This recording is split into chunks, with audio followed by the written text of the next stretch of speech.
Yeah. No, he had a construction company and hired young dudes.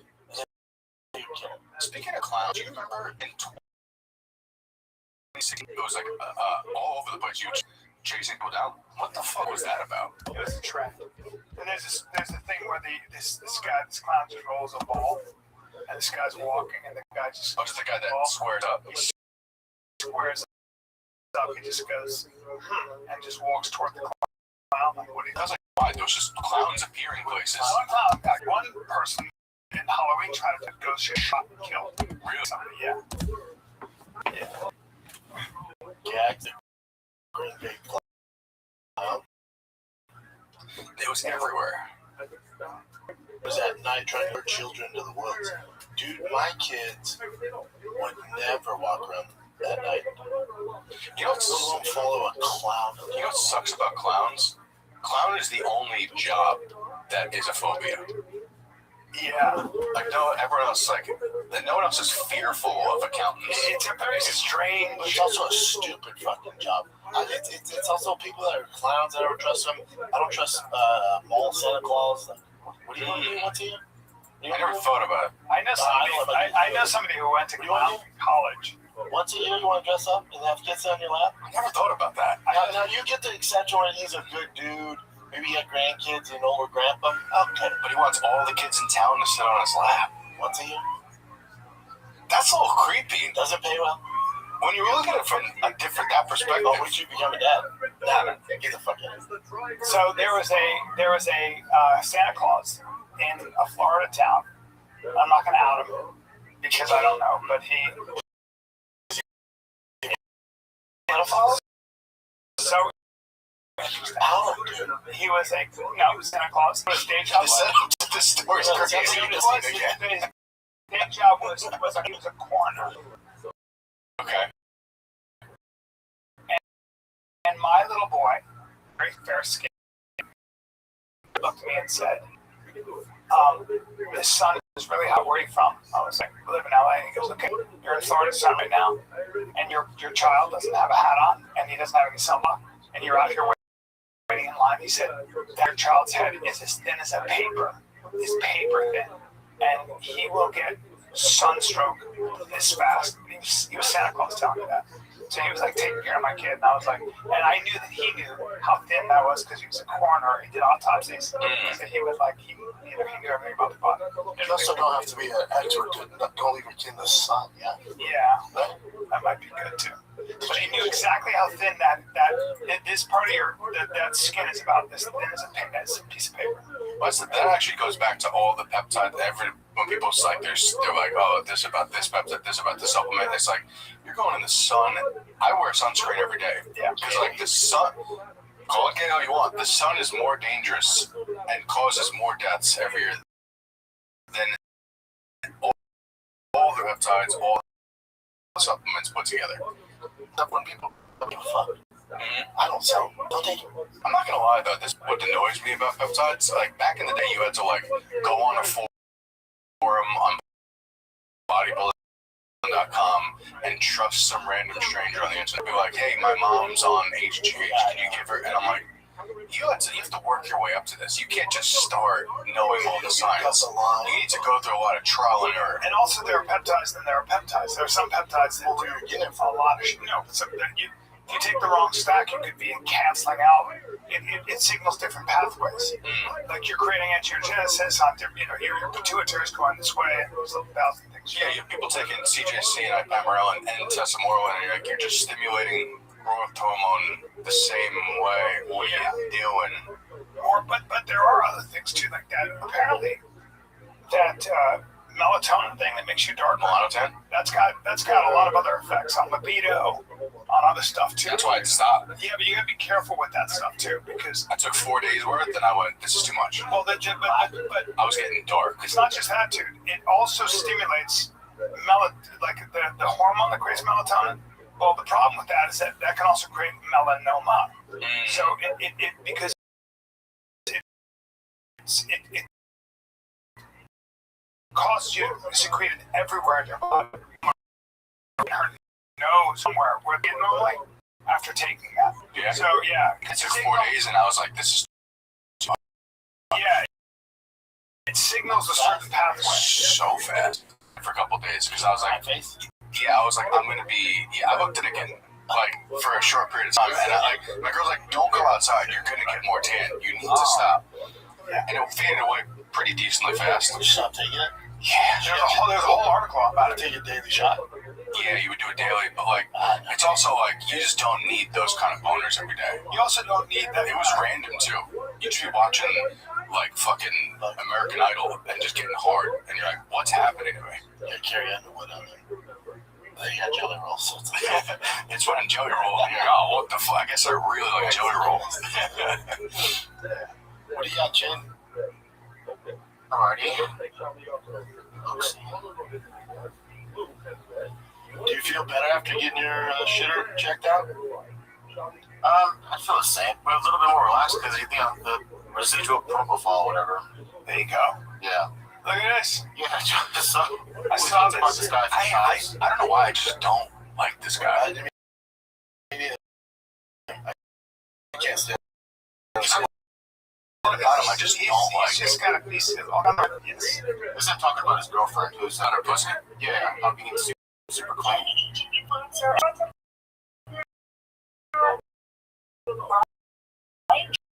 Johnson does not believe in TMI because of what he has performed and his friend Kate. Then he follows it up with a report of her vaginal microbiome. You can pause her to read the full tweet, but basically he is bragging that she is the top 1% of She's all. like on Her microbiome is a downstream of everything, including I just don't trust that guy. exercise, sleep, gut health, sexual health, immune function. He ends with, it also includes, quote, what you put in it.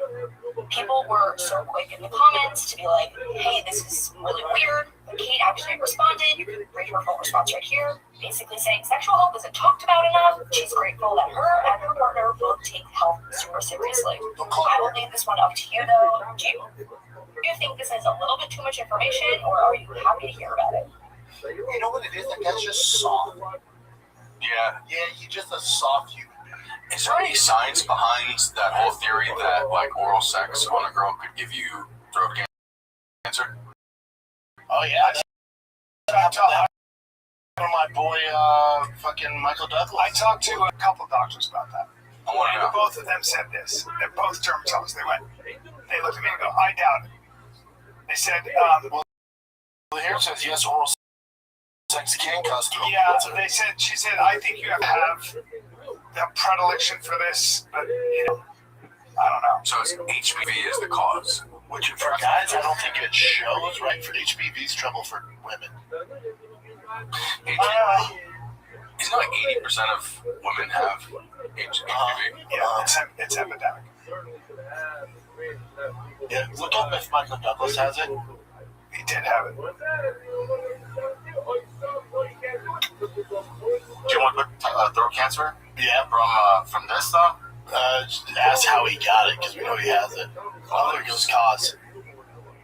Just do this. Oral sex. There you go. There you go. Drinking it, boys. Even if that's not the reason, that's definitely a cool reason. Scallywag.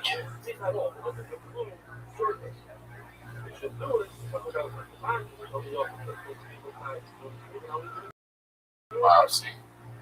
Walnut sized tumor at the base of his tongue. Oh, after seeing that tongue stuff yesterday too, I cannot imagine. Dude, he's a bad boy. Walnut sized tumor at the base of my tongue. We got here from Brian. What's this guy's name? Brian Johnson.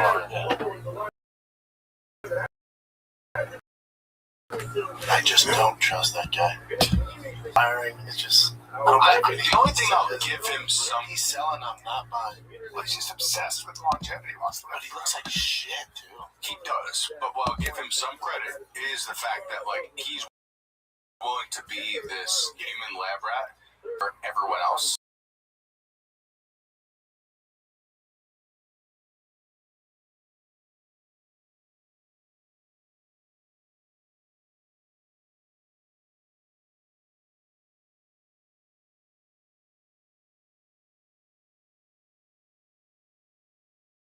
let's see what the science is. A little diet, yeah, man. It's not gonna work out. The idea of living forever sounds I like mean, how do you sustain it, right? Like you have to Your body just naturally is gonna break down, man. Yeah. But even if let's just say they're what? Would you want to be alive forever? No. Would depend if I can stay like this, yeah. Really? If I can stay like this, Like if Genie comes in, you rub a lamp, Genie comes out. Was that one of your wishes to be able to live forever? Or if you said like that's the only thing I could do as a Genie, my well, bad. it seems like you live forever and I'll give you whatever. $1 billion. Because I want to live forever. If you live forever and you're poor, that's a if you're around forever and you don't develop the knowledge on how to come up with money, that's a user issue. I think you said you can live to 150, it'd be fun too, and you had money. You could master certain things. Like you learn how to play an instrument. You can learn. You'd also get so annoyed by people. Could you imagine how annoyed you'd be? Dude, I would master an instrument. Yeah. Look at my fingers, dude. Yeah. I think max hundreds pushing it. After that, it's like Nobody got 100 crushing it. That's the Yeah, nobody from 85 to 100 is okay. How about that? I almost feel like after 75 it gets a little tricky. Yeah. this goes against a lot of what I do, but I have like a theory that the reason why it starts to dip at a certain age is because you just want to get so sick of life. You want to get so sick of the you ever just meet like an 80-year-old, he's like, I don't give a fuck what you Yeah. And also, most I don't want to bang. I don't want to hear what you have to say. I don't have energy to work out. Yeah, I'm like, really into it. They say gray hair is an evolutionary thing to keep you safe from the younger males. Because when you walk into a bar with gray hair, you're not sexually competitive with anybody. It's really true. One thing I noticed as I got older, like when I'm like, whenever you start getting gray hair, young men don't look at you as a challenge. They're not concerned. They're not gonna pick a fight with you typically. You're like older. They're like, fuck that. They don't need. It's not the thing. If they see a young dude come in, now there's a whole thing going on. But with the older men, they're like, that guy's safe. They don't even notice you. I think it depends, right? If it's like a Gordon Ryan who was jacked out of his mind and for some reason gray, then that's a problem. Well, that's different. Yeah. But Gordon's also 30. Is he 30? Yeah. What? Gordon's pretty young. He's younger than me? Look up the age of Gordon. What? Wow. God, 30. Wow. But look at what that great beard did. Well, that's when he's on a lot of stuff, and what happens is it makes your face look way older. Wow. I thought he was like my age or older. Well, when you have gray hair, when you gray your hair like that, and you're doing all that stuff, your face is gonna look. Did he dye his hair that color? Yeah. Oh, okay. And your face is gonna look, it pulls all the water out of your face. Well, when you're super lean, you don't look as young. That's why, like, when you're bulked, you actually look a lot younger because you have a little bit of chub in the cheeks. The leaner the cheeks, the more old you look. Because, like, you see old people, like, especially, you can always tell someone's old, like, no matter how much work they get done, the hands, because the skin starts getting there, they get that, like, that old lady hand look. Yeah. What else you got, Jen? Oh, here we go. I'm gonna tell you something right now. There is that raises your testosterone. That's the fact these days, man. And you don't know if it's good, if it's not, but that's why we recommend Mars Men, and the dudes are obsessed with it. Because if you're over 30, your test is slowly trickling down. Nobody tells you about what to do. One day you're crushing it, next day you're wondering why you feel terrible. And your body makes testosterone, yes, but a lot of it gets locked up and can't be used. There's a protein called SHBG, which would be sex hormone binding globule. That's why Mars Men is designed to help free that stuff. Yep. They free up your locked testosterone so your body can actually use it. No synthetics, no needles, just real ingredients that optimize energy, focus, and strength. All right? You're going to feel stronger, you have more energy. Now, wieners can be popping. It's made in the US of A, third-party It's testing. got 8 natural, clinically dosed ingredients: tonkaoli, shilajit, vitamin D, zinc, boron, and more. Made in the USA. It's third-party tested. You get a 90-day back guarantee, so there's no risk. And pretty much, I'll tell you something else. 91% of users report higher energy levels. Yep. So you guys can get 50% off for life, plus free shipping and 3 free gifts at mengotomars.com. That's mengotomars.com for 50% off, free gifts. You can go to Mars. On Amazon, after you purchase, ask you where you heard about it. Tell them you heard about it from our show. Your boy sent you. You are listening to this podcast, so I know you got a curious mind. Here's a helpful fact you might not know. Drivers who switch and save with Progressive save over $900 on average. They make it super simple. You pop over to Progressive.com, answer some questions, and you'll get a quick quote with coverage options to your choices. Plus, you'll see which discounts you may qualify for, like the online quote discount or savings for paying in full. In fact, 99% of Progressive auto customers earn at least one discount. So see if you can save when you switch to Progressive. You'll feel good about making a savvy choice. Visit Progressive.com. See if you can enjoy a little extra cash back. Progressive Casualty Insurance Company affiliates national average 12-month savings of $946 by new customers surveyed who saved with Progressive between June 2024 and May 2025. Potential savings will vary. Speaking of looking old, what a crazy physique, though. Yeah. Oh, yeah, Olivia Wilde. She's one that lost all the fat in her face. See? Yep. He's like reacting to himself. Hold on. While you kind of address recent rumors of their resurrection forms.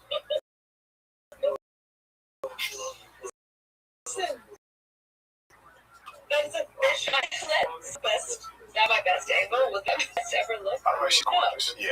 Yeah. They use the lens that when you're up super close. Is that what it was? Yeah. Well, I think it looks like she's on some shit there, too. No?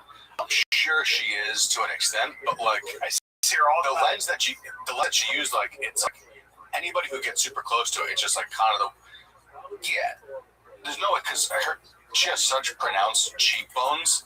It's not like her cheekbones went in. The bones would still be super pronounced. She's so pretty, though. They should blame it on Ozempic. I don't know. Yeah, she's super pretty. Well, the camera there is not lying either. That's a different. Again, she might just went over the top of those Ozempic. You get older, too, you She know? went back. Those women don't eat. I don't need Ozempic. Speaking of pretty, it's too bad you're not allowed to watch Euphoria. I know. What? Sydney Sweeney, I do retract some of the things that I said that she's not that hot. Yeah. She does look. I'm not a blondes guy, but she looks so good in this season. Yeah. What's this, Chad? No, I'm just playing the video that we've been talking about. It's all good. Keep going. What else you got, brother? Oh, do you want to see what this is all? This makes me so mad. What's that bitch? Which is absolutely insane. I'm gonna show you that she doesn't want to post on. But even to this day, people still do this.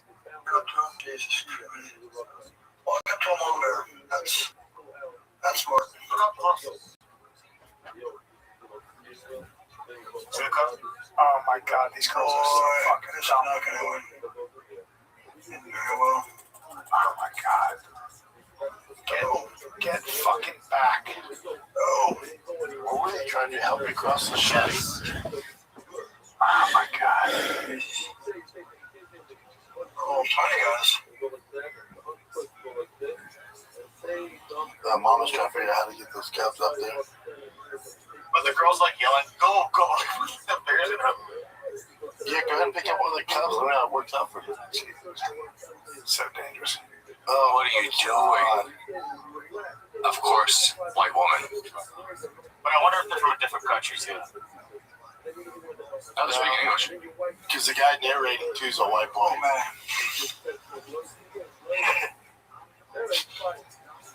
She's so dumb. Girl, you're so dumb. I just haven't studied much on beers. I mean, you gotta be a fucking you get back, you don't do that.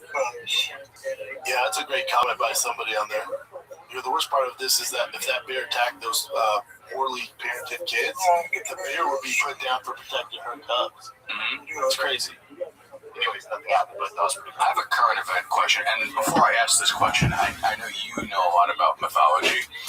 What is a Achilles known for being very strong or anything like that? Yeah. Do you know the story behind Achilles? I want to know because of the question I'm about to ask. I hope it has. So Achilles. So you know why it's called the Achilles heel? Because Achilles was dipped in the river Styx, but he was held by his ankle as a baby. And the only part that didn't go in the river Styx was his ankle. So he's pulled out. When he's pulled out, he is immortal. He's immortal. He's immortal except for his Achilles heel. And when he's killed in the Trojan War, he's shot with an arrow in his ankle. But he's canonically very. I knew about that. But what I'm wondering is if is a canon like that he's supposed to be very strong. Yeah, except for that one part. Yeah.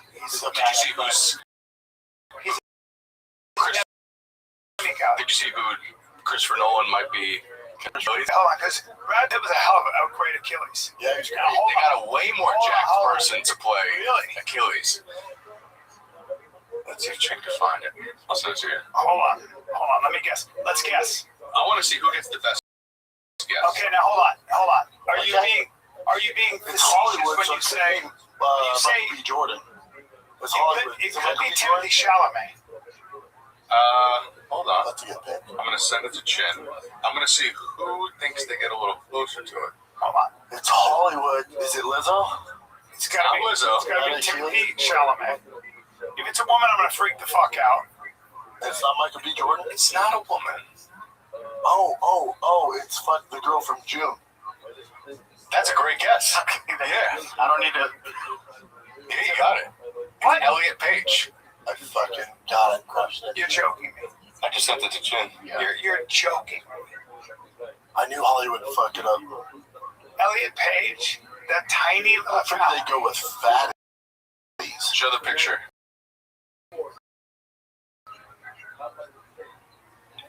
There's no way.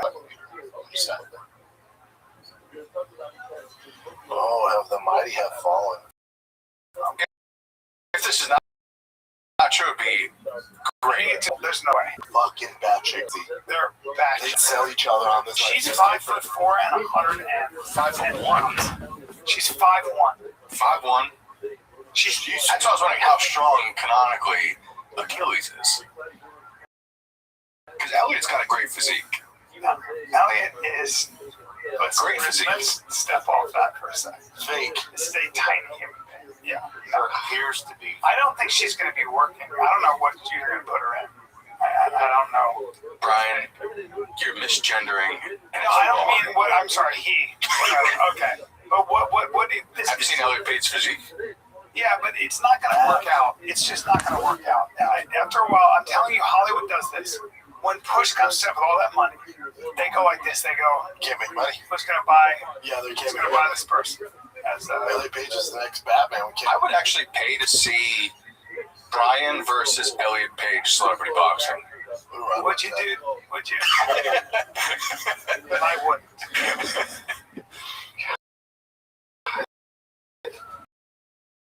God, what a shit. Plastic. He's 110 pounds. Yeah. That's not a sound. Oh, Jesus Christ! The technology's getting good. The whole thing is just like. Is the Helen of Troy What's her? the actress? Yeah, it is. Okay. A little bit different this time Is around. rage baiting there with Elliot Page being the next Achilles? Lupita Nyong'o is playing Helen of Troy. Interesting. Helen of Troy's Greek, right? Yeah. It's okay though. I like that they got Lupita. You know, Helen of Troy was, she had the face that could launch 1,000 ships, right? How's Lupita look? What's that? Did you see in Troy, that actress, super good looking? Yeah. Helen of Troy. Yeah. She was the one who started it. This is a crazy woman chasing down a kid with an electric bike. Of course, I won't play her now. Give it a sec. Good God. I don't remember a child. What the hell? Could be seen hopping a curb appearing to drive on an e-bike. Okay, well that's really stupid. What the? I think that woman should be shot. If you have a gun, I think it would be. Can't get away. Yeah, that was found later because someone saw a woman trying to break into their house. So she was trying to break into the house, and they arrested her there. So she's got to be, and she was drinking DUI as well. Yeah, well, okay, that's not gonna work out. Should we try that fighter game? It's up to you. I'll just show you guys this one real quick first. So this Secret Service agent was masturbating outside of a hotel. He was working at like a Cadillac Championship event. Interesting. Okay. Oh, they're gonna show the video of him being That'd be cool.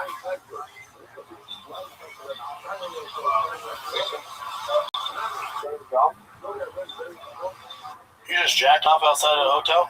Yeah, honestly, the more and more we play these videos, the more and more I'm noticing way more mental illness. Like, it's growing. Like, this shit's not normal. Like, Yeah. But in better news, the Justice Maldoni, like, the case is over, guys, and they settled for no money. So you sure it's no money? Yeah, Justice Maldoni had to pay her nothing. It's not going to trial. But what he's realized is it's like, hey guys, your movie made so much money. You also might have fucking She ever made to Reynolds. No, but that affected Ryan Reynolds. People, like younger kids, hate Ryan Reynolds now for that reason. Holy shit, these are louder than the other place.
So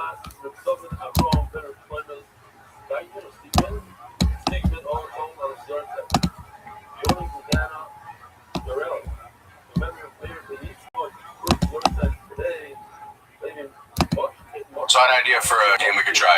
So I saw this kid on TikTok. He goes, pick your best fighter, where it's fighter IQ, wrestling, striking, and body type. And you could use anybody of all time. I thought it'd be great if we all pick those categories and we put it in ChatGPT. Who chooses the best fighter, who would win? Good. Problem with that is you could just say John. I wouldn't even pick John Jones. But fighter IQ? No. It's got a pretty high fight IQ. There's better ones though. I don't know. I'm gonna say Mighty Mouse by a lot. John Jones got a high fight. You think John Jones has better fighter IQ than Mighty Mouse? No. I think Mighty Mouse is the best fighter IQ of all time. Very different weight class though. 205 to 125. It's just different considerations and how cautious you have to be. So your guy for IQ is John Jones? Well, we'll go through each one. No, my fight IQ, highest fight IQ is probably GSP. Good choice. Yeah, I'd go GSP. I'm gonna go Mighty Mouse. I go GSP too. Okay.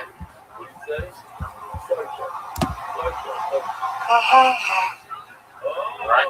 Then you got striking. Oh, listen, okay. And you can know all-time fighters. Yeah. Okay, hold on. Striking, I'll go Anderson Silva. Oof, that's good. Hold on. Damn. Connor in his prime was, but he's had boxing really. Anderson had it all. Okay.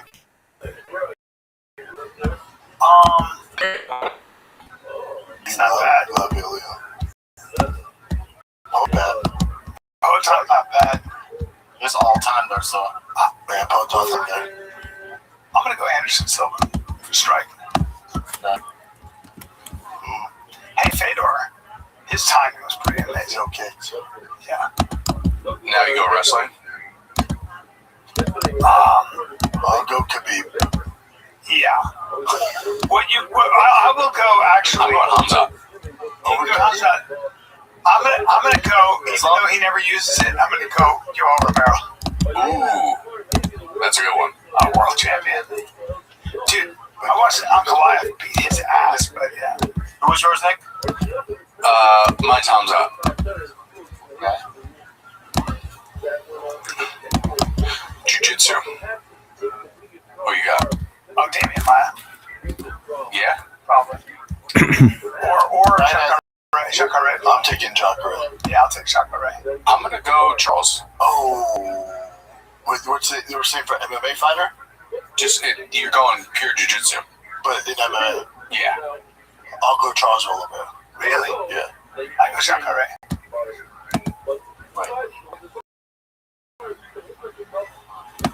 So Brian, Wait, not too different than Brian because we have all the same shit for doing.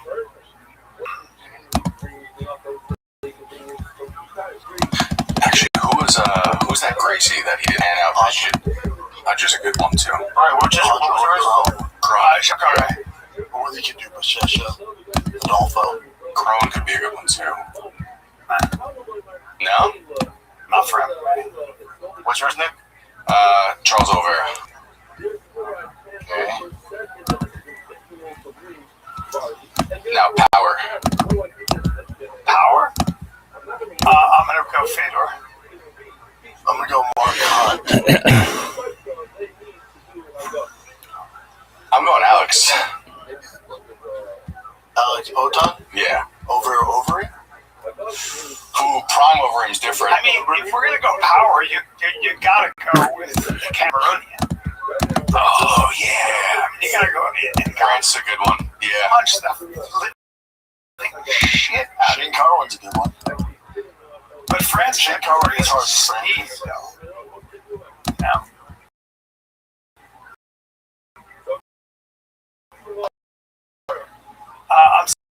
going with the Fedor's motherfuckers out.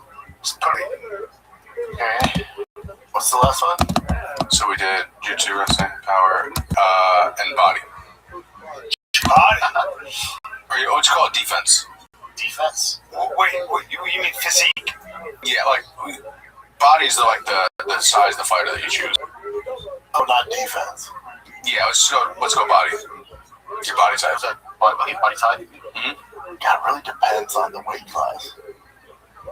In terms of the body I'd like to have would probably be. I'm going Brock Lesnar. I don't know. Body. No, his calves were too small. I'm going Alistair over him. Over? As far as like overall fight, If I go Vitor.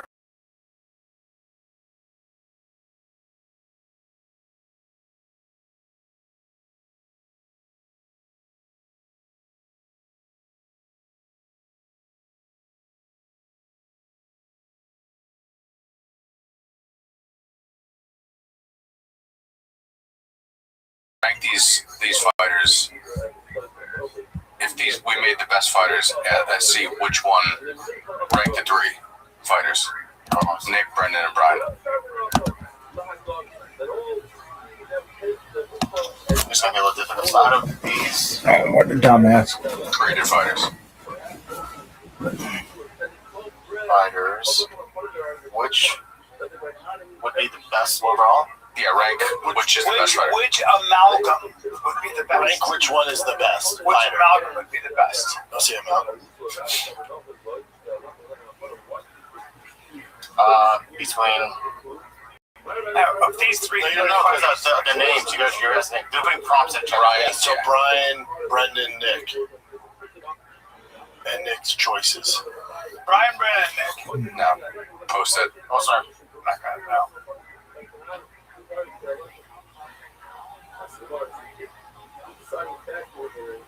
It's doing it a little differently now. Want to start from the top? So Nick, it says the build is the most dangerous overall. Why? And it goes at weakness. Brock Lesnar's frame could hurt cardio mobility. It says Brendan, most complete classic heavyweight destroyer. Of course you made that. Yeah. Why he loses? Nick has more dynamic vision tools and better athletic upside overall. Brendan feels more methodical and pressure heavy.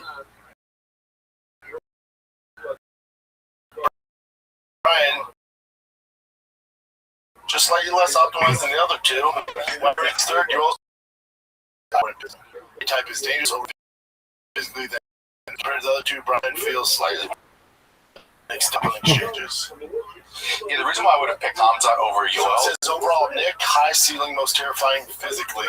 Brendan, most balanced, reliable.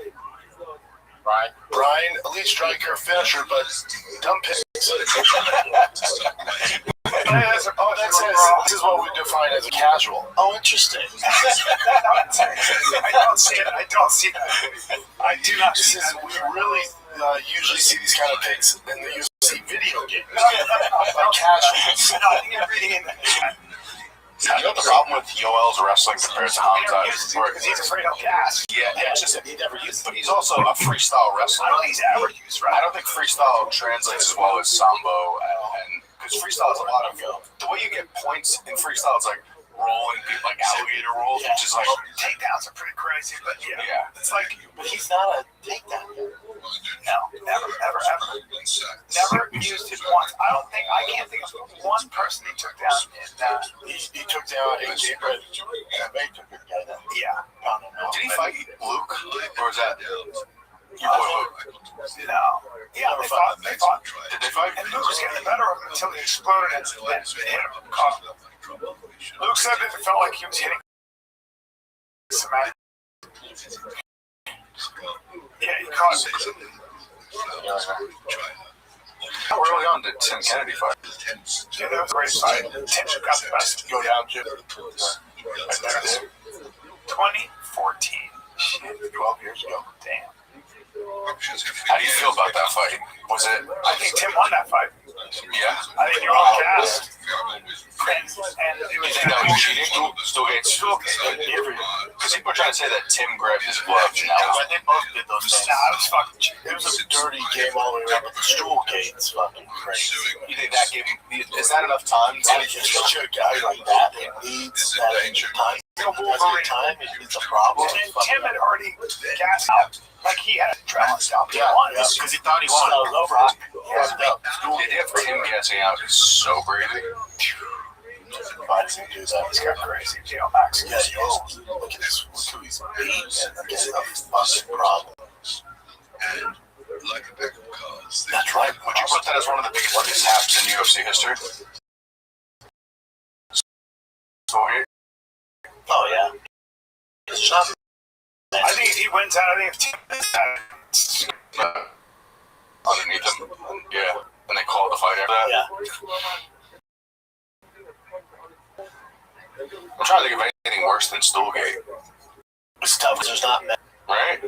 many mistakes. I will say, actually, one, and just, in my opinion, the worst stoppage of all time, Ben Askren bulldog choking Robbie Lawler. Yeah, that's bad.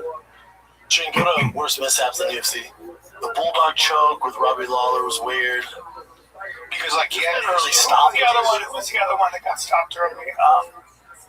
Now I like Seth Herzog. Is it Seth Herzog? Really good referee. Herzog? Yeah, he's a great ref, but I think he. Are you about to say the Magomed fight? Remember that? Who did he stop early? It was a weird thing where it was like, oof.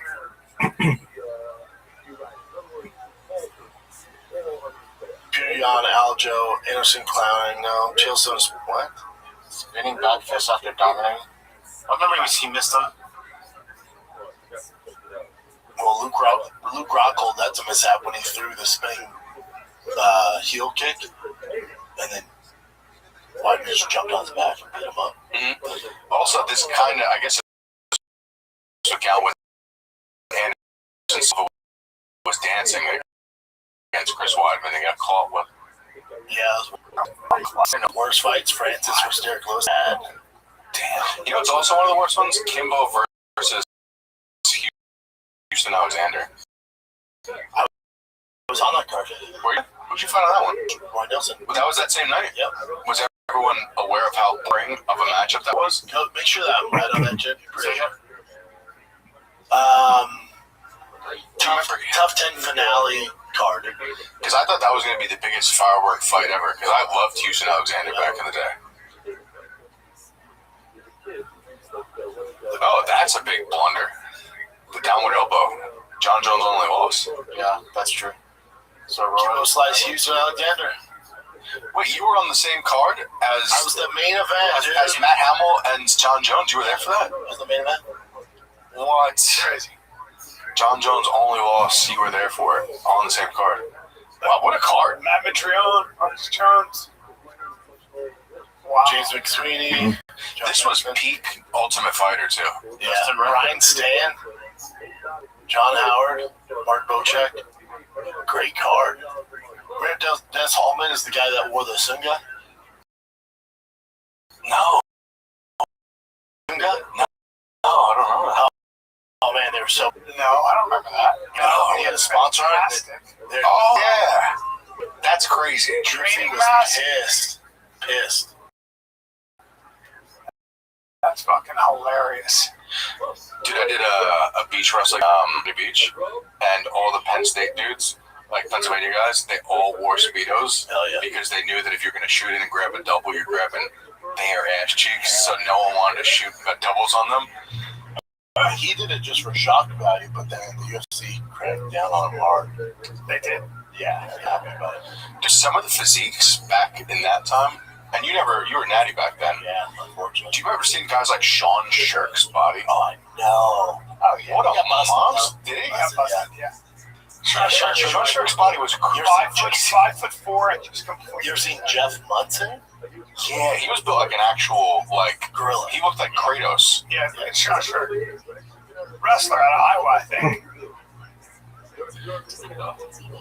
Yeah, he was a fucking freak. He was a little fireplug. You think Melvin Gillard was natty? Yeah. Yeah. Well, his entire career, who knows, but for the most He was part. such a character. Yeah, Shirk was pretty. Yeah, sure got the fuck Bring up Jeff by Munson. Be independent. And have you ever seen that picture of Jeff Munson? He has that tattoo. Oh, buddy, he's standing in front of the swap that picture. No. Yeah. I actually want to put that in the new studio. Cool as shit. Would that be dope? Yeah.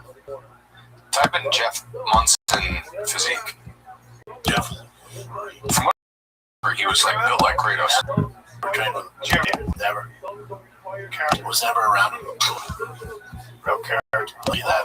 That has to be fake. No way. No. He was. Jabber was huge. That big? Yeah.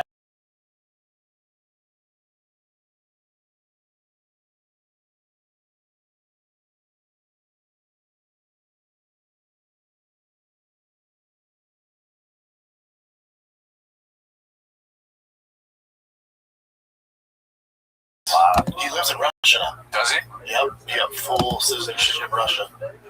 He knows a citizen of Russia. Steven Seagal. Yeah, I know. Yeah. What a weird fella. Tragic bad. Well, he left there. Is he a bad guy? He had the sex trafficking in New Orleans. Dude, I've heard stories about him. You know about the Seagal? No. I went on a whole rabbit hole of Seagal and that didn't come I up. didn't bring up sex trafficking ring in New Orleans. Steven Seagal. He was a local cop. If you're business communication, they're basically a burner phone and a prayer. Like if you're missing calls, texts, nobody answers, customers following up for the third time. At some point, you just hit that wall where you're like, all right, I'm done with this. Let's fucking quote. Okay? Yeah, I said quote. You know, the call, the text, the follow-up. It's like that Spider-Man meme. We're all pointing at each other. The customer's just sitting there like, hello?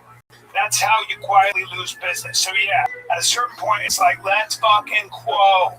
That's why today's episode is brought to you by QUO Quo, spell Quo.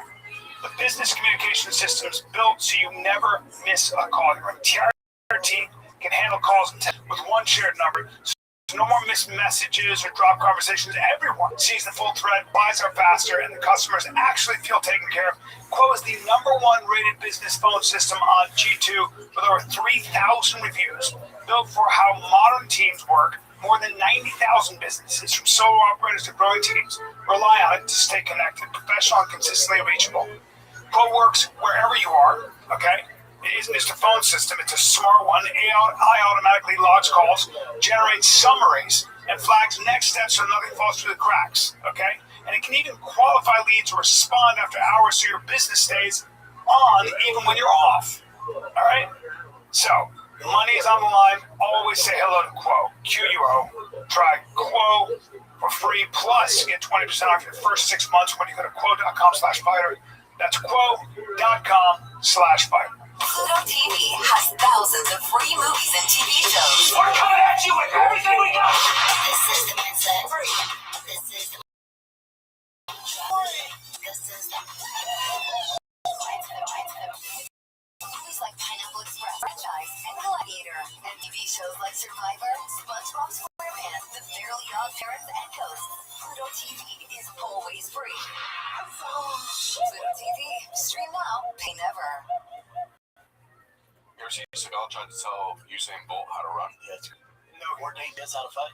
And they, yeah. No way. Yeah, it's great. He's unbelievable. He's teaching. The reason why he left to going because this Get out of here. I didn't hear about this. Oh, bro, he's got. Listen, man, he's. The story I've heard from him about him is not good, man. Seems all accused of firing young women's personal attendants whose real job was to jack him off. What? Yeah, I've not heard that. And see, A&E shows Steven Seagal lawman in New Orleans. Dude, I did a movie with his ex-wife, okay? He was married to her for a long time. We can't listen to ex-wives. Well, That's like playing for the Yankees. It wasn't very flattering, though. I know 2 people that worked with him on movies, and they were not flattering stories. Was one of them John? One of them was John. Like was just like didn't. There's a video talking about online. John, I guess basically just asked him, and he fucking floored him. Like this, hit him in the chest with his elbow. Really? But it was John, and then there's a woman that I know. Dude, I was at UFC GSP versus Jake Shields. I'm in the fighters area, And I forget who the fighter was next to me, but we're all, you know, some of the toughest people in the world. And then right in front of Steven Seagal took one of the fighter seats, but he kept standing up, like during the fight. He kept standing up. I go, watch this. All the fighters go, sit down, you fuck. And turn around, we all just sat there. Oh, that's great. Yeah. That's it on the. Wait, forget all that. I want to see him Arsenio. telling Usain Bolt how to run. That cracks me up. See that? He's got such gall. Look, click those in here. This is a crazy story. Most of us as an artist, not always. Even back in the day, you know what we go for. It's not straight up stand up, but it's this one man thing that amazes me. I love to do more of those. Yeah, you know, and Whoopi Goldberg was one of my mentors, man. Oh boy, because what she did, you know, she brought poetry and she put a little ghetto to it, and what got her to stand up? dance? Oh man, her to dance was her one man show on HBO. It's incredible. That was a great one-man show. Too. Breakdown, career menopause, you know, that guy revealed it all. Yeah, you had a nervous breakdown? Yeah, a little bit, yeah. But I'm fine, I'm back, I'm good. I just, yeah, I said, you know, it happens to everybody, but it's nothing fucking about why comedians get that. No, what is it? You freak out? Okay. Oh, did I out somebody by accident? Then you get to an incredible special. Then I have a whole story. You're so good with what's anything. No, let's not. All right, I'm bored already. Let's watch. I want to see what Seagal. That's a whole. It's telling Usain Bolt. Are you sure? He can imagine it. You know? Steven Seagal's We're talk about it now. not really. I lost all energy. Yeah. All right. Is that it, Jim? Steven Seagal kind of sucks. Sure, that's it. Remember he's all chubby, teaching Putin fucking moves and shit? Yeah. I don't think it's weird, man. You think Blake Lively's done? Yeah, no one wants anything to do with her anymore. Wow. You don't think there's any comeback for her?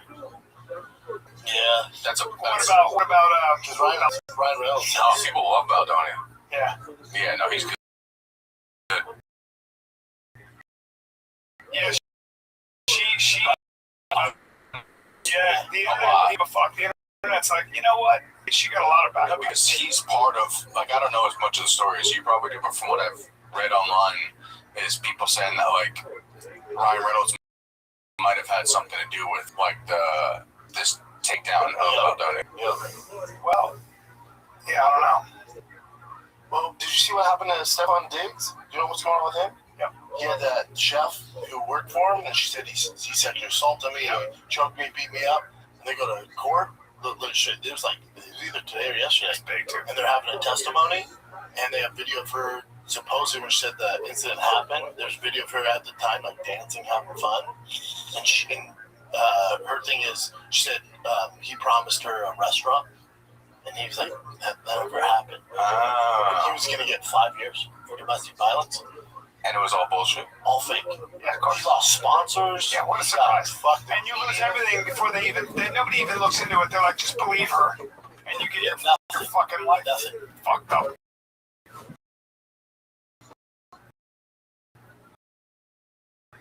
That happened with the baseball player. It happened. Dropped everything.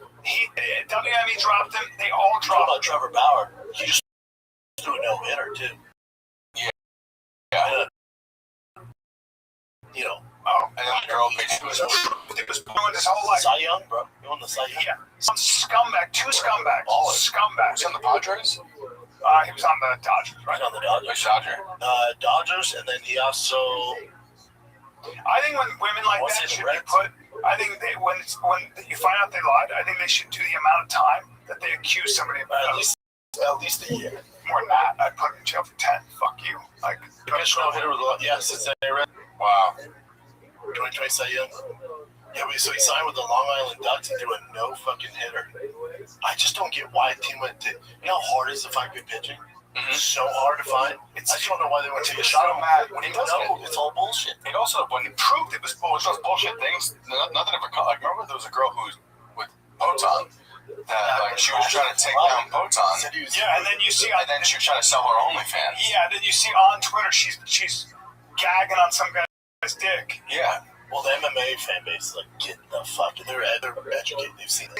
Yeah, but she accused him nothing happens she to that accused girl. basically of anal.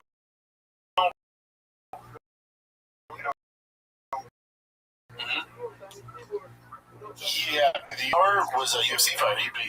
Yeah, if it was Hollywood or anything else like that, you're just so done before you can get a case. Like, it's done. You're done.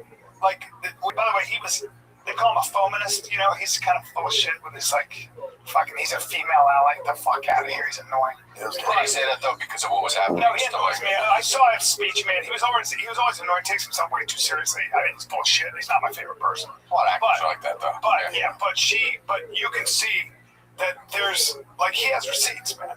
There was, you know, he might be clumsy, but there was none of that sexual harassment bullshit. No, was he constantly bringing up his wife whenever he was like... Yes, and he shows the text. He kept all the texts. Well, they still don't have to pay anything. But the main thing is she and Ryan Reynolds apparently tried to ruin his, tried to destroy him and take the movie. And Taylor Swift was involved. Yep. What the fuck? Yeah. What is she doing? She's best friends with Blake Lively. Really? The text, they thought she was going to have to... I didn't hear about that. Discovery, when you go to a lawsuit, one of the reasons that you don't want to go to trial is because all that shit comes out. Sure. And so they were like, let's just settle out of court. This is bad for both of us. It's so expensive. And that was it. And then they both are like, we're committed to workplaces. Like, because she was beloved. Now we saw the real her. And you follow this case more than me. What was her angle? Why? Like, she wanted to take the movie away from him. She wanted her cut. She wanted to have her cut. He wanted his cut. And then she basically cut him out of the movie at the... He was she was up on things. Yeah. And everybody noticed it. And her both following him on Instagram. All the sleuths were like, what the fuck? Meanwhile, the movie made $500 million. They would have both gone to huge stardom. And now they're, you know. If I'm not mistaken, I could be wrong. Is the movie not about harassment? Like a relationship? It's about domestic violence. Domestic violence? And he was directing it because he read the book. And he lobbied the author to let him direct it. And then, so now he's directing it. Well, he was also an ally for women. Someone takes a shot on him. Look, they're both Hollywood machines.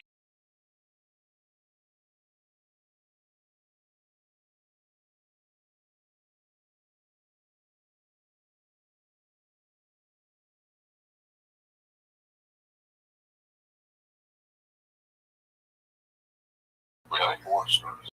What?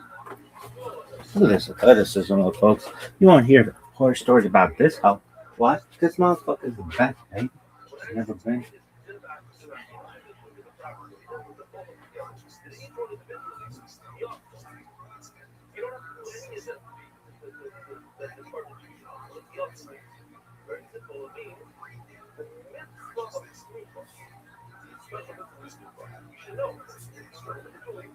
Athleticism.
AK.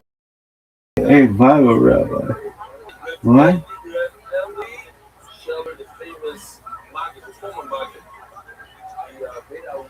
Why not?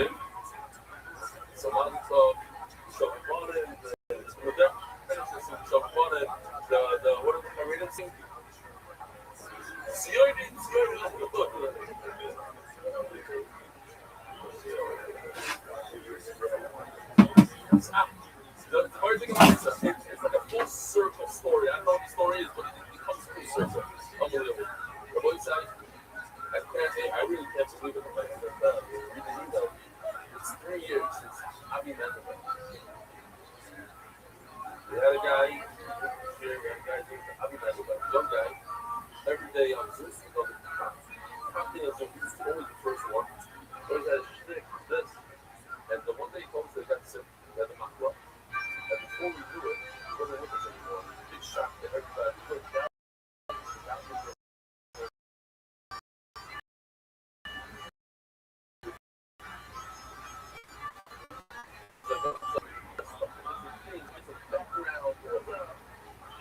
So, here's an email from his brother.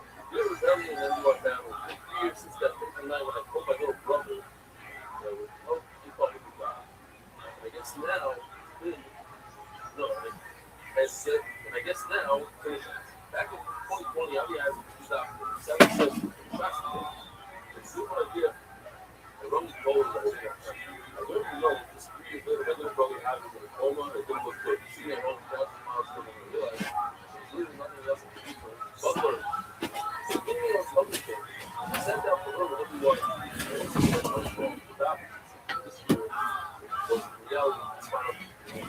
Of course, I'm more than just about having that become something like a thing, and they're able to do the sorry things. Something to cherish. It's just astounding, consistent. Then, have emotion, all this evening, and we're done with the touch. So now along the way of learning, the crap was so much nicer. Feel your love. Chipping away, one gap, they has up to the backward comments.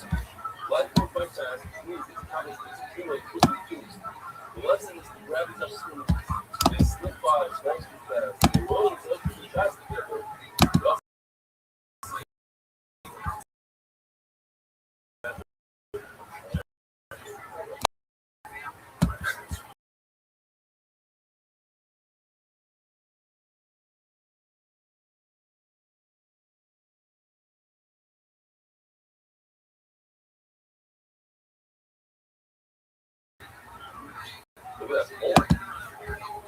That this person's not very good. So there's no car that's a second piece of safety piece. Up, down. Wow.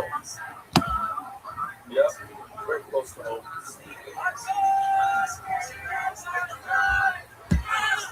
I don't know. It was on a phone. I can't say the voice like this new book came out. It's in English, but more here in Hebrew, it's in there. And the story, we're not the word about the page, the story. Yeah.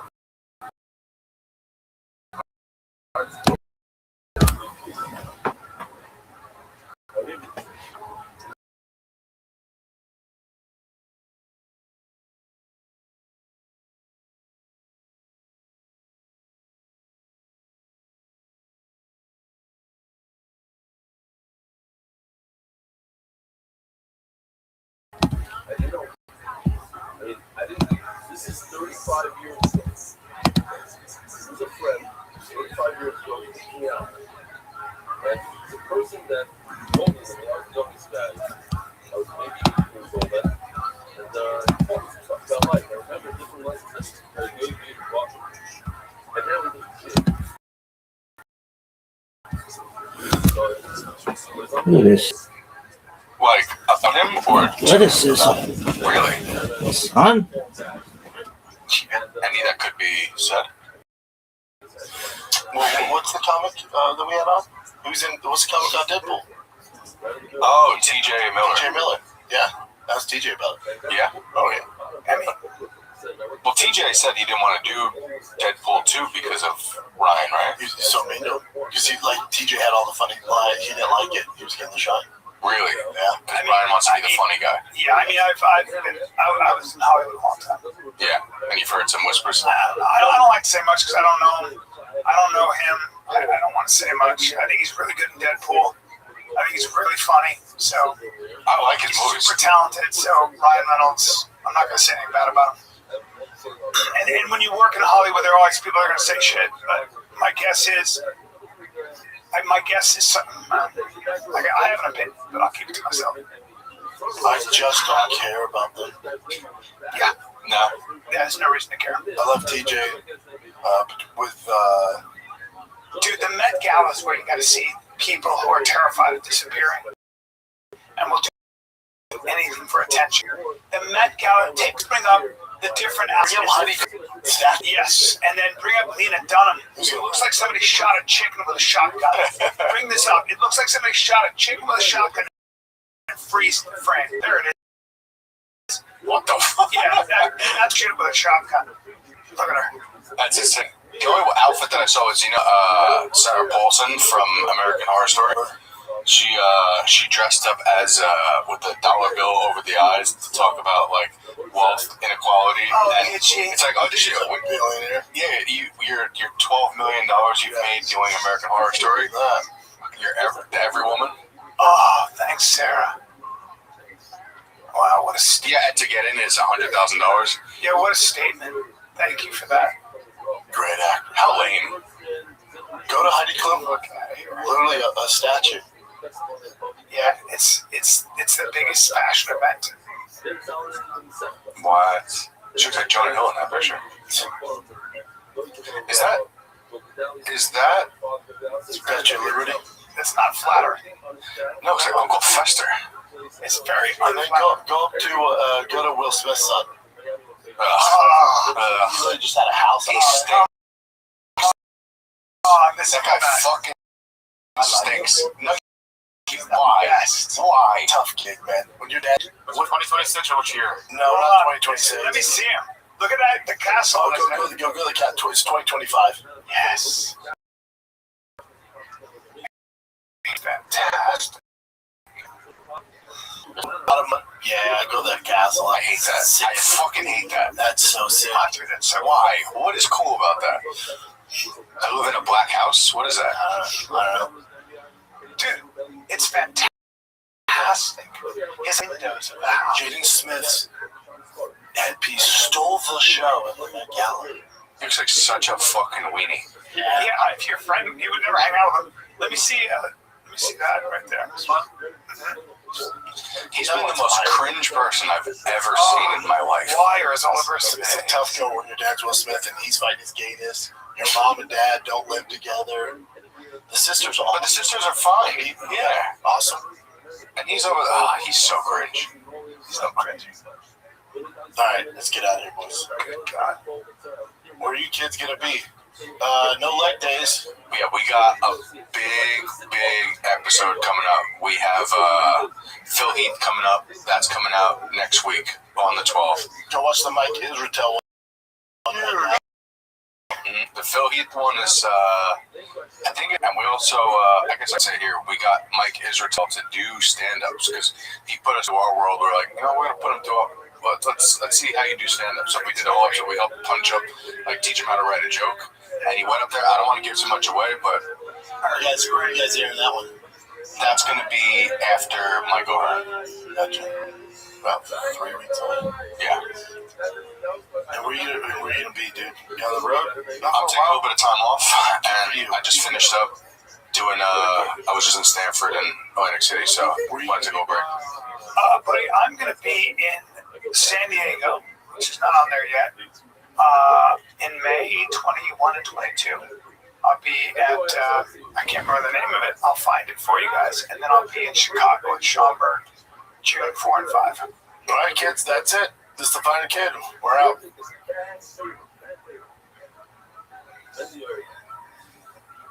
FYR, słusznie nieomytane chyba trzeba broń. Ebenezer. It's like yellow and Neil said, Ben, I yellow that's I don't like the fact that I haven't seen Jonathan made them.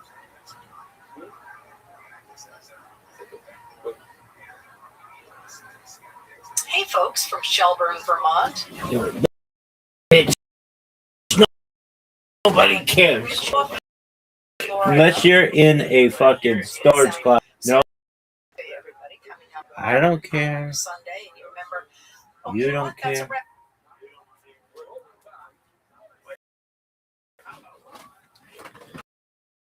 Nobody cares, bitch. Nobody.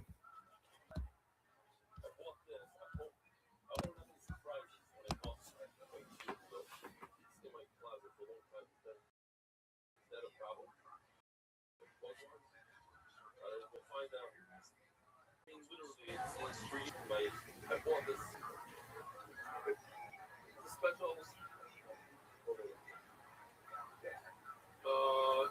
thought it was like 2021. I'm not joking. You should have. It says on the time, the reason I bought it then is because it's just Sunday. But we were actually talking about Sundays today. And let's see, sleep.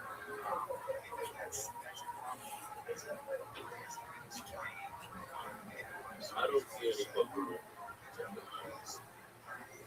We'll call on silence now. Rabbi Schoenberg is going to shake his head.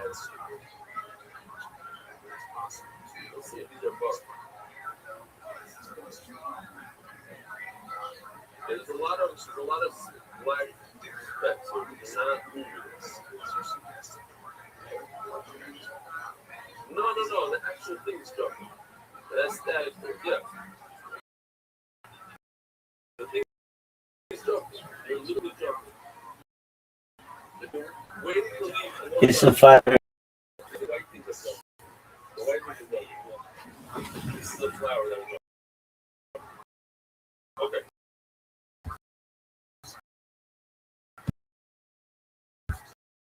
So, That's nothing. Really? This though is that. Yo, boobs. Yeah, I think she's got big boobs. Pull it up, Chip. Does she have big boobs? Yeah, she's got big boobs. I wonder how tall that guy is. Like, man, he's got a piece on him. Look at that.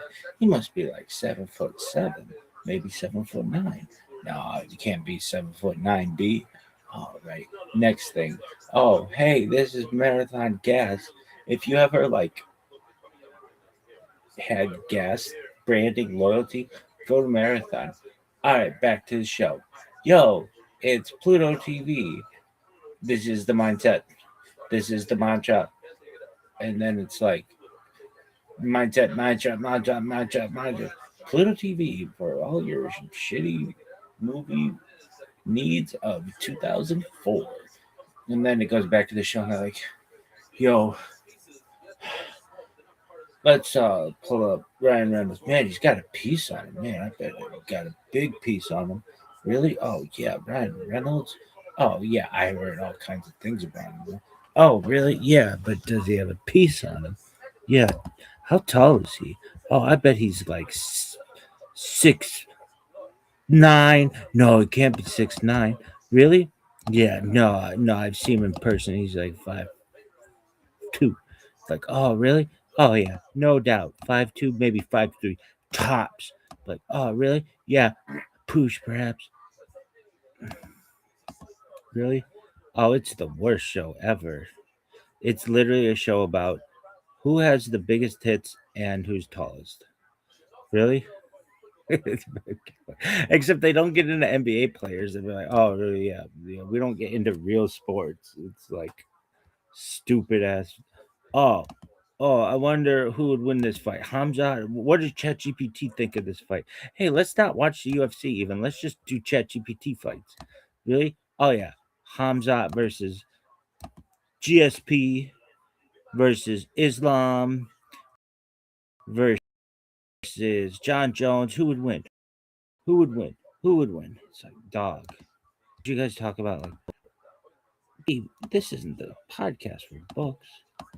Losers read books. What's the last book you read? It's like 92 types of Russian aliens. Really? Yeah, dog. Why? Because books are boring as fucking comparison to podcasts. This is the mindset. This is the mantra. Mindset, mantra, mindset, mantra.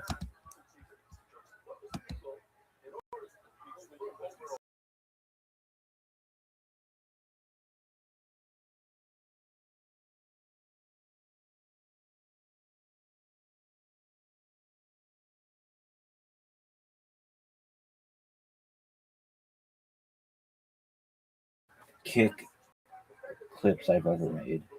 Maybe like 1 million. Tell us a bit about yourself, Michael Jackson. How about new?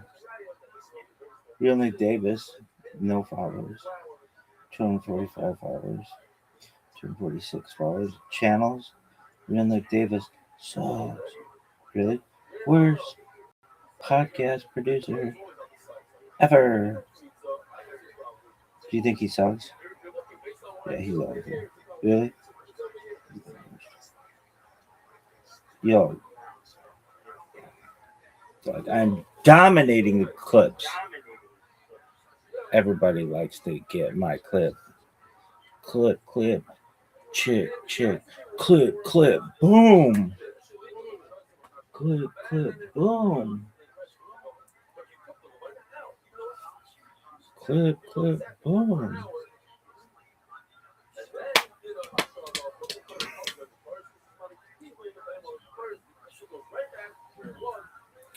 Clip,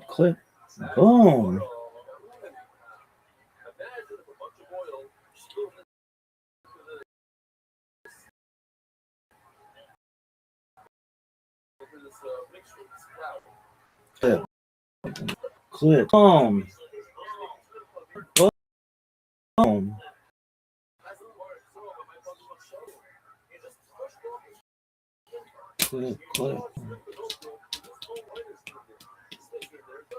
Clip, boom.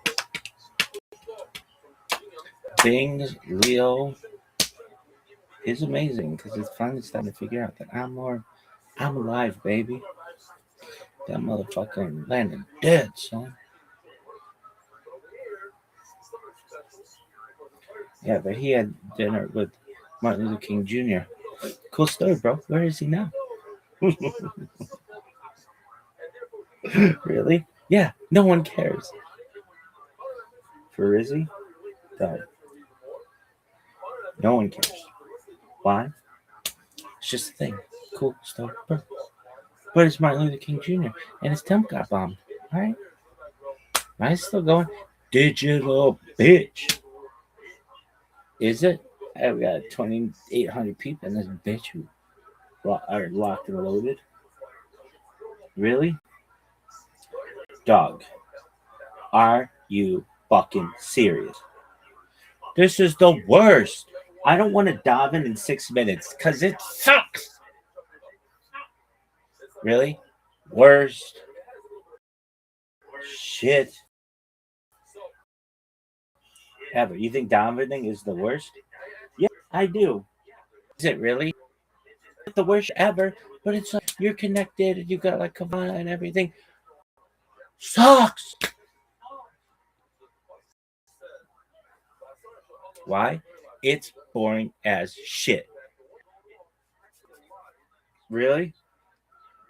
Dog. I didn't want to get into it with you. With whom? Everybody. Oh, this rabbi doesn't like to daven? No rabbis like to daven. Really?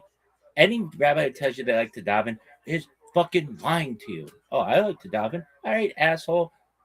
No, you don't. Really? You'd rather be jerking it in your bed. Guaranteed.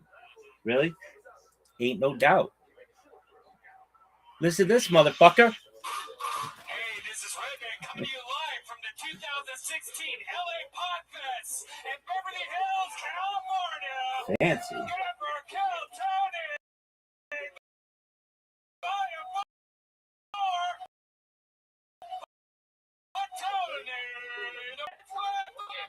Roar! This is exactly what I thought was going to happen. No, don't fake it. I want the podcast listeners to know exactly what's going on here.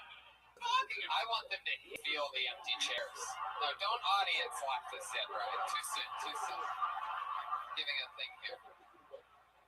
I am in love with what's happening here tonight.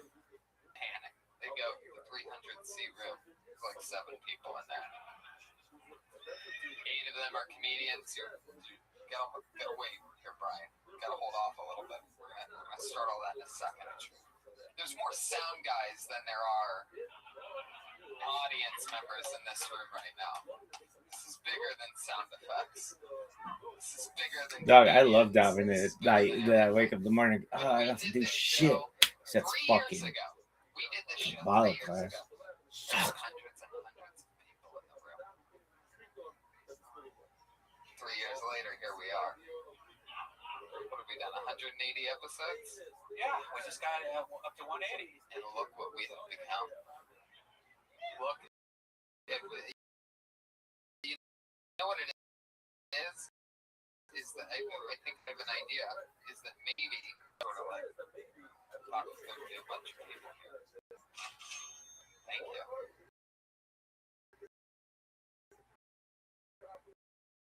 And now here we are. This is as real as it gets. You know, I, as we all know, have a pretty good life. Awesome times all the time. I am embarrassed to the comedians that got chosen for tonight. First of all, it's that. But you know what? When in Rome, we fucking roll with it. And that is what podcast festivals are all about. Am I right? Rolling with it. I walked in today, Brian, and I wanted to see the room that our show was happening in. So I walked through the back door, and it turns out that it wasn't a comedy podcast. Not the first time we've been back. Okie dokie. For you second graders listening to the show with a wild sense of humor, that one was for you. And I was like, who the fuck? How are all these people watching a podcast? It was just people talking into microphones. You forget that there's more than one category of podcasts. There's like 20 different categories. This was like drama, and I'm like, how are these people watching this? And I'm like, I'm gonna see what this is. 20 seconds later, I was locked into position, just watching this lady like read a script. It was awesome. Whatever that podcast was for us. So I'm describing for the listeners of the show. We are at we are at the third show. We are at the absolute end of the night, which I thought was gonna be like rock and roll shit. It's like Nirvana shit right now. It's dead as fuck. Nirvana, like third string cover band. And you know, here we are. Ryan J. Ebelt is here, house artist. He draws every episode. He draws every single episode. He has a blank sheet of paper in front of him, an entire huge art set. He drew the poster, the Kill Tony poster, which is up in my living room, framed and awesome. I love it. So why don't you get one too? Kill Tony poster. RyanJEbelt.com is where all those prints are available. I wish you could draw an audience because we obviously can't. You know what I'm saying? He's like our courtroom artist. You know, like he pretty much draws what happens to it. Tonight he's gonna be, because I'm pretty sure someone's gonna get shanked up here. This is an interesting vibe. We normally do this show every Monday for free at the Comedy Store here in Hollywood, California, at 8 o'clock. So if you guys ever want to come there, be our guest. You know, this episode's extra because you're gonna get to see us really, you know, in a zone which we were in when we absolutely started this of us podcast. It was exactly like this. There was like 4 audience members and 8 comedians that signed up to do it because they sort of realized what it was and people were listening with headphones and shit. And it's all, we've just moved to the main room of the Comedy Store. We had like, I think, what would you say, about 200 people on a Monday. 200, yeah. And now we're here, closing out a big Friday night. I'm excited about it though. I'm pumped. So here's the deal: is we're gonna bring up the band. They normally get the audience all pumped up. I'm pretty sure that's gonna be easy tonight. So let's just get into it. They are the Kill Tony Band. It's a special duo tonight of Jeremiah Watkins and Joel Jimenez. Everybody. Pat Reagan's not here tonight. He had a gig. Oh. Can we get the music a little loud? No, it's not. It's Friday night.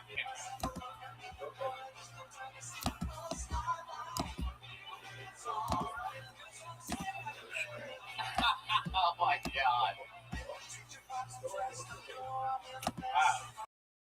Fuck yeah. It's just like a real rock and roll video. Commitment, ladies and gentlemen. Commitment.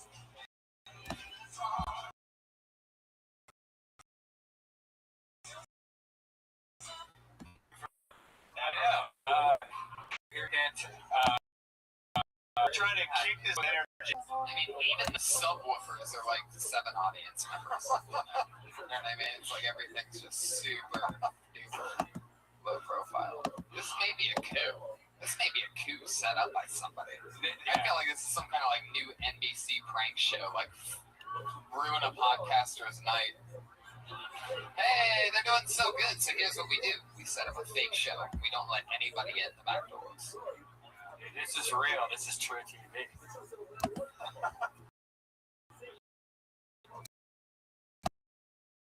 I like True TV. Our friend Sarah Tiana did some other friends that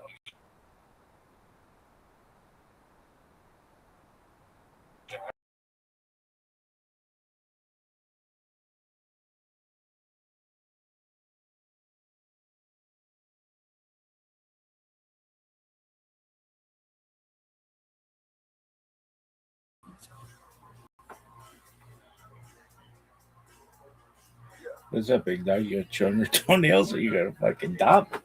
Calm down, bitch.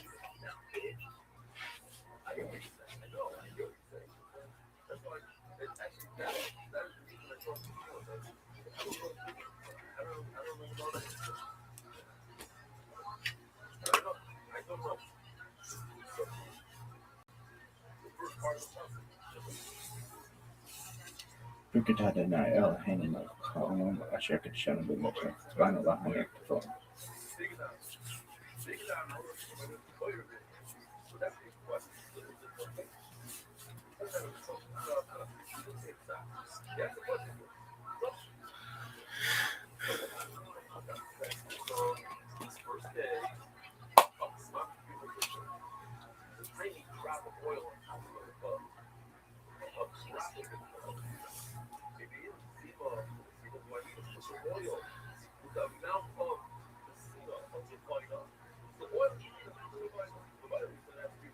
Vilket hade den här ölhängen av kameran och försöker känna det mot mig. Så var nog han efterifrån.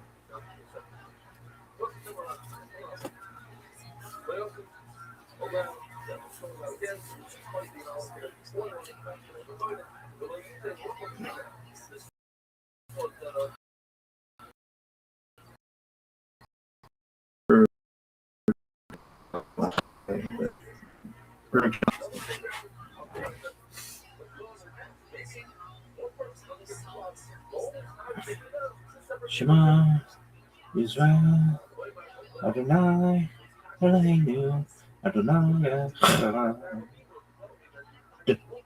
Bergshem Kvod Bachut Abed.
You're holding. Wow. Okay, it's not for you. Brother, you are sitting on the IS.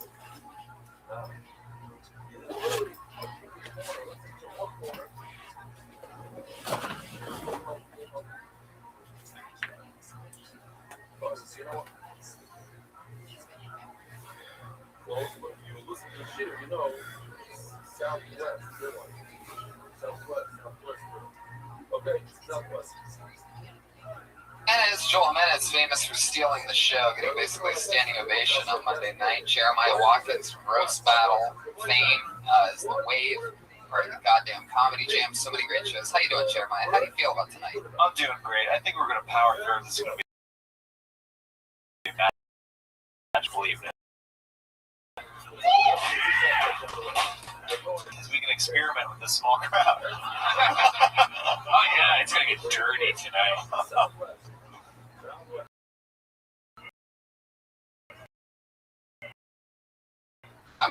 About it. I really am super pumped. That guy really wants you to over there. He's really into it. The only lady in the room, by the way, started throwing up in the second row when you started talking about taking off your pants. Too much dick for that one.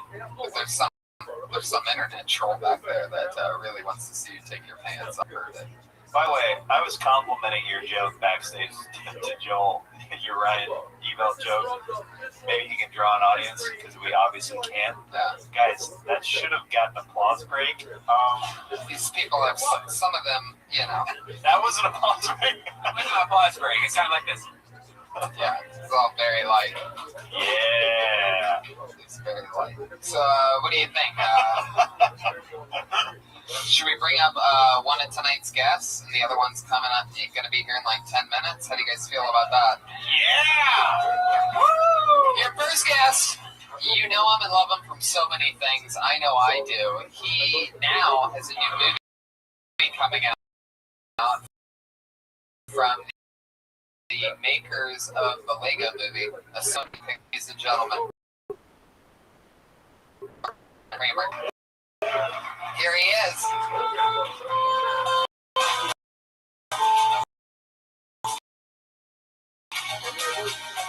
Fuck it up. What do you want? Here, sit here. I want you right next to me. Hey, Steven, Hi, Steven. Hi, if you want to keep it in there, if you want to talk into it, you can do that. Make yourself at home, Steven. I'm excited about the new movie Storks. Well, thanks there, pal. I appreciate that. You got to work with Jennifer Aniston. I did. It's Jen Aniston and Andy Samberg and Key and Peele. All right, back to Jennifer Aniston. Yes. So, is there any truth to the rumors that the reason why all this is happening is because all that divorce shit is because you are hooking up with Jennifer Aniston? That's exactly, 100%. Brad Pitt got mad. Yeah, Brad Pitt was like, this is not fair. I can't let that guy fuck Jennifer Aniston. He's fucking her. I gotta get back in the game. I gotta reassess my whole life. I'm like all these adopted kids. What's their name? Yeah. Fight Glickman in a Did parking you get lot. to meet Jennifer Aniston? Real talk. Real talk. Got to meet her. Very nice. How was that hello before she really short. How short are we talking? Because I'm guessing it's like 3 words or less. It was a minute. It was a minute of conversation. 3 words in 1 minute. Just Yeah, as I it was thought. like a, hey, you're great. Oh, I love that. I want. Bye. No, it was like that. Yeah. Yeah, it was fast. But I got to spend 6 hours doing press with Kelsey Grammer, which was fucking insane. And I got to spend an entire day with Andy Samberg, which was also insane. Oh my god. It's crazy. Kelsey Grammer. Highlight of hanging with Kelsey Grammer? So ridiculous. You guys watch Frasier DVDs? We threw them at each other. No, he was just so weird and cool. Like he'd go, we're gonna go in there and we're gonna talk to these people and we're gonna make a difference. Or not. Who cares? Either way we're getting paid, right, buddy? Like that. It was like that the whole time. Oh, I fucking love that. It was so great. And then we had to do these interviews, and every time they'd ask us the same question, like, what's your favorite part of the movie? He would go, my favorite moment in the film was when the boy turns to his father and he says, I won't always want to spend... I'm sorry. I'd get a little teared up, and his eyes would tear up, and I'd go, okay, buddy? He'd go, you take this one, you take this one. And then I would answer the question, right? And then 10 minutes later, we move into another room. We're doing international press with somebody else. And they go, what's your favorite moment of the film? He goes, my favorite moment the film is when the father turns to the son. I'm so sorry. He got teared up 5 times that day. Oh, Like, my he nailed it in front of him. Like, he's a real actor. He's a real actor. Wow. That guy is. How awesome! That was so impressive. Like, watching him, and he's like right here, and he's just tears in his eyes, and you go, oh. Right, the first I just saw him do it. I just saw him do that 10 minutes ago. First time you felt that, the 5th time you're like, this motherfucker. That's exactly. I was Fifth like, time you do your interview, you're just like, yeah. am I making it yet? My cry fainted. Dude, if you cried, it would go so viral. I didn't hear about Kelsey Grammer crying. Yours would end up being a meme. Yeah. That's one weird thing. We see so many open micers, like when you see the guys that are actors, that they're not really comedians, or they're acting like comics. Does that bug you? Or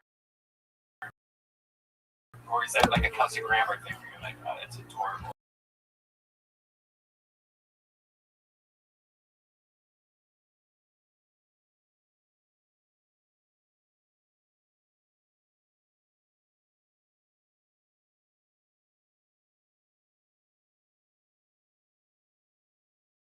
Killing it, and then you're like, really, where are you from? And he's like, well, originally from Santa Clarita, California. I grew up there, and I tried very hard.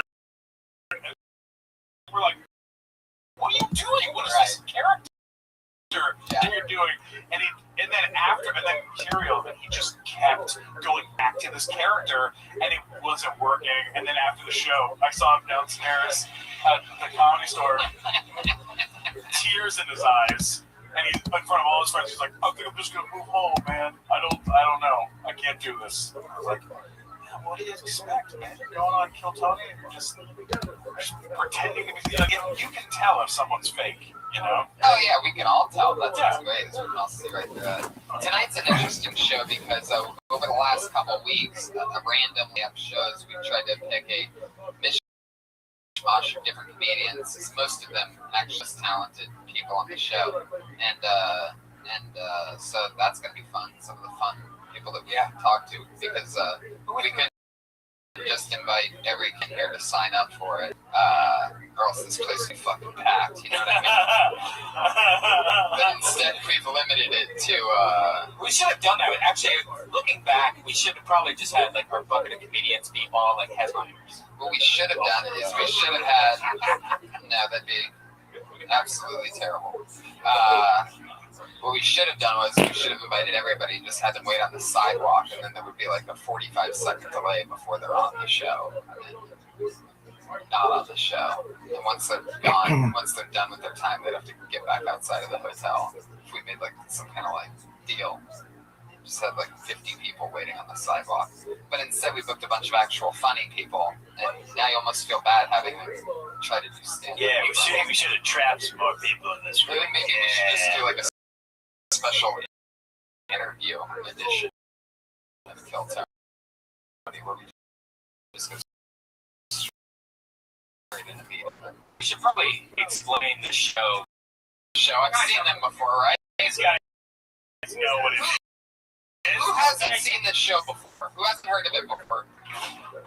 Okay, sure, we'll tell you. Here's what happens.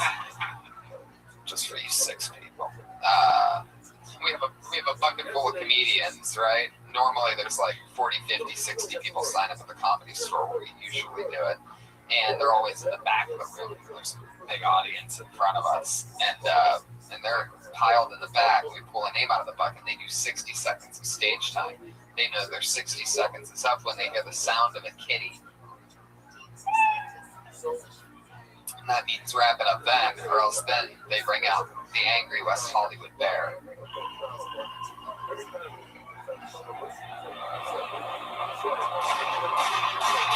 Thank you so much for the sound guys for really turning this part up a lot. Can we make it any louder? Is this really? Are you guys even hearing that, or does it sound like you're? They're back there. Are you guys sleepy? Can we make his soundboard a little louder? His voices are great. You guys are nailing out voices. Can we just get that board up a little bit louder? A little bit. maybe even a little Well, it's a one. dog in a well. That's nice. This is our, we put a dog well and we have a different podcast happening. Hey, Tony, can I just, there we go. There we go. There we are. We're there. Great. Thank you guys. Very hands together with the sound guy back there. We love you. You're making me uncomfortable. Tony, can I just say it's a dream come true to perform in the ballroom finally, and I'm glad that I can do it under these circumstances. I completely agree with you. Nothing makes this situation better than high ceilings and deep empty sides. You know what I mean? Oh, that's fun. Win in a ballroom, have a ball. You know, It's like show the minutes. We might have to, Joel. We might have to get there, but we have to build up to that. Build up to it. I'm ready. He got addicted to that ovation instantly from last show. He's like, "You want to see my dick? I'm ready. Let's do it." Any sign of our second guest, Josh? Yes. When he's here, will you just give me a light from the back of the room? Special ticket. Let's do this thing. I'm gonna pull a name out of the pocket.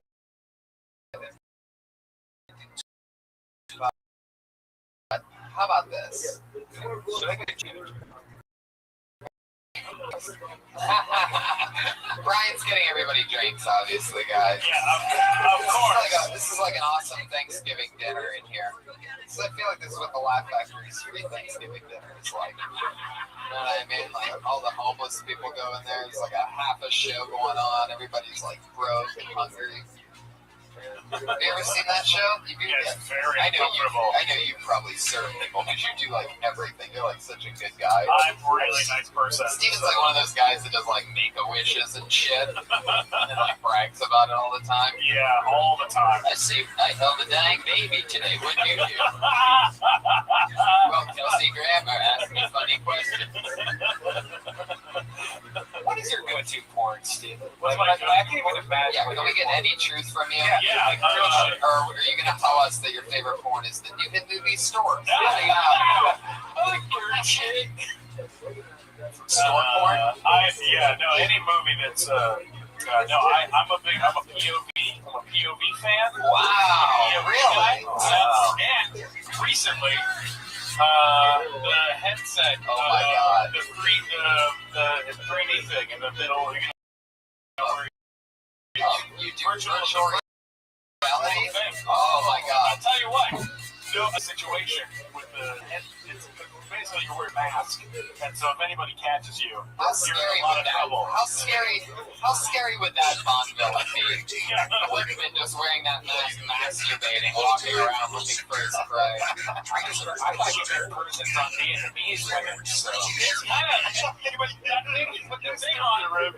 It's very real and it's very uncomfortable. It's nice, but it's also very uncomfortable. You gotta be careful, or you might not be able to come without a helmet on. Right, that's a huge problem. That could be a big problem. I can only get turned on by wearing a mask. That'd be fucking really weird. That's a problem.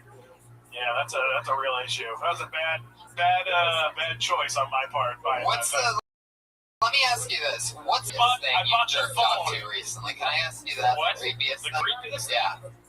And then I'll tell you mine if you tell me yours. And I'll tell you, even though you didn't ask me. Oh, I'm excited about this. Our good little Christian band leader over here.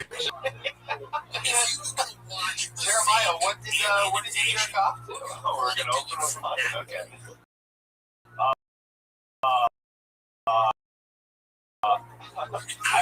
I found out that yes. And I was like, I gotta at least look at this thing, watch most of it. Like, even after I came, I'm like, what's the storyline? And then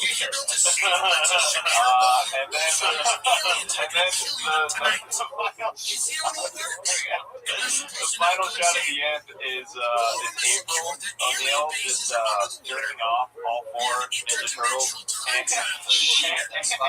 green things. Coming green ooze, secret of the ooze. How'd they make it green? Oh man, well it wasn't. The turtle things were fake. It wasn't like. Wow.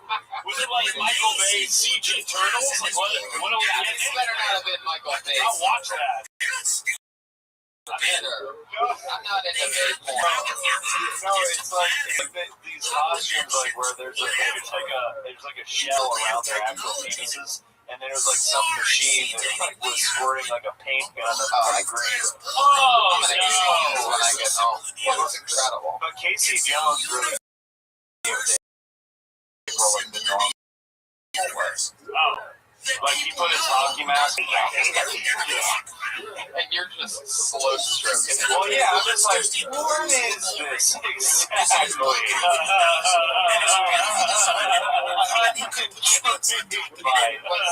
me ask you this: did Splinter make an appearance? I don't think so. I think that he was just like a little puppet, but he didn't do any porn stuff. So there was no he did exposition for it. Yeah, there wasn't any sexy rat stuff. Oh, that's too bad. Yeah. Yeah. And then I got lost on the. I rarely watch porn, but I got lost in the rabbit hole of like, oh, if you like this video, then you might like this video. And then it was just the girl who starred in Teenage Mutant Ninja Turtles naked reading, and I'm like, what is this exactly? That's what did it. I don't know. Was watching. It was just weird that there's a section of fetish where I guess there's porn where you just watch porn stars read, and you're like, yeah, they can read. I was watching one where it was one of these VR porns, and you're having sex with this. We get it. You watch VR porn. There's this blonde lady, and you're real into it because if you ever look, you're like in the room, right? You're like right there, and then right in the middle of it, the phone rings, and she answers the phone. She goes, hello? Yeah. No, I'm not doing anything. I'm good. And I'm like, what? What's happening? It was like, wait, it was too real. It's too real because you're like, hey, I'm right here. I'm here. I'm inside of you. Like, it was just nuts. It's like, I'm not doing anything. And sure, yeah, no, come on over. Can I tell you what I don't understand about virtual reality porn? Is like, I mean, all right, so you're fucking a chick. You got 360 degrees. What else are you gonna look at in that porn other than the chick you're fucking? Like, who's gonna stop and be like, you know, let me check out this closet for a second, you know? Just like, there's nice closet space. And sometimes you look at furniture, you go, that's a nice table. I wonder where they got that table. Just jerking off to the table. Oh, you fucking dirty wooden table. Nice. That's a nice IKEA table. It's a little weird. Let's start this shit. Let's do it. You know how it works. I pull a name out of the bucket to get a minute. So let's just do it, shall we? Alright. I'll pull a name out of the bucket here.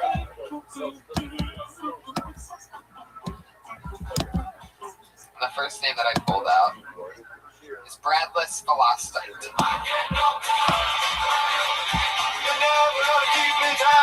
Here comes Bradless.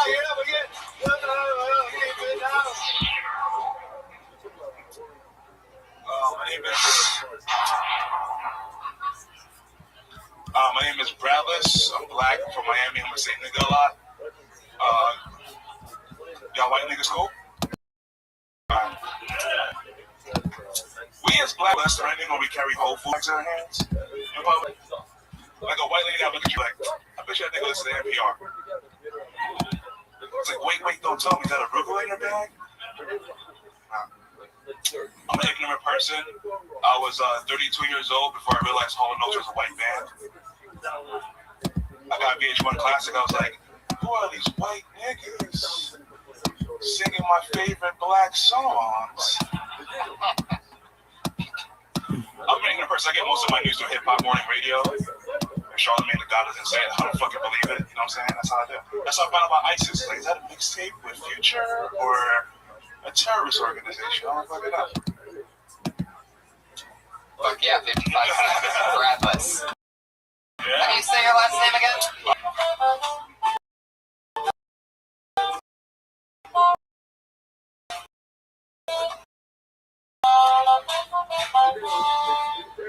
Then you hear also. Faloctet. Faloctet. Yeah. Yes, Faloctet. Is that what happened there? We're fucking up to it.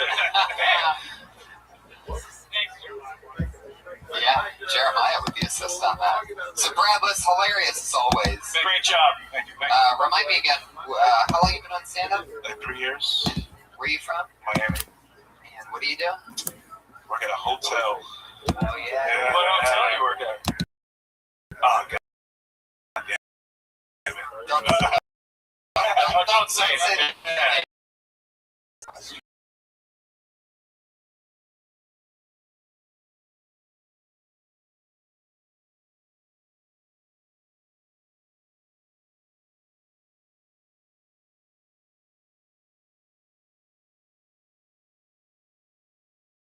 And all the time, and then, especially when they go to your shows. Oh, they trick you. They go, hey, I've got material. Yeah. And it's like, What a bunch of assholes. yeah, fuck you, Greg.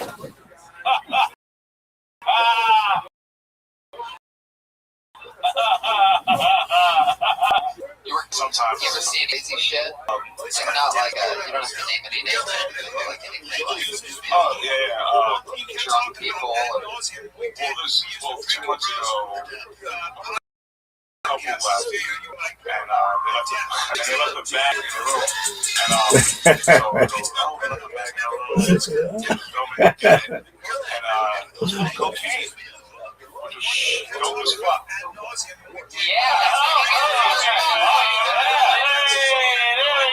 You're the best comedians in the world, and one of our favorite guests here on Kill Tony.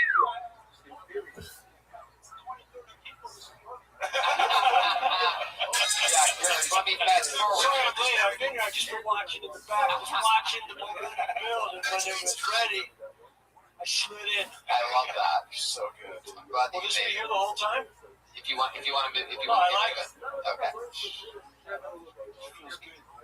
Sometimes you want leverage. It's Go almost ahead, like get back to the cocaine. I like pretty it. sure these are the podcast. These are the podcast Emmy Awards, by the way. This is pretty much it. Actually, a lot of people like to thank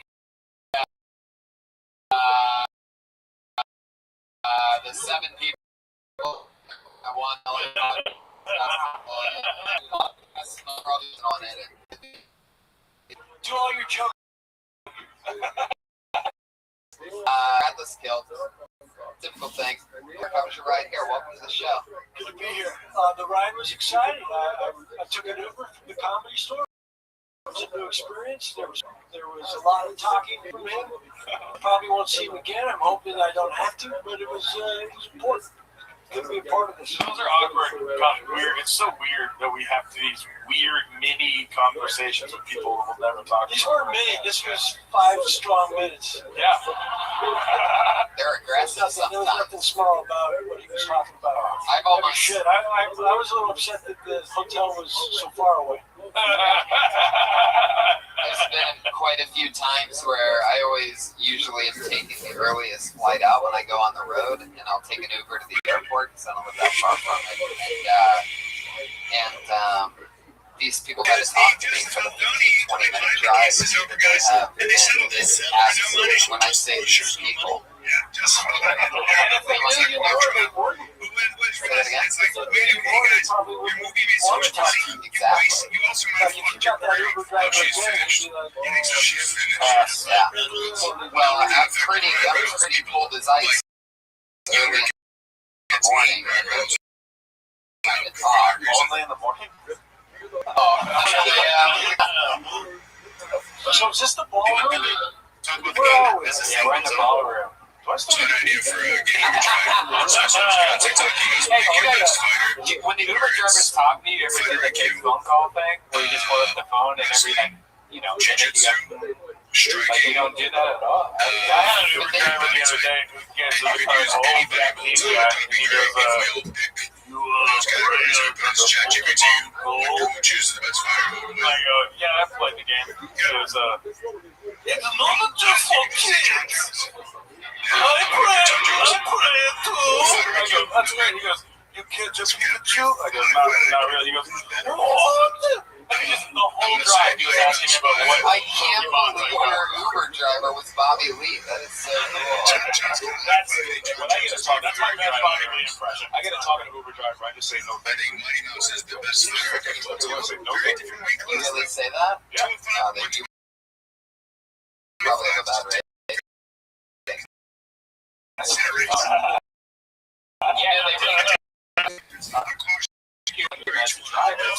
Like Brandon on Sunset, just because you didn't give light. No. If you ever friend an Uber and they you 4.2 because you're just giving money. Stories. I feel like I should call my Uber driver and finish the story. It's Kirk. I tried to cut you off. You go ahead and finish that story. It's good. So a couple months ago, where were we? Yeah, you found cocaine. Oh yeah, I found cocaine. I could have lost my job. Where did you find it? I'm sorry. He works at a hotel. And, he works at a hotel and he works on a ship as a bellboy. And how much cocaine did you find? Bellman. I hate bellboy when you say that shit. Fucking, that's the name of the thing. No, it's not the name of the goddamn thing. It's part of it. It says Bellman on my schedule. You hate the job, don't hate the name. All right, respect the title. I love that. So I got tipped like $500. Like, I was like, don't tell your man. Like, they have to talk to me. Shit, it's like, wow, tell your manager. They asked me to look inside of them. I'm just saying these fucking stories. Why do you keep on doing it? You've done it like 2 years already.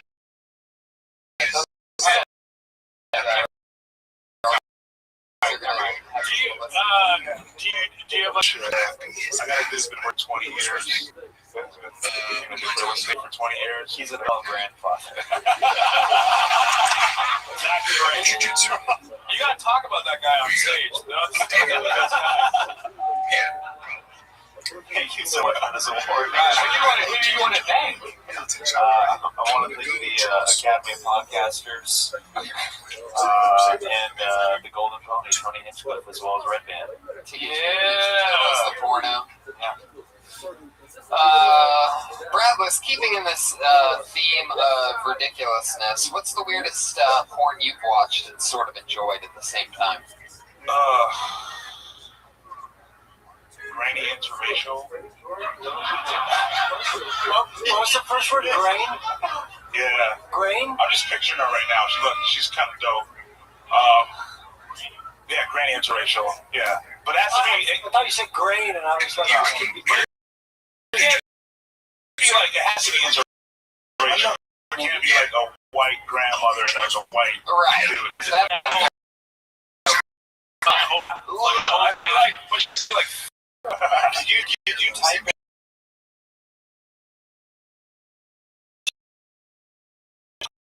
Oh, what happened was so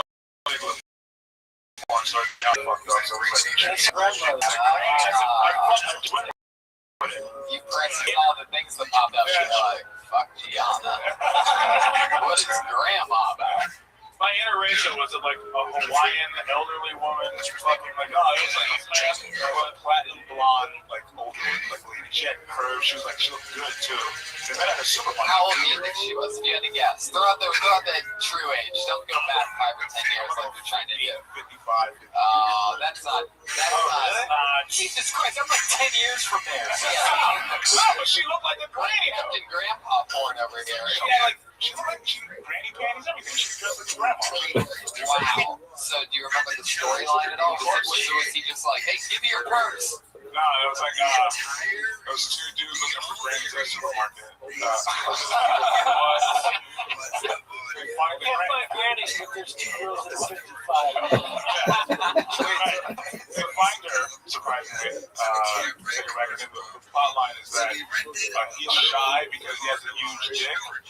And so the director told her, when you see his dick, pretend that it's not you. It's fucking hilarious.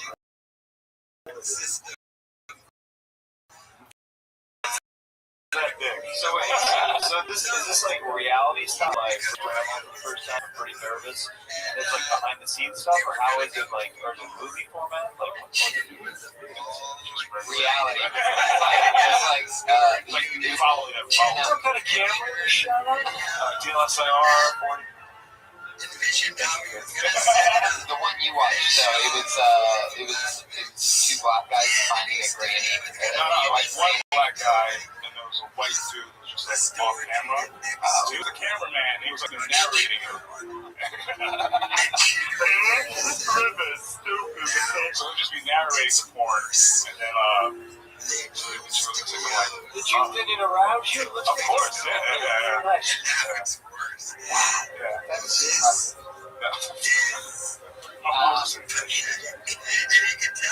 Well, Bradless, thank you so much for coming out tonight. Thank you. I really appreciate it. I didn't hear your jokes, but I like your confidence. There he goes, Bradless Philosophy. He's on Twitter at Bradless Comedy. BRADLYS. Just find your coke and watch him. That's the light. Doing the white. Doing the white. That one? No.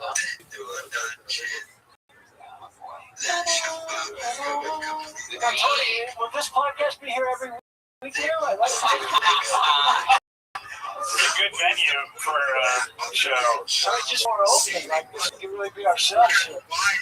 This guy I pulled out of the bucket. No, first of all, no. It's moving to Hollywood Bowl next week. I do like that monitor over there. That's cool. We're going to the Red Roof Inn. No, I like it. Red Roof Inn. This guy, it turns out his storyline is that he was signing up for this show for years and didn't get on for the first time until a couple weeks ago. We absolutely fell in love with him. I'm excited that he's here tonight. Put your hands together for Steve Lee, everybody.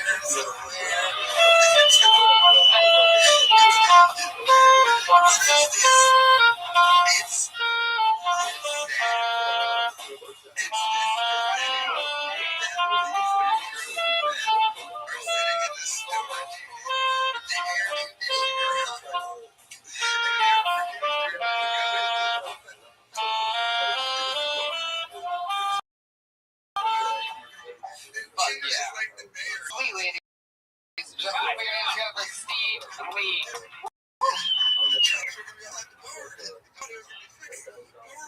You know why China is the most populated country on Earth? It's all the communists there invading China.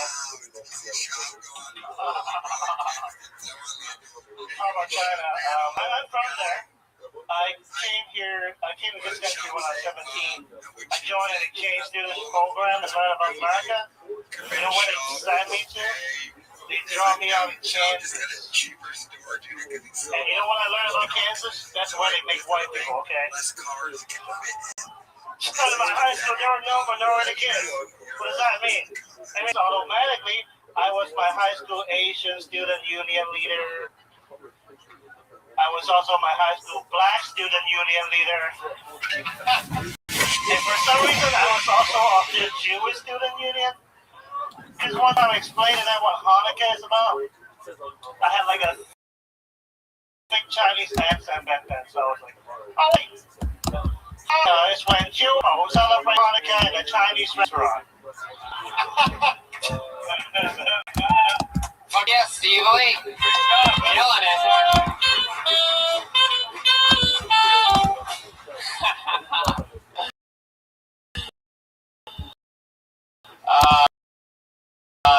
I love your style, Steve. You're a bad motherfucker. We had a lot of fun a couple weeks.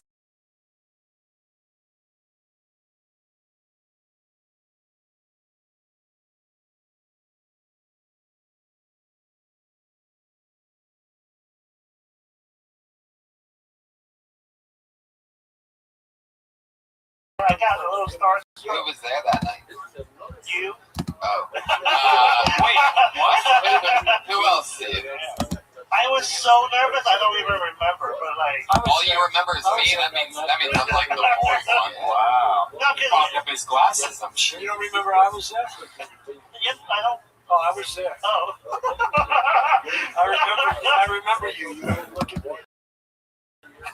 You wouldn't acknowledge me.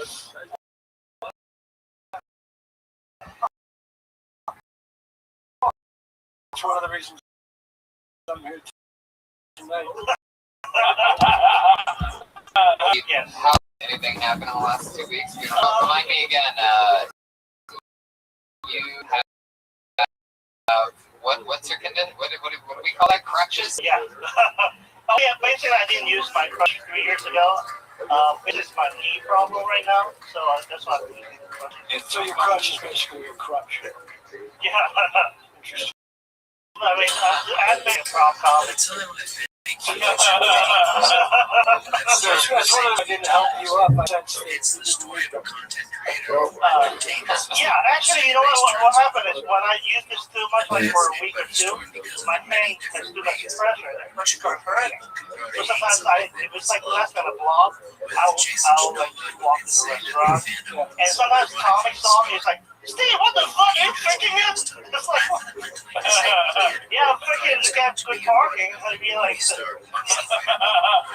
my comeback, but like, you know. How many people do you know that have like handicap stickers? Like I dated a few girls that actually have the handicap thing. They're like, it's street parking, and I'm like, I'm like, what out of 3 girls that did have that? Brian, those girls were Terrible people. I actually know an uncle.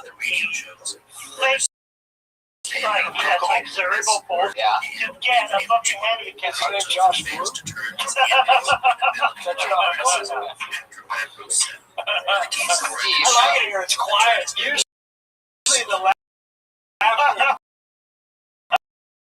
strong. When I feel like I'm talking to myself, You remind him of sauna. it's all right. I like it like this. I wish somebody It's getting a little too good in here, guys. If you want to chill out a little bit. Steve, remind me again, how long you been on stand-up? 6 or 7 years. And what do you do for a living? Right now I don't have a job, but I used to do like video editing, graphic design for Video editing? yeah, tech company, like back in the Bay Area. I live in the Bay Area for a long time. Did you quit on purpose? No, the company was that. Are you looking for one? You lived in Kansas, right? I actually lived in Kansas for a year. Was it hard doing video editing upside down? Yikes. Jeremiah, you're from Kansas. Yeah, that's Oh, what. really? Yeah. Over Barkle, I told you that you're Northwest. most of my friends went to South or West or. Jeremiah, I'm pretty sure Steve Weed may have a fuck your sister. Yeah. Did you ever find a pair of crutches outside of her bedroom door? I found him rather cerebral palsy. Yeah, even the podcast listeners can hear the 30 groans that just happened. I will take it, you sons of bitches! All right. I like your stuff. You got good stuff. Oh, thank you. You're very funny. You got a good attitude. You got a good face. No, I want to quit this shit every week. What shop are you? I don't have a good job. So, I mean, I like it when I'm on stage. Usually I do well. Well, why do you want to stop? What about it? Not getting booked. Like, there will be like a period, you know, like. Do you want to get a show out next Friday at the Ice House in Pasadena, California? Yeah. Do it. You're gonna do it? Wow, there you go. He was actually talking to me. I'm sorry, I was looking past you. I think I got that with one.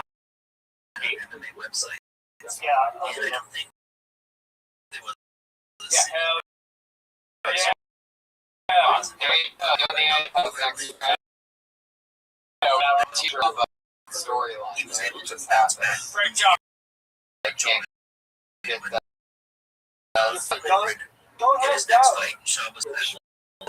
Yeah, he's killing it. Don't do comedy hoping to get booked. Just do it because you love it. You don't need anyone to be out there. Even bad shows are great. Yeah, they're even the best. Like, And you're like, this is a great show. Get the fuck out of here. Get out of here. You're so comedy. We're gonna keep flying through this bucket of people that are gonna do the show. But seriously, he's like one of the funniest people that we have on the show. What's our heart out again? What did you say, Josh?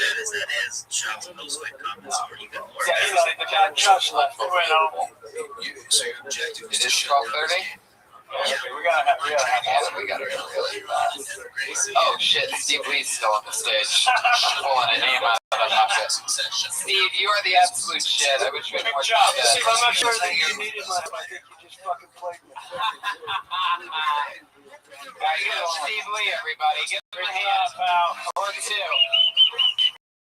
Good job, Steve. Good job. God damn it. Special one where it's handicapped people and it's really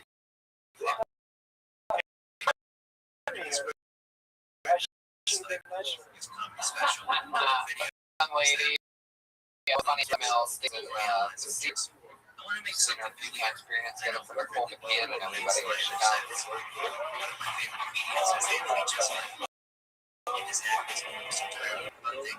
Chicago. That is okay. Just a lies and service. When I was a little girl, I thought I owned the moon because my grandpa told me that he bought it for me for my birthday, and that's why it followed me everywhere I went. It is frankly pathetic. I know, right? What a cheap old fuck. If you're looking for the perfect gift for a child this year, lies cost nothing. I went out to eat the other day, and I was at this buffet style place, and I overheard this girl, and she was like, I want to get another brownie, but I don't want to look like a fatty.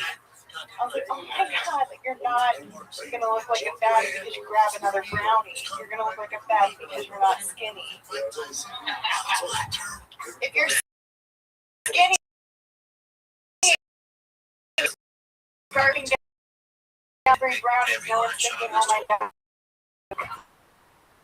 The job is paid in the fun fighting. Like, I'm pretty healthy, but I think I'm going to die being a dumb bitch and not.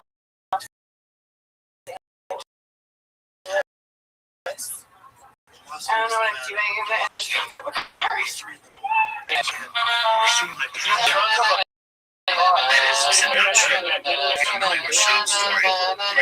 Familiar with Joe Rogan, you will probably remember the episode of The Fighter and the Kid that took place after the Travis Brown fight, where Joe viciously tore Brendan down. It's not like you don't have good qualities, but if you had a wrestling match with Cain Velasquez, how well do you think you'd do? Straight up wrestling? Yeah, I think people would be surprised. Really? You think so? I think you'd be surprised. I really do. I think he'd fuck you up.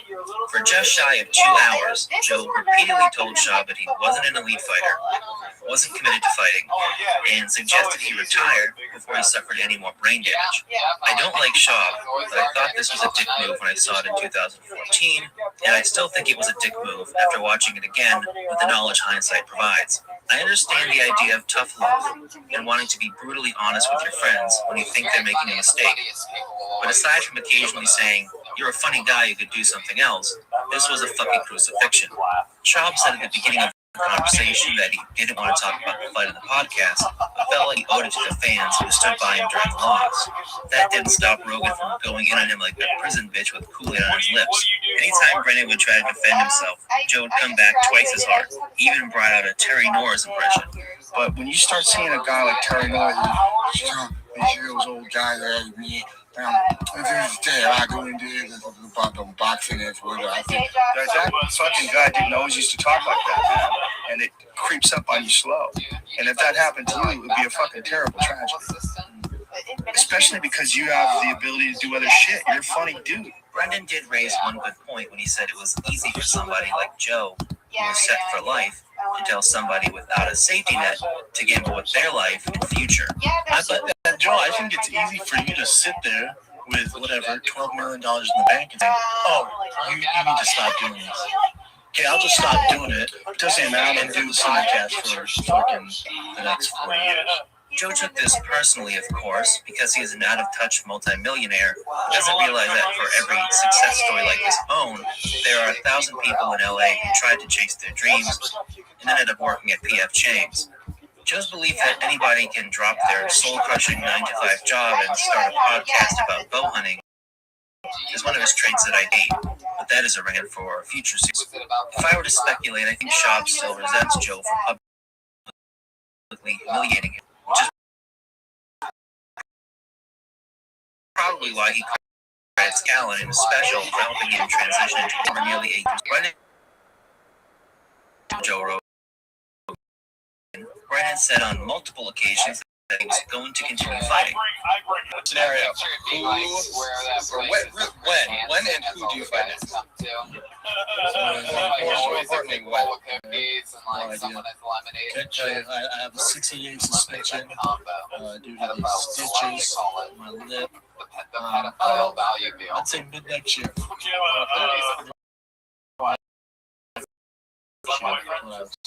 And then again, it depends what we do.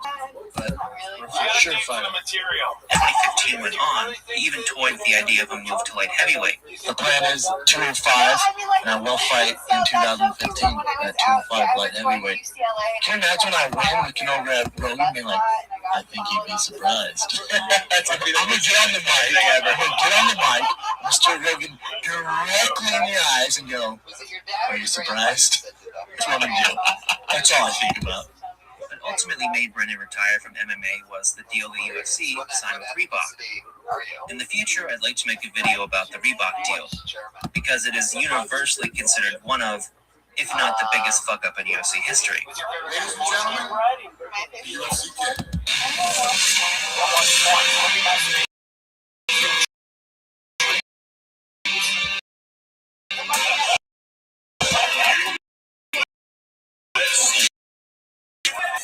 Many hilarious mistakes Reebok made while attempting to roll out their new fight kits and other merch. The real issue that didn't cite before the deal, in-ring spans, depot, and wipes. Having individual sponsorships, fighters could make a ton of money, sometimes as much or more than they would ever earn from their purse. When it was implemented, fighters were not permitted to have any other sponsored fights or fight week.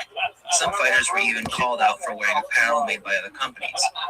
Matt Mitrione literally did an interview barefoot because the UFC wouldn't allow him to wear Nikes on camera, even though they were just his shoes, not a sponsorship. Honestly, where are your shoes? They're outside. I had some cherries on my feet, and that was part of the attire. So I came in barefoot. The worst part was that fighters were now only making a fixed amount of money based upon the number of fights they had in the UFC. As the Reebok deal was being rolled out, Brennan was one of its most vocal critics.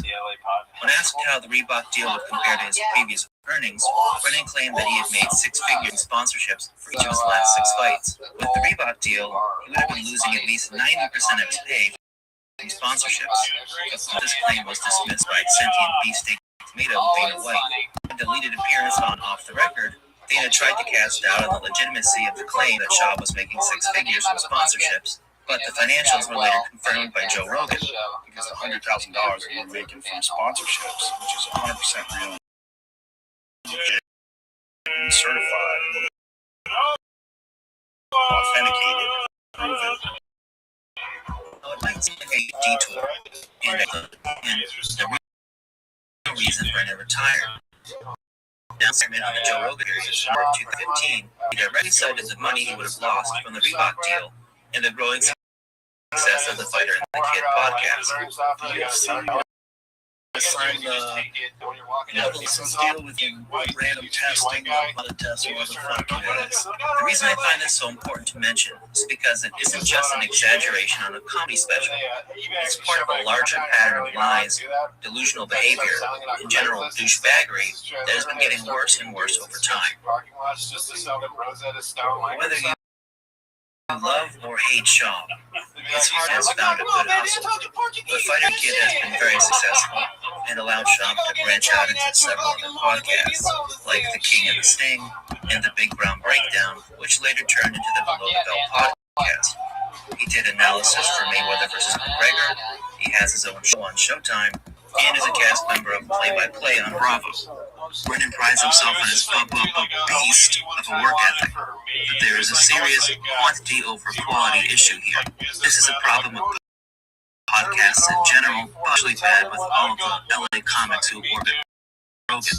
They all have 3 podcasts that put out 2 to 3 episodes, and they ran out of things to say about 2 episodes combined. To make matters worse, they're constantly going on each other's podcasts. So if you've seen a handful of podcasts from these people, you've probably heard all of their interesting stories and can predict what they'll say in just about any situation. I personally can't wait for the next Sober October, where Joe brags about how much he can exercise, and they all take turns to make fun of Bert's Mickey Mantle gene. Unnecessarily offensive saying, get your laughing at because the problem is more pronounced with Sean because he is really bad at everything he attempts. The man's career hinges upon guns. Just this big I should say this big fat stew, this entertainment stew. Potatoes are meat, man. They're the nuts and the potatoes in there, right? So, do you know that painting that Michelangelo did where those 2 people are naked touching each other in the air or whatever? Yeah, 16th chapter. I'm not throwing her under the bench here, but you ever tried throwing the trolley, Chen? No, I don't know this fucking about it. Throwing a trolley. Coming to a trolley, bus window. Up in the character from the horse's face after this. Hey, photography. The Blockbuster. New iPhone's Netflix. Like the Benedict. I'm talking about fraternity. Now we have epidemic. Now we got epidemic. Wait for this. This is I had 0 amateur fights. 0. Not 1. Not 450 like Lomachenko. Not 350 like Triple G. He's the youngest champion ever and has 0 background. That would be Kojak. Aaron Pico. Let me talk to you about Chris. Oh, that camera's gonna come back like a goddamn shark bites nose. Just fucking. But I wonder if those statistics are if people would save it. I know Brendan has been hit in the head a lot, but the degeneration in his speech over just the last 3 years has been startling. He used to sound fairly clear and could make a coherent point without too much. You know what it is? It's a fight. So, I'm ready for anything. I think that's a big asset. I'm ready for wherever. If he wants to keep on his feet, that's definitely my favorite. Wants to go to the ground, that's fine too. Now he is a hurricane of Vossian mispronunciation and malapropisms that put Ricky from Trailer Park Boys to shame. It's like a zebra getting his fucking ear starched off by a fucking beagle or something. If I'm trying to be fair to Shaw, he has suffered a ton of concussions, and he was never summoned to begin with. Brent's poor oratory skills are the least of his worries, though.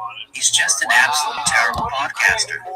It's the most noticeable during his solo endeavors, because he doesn't have a funnier and more talented comedian to carry him. Even though he should put the Fighter and the Kid and the King and the Sting and focus mainly on Below the Belt with Brad Chalk. You would think that a podcast about combat sports would be a cakewalk for a retired MMA fighter, but you would be wrong.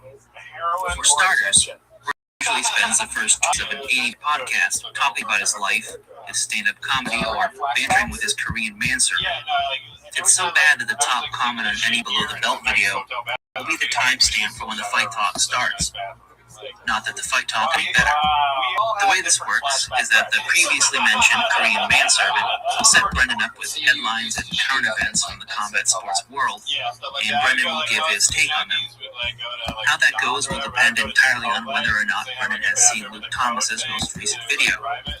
If he has, Brendan will regurgitate whatever he can remember Luke saying in a patois of brain damage. Somewhere in the middle of this disaster, Brendan will stop talking about fights to painfully read an ad from one of his sponsors. And I heard about Can, that clear alternative to braces. You know what? I'm all in for real Can. Can has an orthodontist who is licensed in your state and creates a treatment plan for you. And Can only uses experienced orthodontists. That's a let's fix your teeth. We're talking about the real deal. They even create a 3D preview of what the final results are going to look like. That's what Canada did for me. I need them so bad. Now that I've approved my 3D preview, Canada is creating custom clear aligners that will be sent to me directly.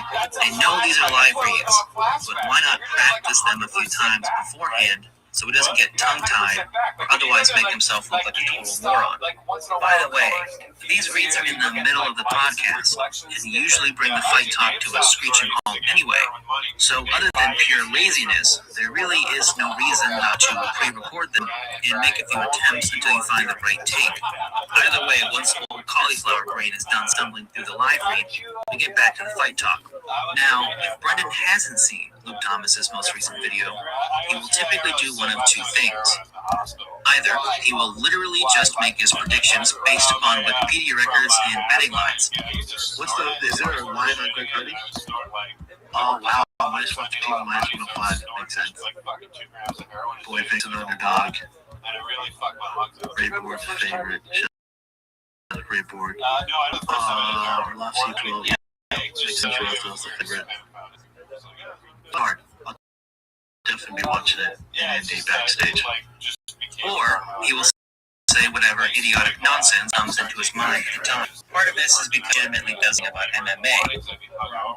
Is this the Tommy Strike Challenge? This is Fight Metro. Yeah, this is actually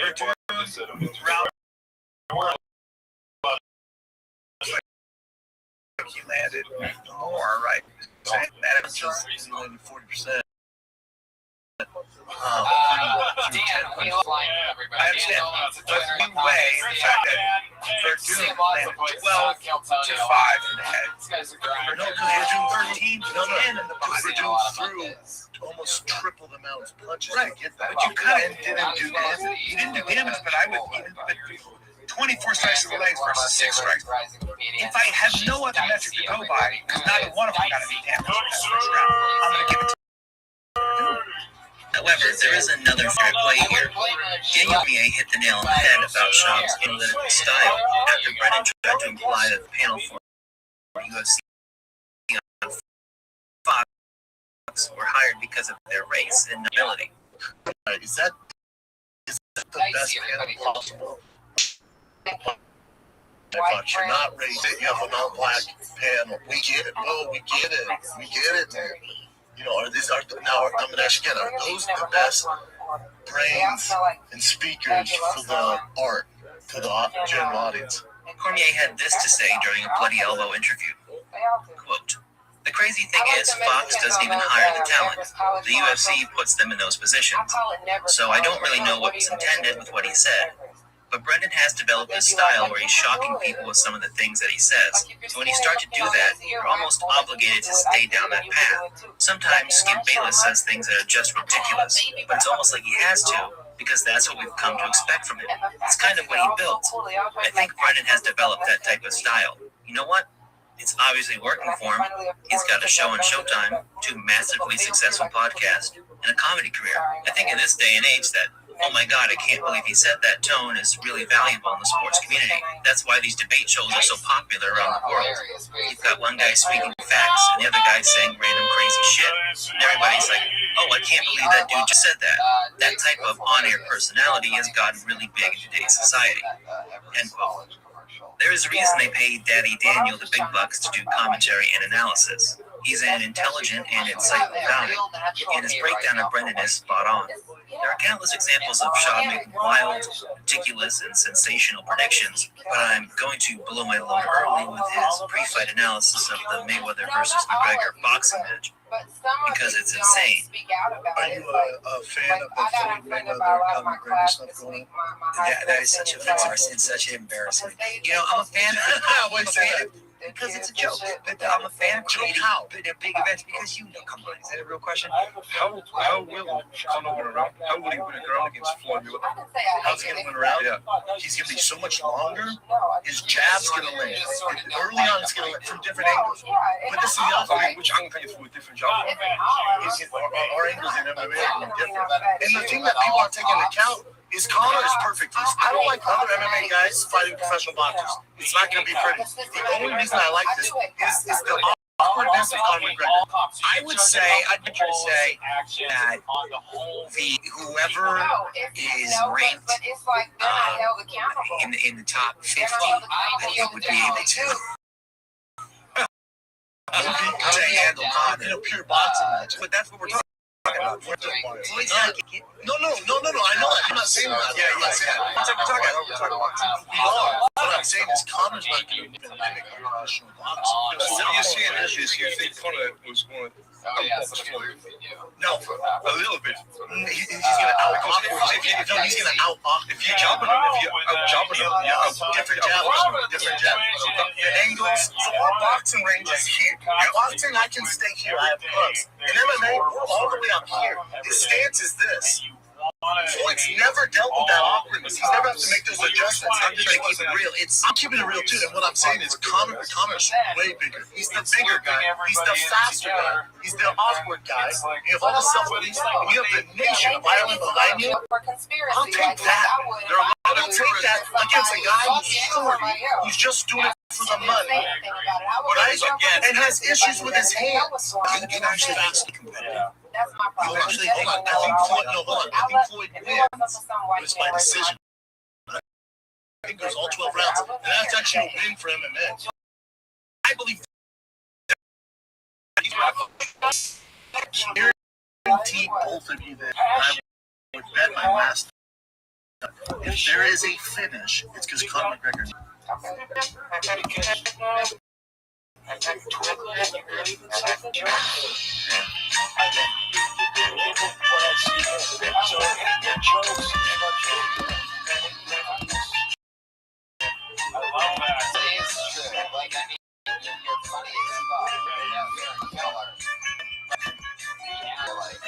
Some people might come to Brennan's defense by saying this was just one bad take, or that maybe it happened years ago.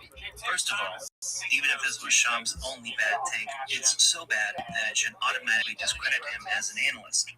But more importantly, Brennan doesn't just make bad predictions. He also frequently does a 180 after the fight, and even tries to lie about his initial prediction. I would like that. I would like that. Damn. Dicey's into this thing. Yeah, take her. Look at her. She's hot as fuck. Again, there are many examples of this, but I chose these two examples because they are pretty current.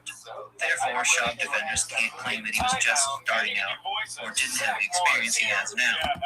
The first example can be seen with Anthony Joshua versus Andy Ruiz, or Shaw would call him Anthony Ruiz. Ahead of the fight, Shaw gave Ruiz no chance of beating Joshua. I think he can get Ruiz out there and the boxing guns and fighters as long as no one respected my breeze.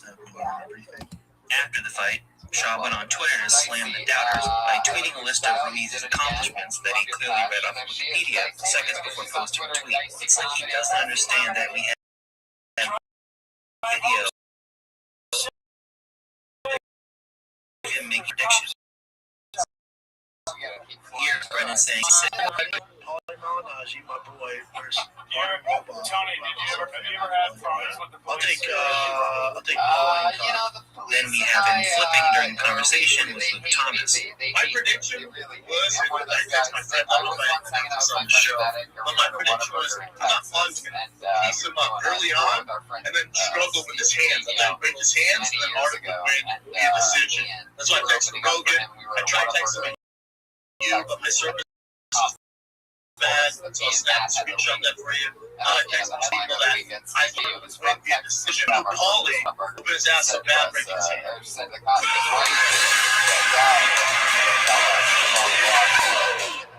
See what he did? He spit in on his face. Paulie is a volatile fella. Love the dude. Yeah. Their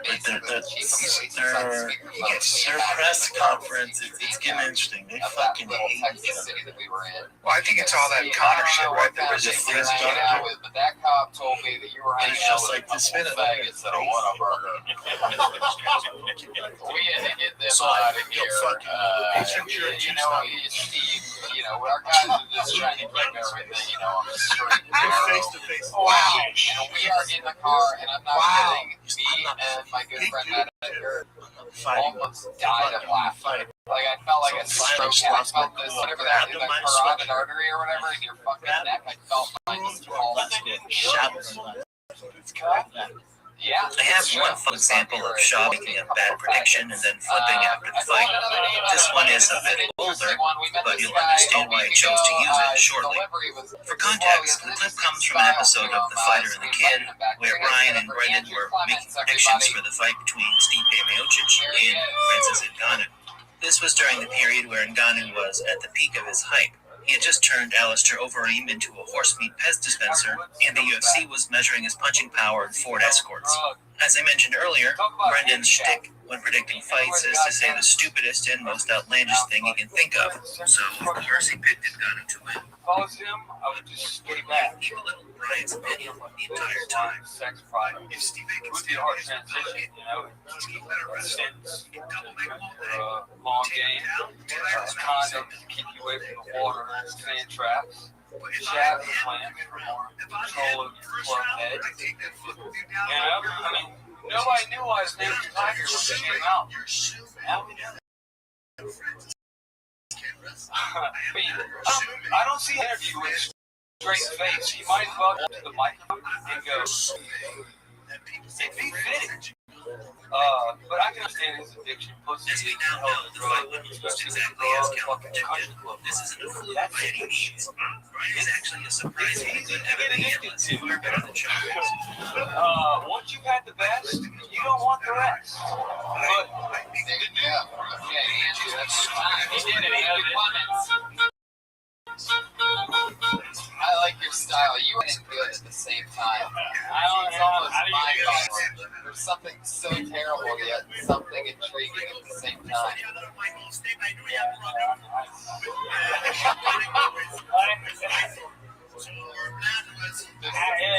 Yeah, that's me. Tony, I guess so. You're kind of a curiosity for me. I feel like you're like a real estate agent somewhere, and then this is like what you do. Is that like a thing, or what do you do for work? I feel like you're a dealer thing today. Am I right? What do you do for a job? What do you do for a job? Nailed it. no, I do that from time to time.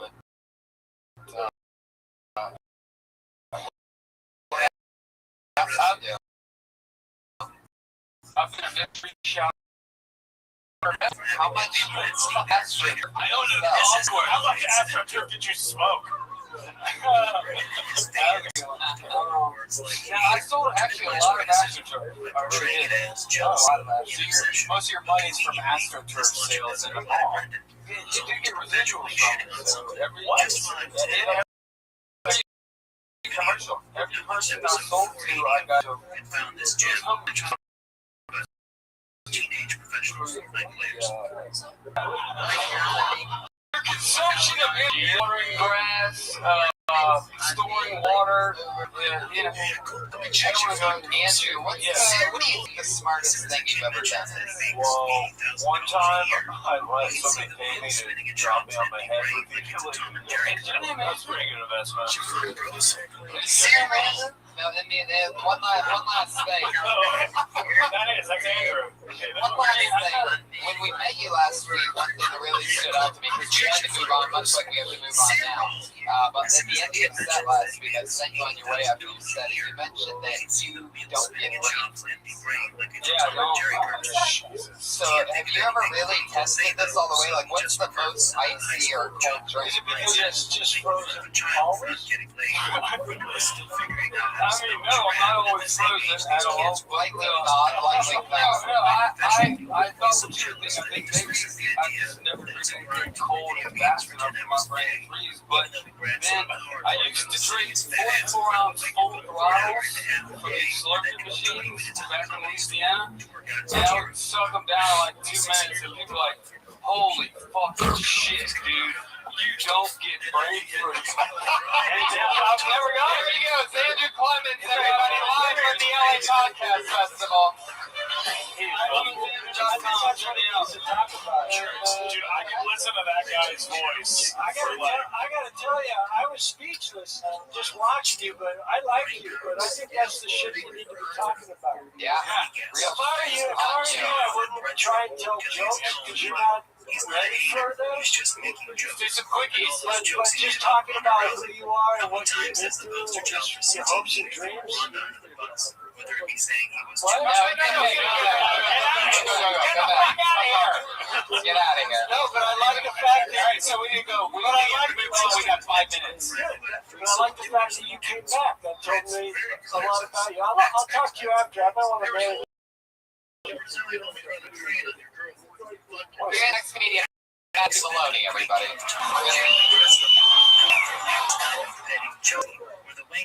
Let me take you a commercial.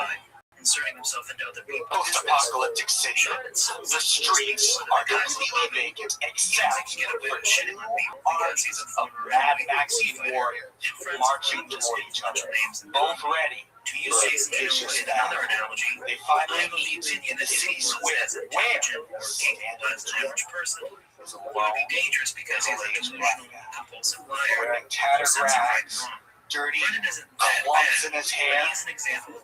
He's blind, insecure, jealous, one eye, given success and fame, and his ego to grow unchecked, but around he him. dresses the He's army. the kind of person like an authority on something he read or watched 5 seconds To ago. the cave from which you Condescend crawl. about something he hasn't even seen. There will be no bloodshed for tonight. We are all eating good in the neighborhood.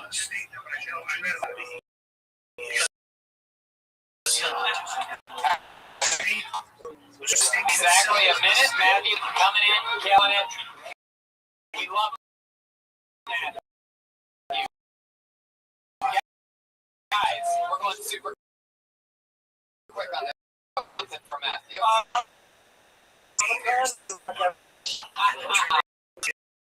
We can share clothes.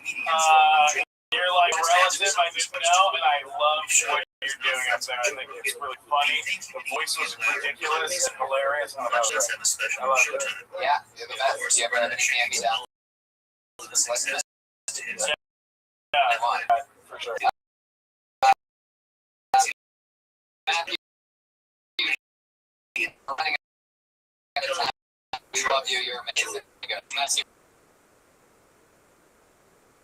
Look at my Matthew Maloney, guys. Just a special, super new episode. All the way to that energy, team, connection, chemistry, everything. I mean, everybody was on their game tonight. We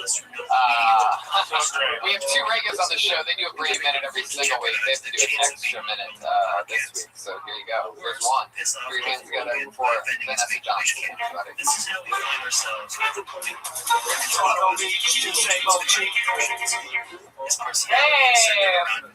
up?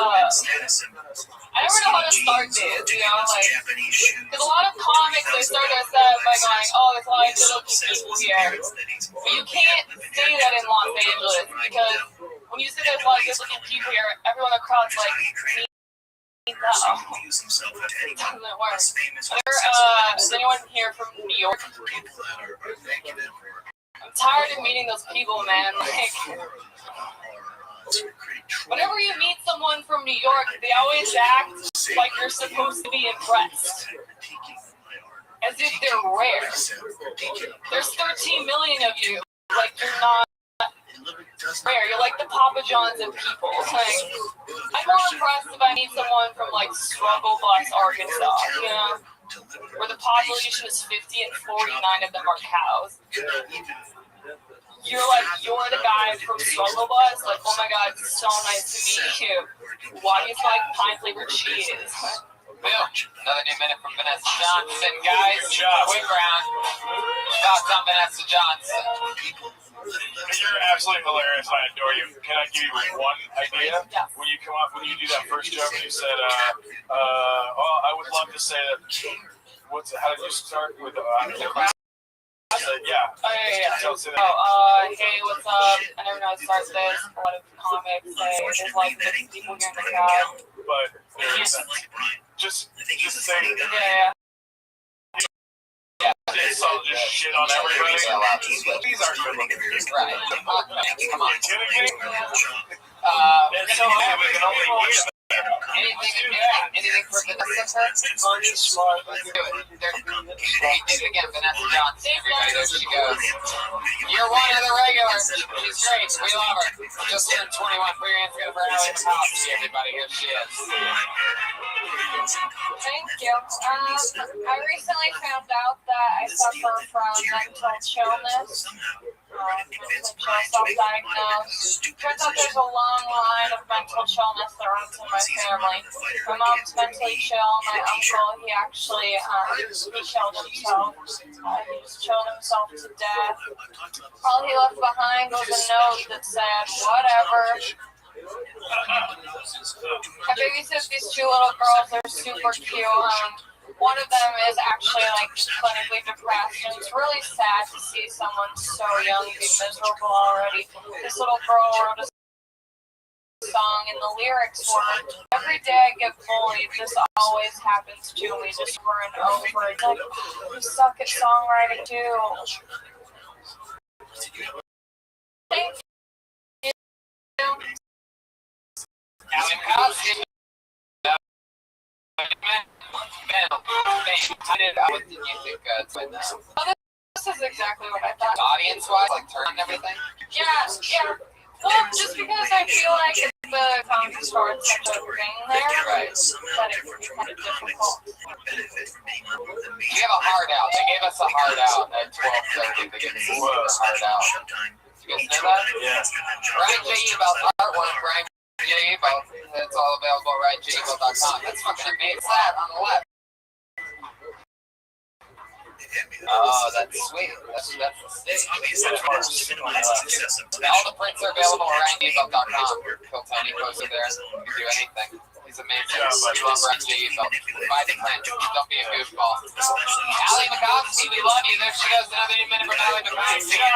Sorry, everybody, that went close to the end. We ran out of time. We have a hard out. We're at a hotel right now. Yeah, because we're it's like TV. We're at a hotel in Beverly Hills because we do podcasts. Well,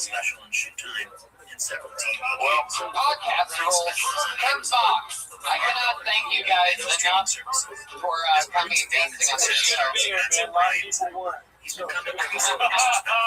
Fox is on Twitter, Quick Fox. We love everything he does. Fun stuff. Blakeman Storks is coming out. Storks is out right now in theaters. It's out. Go to your movie theaters. Go watch it. I'm gonna go see it tomorrow. I'm gonna go to the Storks movie. Ryan Redband, let's go see right now. Tony Hinchcliffe, thank you. Good night. Jeremiah Watkins. Stand up on social media. Joel Jimenez. I'm mostly sorry.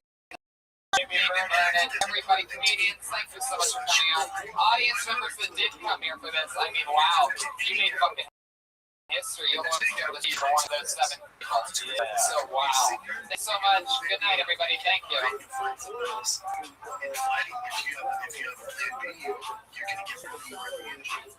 Concerts are so dramatic. Just don't do it. Just look at the frustration on Brian's face. It tells you everything you need to know.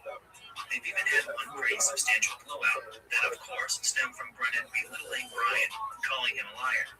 Any fight I've ever been in, I've done way more fighting. Never once. You've also been in. What I'm saying is you've also been in street fights. Yeah, I'm talking about street fights. I've been more than I don't think you've been in more than I've been. I've been rich. Hold on. Don't tell me that because you don't know what the fuck you're talking about. You've been more fights than me. I've been in as many fights as you've been in. In the street, I know you, dude. You don't fight. I know you. Don't tell me that. Wait. Why? You don't know me. You don't know how I grew up. I fought plenty in high school and college. Okay, you're some badass. I'm not. You're some badass. Why are you saying that? Why are you saying I'm a badass? Why are you doing that? I'm being insulting. I'm not being insulting. I just called you badass. No, you're not. You're being condescending. But you're going, oh, you brought rich, never fought. Don't say that. You don't know me. I'm making up stories. You make up a lot of stories. I make up a lot of stories. I make so I'm a liar. I'm a liar. Are you shitting me? Tell me a story I've made up. Real story. First of all, be careful now how you speak. I have character. I'm not saying you have character. Yeah, you are. Hey, this is Rabbi Rothschild live from the World Famous Comedy Store for a brand new episode of Kill Tony Volume 1. Here's Tony. Hi, welcome. How are you guys? Hello, happy Monday to you. Welcome to the #1 live comedy podcast in the world for Tony. Right then, everybody. Come on, guys. How you doing? Who it is. Master of sound effects and other crazy shit, dude. But Ryan J. Evelhouse Artist is here. He has a blank sheet of paper in front of him, and he's going to draw tonight's episode for you. All of his prints are available at RyanJEvel.com, including the Kill Tony poster, everybody. And for the first time tonight, hanging out. It's also the bad, damn adult. Put it on your wall. Jamie Vernon back there.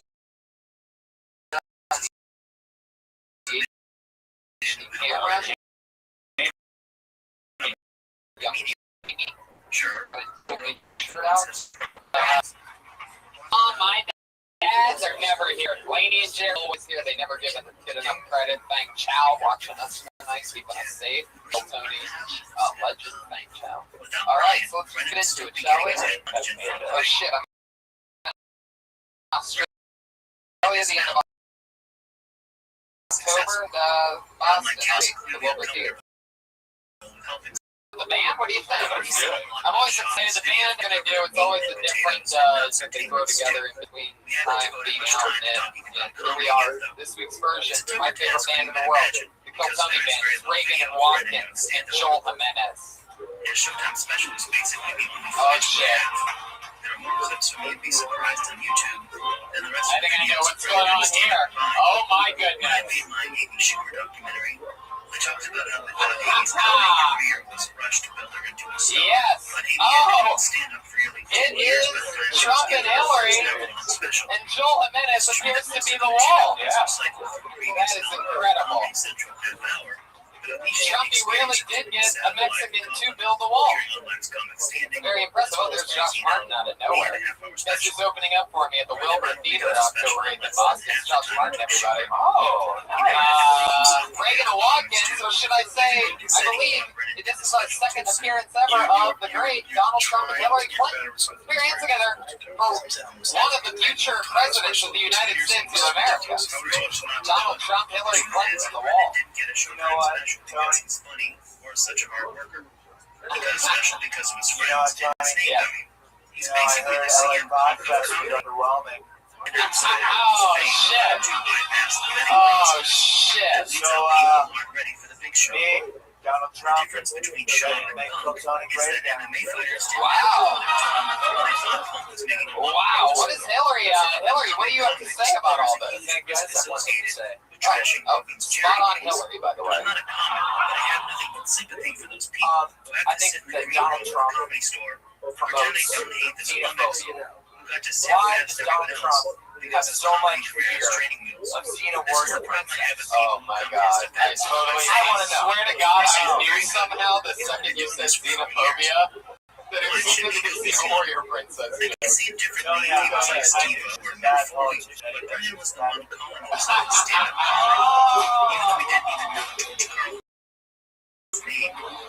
Oh, you know it's the whole Trump and Hillary when he's taking shots. Let me ask you guys this. You guys had a big debate tonight. How'd you guys feel about it? I owned it. Hillary? I kicked his ass. Wow. Oh, very good. Let me ask you guys a debate question. I know this is right now. All the shows he was doing. Every time he was on Rogan's podcast, they had one of their sweaty fucking conversations about stand-up and the business of show. I'm gonna have to cut you off. Go ahead, Ben. Donald, do you want to rebuttal there? Hillary really was showing her true colors. Not meant to run for president. He had no business doing the special. This little experience. If he had done a few smaller segments, how are you going to do that? Actually truthful with them. I think Brennan might have been able to put stories down into a passable 15 to 20 minutes. Donald Trump with a rim shot afterwards might be the perfect candidate. I think it is the most. Let me ask you guys one debate question, and Donald, you can answer first. Donald, what is your favorite part of a UFC fighter? Brennan really wanted to be a comedian. Let me ask you more. How do you feel about to get this over half an hour of mind boring special? It's not like the room. I am a fan of human. It's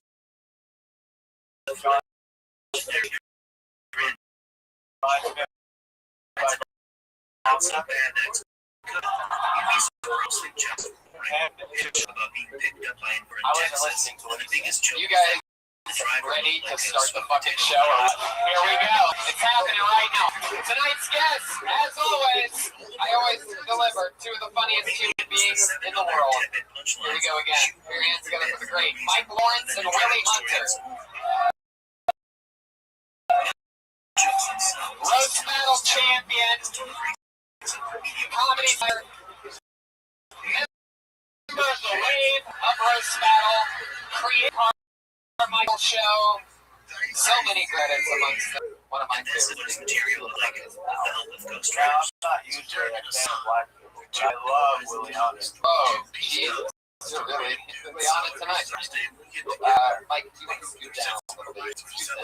Sure. I feel like we're really invading whoever gets pulled up here on the fucking revolvers and fire. Yeah, I know. I want to get on this table. I love that Reagan has a description looks like Rod. He's always stealing something.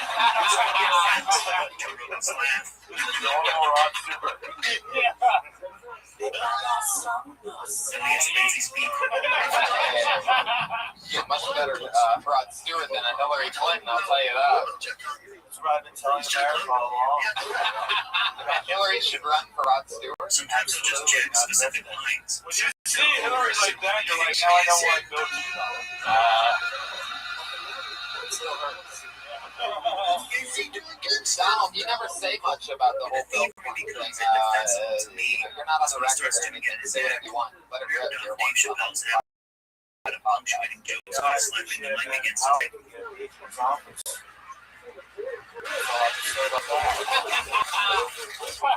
I would just love like your character to just beat the shit out of a Mexican offense member halfway through the show.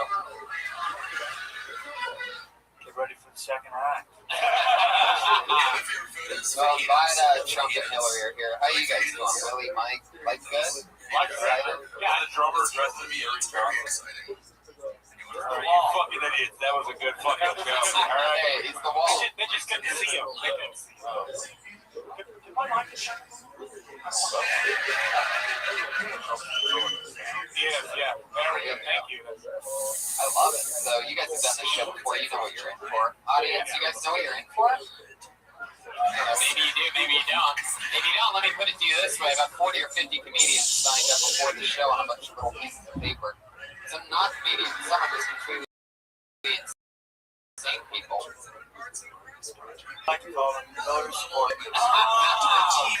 Some of them are really funny comedians. They come from all different places. Comedians, you guys know how it works. You get 60 seconds. You know you're not supposed to sound like a kitty. Come on, kitty. Be a little bit louder than that.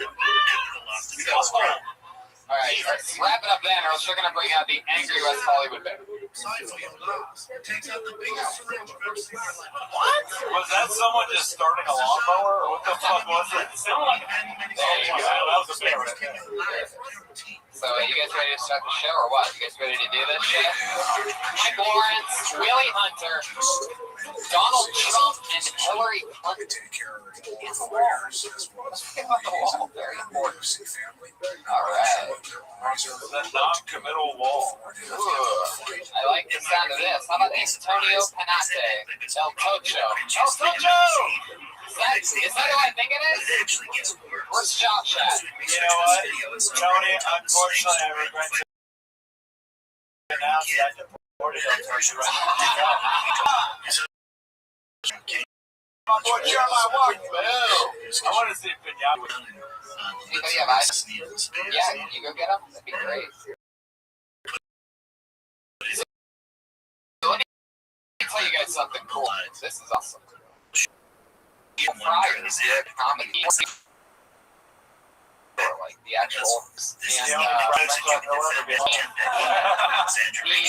really doesn't speak good English at all, and he dabbles in stand-up. Really excited to hear he always has a lot of energy. He's a positive guy. He's worked for 2 years. Everybody loves him. But his English has gotten better over the years. It has. There he is, El Tocho, ladies and gentlemen. Holy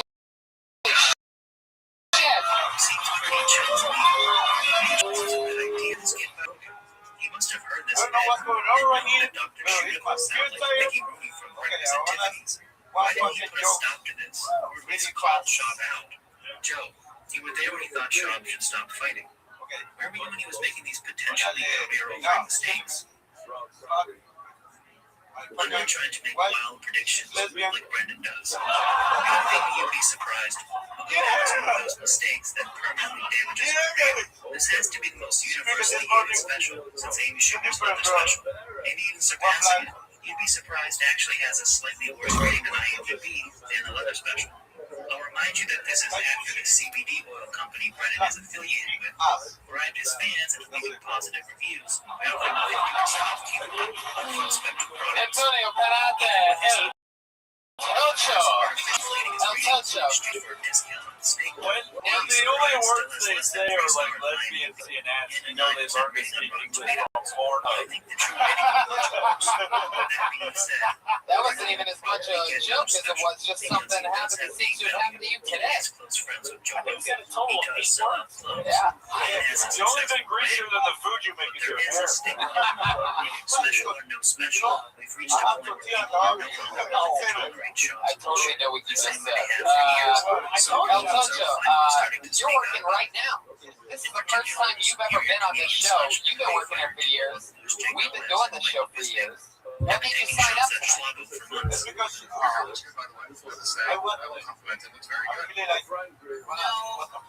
I will say this.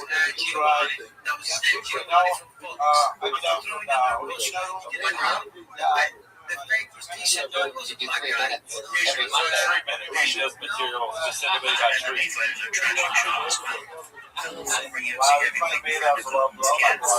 So you were working, wait a second, El Tocho, you were working when you got pulled out of this bucket. Somebody ran down and grabbed you. El Tocho, you're on the belly. Let's get around. Is there food cooking right now in the kitchen? Yes. Is there really? All right, guys. I'm going to get a report from manager later. Tony, your alcohol sales in that show tonight were really good, but we didn't sell a single one. Can you explain that? Fully cooked burgers and half-baked premises. My wife, lesbian. I mean, even you looked like you got electrocuted when you heard the word laughed at that. Like you were so shocked. My wife, lesbian. And I see. I'm excited because you know.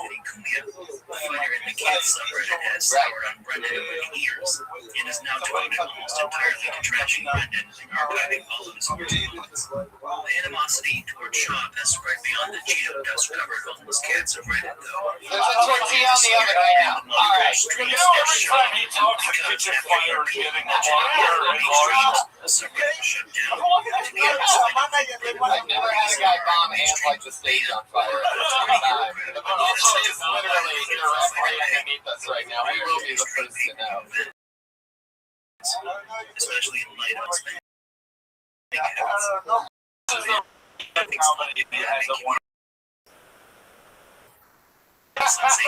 Take off the glove. That's the glove on.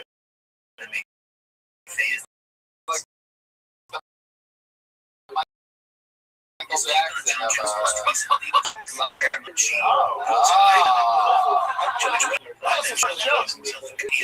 Yes. You think you get sexual transmitted diseases through your hands? Always have a corporate. Yeah, you put the glove over your dick, right? Is that what you're saying? It's pretty economic. You want to take a Which, do you always pick the same finger, or you start at the left, you go to the right, you get 5 condoms? You pick the index finger one. I wanted in this video I'm also giving outs for this podcast. Story begins with UFC fighter Ray. El Tocho, what's the craziest thing that you've ever had happen to you sexually? I mean, if that happened today, what's the craziest thing that you and a woman have ever done in bed? Considered quitting MMA to get a regular job. Many members of the MMA community came towards the aid, but there was one who stood out from the rest. On the JRE MMA show number 43, Schaub said that he would pay for Ray Borg's son's medical bills. I have no idea what the fuck he's saying. you still get to stay in America. Congratulations. Donald, what do you think about this guy? Some guy thinks he actually is not on the side of the wall. El Tocho, go get that tortilla on the oven. We're going to hustle you out of here. Anything else for El Tocho, guys? He's killing it. Get out of here. Go stop the kitchen fire. Sounds like an incredibly selfless thing for Schaub to do. El Tocho making a surprise appearance. That's fucking crazy. From one thing, we know that other fighters like Chael Sonnen and Cody Garbrandt You know what? Ketchup, one of the If I did that joke in broken English, you would have thought it was broken. Wow, speaking of broken English, the bucket always seems to have a little rhythm to it. This is what we call a Kill Tony legend. We love him here. He always does a new 60 seconds. statement vaguely saying Here, he's got some great Tam Tam, everybody. Ray's family in a tremendous way.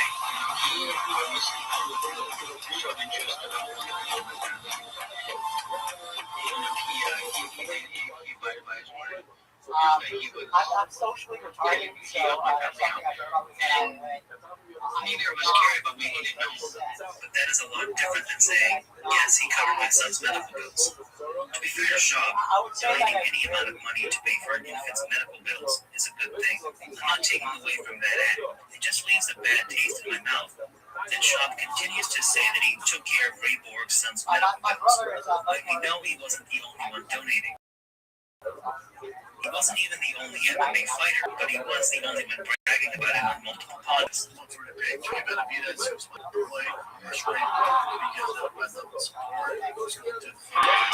Tam, 41 seconds.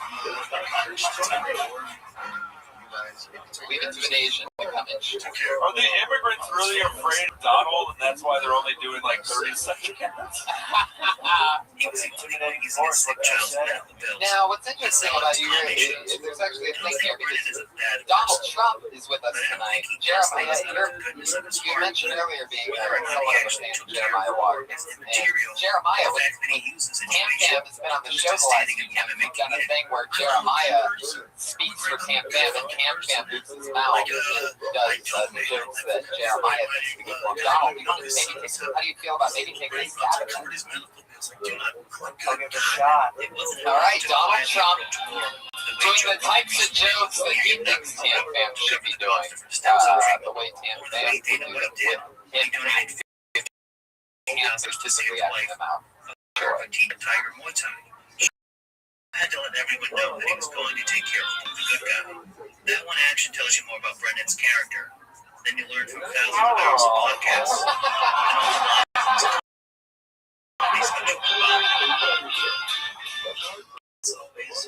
I'm watching the video market as well as liking, commenting, and subscribing. Making this video was a really interesting process.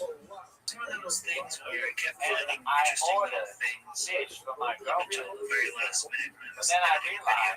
I already have a lot of mess, but maybe there's something to be found within the mess that I made. So it's my second attempt. Tam Tam, how is it possible that you sell his jokes better than you sell your own? Like, you really get into it. I didn't usually go in the front row. The video in general. If you like the video and you would like to support my channel, check out my Patreon and Twitter, which will be linked in the description. And a special thanks to patrons support.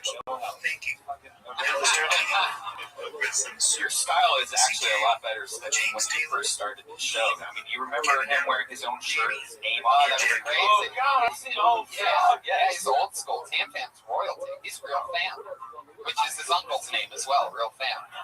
Now, I know it's a joke, but you've had sex.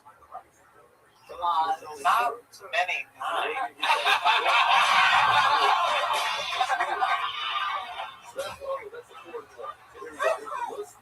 Oh my god, it's so great. It's the greatest thing in all of comedy. Still less racist than what Jeff Dunham does.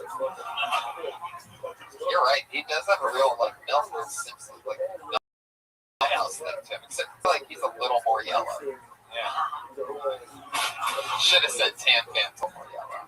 But that was like, makes it more racist. Said Tam Fam. It is true. I used to wear my little handle on my shirt, but now I have a handle of fashion.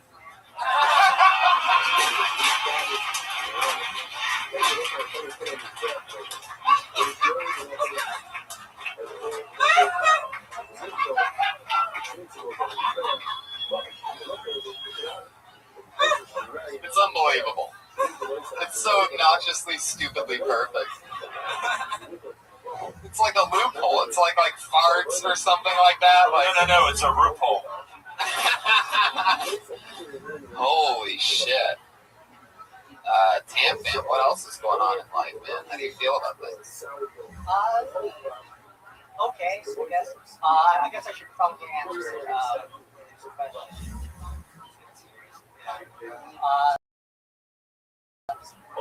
I have had sex with anybody. Oh, do you hear all those girls out there, Tam Fam? They're like, I'll only fuck you if Jeremiah does the voice the entire time. $5? What would that sound like to you? Ours translate in my language to wet pussy. So, if there are any ladies out there, Please start singing I Am So Ronery. Please start singing. so I'm looking for a hookup. Just know that I will wham, bam, slam, Tam Fam, you all me wrong.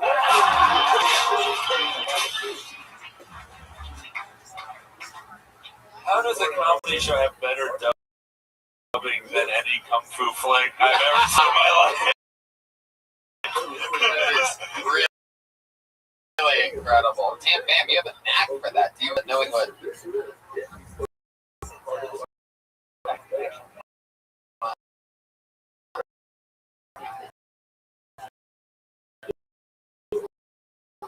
Incredible. I like Jack. I am going to let that joke die as a joke. Almost honorable death. If you just listen to this podcast and you don't watch the video version, I feel so terrible for you. You right there, people, and you the smartest people in the world. Audio people are just like, what the fuck are they laughing at right now? No, I can't do this fucking lips. It's like, what are you doing for work? Extra. Like what? Anything cool? Just newspaper. Extra, read all about it.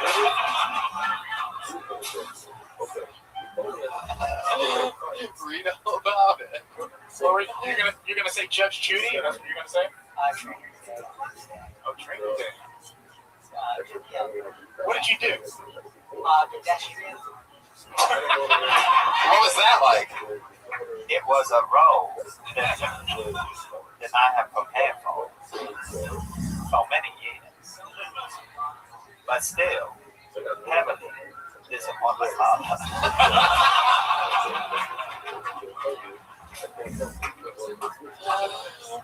my god, that made no sense. I love that. Anything else going on in life? I mean, you're killing it. You're getting a lot of stage time. A little bit. Try to get up every night. Music makes anything sad. It's so funny. I've been getting up every night. Every sentence you say commits ritualistic suicide. Like, it starts out noble and then just kills itself. I'm like, a lot of my jokes. But why are you so sad? Like I said before,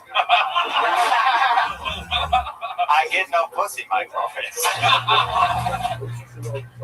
Pussy in my culture is a key to happiness. I think it's everywhere.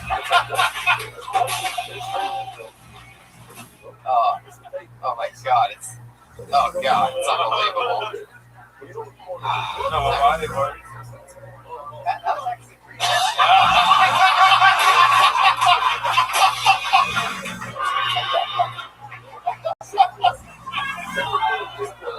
I'm dying. I can't even fucking wow. Jesus Christ.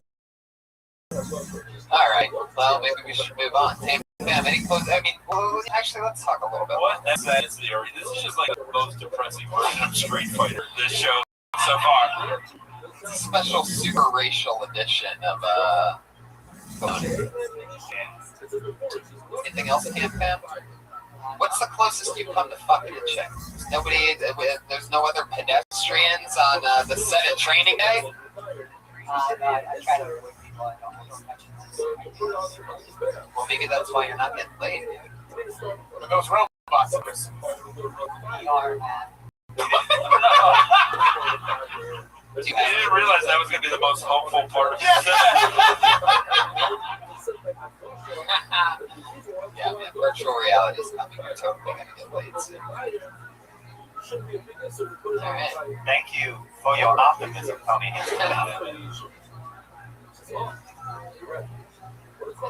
I wonder sometimes if virtual reality was my reality, would I still be turned down for sex?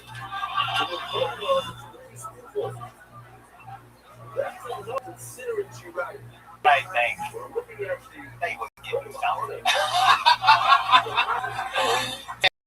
Fam, we absolutely love you here. This episode gets you late, I know it. This is the one. You can all say you were in the episode that got Tam Fam laid. Some crazy little Twitter chick's gonna come here. And if you are that crazy of a girl and you're listening, come fuck Tam Fam. We'll let you do an interview session. You'll get your own special 60-second interview afterwards. And Tam Fam will give you 30 seconds. It's probably. All right, we met this guy before. Put your hands together for Bill Russ.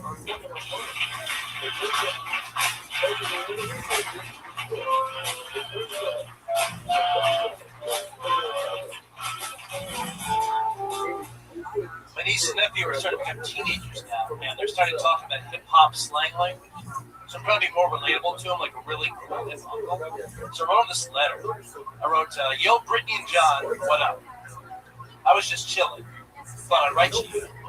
Just get back from my hustle. Making a Skrilla. You know, chips. Can't get a tenderoni unless you got the chips. This funny thing was supposed to come by the club and she can get the whip. She never showed, didn't call, that's mad whack. I ignored the dime piece. Told her you'll stop sweating me talking to hand. I didn't bring it to her. She started crying. I said, why put my grill if you don't know the barbecue? Don't get my Kool-Aid, don't know the flavor. Get off my job. I told her to bounce. She got all janky, began tripping. I said, yo, get off my tip. So now this biscuit is just getting us groove on the Freddy skis. I gotta bounce. Peace out. I really sent that. My sister called me a week later. Are you on touch? I was like, no, this biscuit hitter is pushing up on my boo and shipping her come correct. I have an arsonist friend of mine who just found a girl on matches.com. Fuck yeah. Bill Russ. I feel like you know all that newer lingo so that an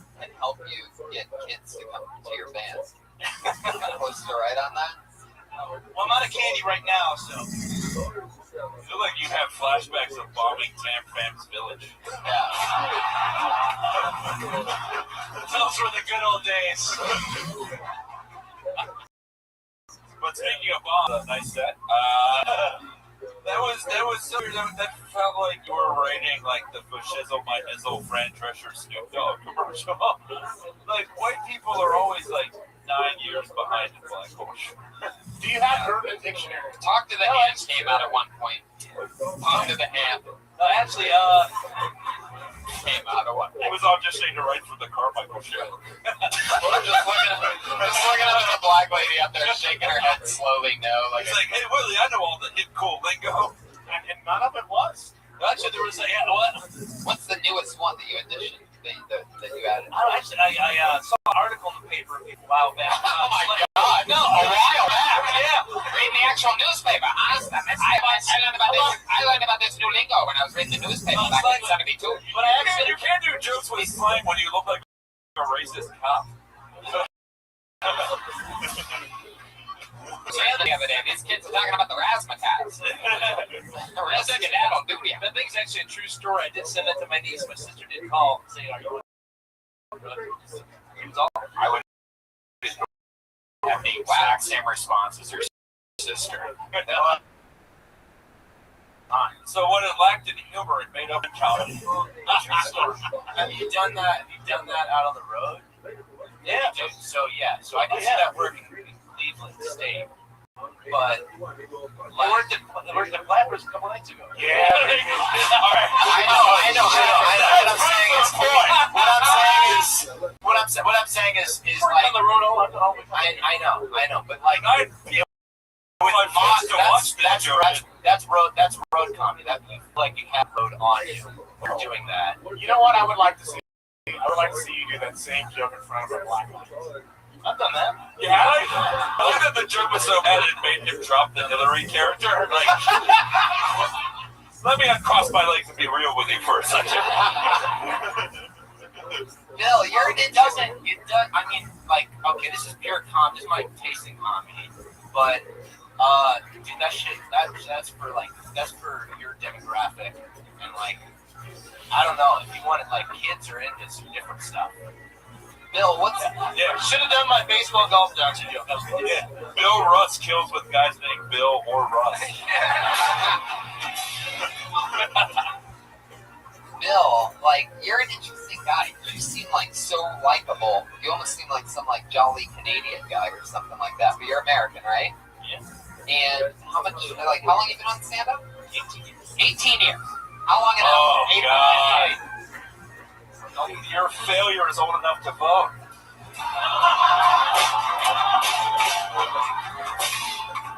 For one of these candidates. Oh, fuck, man. Holy shit. That was amazing. All I can say is, wow, Mike Lawrence, wow. Yeah, very impressive. I was having a conversation with Eric Myers, who's been here for 16 years, and he said he moved to LA 4 years ago. When he moved to LA, all his jokes had the road on them. People would just kind of stare at him. Because do you understand what like the music of the language is like super hokey? Bill, what's the riskiest thing that you talk about? Let's get right into it. How old are you? 51. You ever been married? No kids. Craziest thing you've ever done? Commit to stand-up for 18 years. So much better when it comes to than after. That's so crazy. That's like evolved Fred from Let's see. What's the biggest accomplishment you've had in comedy? or any. Tell us about your real life. For Brad Garrett in 600-seat theater. Oh God! Play that. Where's that sad music? I really love that biscuit joke, Raven. I need this to back this up here. When did that happen? 4 years ago. Okay. All right, Bill, stick with me over here. Yeah, I'm with you, Tony. Forget Brad Garrett for a second. Tell me shit that's interesting about your life, like things that you've done in 51 years. You win a yo-yo championship, or I'm getting cardio something. Or... loved it. Worked in radio for 10 years. I was on ABC's America's Funniest People Year, won $2,000 after taxes. What you do? What you do? Taxi. Oh my God! You know, all you just read long lyrics from "We Didn't Start the Fire." Do you do any impressions? Do you do any impressions of anybody modern? He just goes myself and then walks down the staircase. That's so sad. We all actually pictured. All right. Casey Kasem's doing Homer Simpson, and you can't just keep saying Casey Kasem. Yeah, we're not gonna save you on this one. We're not gonna go there. Why did you get it? I used to, when I was a kid, I used to watch Johnny Carson and watch all the comedians on it all the time. I loved it. That's what did it? Bill, tell me something interesting about your life, something that you've accomplished, something weird you've seen, something. Like if you were going to write the Bill Russ book and you had to think of like a page that was going to be decent, what would it be? Here's a good road story. I was doing a show in Danville, Virginia. After the show, this young girl came up to me and asked me if I had any weed. And I told her I don't do weed. I don't smoke pot. I don't do weed. She I goes, don't do weed, girl. So she goes, if you give me $40 for weed, I'll have sex with you. Oh, so and then all of a sudden you're just like, wow. So you gave her $40 for weed. Yeah. And did you see her smoke the weed? It wasn't for weed. Let me fast forward you to how that story should go. Some chick told you it was for weed, but it definitely wasn't. I bet it was. How has the fry cook who can't speak English been the most hopeful person on the show? The fuck? These immigrants come and they can do the job of a Bill Russ equally as well. This is my first time. I got the accent. That was your champagne. Wow. I got my accents mixed up there. Oh, the mouse of weirdness. Alright. So, Bill, what was that sex like? Where'd you do it at? Where'd you take a girl like that? Your car? Tell the truth. Do not try to be funny. I can see that. No, it wasn't the car. It was in the car. Driver's seat or back seat? It was back seat. It was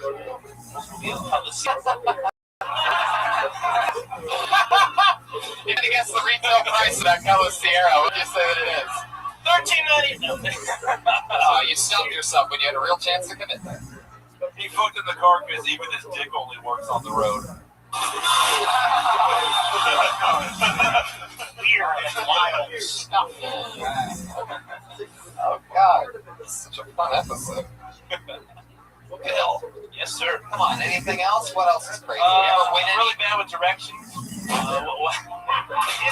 You should see me. I'm out there with my road map and I'm just fumbling and fumbling. I once had a show I was reading the paper one time and I'm like, oh my God, I'm lost and driving at the same time. You should be reading this paper. This is like you get lost Unleashed with Byron Allen. You can get lost on stage in under a minute. I was once in my Chevy Chevelle. Reached my road map. Had a show in upstate New York, Rhode Albin, New York. And then I was driving down the street, and all of a sudden, oh God, it was terrible. Oh, Jesus. This guy was reading newspaper.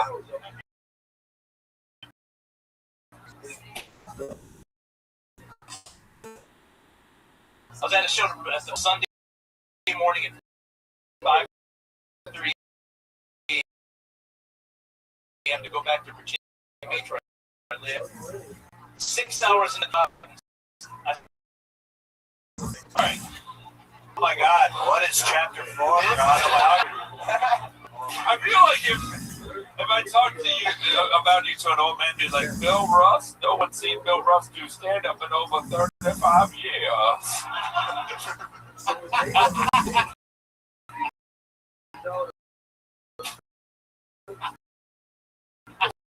Right, so the second craziest thing that you've ever done is drive 6, which, by the way, dumber. What's the dumbest a human being could possibly do? Let's really with it. We can use our imagination. And that's what they literally came up with. And what's widely considered one of the funniest movies of all time. They pretty much tried 6 hours in the wrong direction. You accomplished what a bunch of comedy writers literally thought was something so unbelievably funny. Anyway, then the number 2 most interesting thing. What's number 3? Dig deep. And by dig deep, I mean think of a close where the bodies are buried. In the funny farm in Albany. Turns out that the funny farm is a psych ward that he was committed to. So let's forget stand-up, forget show stories. Yeah, something from life. Yeah. You're not going to sell us on the comedian thing. We want to know what's some real shit. That was the meanest thing that's been said tonight. Hey, I'll go down with this shit. Anyway.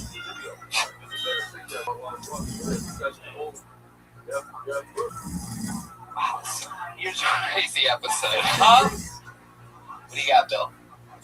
I interned at a radio station when I was younger. Why are these all like rinky-dink show business stories? Anything happen to you when you were 30 I once or seen a younger? ringer show on the Titanic. That's a good story. I'd listen to that. Bill, you have a girlfriend lately? Anything like that? No. You into guys? You gay? No. No. What do you do to pass time? With my dog. What? Dog park. My dog's one that had the broken leg. Yeah. Do you eat ass? Oh, every person that's been up here has been a sad independent film. Like, this is so... I want to see who's next.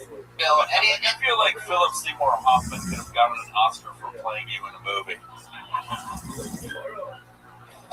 We have your dog on the line. So, Bill, how long have you had your dog for? Creepiest thing you've ever let it lick off of your penis? Well, he doesn't like peanut butter, Tony. Bill, anything else, man? Where do you perform? I've written a serial killer. You wrote a what? Serial killer letter. I had a neighbor who had a dog who was barking all morning, early morning till late at night for the bug. I took a magazine and said, "Cut serial killer." I put 2 mindless barking dog and noise neighbor. Try getting a pet rock. I will be watching you. And I taped it to the door. Never happened.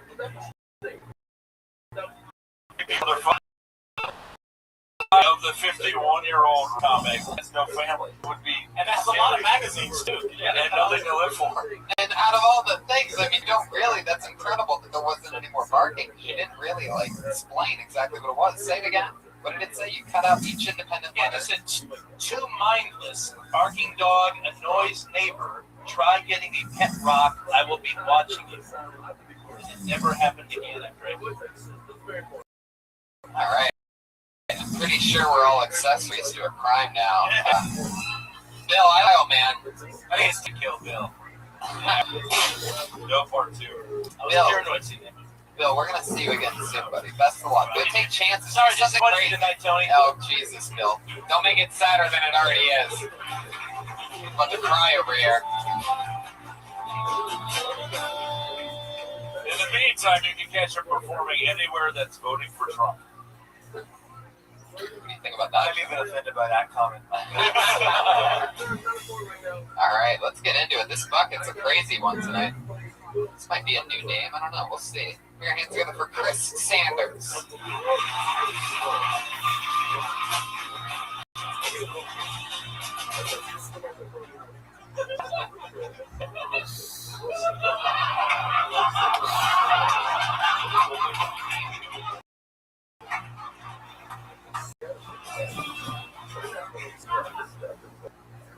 There can be only one. All right, one more time for Chris Sanders. So, I used to live in Beverly Hills as a homeless person. actually used to live behind my job. I would have it on grass. Every 5 a.m. I'd wake up when the sprinkler would turn on, and I'd go into work early. After a year of doing that, I eventually got an award for attendance. One of the weirdest things about living in Beverly Hills, like one of those strange things. I remember I saw this lady. She had her dog in the baby stroller, but she had her kid on a leash. And she got really upset at me when I tried to pet the kid. I'm like, is it like a service baby? Is that what it is? You know, you see a lot of like mean kids, things like rich married kids that was at CVS buying some toothpaste. And this kid, they were running amok, they were throwing bags, being loud, being mean. Cashier's like, you gotta leave. 3 of the kids leave, but 1 stays. And he points at the cashier and he goes, I can buy you. That's how ignorant this kid is. He doesn't know what the line is. My dad can buy you. Thank you. Chris Sanders. Wow. How you doing, Chris? I'm doing well, thank you. How old are you? I'm 27. How long are you doing stand-up? I say consistently for about a year and a half. Donald? I think the question is, how long have you been a stand-in for Willie Hunter?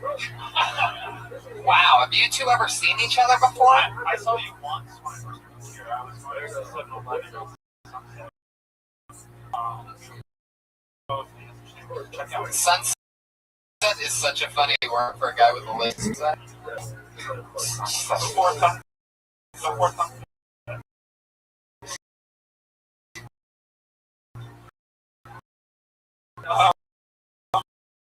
We saw each other and they're back. Hey, I looked your show. You go first. Do we really look very similar? Yeah, pretty much. I feel like I'm looking at the evolutionary chart of Barack Obama right now. There it is. Oh, you just hold up. Watch your. You really messed up the Barry. Oh, Barry. You don't call me Barry. Okay. All right. Chris Sanders, what do you do for work? I actually still work at South Avenue. You work at this accident. Are you really homeless? Not anymore. I was homeless for a time. You really slept on the lawn? Yeah, I slept behind. It was like this a place during the day. We during lunch we there picnics, and I think it's pretty safe. So I was just sitting there. Picnics? Homeless picnics? Yeah. Well, during the day, during our lunch period, even Marcus and my What do you do at Sam's? I did a lot of things. I sold men's shoes, suits. For Gucci, Ferragamo, I worked with stock in the shoe department. I'm starting to guess that your workplace isn't the only sex that you're dealing with. You know what I'm talking about? That's what another What was that? What I want you to do is take the microphone out of the stand and hold it with one hand. There you go. Because you seem so nervous and uncomfortable. A bit nervous, yeah. Why? I think because we're really nice on this show. Yeah, you're good. Yeah. I'm just, I don't know. You did as well as an 18-year veteran, so you should feel. And they talk with the same lingo. So, where are you from? Sarasota. I went from Sarasota to Sunset. I know that. I know what Sarasota is. Yeah. And then you moved. How did you get out here? Well, I went to Florida State, and then after Florida State. No. How did you fly out here or? No, Greyhound. I knew it. You took a Greyhound, didn't you? I took a Greyhound. Yeah. Wow. Greyhound from Alabama. That's like a 2-day trip. Yeah. It was fun. I had these French people as my bus. What did you learn anything from the French people? No, nothing new. I remember. What's your least favorite? Works. Listen to the nerds roar at that one, huh? Wow, the powerful nerds. The nerd vote is powerful on this show. Orcs. I said orcs. You don't know what it's a bad joke. If you sell it, people will believe it. Okay, right? Yeah. What do you sell better than anyone? I was pretty good at selling the Ferragamo wallet. Sell us on it. If you were going to sell us a Ferragamo wallet, tell us how you would do it right now. Pretend like it's in your hand. I have a shitty one. Yeah. Yeah. Ferragamo wallet. I have a great one right here. Is this actually one? Well, then I wouldn't. Please, hold up, please. Okay. Oh, so that's how you do it. You literally have it sell itself. You're just like, here you go, take it. Oh, shoplifter, right here. There he goes. Got it. Oh, that's bullshit. You returned it the next day. Yes, with the gift receipt. Little things. When they come in, How much is one of those wallets?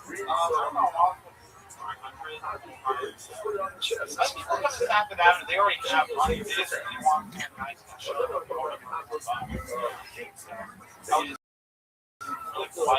I didn't know anything about that. How's your dating life here in Los Angeles? No, her name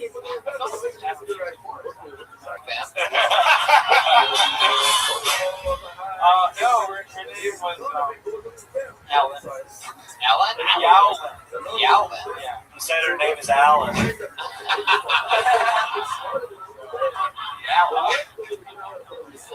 Are you guys still together? No, she went on vacation. So for about 2 weeks, we just kind of like dated. It was really cool. I met her in Wilshire. We started talking, and it was great. It was like something out of a movie.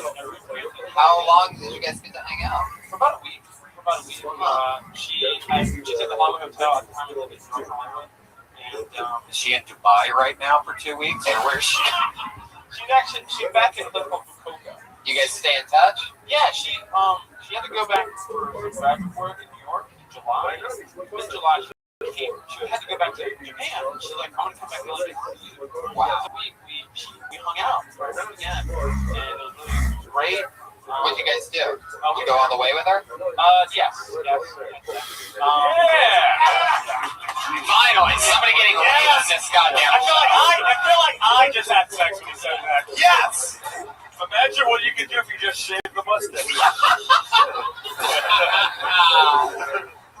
Yeah, we just went to the beach, had dinner, watched Finding Dory. She didn't really understand it. This is like everyone's stories are so like bland. Yeah, it's unbelievable. I'm just like, you guys hung out and watched Finding Dory. No, it's the beach. You know, had dinner. But what if he fingered her while watching that movie? Pat lives an exciting life though. Pat won't even like have sex until he's already like shot heroin, played a concert. Chris, you do anything crazy ever? Anything in your life ever stand out to you? Some fucked up shit? Ever like poop your pants and puke at the same time? Anything weird? I think the crazy thing I did You joined the Navy and then you quit. Yeah. Real American hero you are, Chris. Why'd you quit? I was at medical performing and I just really liked what I was doing. And I talked to a lot of the mentors about it, go bad move, and they were just, you know what, you're gonna have a long life, you're gonna get it for a year. Tony, ask me a question from my life. Yeah, Pat, crazy as shit. Tell me some shit. Okay, one time I got on Tinder and met up with a girl at 4 a.m. and she had just broken up with her boyfriend that same night. And she was a stripper, and she she took out like a bag of drugs and a bag of full of a bunch of shit, and then we did mushrooms. And then we had sex, and then she told me about like her dad dying and her brother dying, and she like marked from her brother's death like, all over the walls. And the walls were red, which red is a really uncomfortable color for a bedroom. I still think him having the confidence to leave the Navy is a more impressive story. You know what that sounds means you're just a white kid that did mushrooms. He was like, fuck up. I live for me. I just want interruption of the night. Yeah. And you go that song. You know. Pearl Harbor, some Japanese girl instead. Did you guys spoon afterwards? Oh, you're gonna make that noise like it's not brilliant, like it's hacking? Alright, cool. I want to give you one piece of advice, which is that a lot of comics, when they start, are fucking boring. Like, I was dirt fucking poor, I still look it, but we were fucking homeless. Like, I want to see that when you're on stage. Like, being on stage should be the most comfortable you feel. Be fucking fighting harder than people that live in apartments and houses. Like, you should show that, because then it should mean something to you. Like, you left the day because you have an interesting story. Like, you should have that fire, and instead you were like nervous. You didn't know how to hold the microphone and stuff. Like, there's an interesting person here. Fucking, you have nothing to lose, so you should show them on stage. I will. Chris Sanders, come back again soon. Yeah, there he goes. Thank you for having me. What ethnicity are you? I'm Cambodian and black. Cambodian and black. All right, there he goes. Yeah. Chris Sanders. That's pretty great. Cambodian and black. What the fuck is going on? Did you know you look half Cambodian? I did not know that. Willie, what are you? Are you half Cambodian? I'm just black. Why that? We know this young lady. We love her. Put your hands together for Lindsay Jennings, everybody. Here she is. Oh.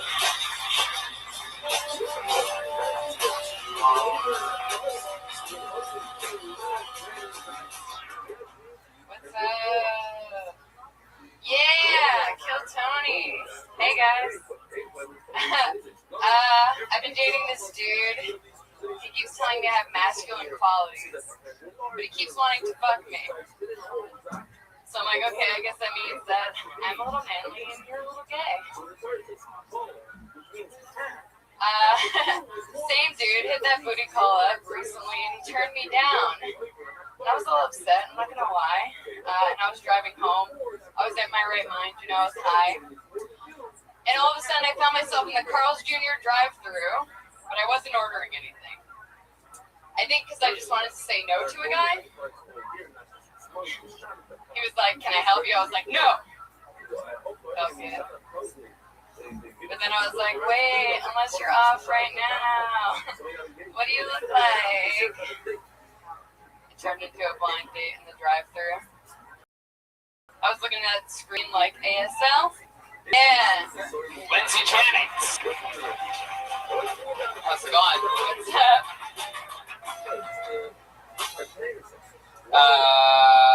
So that guy you're dating that thinks that there's masculine qualities in you, does he ever tell you specifically what he thinks they are?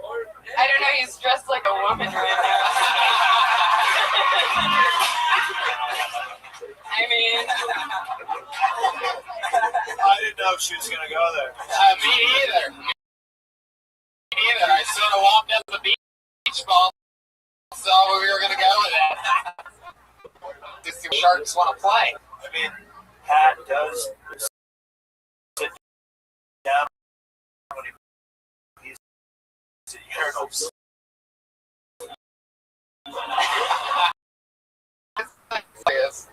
Sits down while he pees at urinals. You know, I noticed Lindsay told a couple of jokes directly to me, which is interesting. Yeah, I did notice that. I'm dating this guy who tells me that I have masculine quality.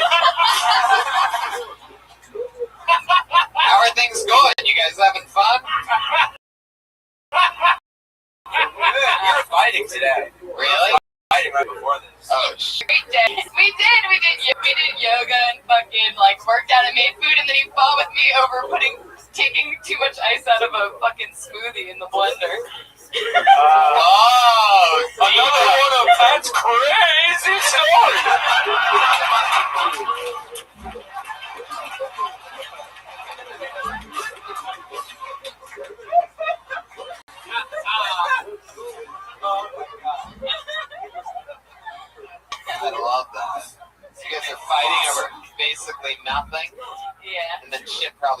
escalates pretty quickly. You guys are like little rock star couple. There's something very like Kurt and Courtney about your guys' connection. I'll tell you that right now. Kurt on Courtney. There's no winner in that. They're both horrible fates. Except you're more likely to kill yourself. Oh, too real. Too real. Well, I'm gonna say that I can hear you visibly talking during other people's sets. Oh shit, really? Yeah, good. During sets? Were you talking to people's sets? And so it's like, if you're gonna do that and then come up and have that, it just kind of points. It just felt like there was like an entitlement a little bit. Like I could hear it during talking. But you do know that you were talking during people's sets? Is that what you're saying? No, I didn't think I talked during anybody's sets, but maybe, yeah. I mean, I kind of say my opinion of what's going on over there. It's kind of loud other people talk. I was just kind of like, oh my god, this is boring. Can we move on? You hear how much she she talks during yoga. Yeah. Trying to follow the video. Yeah. I put on music. What types of things was she bringing up during yoga? Ow! Oh, my back's so fucking sore. And she's just like rolling around, like running into me and shit. Wow. And I'm you trying to hold yoga? Like, I hope you get third eye, really? Wow, I feel like I'm watching a Hot Topic sitcom.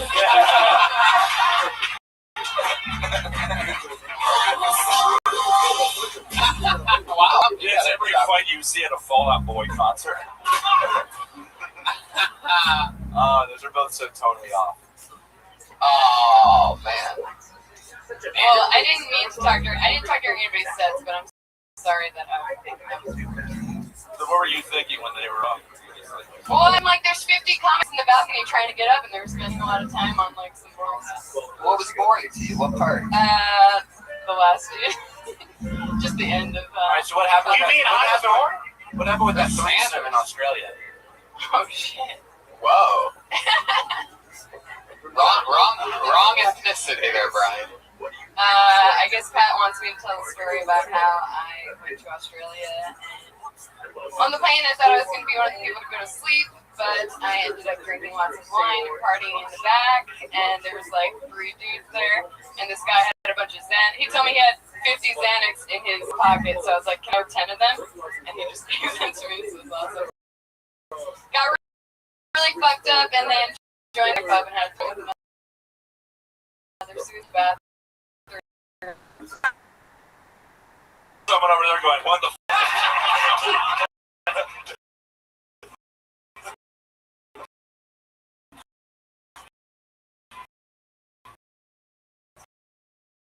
Circle. Wow. That's incredible. Somebody, I and another girl had a threesome in a bathroom? Yes. Of an airplane. How is that even possible? I call bullshit on this one. Oh my god, This sounds like, I don't think you could join the Mile High Club by doing a... I can do crazy yoga, and I definitely can do weird things. Where you talk the whole time you were bending into... Yeah.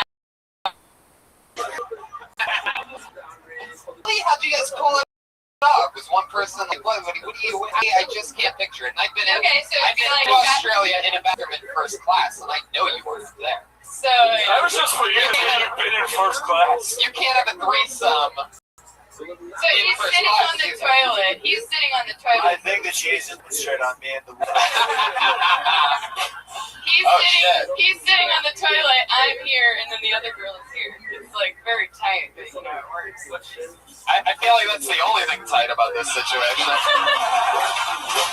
It's very tight in there. However, my pussy, on the other hand, yikes. She's making out with me. I'm fingering her. I don't know. I hardly remember. I was super fucking wasted. Wow. Xanax, huh? Yeah. What does that do to you? Is that a wake? It calms you down. It like shuts your inhibitions. Yeah. Makes you a whore. It stops inhibitions? Yeah, Yeah, well, Oh, it stops shit. it literally stops the inhibitory neurotransmitters in your brain. That's true, dude, because people who take Xanax have so much anxiety, they can't get through their day. They have all these inhibitions, so it helps them to... I just want to say I rode here with these two, and the ride home is going to be very interesting. I'm not coming home with you. No, it's gonna be great. You guys are great. What's up? You're just gonna put up a wall between them. You guys are rock and roll as fuck. You shouldn't be fighting about anything after this. That's awesome how he can fucking set you up to tell a crazy story like that. Have you talked about that on stage before? No, I should. Well, I mean, like, if you pepper it up and actually, you know, I don't know, something with it. I mean, it's 1,000 times more interesting than any story the first 5 people had on stage. I mean, the most exciting thing about Bill Russell's life is what? He fucking drove 6 hours to rock their heads. Oh my god. Well, if you want to know something that really stands out of that, I interned in radio once. was that Australia thing recently? 2 years ago. You might start stripping. Whoa, wow, it's all coming out there right now. Here we go. Couples therapy. Yeah. This is interesting. Welcome to Intimate on Kill Tony. Couples therapy. Matt Reagan and Lindsay Jennings. Yeah, I might start stripping. Is that true?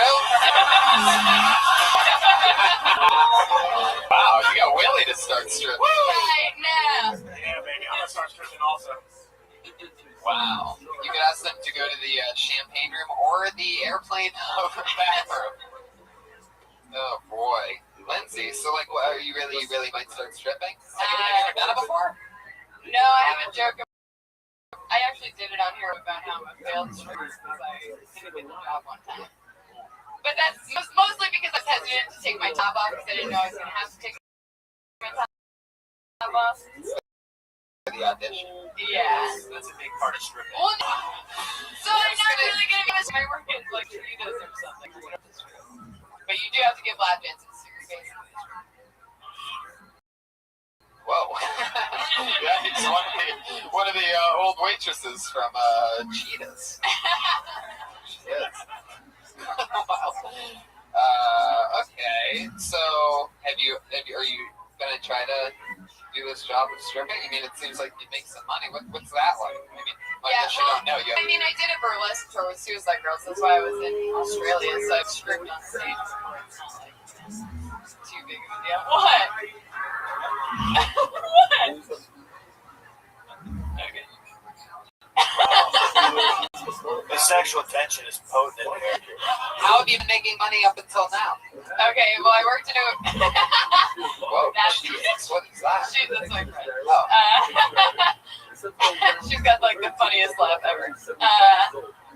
No, so I was working at a weed... I did hair for, like, 8 years.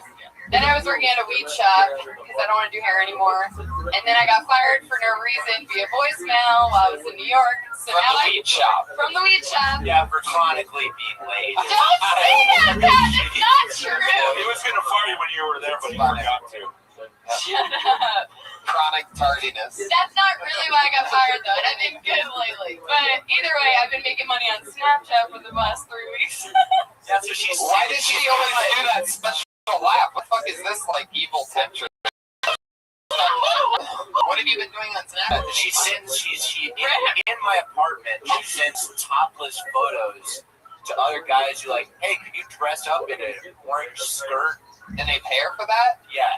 That's awesome. Yeah. I don't sign up for this thing. This is much better than Periscope. Bands on it. I took a screenshot last night of them sleeping. Oh, wow. Jeremiah, I'll let you get up and physically look. I can tell you need to. Yeah, you can see Pat. You see, what's really funny is Pat's in the background. Like, Jeremiah's had 3 podcast listeners just went full Inspector Gadget across the stage. There you go. Look at Is Pat. this, So, like, is this Uber? I need to ride home, but Joel Jimenez, ladies and gentlemen. you know, it took me a while to tell which was the woman. You guys are hilarious. I love you guys. You're like the most awesome, like, rock and roll comedy store couple there is right now. It's a thrill. All right. Well, What a big couple. compliment. You're the best couple at a comedy store. Anything else for Besides Lindsay, everyone gentlemen? else who works here and seasonal depression. Willie, what do you think about Lindsay? What's going on over here? Any advice to her or her and Pat as a couple? Love each other. Mike, how about you? Trump? Donald Trump? As you break up the better. Donald Trump just won the election with that one statement. One of you might not overdose if you break up now. It's going to be interesting to figure out which one's which. No, I'm kidding. Thank you. Lindsay, you're awesome. You did it again. Thank you. There she goes, Lindsay Jennings. She's on Twitter, Lindsay Jennings. I am Chris Sanders, at Bill Russ, at Tam Fam Comedy. To a couple regulars. Maybe we'll go back to the bucket if we have time now. We have two regulars. This week's no different. Going up first, you know her, you love her. It's Vanessa Johnson, everybody.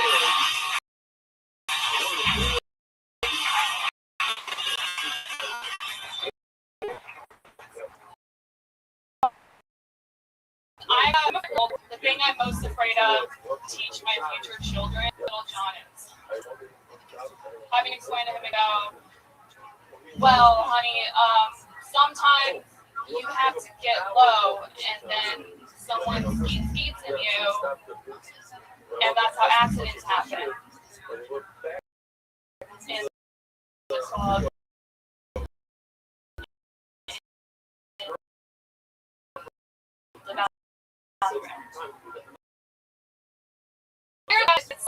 handicap parking spaces.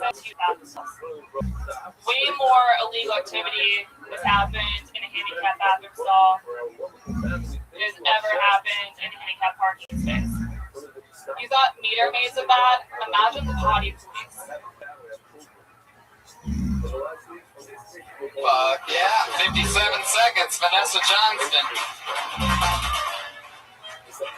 What was the first thing you talked about? You called him Little John at the beginning. You literally said the words Little John, so everything you said, I feel, at least it sounded that way to me. You said Little John instead of Lil John? Yeah, and I think that you lose your street cred immediately. I thought she was talking Robin Hood personally. I thought it was brave that you saw Bill Russ bomb with the exact same joke and decided to do it 45 minutes later. Gotta stop doing Bill Russ's ass. Did you watch the rest of the show? Oh well. I was watching the debate. Hey, you want to fuck Lindsay? What? Right? Jesus, Pat, you're throwing everybody under buses. There was a guy Is that true? that came up here and did basically a similar version of the first show. About Little John? But about like slang and all that. Yeah. Oh. Didn't really work out though. Yeah. I think what it was more rooted is like looking at millennial culture and then having to explain to your children millennial culture. Because I was thinking like, what is millennial culture? That was the first thing that came to my head. Yeah, I was Love that song. I was once at a party and Lil Jon was at the party and everybody was like, holy shit, Lil Jon's here. And then he performed. And the place we were at was this huge country music star's super mansion in Nashville, a guy named John Rich. And Big and Rich, we're all aware. Yeah. And one side of this like house of blues that he has on the third floor of this crazy mansion is just one big showroom, but one side of it is all windows, in which you can see all of Nashville, all of downtown's down there, and the other side's walls. And he performed that fucking Windows to the Walls song, and the place went nuts. It's one of those, not really that funny, but it's just one of those stories where like we were literally everybody. You could tell everybody was like into the song, but everybody's also like, "You fucking see those windows and walls? What the fuck is happening, man? It's all windows and all walls." While listening to the music, it was mind blowing. One of those like total eclipses. Anyway, so like I don't know. With the handicap stall thing, there's sort of something there for sure. Willie, thoughts, Vanessa Johnson? No, I get what you were trying to do with this joke. The music you listen to is hard. I don't know. I feel like Lil Jon is so late though. Like that's you hear that so much. Like it's like another rapper or something. Yeah, you know what I mean? It was just okay.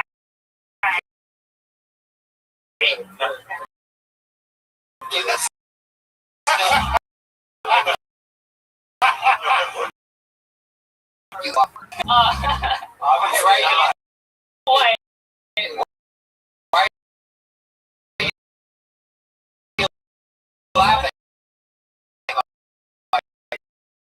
That is so funny. I feel like you're facilitating something, and my boyfriend's black, so there's me threesome. It's probably gonna be dog shit. The way I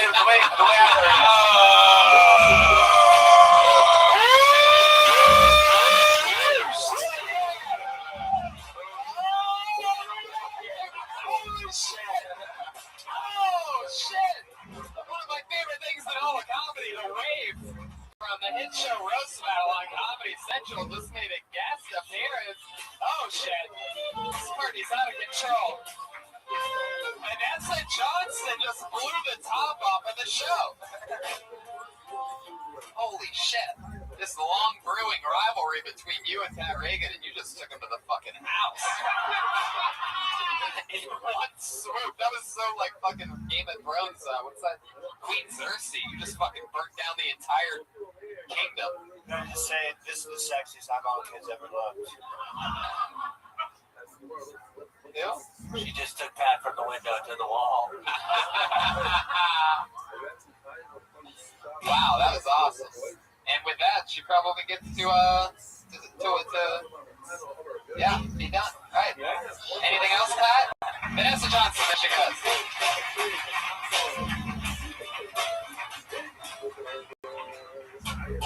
Fun episode tonight, huh? I love this girl. You do too. You know where you love her. Here she is, Ali Makovsky.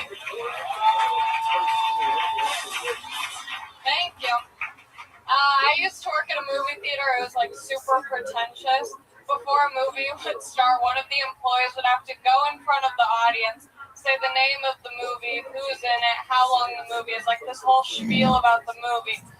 One time when I first started working there, they were like, "Hey, Allie, do you want to greet a movie?" And I was like, "Yeah, sure." They're like, "Okay, you're going to be in the dome. It seats 800 people. It's a sold-out show. You have to use a microphone." I was like, "Got it." So I get up there and I'm like, "Hey, how's everyone doing?"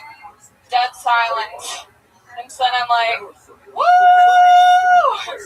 And then it was even quieter. So I was just like, "Get ready for Schindler's List!"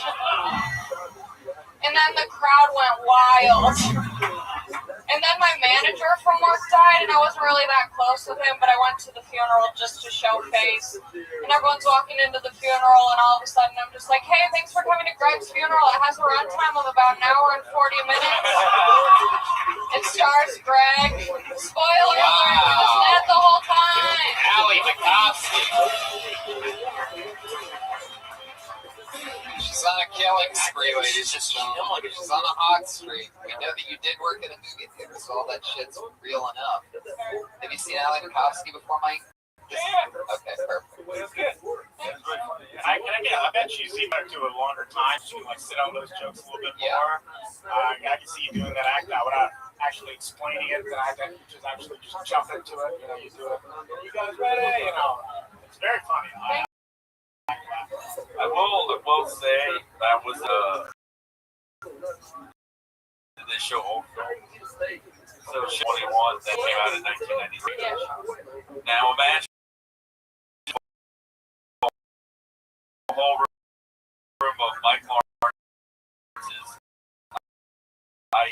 autistic people, watching that now.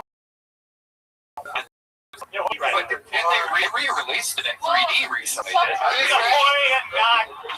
Stop it. I think, you know, if you said like 12 Years a Slave, which you were great as an extra in. Oh shit. He was 1 year. Hey, Mike Lawrence, you're great at Clark John Goodman's goals. Whoa, Jeremiah's showing a little roast battle muscle. You don't mess with Willie Hunter. Wow. I can't say anything about you guys that Twitter already has it. Sally greases up another new from the great Allie McCoskey. There she goes. She's on Twitter. Allie McCoskey, that's her. You know it. Dig it deep in the bucket for one more. You guys want to do one more or what? Gonna get through it nice and quick. And it's going to be, this looks definitely like a new name. I'm excited about this. Ivan Ishkov. Oh, please be here. Please tell me you're here. Ivan Ishkov. Was that the villain in Rocky? Oh, please tell me you're here. Oh, that is such a cool name. Ivan Ishkov. Wow. Oh, you son of a bitch. Oh, I know by the name now who's going to be fucking insane and not. All right, let's try Han Kim.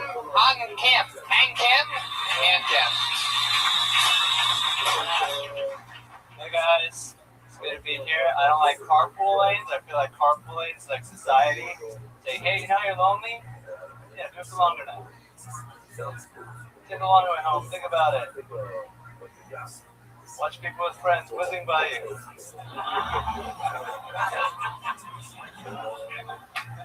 WTF society. This girl was like, my vagina is a 3D printer. I was like, that's not even accurate. Okay, your womb is a 3D printer. Your vagina is the tray. Schematically, it's not even a very good 3D printer. It only prints one thing with lots of errors. It takes 9 months to print, and the whole time it's printing, it's complaining. WTF women. That's what I'm thinking. I'm going to tell you this immediately, is that, you know, thank God he was good because we ran through every Asian stereotype an hour ago. That was amazing. How long have you been with stand-up? 4 years. Where are you from? Seattle. How long have you been here? Just visiting. Yeah. Then you got to go back. You're hilarious. Thank you. The 3D printer joke's amazing. And what I love about it, this is going to sound a little bit racist, but you're really like, I love hearing an Asian talk, you know, sort of like, I mean, you guys are good in both, obviously, medical field and technology. And to hear you know, I became racist when you said obvious. It was a compliment. Is there any chance we can convince you to move your lip? You want to say hello for a second, Tam Pam? No, not when they're good. Oh, Jesus, Mike. Yikes. I'm not an Uncle Chang. I love that. Sure. So, Hang Kim, tell us something else interesting about you before you go. My name's Hans Kim. Very good. Well, your Hans writing is freaking terrible. How about that? Shit. Are you, you're from Seattle, and you're here for a little bit. You thinking about moving down here? Yeah, definitely. Enjoy you crazy people. You're hilarious. I really hope you do. Thanks for coming on the show. We got our there he goes. Hans Kim. Follow him on Twitter at Hans Kim5. His S's look like G's. The drawing from Ryan J. Ebel. That happened while you were sitting here tonight. We love it. All his prints. Holy fucking shit. That's an incredible one. Get the Kill Tony poster. Get tonight's print. Whatever you want. Reagan Watkins. Josh Martin comic with me October 8th at the Wilbur Theater. Or Jeremiah Watkins. Hit me up online at Jeremiah Stand Up. Watch the Eric Andre show every Friday night at Adult Swim. Joel Jimenez is mostly sorry. We absolutely love him. Killed it tonight. Willie Hunter. I'm happy to announce that the Carmichael show will start back up next May. So look for season 3. You heard it right from the co-creator's mouth. It's coming back next Sunday. Make sure you watch on NBC. The great Mike Lawrence. Thanks, man. You can see me on MikeLawrenceComedy.com. All my dates. I'm on tour. So check that out, please. Fuck yeah! Come see us. We're in Houston at the Come and Take It Festival in November. It's gonna be great. That's gonna be fun. Going to Kill Tony there. And what else? Brya, California this weekend, Ontario next month. Australia. I'm with you at the end of October. Thank you so much, live audience. Have a great night. Thank you. Good night.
But the meat isn't ready at all.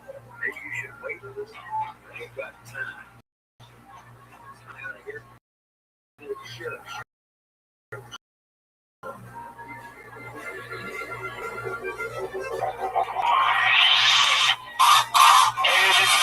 Coming to you live from the Road Famous Comedy Store main room for a brand new episode of Kill Tony. Give it up for Tony Hensley. Yeah, hello. Hi, everybody. Volume, yes. I'm here with Brian Redband, ladies and gentlemen. Producer, Josh Martin. You know him, you love him. You guys ready for a crazy fun? What? Welcome to the #1 live podcast in the world on a Monday at the Comedy Store. Make some fucking noise for real, people. Come on, you can do better than that. This is the #1 live show in the world. For the thousands on Ustream, I'm going to be in Boston at the Wilbur Theater with Josh Martin opening up for me this Saturday. And then next weekend I'm in Buffalo. And then after that, I'm in Australia. From the 18th to the 30th in Sydney, Brisbane, and Melbourne. 20-minute, 1-minute shows throughout Australia. So get tickets for that. If there's any Australians in the audience, which is usually a couple. Any out there tonight?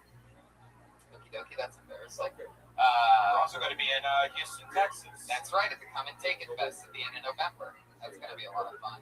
And we might have another big announcement coming soon that I'm going to talk to you about tonight. Oh, I didn't even get to bring it up to you yet. So look out for that. Let's get into it, shall we? You guys ready to, you already met Pat Reagan. He's unbelievably awesome. You know him, you love him. He's the leader of the Kill Tony Band. And here is the Kill Tony Band. It's Pat Reagan, Jeremiah Watkins, and Joel Jimenez. It's Kill Tony Live. Featuring Pat Reagan, Jeremiah Watkins, Joel Jimenez, Brian Redband, and your host, Tony Hinchcliffe. Wow, fucking awesome. Whoever made that gets bonus points. Big bonus points. Jeremiah Watkins, Pat Reagan, Joel Jimenez. I am so happy to announce while we're high energy, it's the hardest thing in comedy to accomplish in all of comedy There's one hardest thing to do. That is become a paid regular at the Comedy Store. And your newest paid regular at the Comedy Store is Jeremiah Watkins. Unfucking believably awesome. We've been rooting for him for a long time. He's earned it. He's one of those guys that got fucking rubbed, paid his dues a little bit longer than he probably should. Smoke. I love that. So we're proud of you, Jeremiah. Fuck yeah. Exciting times, exciting measures. Should we meet today's guest? Always two of the funniest comedians in the world. This one's extra special to me because it's one of my favorite guests, and it's a brand new guest who I'm so excited is going to be sitting at this desk for the first time ever. Three of my favorite comedians, Michael Costa and Josh Martin, everybody. What? Michael Costa, one of the funniest humans on the planet. And Josh Martin, a producer on the show since episode 1, his first time sitting at the desk. Look at that. For me, October 8th. The Booker was sick this week. I love Fuck yeah. There he is, Josh Martin. Nervous as fuck. Michael Costa, how's life? Oh, man. My friend Adam. Does anyone else have that song in their head? I love that song. It's a great song. Jeremiah paid regular. Congratulations. That's fucking Hey, buddy. Yeah. Yeah, that's sweet. That's sweet. You gonna get drunk and celebrate? Do you drink? You don't. Well, then He's never had a drop. Let's not get drunk. You know, I have a jar of cheese. Yeah. Probably would have been healthier just to get drunk. Yeah. Congratulations. That's not an easy feat. That's awesome. Yeah, thank you. Took him a long time, didn't it, Jeremiah? Very hard.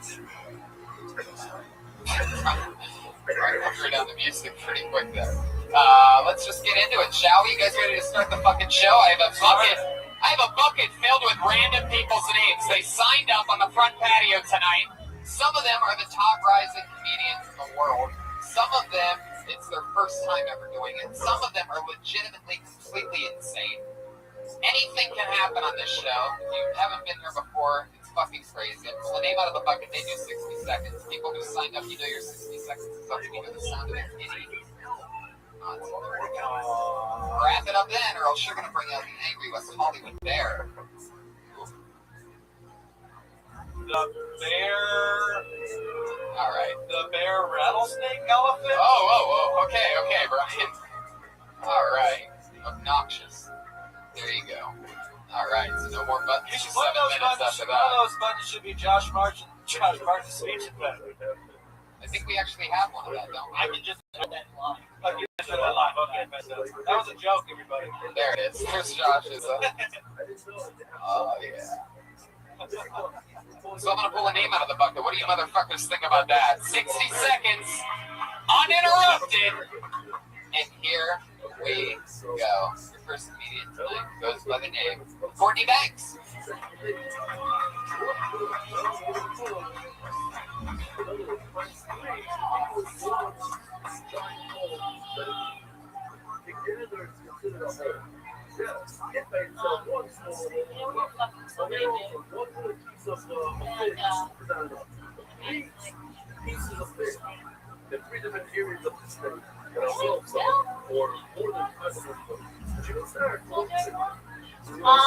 Have been getting fucked a lot because it's fake. But the thing that happens with that is when you have long hair, guys.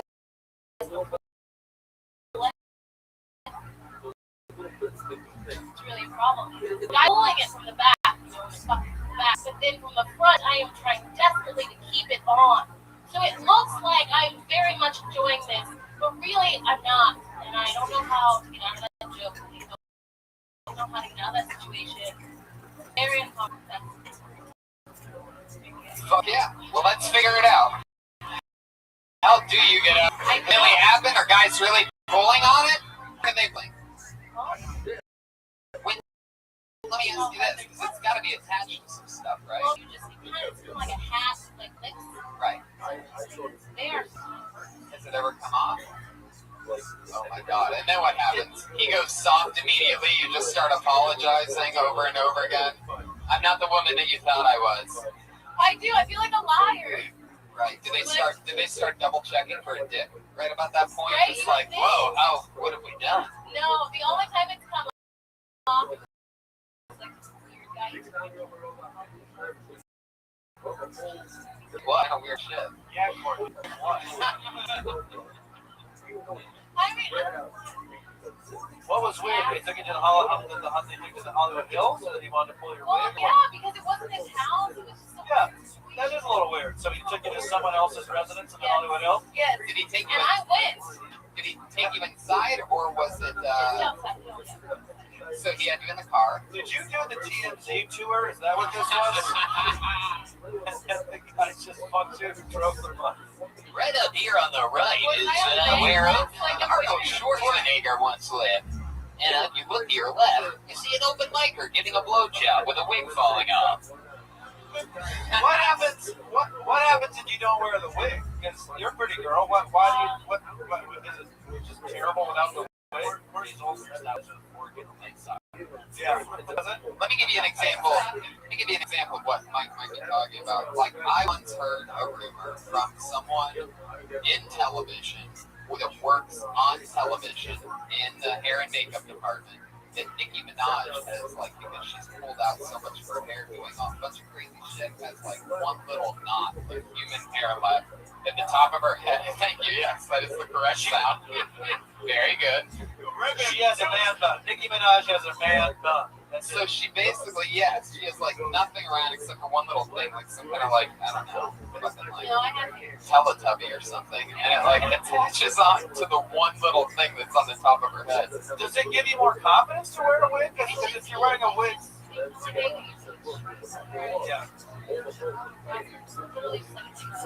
Yeah. A hat with clips. I mean, that was the initial name for the wig, for the short name of the wig. Is it real hair? Like hair? It's like probably I don't like do some sacrifice.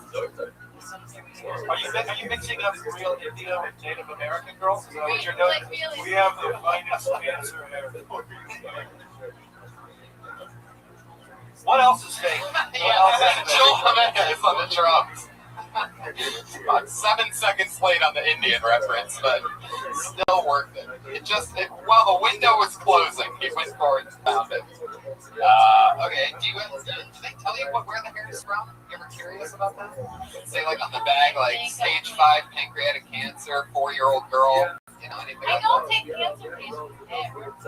Right. You can't just hit a button all the time and hope that it works. Like, you have to have like some kind of, there has to be some method to the madness here, Brian. So, it's wolf hair. She's got wolf hair. Oh, okay. Oh, you son of a bitch. They're pulling it out once again. It's just a wig. So what happened? I was gonna get extensions, and they were like $7. And the person was like, "Oh, we just get a wig."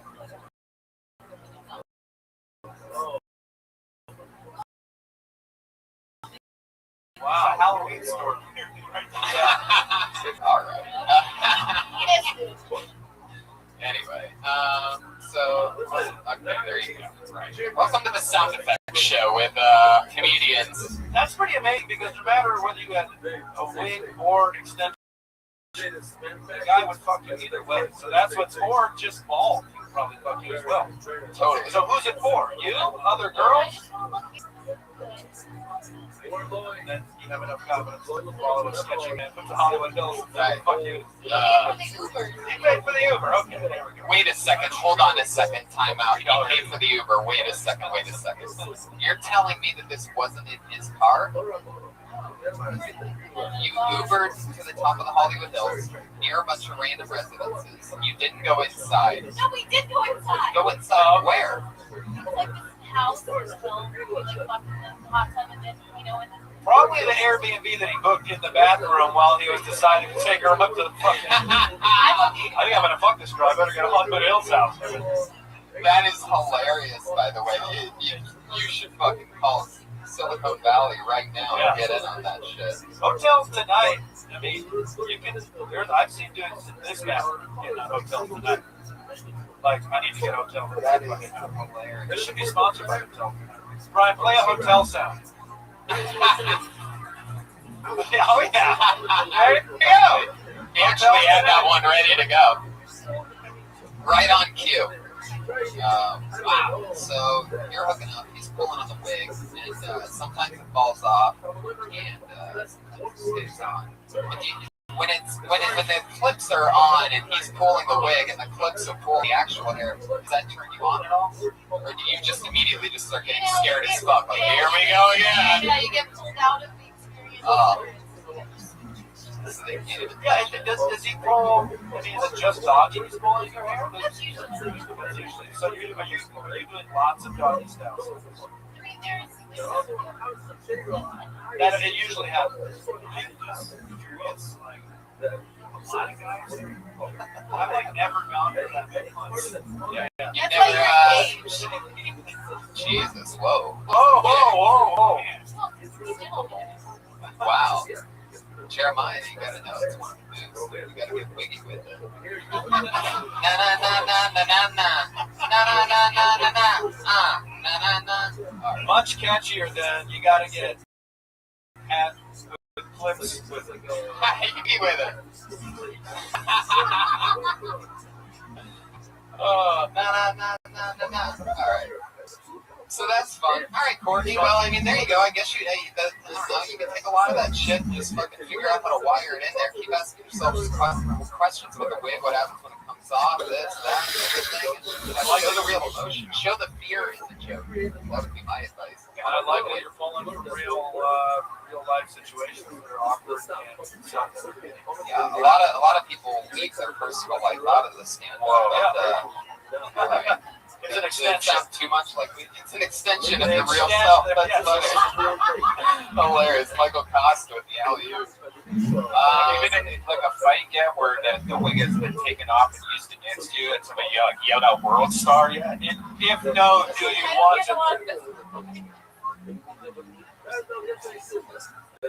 Well, there she goes, Courtney Banks, everybody. There she goes, a new minute from Courtney Banks. Na na na na na. Na na na na.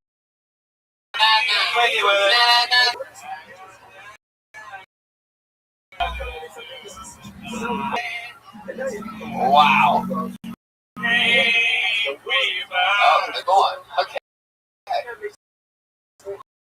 You have to pay these music rights, right? Like you just got jiggy with it, and right. This is one of the people that have been on the show one time, and I absolutely remember who it is. An unforgettable character. I'm so excited to pull her name out of the bucket. Put your hands together for Aphrodite, ladies and gentlemen. The return of Aphrodite.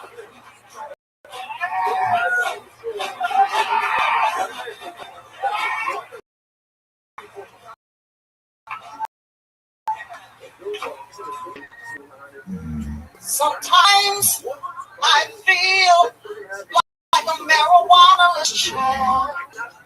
Sometimes I feel like I ain't got no weed. Sorry, I had to get it out. Well, I'm actually having a birthday next Monday. I'm going to be 61. Okay? So a lot of women won't tell their age. I don't know what the hell they won't tell before. All you got to do is say what it was around the neck. Well, just put 10 years to each week, you see. And you know, so what do you do if you sing a ring in the night? You know, I'm really, when I sign up,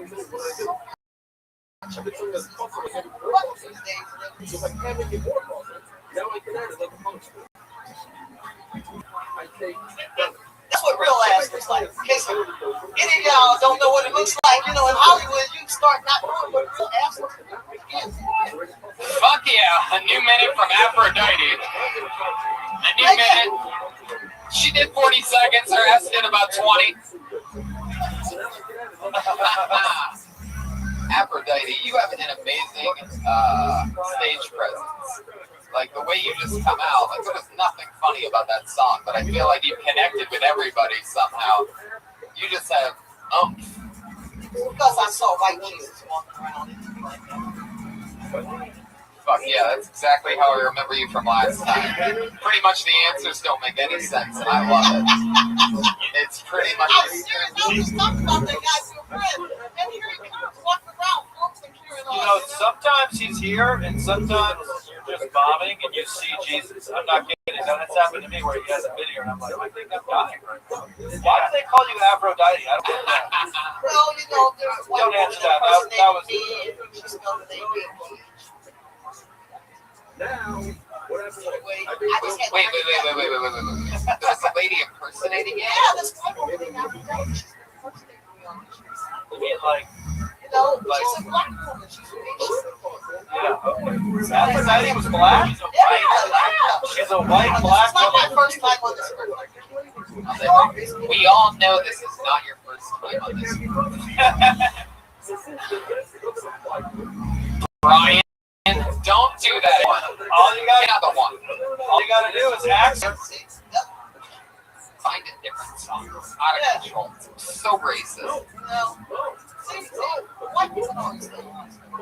Like what? Tell us what we It's hard to get a job. You know, I had to go last year and I had to.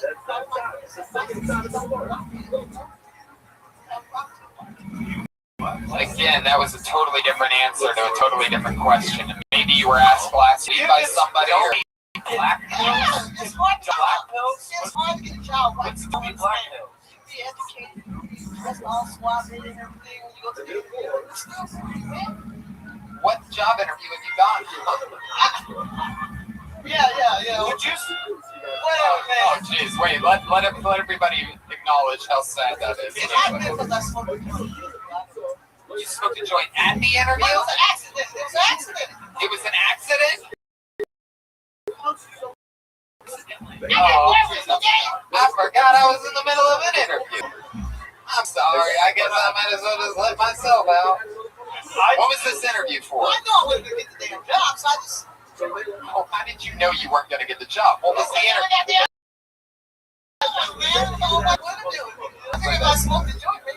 Well, I can tell you one thing on behalf of white people. Not too many of them smoke weed in a job interview. So. No, they don't have to, man. Are you kidding? Even we can't get away with that. One thing, you keep laying out there in that sun, you're going to wish you had to, you know. We can smoke a joint with the person that interviewed us, like right afterwards. But you can't. Okay, I'm going to ask you for the fourth time. You ready for it? You ready for this big one? Let's see if it connects. Here we go. What was this job interview for? What was the job? Really? You can type? Oh, shit. You look like you can type. You like boss at the end. Right. I ain't take no stuff from the white people either, okay? Just so you know. As soon as they step up with the attitude. What do you say? I like it, your ass back. For real. It's the type of shit you need I to be live talking joy. about. I got fired from that job. All right, again, you just threw in a couple things that I have no idea what that is. Again, sometimes This is like a choose your own adventure, except you never choose your adventure. She just takes you on a different adventure. Yeah, I'm from St. Louis, Missouri. I've been running from bullets all my life. I really take it. Now, your daughter that was on before you had a problem with, was having hair issues. Is that a wig? Is that real? This is $29.95, and you too can look into this wig, okay? Yeah, $29.95. $29.95. Not even $30, people. How many payments is it taking? Oh, just pay one time. You can have one of these people out. What's most beautiful about you to me is your confidence. You're just the fucking, you're the best. I love you. Hell, when you're 61, you know what I'm saying? I fucking love you. I think you're great. I'm ready to start all. If you are actually smoking weed in a job interview, which I wonder if that's actually true, but if you are, at the very least, audio record this interview. I mean, at the very least, videotape this thing. That would be fantastic. I I actually smoked one but I didn't. Yeah. So why even wake up and go to the fucking job? I just want to aggravate.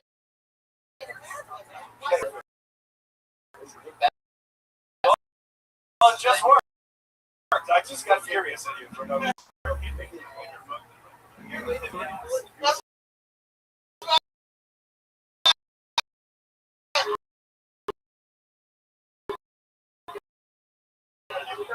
It's better than getting fired with no acids.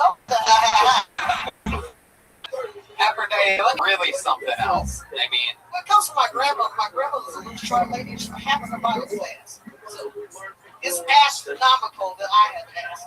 Yeah. Your grandma? My grandmother, my father's mother, she was a little short lady. She had no lines, all ass. And she built the Underground Railroad. And No, she broke it. You're talking about Harriet Button, grandmother. Yes. And then what happened? You just does it skip a generation? Well, it didn't skip mine. Your mom had a butt. No, my mom, I got the breast from my mom. Oh wow. Wow. And you got the dad from your butt. Got the butt from my grandmother. And that was long before they had these fake booties like they got now. Can you crush like Coke cans with them or anything like that? I mean, and you got these girls walk around here now, their butts, it just looks like rocks in the back. It doesn't look, you know, like you can touch it. Yeah, I like trapezoids. Trapezoids? That thing is fucking unbelievable. Did you shit your pants? Is that what that is? Like, that is unbelievable. Don't even start. It looks like you have a big ass and you shit your pants after that. Like, like it just wasn't a bit. You can see yourself, honey. Not only can I see, I can also smell it. Oh, you want to step outside? No, I do not. Don't call the St. Louis and I'll pull your ass. Tony Hinchcliffe died at 32, crushed by 2 black butt cheeks. He will be remembered for it. Yes, sir. That's where Kelly's from. That's right. No, that's why he was in to wear that band-aid. He was always getting beat up. I'm in it. I'm the one with the big afro and I'm waiting. Get the fuck out of here. I'm very serious. I love that you felt the need to tell us that you're the one with the big afro and the big butt. That's right. I'm the one that looks like this. I'm gonna represent. That's one of my favorite songs, actually. I love that. Yeah. Bees don't burn on the tree. Oh shit. It took a whole lot of fun just to get up a All right, there you go. I think you have your America's Got Talent audition tape from tonight, all the way. You know, if I don't make it as a comedian, I'm gonna start a church. You're gonna start a church? I think you already did here tonight. I'm pretty sure you're running this. Can you give us an example of like what one of your cutting edge sermons would sound like? Stop hoeing! Stop that hoeing right now! Put your drawers back on! Good God Almighty, put your drawers back on! Oh, hallelujah! Some of y'all been a hoe all your life. I want to let you know that Jesus can stop you from hoeing. Is there a donation bucket we can pass around? Hell yeah! Hell yeah! Hell yeah! If I get Aphrodite, can I get a receipt? It's called the church. Tax write-off. It's called the church. What's happening now? Well, there's actually our friend Joey Diaz actually has a successful, very successful podcast called The Church. Really? Yeah. So you're gonna have to think of a different name after it. Aphrodite. You got a man or what? You got a man or what? Yeah. Yeah. Do you need a second? Let me ask you a question. My friend Joshua, this is his first time being on the panel. Oh, bless his little rotten heart. He's a little baby, you know what I mean? What would you do to this guy? He's never been with a real woman before. Why don't you go give Aphrodite a hug? Josh, go give Aphrodite a hug. Here he goes, Josh Martin going in for the hug on Aphrodite.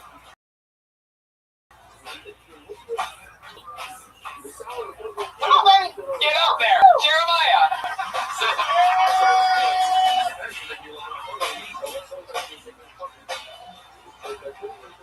Oh, you just took a shot to the nuts on that one.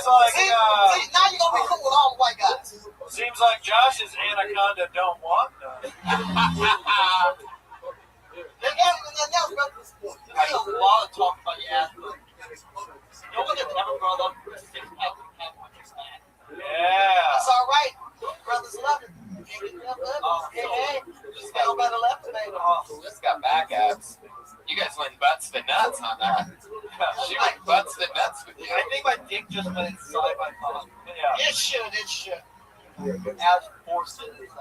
Aphrodite, I absolutely love you. I think you are cool as fuck, and I hope to see you more often because pretty much everything's hilarious. You realize all this stuff that we talk about, you can do as jokes on stage, right? About your butt, your energy, all that shit you felt. You're laughing, it's a joke, but I'm actually giving you tens of thousands of dollars worth of advice right now, and you're blatantly ignoring it. What about deal with my psychiatrist? That's the one I'm most concerned with. There's a different answer to a different question, and you did it again. Aphrodite, ladies and gentlemen. Anything else? Wait. I want to make sure we get it all. Anything else for Aphrodite? No, I'm just going to say good luck with that job search. Oh, man, I ain't working for white people. I'm here at the revolution, man. Fuck y'all, shit. Hell yeah. Yeah. Kill white. You know what that means? Unemployment. I think I've heard of this revolution. Fucking unemployment. Well, are we having fun so far, ladies and gentlemen? Wow. What a silly fucking show. Josh, I mean, this is why you don't get it. I just spill the water all over the fucking floor. Wow. On your new iPhone 7. There's water everywhere right now. What happened over here? Hey, that's calm. Josh blew his load from Aphrodite, everybody. There is liquid all over your phone. You're just ignoring it? Get the water out of your phone. No, but don't leave. I built it. So let's do this shit. I think you just prayed to Zeus 3 times. She'll call you, Josh. She'll call you. Which one was Aphrodite? What was she the god of? Does anybody know? I'm gonna Google. What? She was the god of that ass. Yeah, boy. She's got that ass. Love? Aphrodite was love? Alright. She's on Twitter at Aphrodite, DYETE, Banks. Sounds. Goddess of love, beauty, pleasure, and procreation. This is a woman-heavy show. I just pulled another name out of the bucket. When I say woman-heavy, I'm not talking about you, Aphrodite. That means I pulled yet another lady out of the bucket. Put your hands together for Lauren Davis, everybody. There we go.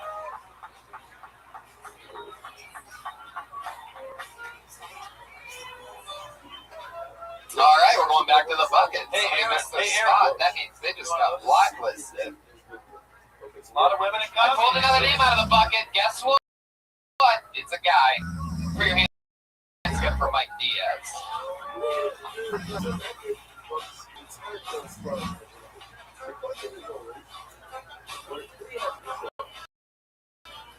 Mike Diaz, ladies and gentlemen, come on, make some noise.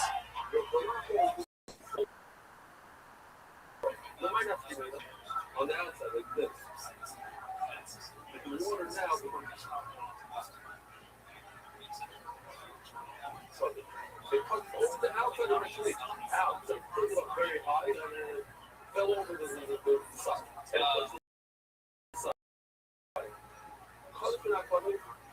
What? 29 seconds. You got something else. Okay,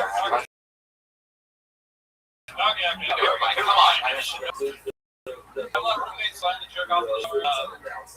Things that suck about jerking off in the shower, obviously, you don't put your phone in, you're in there, you try to work your memory, you got that. The problem is those when I was younger, I was fighting the battle of I think that's statutory non-sketchy about it. And after I got that whole struggle, I finished the water shoots. Water goes on. Keep going. Sticks water, go on. When semen and water collide, it's this booger consistency. So like you're trying to like fight them, and you really like you're trying to like fight them, and then you don't realize they still in Keep going, I'm gonna come. Keep going, I'm gonna come. So Mike, let's get into it. You You've never worked sales before, have you? You've never worked sales before, have you? You totally did not sell any of the jokes. Whoa! Oh shit! I feel like you came in loaded with that one tonight. You actually had material, but like you just kind of went. No. Yeah. He's probably brand new. Mike, how long you done stand up? There you go. Perfect. That sounds about right. In that case, you fucking shredded. The ultimate lesson is to not quit. You quit 29 seconds in after doing basically nothing. You have 28 seconds to set up, and then you said Tom's shoes, and then all of a sudden you got into something that only you can talk about, and you heard the tone, and everything changed immediately. Well, that's an old joke, right? The jerking off in the shower joke. That's something that you already knew and performed before. And it sounded to me like he got stumbled, and it was like, okay, shit, I better go to something I already know before. But I like the Tom shoes reference. I just think you maybe thought it was going to be hilarious, and it was okay. But like that's a good lesson for everybody to learn. Fucking hit your Tom shoes and then have like 9 other things to say after that. But once it didn't really land, it seemed like okay, you can't just go. You gotta Tom shoes joke and walk. You can't just go in and out of a joke like that. You have to really like stay in the pocket and knock out some more beats to it. It can't just be all that setup. You can't just say Tom shoes. Anyway, I have roommates. Tom shoes. It's not just a hat with clips on it. I'll consider that a callback almost. That was very specific. It's a callback. Mike, let's talk about you. You've been doing stand for 3 months, like a typical person for 3 months. It's a thing that you thought would be funny for us. It's a thing that actually applies to your life second. It's real to you. I live with roommates, so I know that that's real. Because it is weird. Because you have to jerk off and see. All right. Go ahead, Mike. You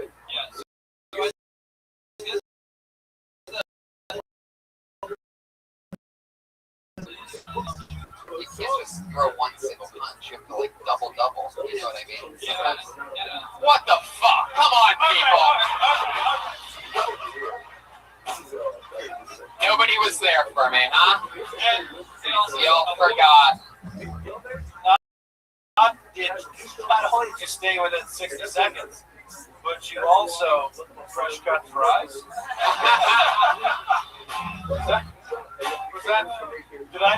Did I draw a straight line?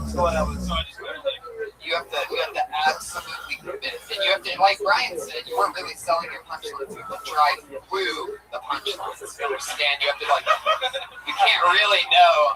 Hey, when you jerk off in the shower, is it animal style? You son of a bitch! You did it again. As soon as it gets loaded up. Oh, you see where your possibilities are a little bit? I mean, you have a few more options in Tom shoes. Okay, Joel, really excited. Obviously he loves In-N-Out or something like that. Chocolate milkshake? If you say that 3 times, Aphrodite shows up again. Chocolate milkshake. I mean, look at her over there. Look at that floating pink shirt out there in the corner. Shirt and teeth. I personally feel like the In-N-Out joke, it seemed a little like, okay, I've heard that before.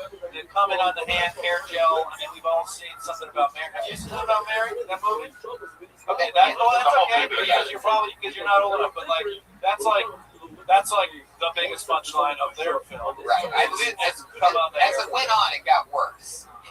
But in the beginning, it felt like what you were saying was really genuine, and you were painting a picture that people that don't have roommates and don't know these guys here. That's your perspective. It's unique to everyone else, except for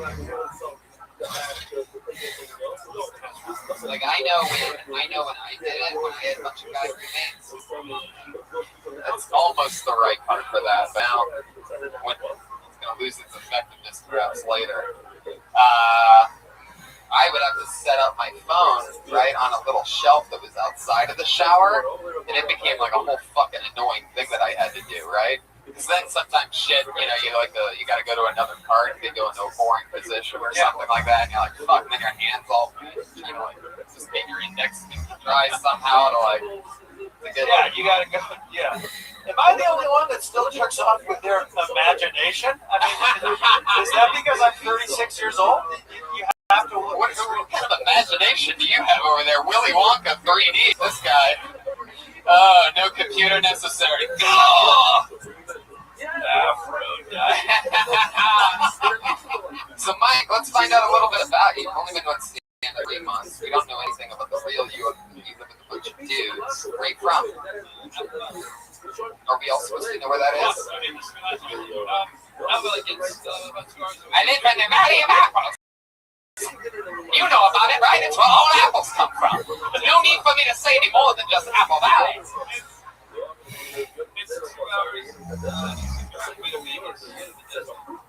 Anyone near Orange County? Oh, Watermelon Hill? Which is, by the way, where Aphrodite's from. Anyway. Those teeth were still killing it over there. So after work, you drive Lyft. Oh yeah, I can't quite get up to the status, huh? What are you doing, smoking joints in your interviews? What's happening? What? Oh, good. There's a strike against Lyft right there.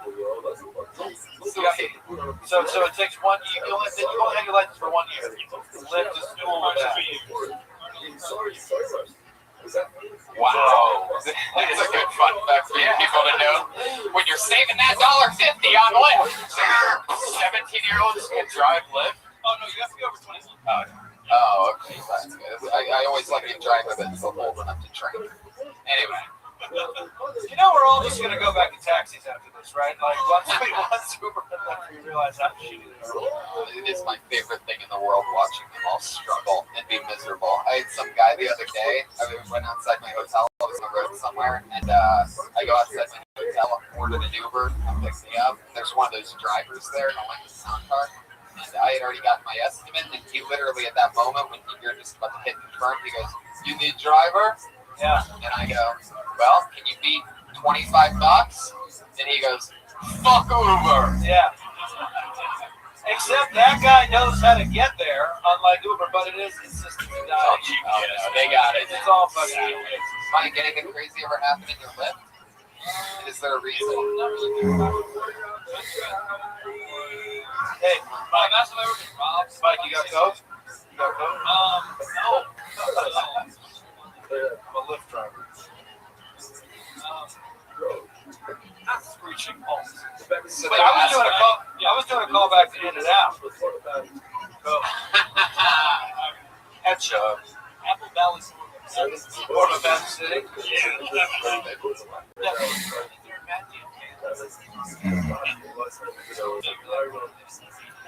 Why have that when you can be high on apples?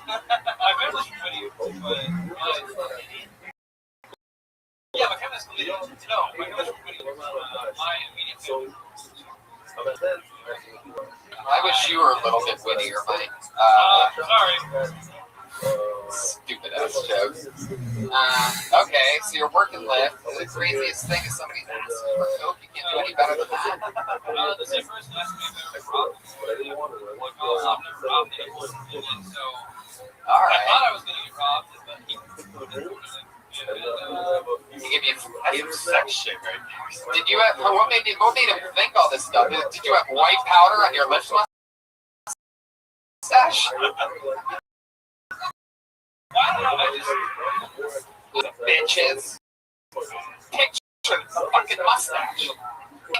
That would be a way to know which dealer was. I typically don't like you can't see their face, but you're wearing it high enough that maybe you can see Mike's face. Okay, good. All right, so my face is shitty. You seem like someone that Tim Burton would fall in love with. Seems like he would love you. They're like a cross between Edward Scissorhands and Jack from Christmas time. I love that Aphrodite laughing. She has no idea what I'm talking about. Laughing at something from her set right now. It's just not a performer that I can actually look at instead of stare at the whole time, you know?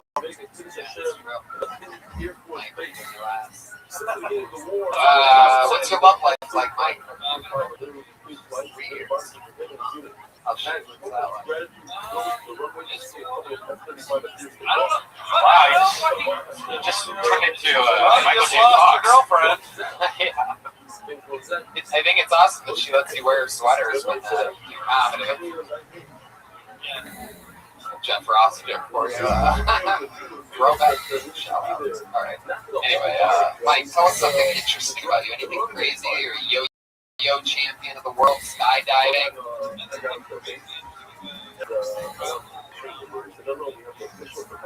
Wow, that's really interesting. Wait, like the Power Glove movie?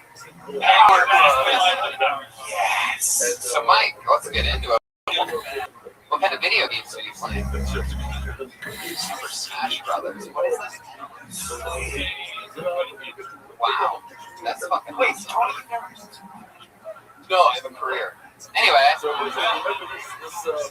I really walked into that one, didn't I? Wow, I'm a real big idiot because I had a childhood with friends. I played Super Smash Brothers.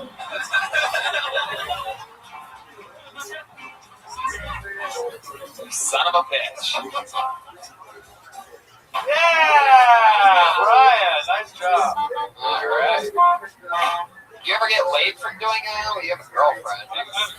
You ever get like Well, I can answer that question. You never. Yeah. No fucking Smash Sisters or anything like that? Yeah, actually, there is a Smash Sisters, but it's both females. Wow.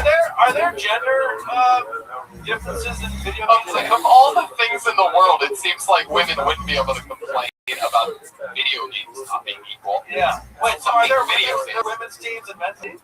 Well, there's like normal teams. They have Smash Sisters. Why are their fingers Why slower? isn't it completely the same? I mean, there's. Do they have slower fingers than men? I don't know. Yeah. I want you to figure this out, Mike. Next time you see me here, yes, I want you to walk right up to me and tell me the answer to that. Pikachu, your character. Pikachu, your character. What's your favorite? We got a big nice fan over here. Heal, you were the guy that did my 1 hour special on Netflix. One shot heal right there, everybody. According to a lot of people on Twitter that watch my special, they think he has Parkinson's. So he's the camera guy.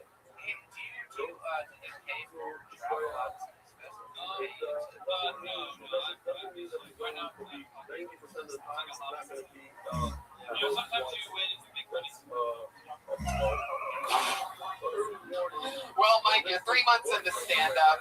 You know, you got to plow through it, stay in the pocket. Sometimes don't ever fucking like give up and bail out like that. If you take that from tonight, if you don't take anything else, it's like, you know, quitting is not an option. You can fucking suck ass.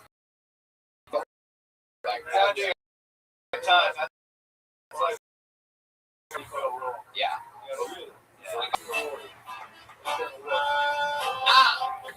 What? It's crazy to think that there was someone that hadn't seen something about Mary, but when you're fucking 16 years old, you haven't seen it. That is crazy. It's crazy, man. If you watch something about Mary, maybe you'll be able to finally be an Uber driver. But a boy becomes a man. Classic. Walking college. I pulled another name out of the bucket.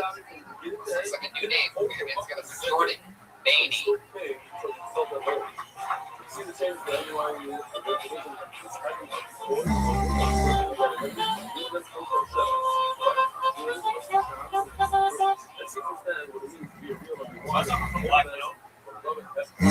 White people can't say nigga. I said it for everyone. Well, you can't say it unless But that's my problem. Is like I'm not good enough to my white friends to allow them to say nigga in public. Maybe that's not. I'm a bad representation of black people. Like Robert Downey Jr. in Tropic Thunder is a better nigga than I am. I'm like the Nicolas Cage of black people. Like the more you see me, the less you want to. Yeah,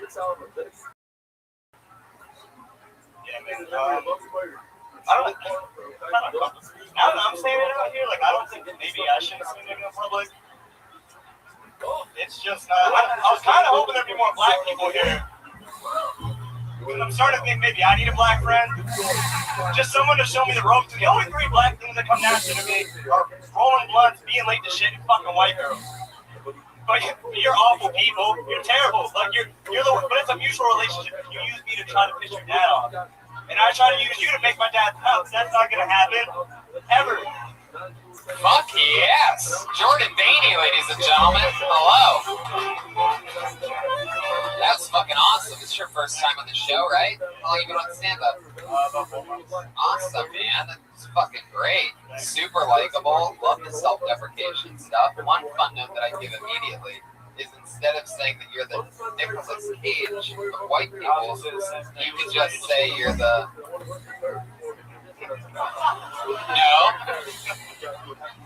You got it. That was a great job. You know what I'm saying? Nicolas Cage. I can't hear you. Nicolas Cage. Yeah, exactly. I tried, but like I can't. Like no one. When I say Nicolas Cage, you got to set it up by saying I'm the Nicolas Cage of black people, and then you say. No, Ryan. People, please stop laughing at that fucking song. That's the exact reason why we're gonna get eventually kicked off of iTunes or something like that. I'm gonna get finally an actual real big job, and people are gonna be like, "Well, look at this podcast that he did. He played slave music 273 times over 170 episodes." There you go. Thank you, Brian. What was the very first thing you said to the microphone tonight? Because I missed it. I think it set things up. Suffer from black guilt. Yeah, see, I didn't understand. I couldn't hear you. Yeah, it happened quick. Happened quick, and you know, you're doing 1 minute, so it's like you gotta. But I was about it. I was like, but that's very rarely gonna happen that you can make all the stage 1 minute. I thought you were great. I guess you got something going on over here, like an inside joke or something. But I thought you were great. You're comfortable. You're telling stuff that's unique to you. A point of view that I can't share, which is why. No, I'm saying that's good. That's unique to who you are. You got huge biceps, and I'm poor, man. I mean, the only hobby I can. But you should definitely. That's funny. You should definitely be talking about your biceps because I thought about you. I was looking at your biceps a lot. Wow, look at that. Michael Costa gonna be using his imagination tonight. There you go. That would be. That's where it works. Wow, she's into that. No, you were good.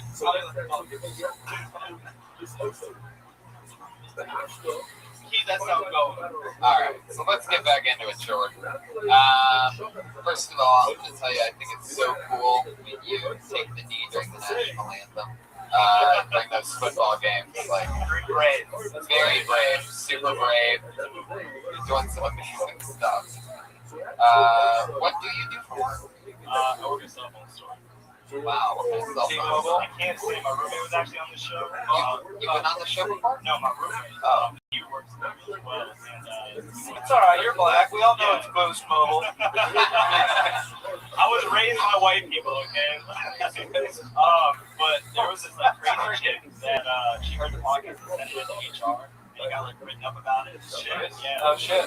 Yeah. Really? She's actually a comedy. So yeah. Boost Mobile. All right, so we know it's not Boost. Yes, Boost Face Friend. That's the only one. All right. Where are you from? Erie, PA. All right, cool. You know about Erie, PA. I'll be there in 2 weeks. It'll be a junior's last lap. Erie, Pennsylvania. Really? So there wow. we go. Yeah, there we go. There you go. So, yeah, I know about Erie, PA, because I'm from Youngstown, Ohio. Erie, PA is super white people. It's like white camping. It's like a lot of camping. That's, yeah. So, you know, we have them live streaming it right now. That's what it sounds like. That's the sound of Erie, PA. Anyway, so back to Erie, PA. What was I need to know your suburbs. Well, the Lake Erie caught on fire in the 70s. It was so polluted it caught on fire. Yeah. They didn't know how to put it out because it was a lake. Just saying the name of random counties in Ohio. You just shake it. Supposed to shoot the water. Build the fire. So you said you were raised by white people. Yeah. Adopted? No, it was not adopted. I was abandoned by my black father. Never heard of anything like this before. The way you just said it sounded racist. Yeah. If you're ever going to play that racist, it's very self-hated, and you don't have to say black father. We just know. So you had a. So you're a black body, but raised white. Yeah. Man, you must fucking hate yourself, huh? Yeah, it's complicated. Dude, this is a fascinating. If you're able to, you should 100% be talking about your history, and I'm sure you can. But again, you've been on stage for 60 seconds, and that's fascinating.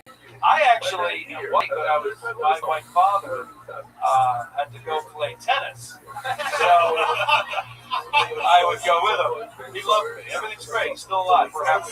Sometimes Mike's dad would go off and disappear and come back about an hour and a half later. And have dinner for the whole family. Yeah. Give everybody their allowance, tuck everybody into bed, read them a story. You should help me trade stocks so I knew when to retire. That's a hard question.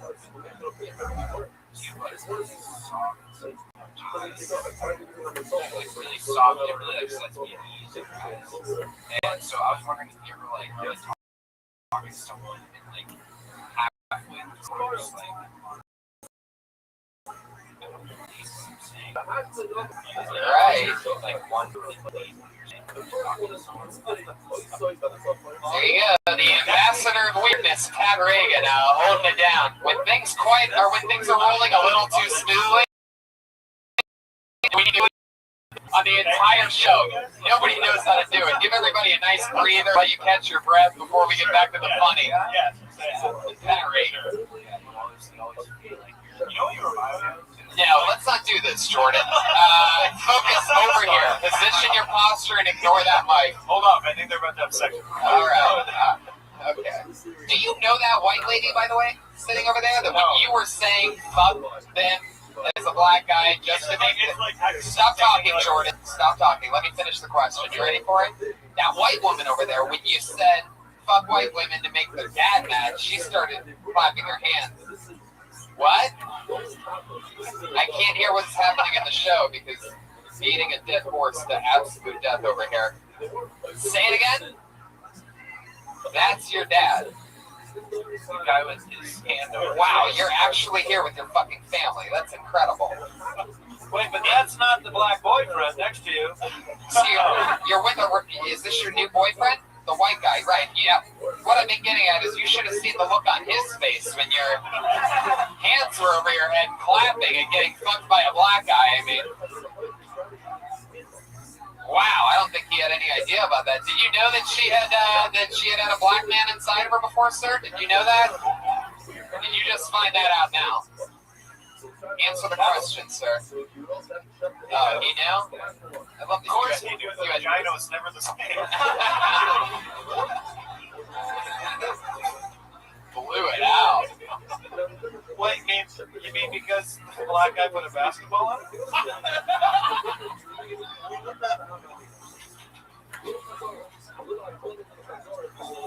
You're like, I fucking love basketball. Wow, this show is off the tracks right now. How many fucking pages of sound effects do you have on that page? Not enough. Too many. You're like best case scenario for a white girl because they can feel like they're fucking a black guy, but then if they fall in love with you, it's like, it's okay. Yeah.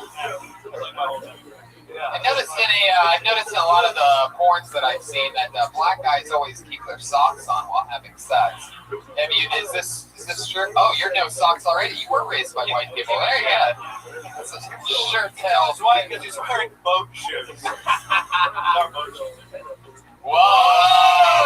Greatest answer ever. I own boat shoes. Yeah. I own a boat.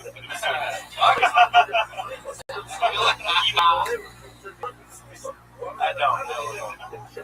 Wow. I'm doing Kill Tony for free Peroni. So Jordan, tell us something else interesting about you. Anything else crazy? What's your dick, white or black? That's like white or black. Oh, okay, perfect. Yes, my biceps, my dick, like, God, the message. See what you're saying about the eyes. Yeah. Has anyone made direct eye contact with this guy? So, who are you mostly attracted to? White women or black women? It depends. White women. White women or black women? White. Black women just like they're too like. I can't handle it. Yeah. Oh. Aphrodite, get him! Aphrodite, you want to come rebuttal real quick? Come on up here. Watch the sword. Watch the sword. First time ever a curtain call on Kill Tony. Aphrodite, ladies and gentlemen. Oh, he's great. Look at him putting the white. Wow, look at that. Grab that. Look at those tiny white hands on her ass. Put the mic in front of Aphrodite for a second. Oh shit. I get with the type of weird sweatpants on. You could probably make him just come in his pants, Aphrodite. Your baby would have the biggest ass and biceps of all time.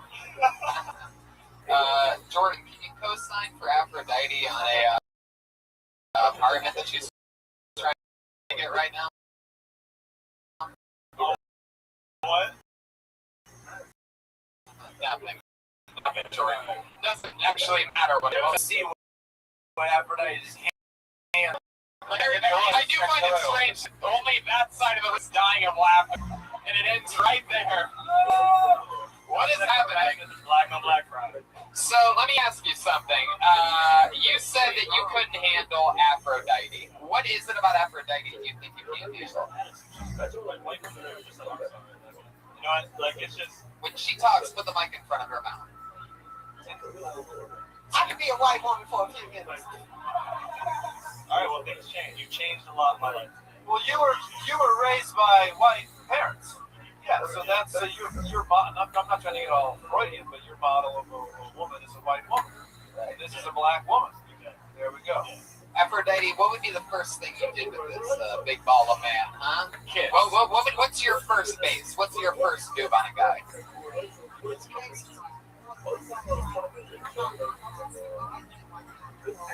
Oh, wow. He would get licked from head to toe. Oh, yeah, Jordan, you better hope he tastes like grape drink.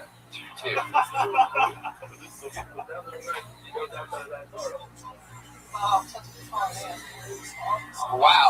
Jordan, has a girl ever licked your butt before? No. Would you like to have? Would you like to try something new? I'm good on that. Sorry, I apologize. She'll lick your Tootsie Roll.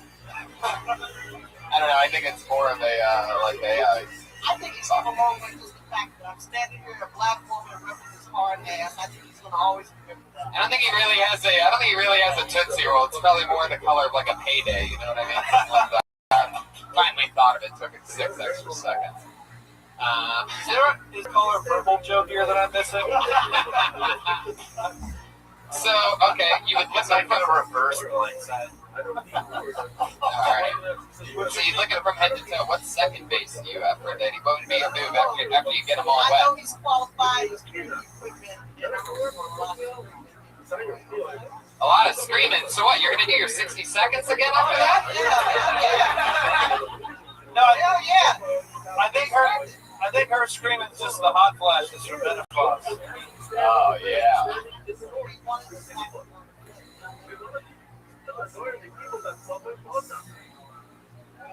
Oh, you're doing it again. You're doing your thing. The big trademark.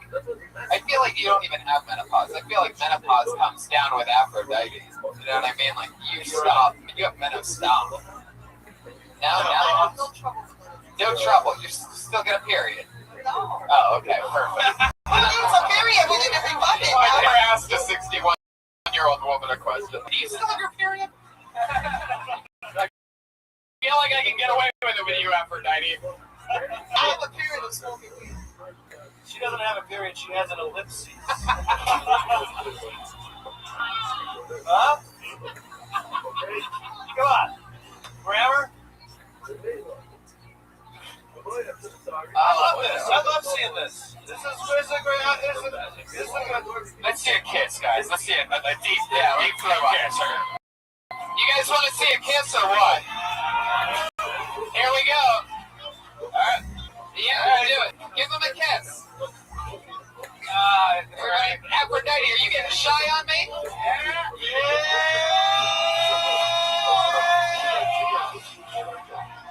Look at that lipstick transfer immediately. Oh my God. For you podcast listeners, they kiss. His light-skinned lips just turned beet red. Can't believe that. His mouth looks like it's having a period now. And I will always love you. Yeah, you will. She's already clingy, Ron.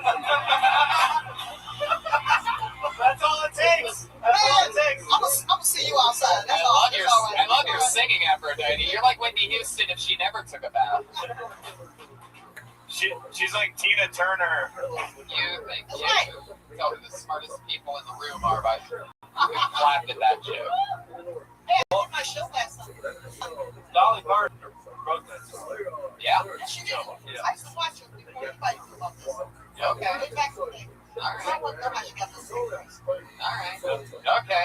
Aphrodite, I mean, you're so fucking good that somehow you got back on the station. I'm gonna send you both off. Aphrodite, Beatty. He's Jordan_Beatty. Great stuff. Way to commit. You're the best. You're the best. Great stuff, dude. Way to go with it. Fucking kissed Aphrodite. That's you literally just earned brownie points with me. That's really funny. I think he's going to walk straight to Sunset Boulevard. Just right in the middle of the street. I mean, he already kissed a Mack truck. I don't know what else. That was great. A big Mack truck. A big Mack truck. Very good. Double. Wow. I've always said this. Sometimes you host a show, and when you see a name for the first time, you just sort of know that it's going to be interesting. Yep. Definitely one of these names that you've seen for the first time. Excited to say it. Yes, definitely. You are correct. Put your hands together for Bata. Bata!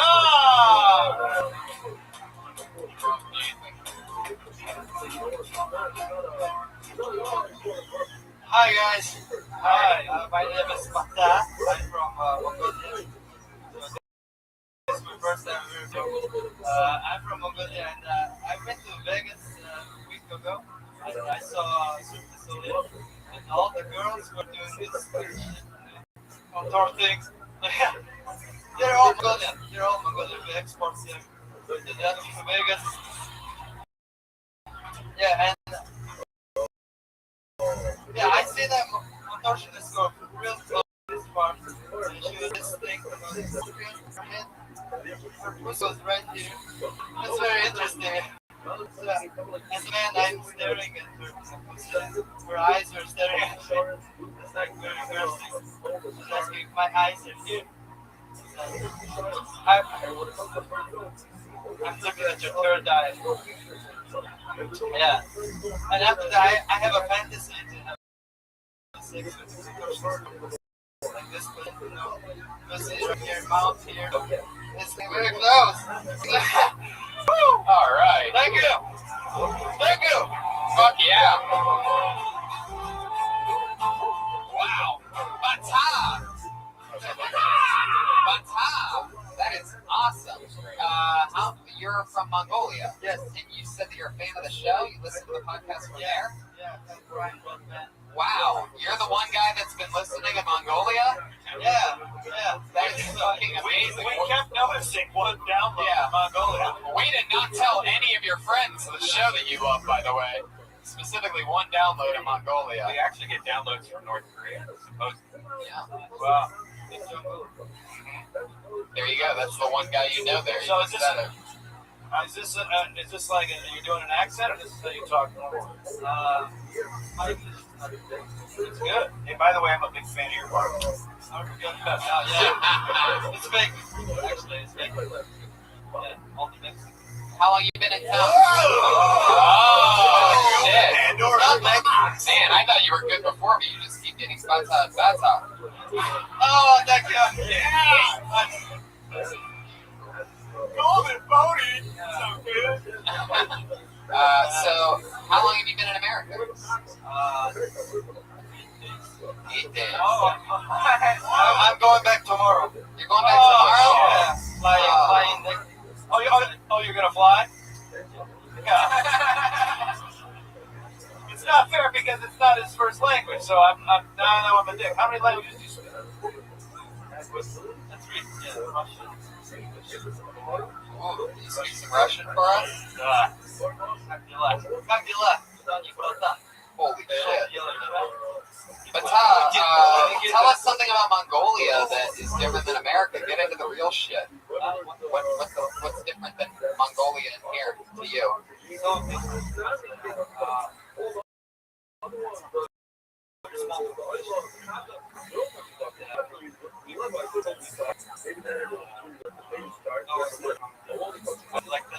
I'm like the first stand-up comedian. Why'd you start one? Thank you. Yeah, I think somebody's about to start his own empire over here. Well, yeah. Kyrgyzstan of comedy. Mongolian Empire, you fucking. Alright. I like how he's. Oh, thank you. Fuck yeah. I like how he's the first Mongolian stand-up comedian. He's the biggest country, very proud with having sex with third eyes and mouths in his first minute set in America. By the way, you gotta nail that line because it is so funny. Her pussy's up there, her eyes are down there. I'm looking at her in the eyes, she's looking at me in the eyes, like, hey, my eyes are down here. Yeah. That's the thing. Like, it sort of came across, but if you nail that right, I mean, that's just fucking hilarious. Well, isn't the third? I mean, this is not sarcastic. Is the third eye an important part of like Eastern philosophy, Asian culture? So that even is the third eye in Asia also sideways? No. All right. You would think they could drive better if they got 3 eyes. But Todd, do you drive? What do you have? I feel like you have a ride a moped.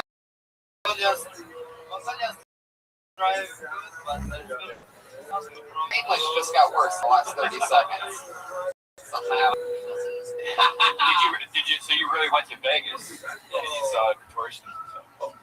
Where else did you go? Did you just hang out in Vegas most of the time? For 1 day. Yeah. How many works have been? Yeah.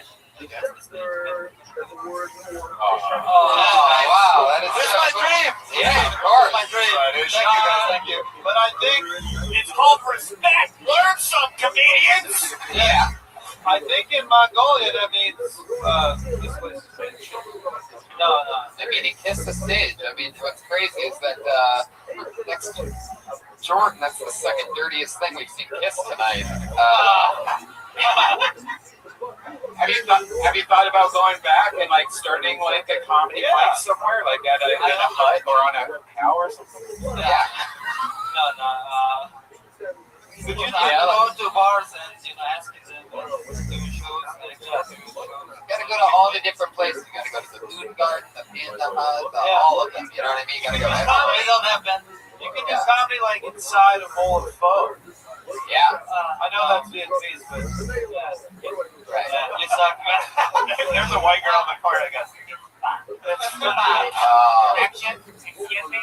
My great grandmother. In your country, It's called Bob. in your country, again, it's not sarcastic. In your country, is one legally able to speak and say what they want and criticize the government, criticize,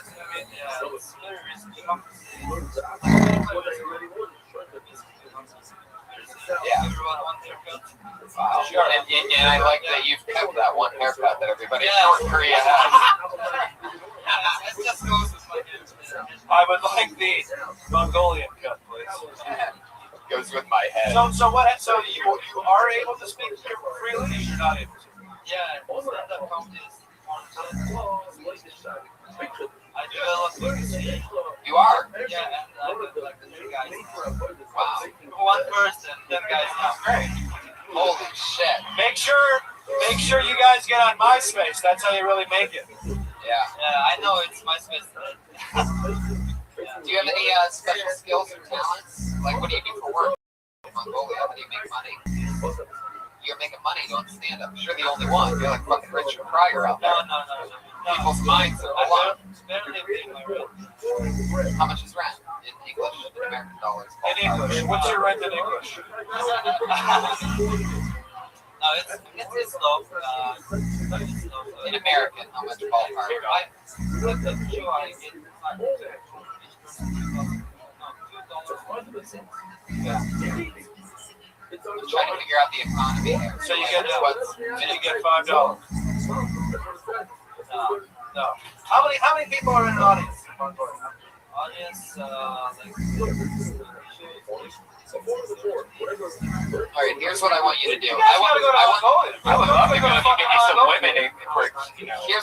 Here's what I want to happen right now. I want you to do a joke all out in Mongolian, like this is an all Mongolian crowd. One short joke. Here he is, performing like he's in Mongolia. Hands together for Bata.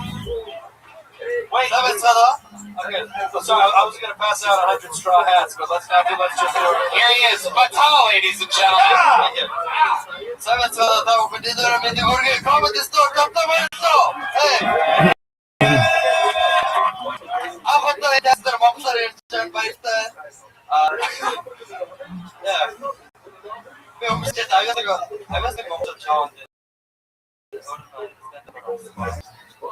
Okay. Hey, is it cool if I offer feedback in Mongolia? Okay, please do. By the way, when you committed and you just did it and you said words, it fucking killed. Yeah. Do it again. Just say some fucking shit.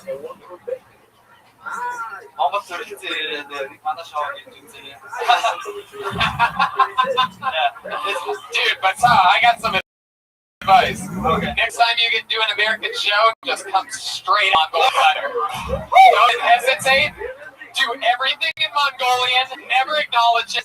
Find a Mongolian word for stand-up, because for some reason it seems like that's the only one. Abdi, stand-up, abdi. It's like that's the only word that you decided to use. New York Yankees.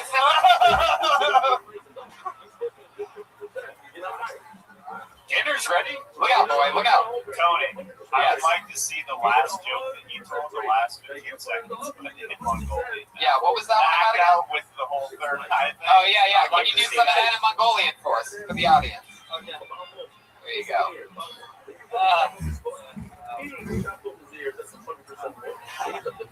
You need a translator? No one's understanding. Better to do English. One more joke in English. You're missing it. It's beautiful. It's unbelievable. You gotta picture it. The fact that we don't know what you're saying is unbelievable. All right. I'll make fun of it. Act Mongolian, but Just make fun of the round eyes. you've been here for 8 days and you think you're one of us? No. Just kidding. All right, I won't make you do Mongolian anymore. For some reason, it seems like it's a big deal. Yes. What do you say you just stay, dude? Fuck your green card. Let's do this shit. Yeah. I live in Mexico. I'm actually pretty sure he just lives in Koreatown. This old Mongolian thing was bullshit. Yeah, I actually did a show to Mongolians. Wow, that is so cool. Well, 30 people here. but I want to tell you something. You're fucking awesome. How long have you been on stand-up overall? 3 years. You're creating a scene in Mongolia. That is unbelievable. Thanks for being a fan of the show. That's fucking awesome. Have those 10 people listen to the show so they can learn some fucking tips. Actually, American Davis. One of your Mongolians friends named Matt Davis? No. American is from. Oh, okay. And He came in to the show. oh, Like a stand-up. This animal Yeah, can you get us booked in Mongolia? I'd love to do a Kill Tony. Yeah, we'll Do you think? Yeah. Do you think that sword would make it through customs? It was so great. Any parting words? Anything else you want to say? You're living your dream right now. You have to go back to Mongolia tomorrow. Anything else? Yeah, I really like the show. I really like what's going go worldwide. Inspired me to do. Thank you. Thank you. Bata, there you go, everybody. Shout out to Dick Van Dyke. Come on, make some noise for Bata, everybody. You guys going back to Mongolia tomorrow. Fuck yeah. Bata, been in America for 8 days and he already speaks better English than Josh Martin. It's pretty incredible. I don't know if I really like them, but maybe I have a case of Mongolian beef.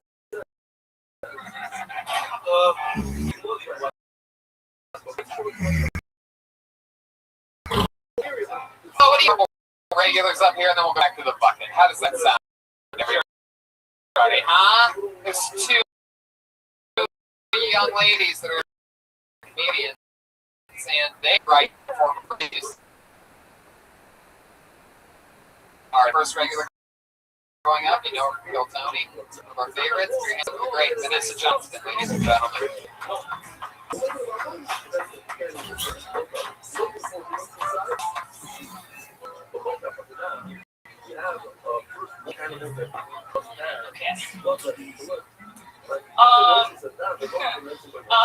I stopped eating onions. Thank you. Fuck onions. When guys eat my pussy, I want them to have tears of joy, not tears of sadness. Sour cream and onion only works for chicks, not dicks. That's it. Dude, everyone eats onions. Like, how did that happen? They taste like piss and broken childhood dreams. And they're everywhere. I was reading this quote by this ancient Roman philosopher poet. And in 99 BC, he said, one man's food is another man's poison. Was this the fucking guy that decided to start eating onions? He was walking and saw an onion on the ground covered in shit, and because he's a poet, he decided to eat it, like, ironically. And then he... Damn, you are angry at onions tonight. Yeah. Holy shit, I feel like at some point this week... Onions! I feel like an onion threw an onion at you this week. You are furious at onions. I love that. God. Hi, you just keep playing fucking guitar. Oh, shit. It makes your bad comedy easier to listen to. And here we go. The rivalry continues.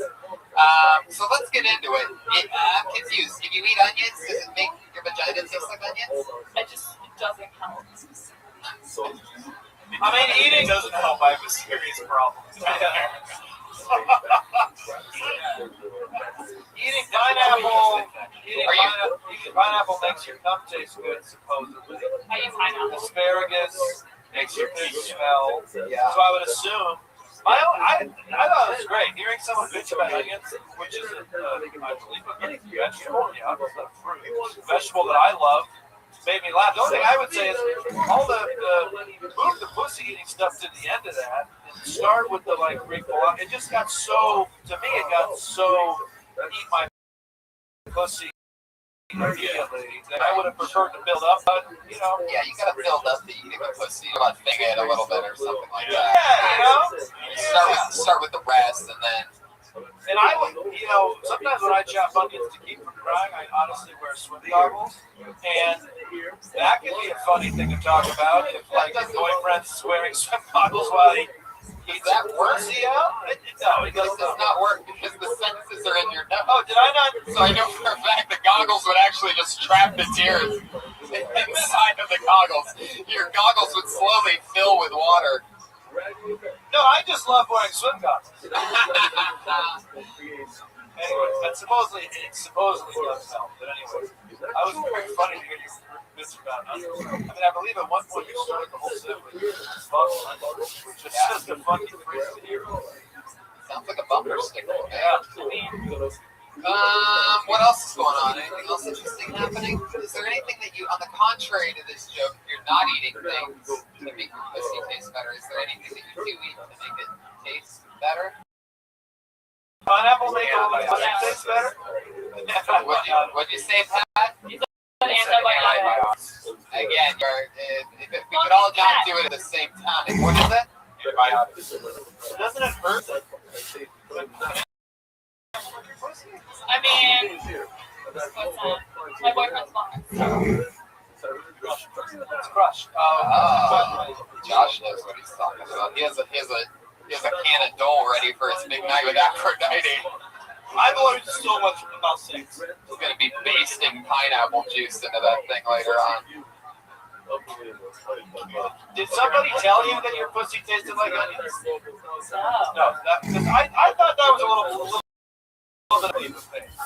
Know if that made your pussy taste Well, girls, and so I'm hyper conscious what pussy tastes like. Jeremiah's saxophone just grew 4 inches. It grew 4 inches that day. What? No, did you say I dig girls? What else? I feel like I'm in trouble. So then you must love Jeremiah. I mean, a dude with a Meg Ryan's haircut. I mean, but I don't really understand how you dating either.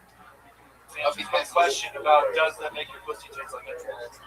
I researched foods. There was like 10 foods that make you smell and taste worse. Okay, so that garbage made the pussy.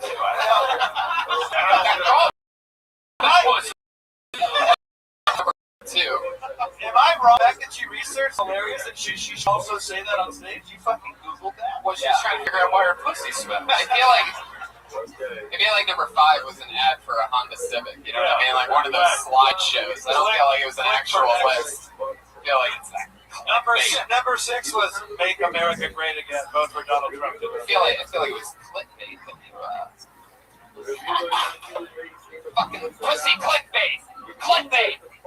Pineapple. You guys have no idea what it's like to be in a real writer's room. You understand that? Clickbait, yeah. She said she saw a top 10 list of things that make your pussy taste bad. Alright, fuck it. Thank you. There they are. There's that laughter. David Levin put so much into us. That was the top 10. You missed a couple words there, Josh. You gave it a shot. You committed all the way. That's all you got. Yeah. Wait, but I think before Josh said that he combs a lot during sex. Did you say that? No, I don't come a lot. Oh, I thought you said that, but nobody heard. I was like, don't confuse it with all right, Vanessa. I mean, you got to get into it. Take the notes and figure it out. Cover it, Anyway, you let us know that you researched it because that would give us some credibility.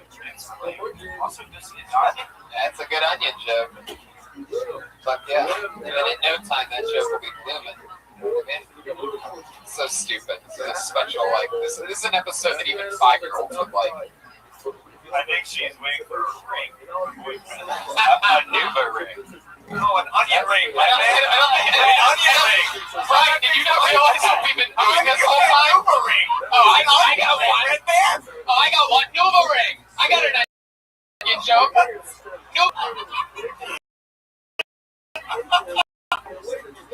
I think I got.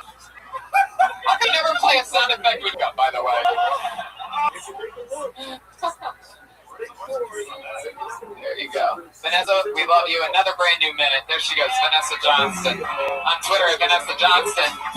By the way, I forgot to mention for any diehard Mongolian fans that Bata is on Twitter at BATBIL. Am I right, Bata? BATBILEG. Right? Comedy. So one more time, that's Bat-Billig Comedy. BATBILEG Comedy. Makes perfect sense, John. Yeah, totally. That's like Trump. Makes perfect sense. Folks, we're gonna win so big, folks. That was interesting. Ladies, did you know that? Oh shit, Aphrodite. Why did I do that? I took Aphrodite as the kind of lady that eats an onion like most of us eat apples, but you eat garlic? That makes their pussy taste good? I know girls that put garlic in their pussy to make their pussy better. That's not garlic, Brian. That's gonorrhea. Turmeric. All right. So that's our one regular. We have another regular. She was on the show for a couple months, and then they didn't allow people under 21 to perform here anymore. So she waited until she was 21. She went and performed everywhere, multiple times a night. She's a fucking hustler. One of the top rising comedians game, in my opinion. She's here with another new minute. Put together for Ali McCoskey, everybody.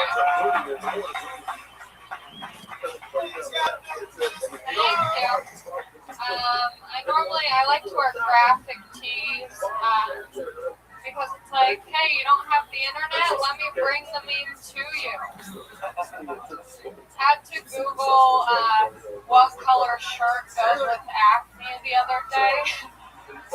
Turns out any low-cut top. No one's looking at your face when your tits are out. I don't think I'm a feminist, dare I say, because I think it comes with too many perks. You know, I work in a restaurant. My male coworkers don't make any more than me. It's pretty much the same. The only thing, I don't work at a job where my male coworkers make more. They just, offer me back massages. And sometimes I take them. I showed up 30 minutes late to work the other day, and my manager let it slide because I was wearing a revealing shirt. It was a day that my acne was bad, so thank you. Fuck yeah! One of the hardest gigs in the world, writing a new minute. Most comedians are way off base on that. Somehow, ever since you've been back, you've been on the tear. You're probably one of the only people in the history of the show to actually wire in a callback in 60 seconds. Wow, that was so funny and well crafted. Yeah, you're doing it. You're in it. Self-deprecation's there. It's all real to you. You're hitting every single thing. I just wish your acting was bad today. Yeah, I want to see it. I want to see a day when you have bad. You know what? And you're just like, fuck it, I'm going no pants. I did. By the way, that's an awesome type of that joke that only you can do. So take that couple tips. What was it? Back knee, and then you don't wear pants. Oh, that's funny. Thank you. I know. I just said that 7 seconds ago. Can I have a crowning coat? Thank you. What else is going on? That joke was so good. Tony wants an alcoholic drink. Yeah. You know, I'm going to celebrate with a That's it. That's pretty much it. That's the whiskey ginger. That was funny. It was great. Fuck yeah. It was, I think one thing everyone always does when they write comedy, myself included, is we get to write what's personal to us. And it seems so obvious, but those are jokes that a lot of people in this room can't do that only you can do, and it just worked. I love it. Yeah. Really. John? If you like a David Letter reference, no. All right, there you go. It was funny. It was okay. Real Simon Cowell of comedy over here. Does it say if you have bad acne to wear? I mean, you Googled that. Was it say or was that just a written joke? I did actually Google what first. I Google a bunch of things, and that was something. I Google a bunch of stuff, and that was one of my Google things. What was the search? What did you search? I literally was what color shirt goes with acne. Because I thought that there would be a color palette where if I'm wearing a green shirt, it won't make my face look as red. Right? Because I don't want people to think I'm blushing on it. Right. Some guy, I'm so annoyed. Okay, so I'm making out with this guy the other night, and he was like, okay, he was like, have you been tested? And I was like, yeah. And he was was like, I'm really afraid of herpes. And I was like, it's not herpes, it's acne. Like, stop. It's so annoying.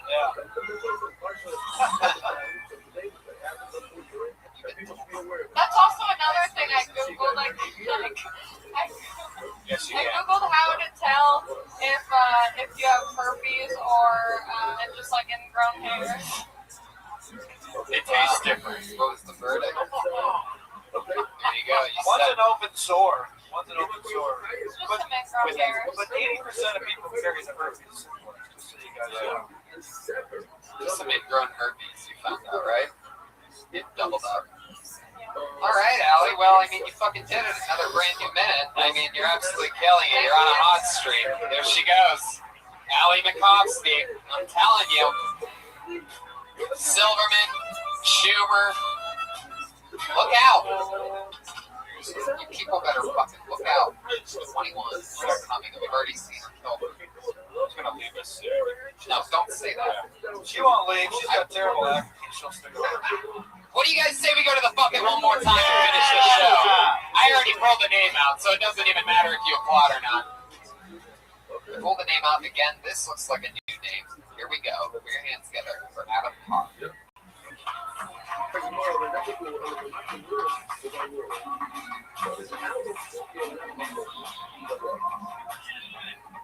All right, my name's Adam. I'm one of the few straight guys who enjoyed doing musicals growing up. This earned me the nickname Not Gay Adam. Or as a good gay friend put it, they had met straight or gay. I couldn't go with that one. I broke up with my girlfriend. Her nickname was Virgin Lupus. Specifically because she had a fever. Because she looked. It's the Audrey Hepburn classic. We didn't want this one. Yeah, I hate it. But it's based on the principle. In the film, Wait Until Dark, Audrey Hepburn is up on the thieves. They're going to break into her house and steal shit. And they wait until dark to do this. And I was always like, wait until she's blind. Cut the crap. Let's just call the film Anytime Will Do, all right? Sick of this shit. Nailed it. Exactly. These are all facts about him. That's right. They have a song about Adam. Specific last joke. Huh? An Audrey Hepburn film. So about this film? Again, so specific. It's really good. It came out in the 60s. No, I believe that it's a movie. I love things that came before you talking about something about marriage. Yeah. I mean, I will say this. Normally when someone makes a joke about a reference that I have no idea about, I hate the joke. But that, I didn't need to. It was funny. I like it. Hepburn sounds like a new STD. Yeah. Adam, let's find out a little bit about you. This is your first time on the show. First time, I'm so excited. I came with my friend. I'm actually from Cleveland. Oh, wow. Thank you. That's I'm proud of. I know. How long have you been doing stand-up in Cleveland? I didn't do stand-up in Cleveland. I went here about 12 years ago. I went to UCLA, studied acting. How's that working out for you? It's going well. Just 12 years Wait, we know you just switched from Verizon to Sprint, which is pretty crazy. Like, nobody saw that one coming. You really stabbed into the back. Couple rough years after the transition. It's kind of tacky, that whole commercial, though, right? It is interesting. Adam, I feel like we're dressed to go on the same audition today. We're both going out for the same role. Khakis, black jacket. And then I wear these just in case they always ask you to take the class. Whoa! Wait. Do that again. Whoa. That was impressive. Hey, Tony. Awesome. I feel like he's, wow. You know those rom-com where like the girl like takes off her glasses and then there's like nets surrounding her, like except he becomes slightly uglier. Adam, what's your love life? Like? Under glasses slowly. Yeah, take off the glasses slowly. And do it in Mongolian. It's summer. Adam. and Jeremiah. All right, let's see how not gay you are when Pat goes in for the kiss right now. Let's see if you're really not gay, Adam. I will do it. He's curious. Too bad that jacket is still from Wilson's Leather. So yeah, I forgot about. Cleveland, that's like a prominent. Yeah. Here we go. Adam, what do you do for work? Acting, but how do you actually make money? Exactly. Yes, I bartend at the Gavin Playhouse in Westwood. If you've ever come by to see a show there, it's a wonderful place. How long have you been in the Smash Mouth? That's why he's the newest paid regular, motherfuckers. There it is. There it is. Get him out. Get him out. Miniature Ben Affleck. Something else. Once you told me the world is gonna roll me, I ain't the sharpest tool in the shed. This is an expensive. She was looking kinda dumb with a finger and a thumb in the shape of an L on her forehead. Come on, everybody! Well, the years start coming and they don't start coming. It makes sense not to live for fun. Your brain gets smart, but your head gets dumb. So much to do, so much to say. Wow, hey now, you're an all-star. Get the guns on. Fuck yeah, that 4-second delay that's haunted the entire episode. It's pure cocaine. That was pure cocaine right there. Right. Bridal enthusiasm. Adam, so you work at a playhouse. You said you've been in musicals your whole life, but not gay, right? I guess working in musicals, there's been a lot of guys trying to make a move on. Well, I did like high school, camp, not gay, Adam. All right. Adam, what was the answer to the actual question that I asked you? The answer to the actual question is I just did musicals growing up. College, and now it's been stand-up, and then I write and review comedy series that's online on Facebook and YouTube. So cool. So cool. It's on the internet. It's on the internet. That's awesome. The worldwide internet. What's it called again? What? It's called The Call Room. It's about telemarketers working for a nonprofit based. Wow. I know telemarketer. So what, a lot of just go to the internet.com then? If you go to the internet.com, AOL, you hear that noise, that means you have service. And then, it's on Facebook. Adam, tell us something fucking crazy that's happened to you in your life that we wouldn't expect from such a goody two-shoes type of guy like yourself. Come on, let's get into the real fucking nitty-gritty. Don't be shy. Okay. When are you going back to Cleveland? When am I going back to Cleveland? Yeah. Sure. Usually around Christmas. Oh wait, no, you live here now. I live here, yeah. Okay. No, I've been here before. Right. Let's see. I recently learned a lesson. Women don't like being shushed, especially mid-climax. I know. So last weekend I was having brunch. Brunch to me is the new. Is that what you call eating pussy? That's what I call, yes. Waffles. I was having brunch. Still not gay, guys. Still not gay. So I'm eating this chick's dick out, and not gay. Not gay. Balls are right. Just having some brunch. Just having some sausage for brunch. You know what I mean? Let's hope she wasn't having a onion omelet.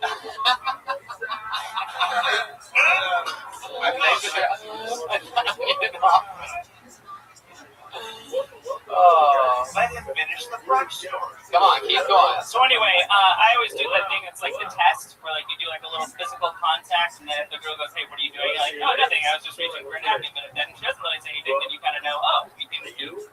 And I'm going. Wait a second. So you're still having brunch? We're still.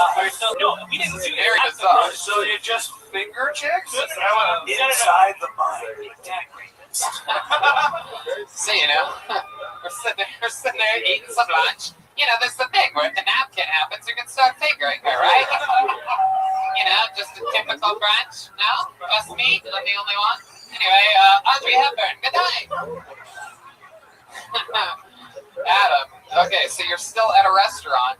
Still at a restaurant. Okay, napkin. What the fuck did you say? No. So, that's the test. I got it. The test that you always fail because there's no way to this ever works. Go on. Yeah, no. So anyway, you know, she was a little. She was 41-year-old lady. You know, having tea and crumpets with my new date. You know, just found her on old Tinder. She was 61 out of 20. We're sitting there eating Bob Evans biscuits and gravy for brunch. She paid for the meal with her AARP card. Typical 41-year-old brunch, some Bob Evans biscuits, the gravy. Send me home with leftovers. Anybody who knows what a Bob Evans is should be dying right now, by the way. You should literally be sweating. Yeah, very good. I mean, you're from Cleveland. Yeah. There you go. Okay, very good. You're not going to get any more points. We understand you're from Ohio. You already said it. Okay, so you're at brunch. Something about a napkin. Let's try to get it again. She's 41. You have a napkin in your hand. You put it on her lap? No. My test is you do the physical test, and then if the woman allows you, then you keep going. If she goes, "What are you doing?" You go, "Oh, I was reaching for." Is that your napkin? That was my napkin. It's a bit. Oh, get the fuck out of here! So you kind of just. I know. I'm so glad. And if she picks up that it's a bit, you get out your chloroform and you put it.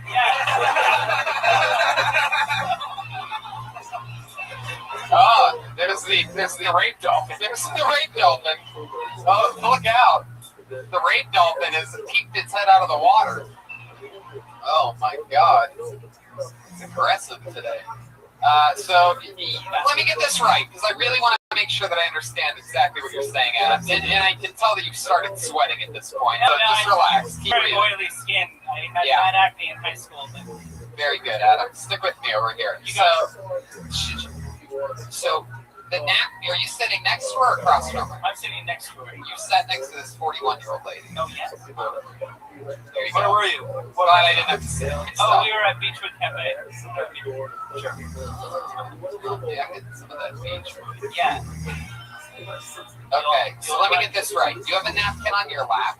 No, I mean, yeah, sure. You just gave 4 no's and 2 yeahs. I don't know what's your action. Do you want to phone a friend on this one, Adam?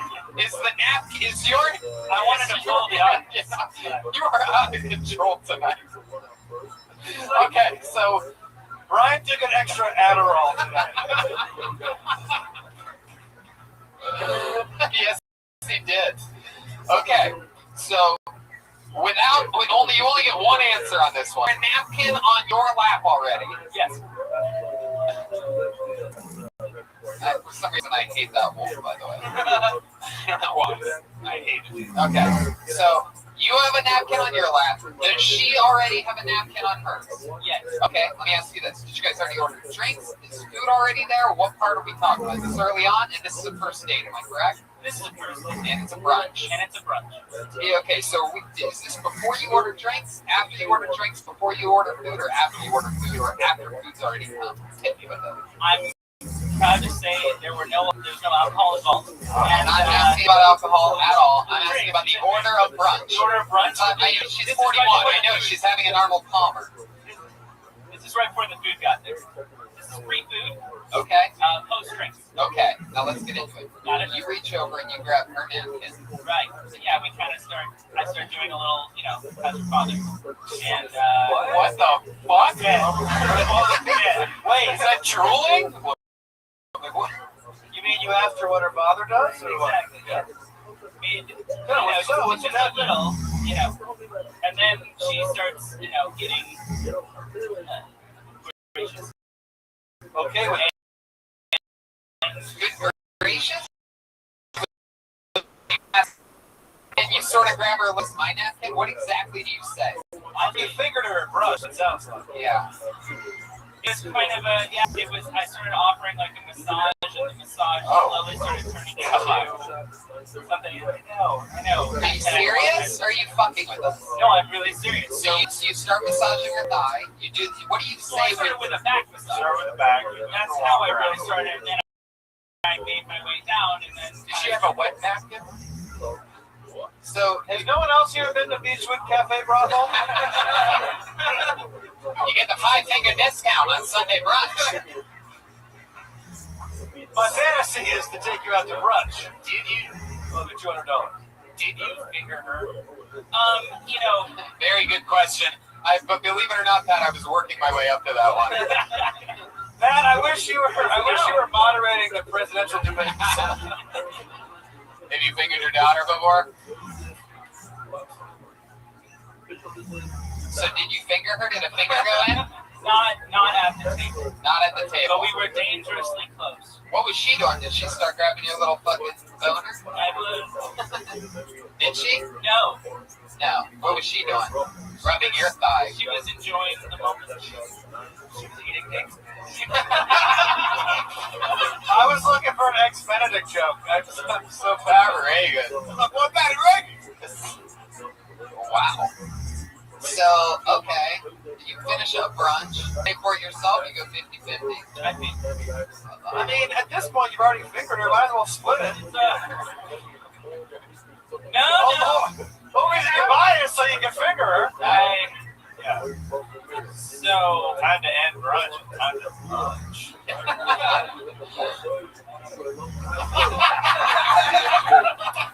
I'm gonna keep doing it. So, where do you take it? Back to your place or her place? No. See, my place is kind of an interesting situation right now. I live with my wife. So, let me guess. Boyfriend. Let me guess. One of the guys that lives in your apartment's been jerking off all over the shower. Created a weird atmosphere. Now, what's your living situation? Well, for a while I was splitting a room with a friend. I was splitting a room with a friend, right? But we really wanted to save on some rent. So he stayed on like a futon mattress. Not like a bed, but like just a mattress. Like we folded it over like we gave it a futon. Got it. No, okay. Wait. No, I think this is different. So you're saying that it was an actual mattress that you just bent, it seems. Is that what you're saying? We bent it over. So it's an actual mattress pushed up against a wall. See, yeah, that's much shadier than what I thought. I'm sorry. You can't call that a futon. You were right to ask a follow-up question. Yeah, it sounded like for a second I'm like, well, no fucking way he's pushing a mattress up against the wall. So let me check. Just in a 2% chance that you have a mattress shoved up against the wall in the shape of a couch. And that's what you were calling a futon. That, my friend, mattress futon, much different than futon mattress. You start describing to people, what's your living room like? Futon? Why is it getting? Keep going. What happened to the futon? Son of a bitch. Do you have just mattresses? We have it was literally from like the 80s. At the end of this, he's gonna kill himself. So that's a big climax. No. Keep going. So she walks in and she's like, I'm 41. I can't be hanging out this kind of lifestyle. She starts puking up eggs all over your living room. Just fucking French toast. Bunch of you guys were about to have brunches of fun. And now all of a sudden, you've been cock-blocked by a mattress that's sort of doing a half smile at you against the wall. No, so we didn't go back to my place. I just said it wasn't an option. Oh, okay, perfect. So, anyway, where'd you go? Let me guess. You drove her up to the Hollywood Hills and just went to somebody's hot tub.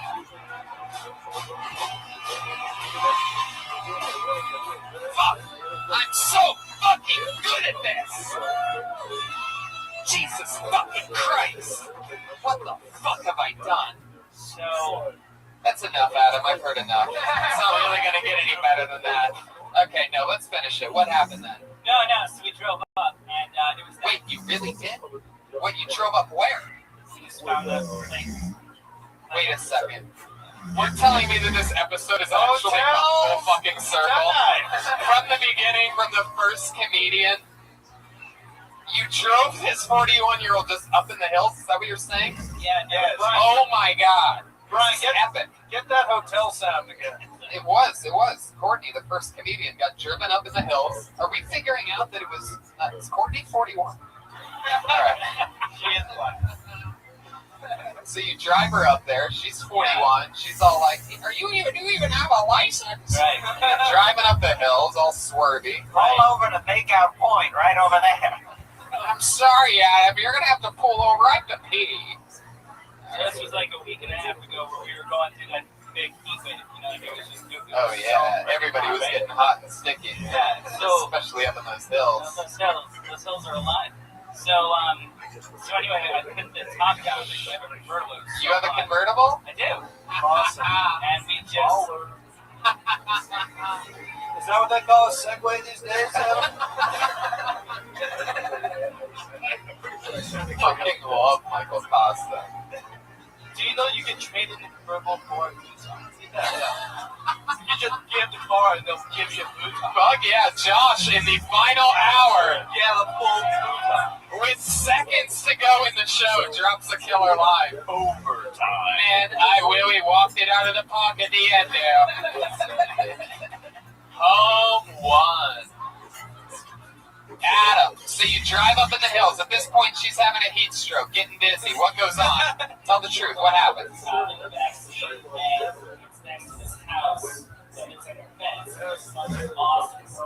Wait, you had brunch. This is during the day. So the top is down, and you're in the back seat of a car.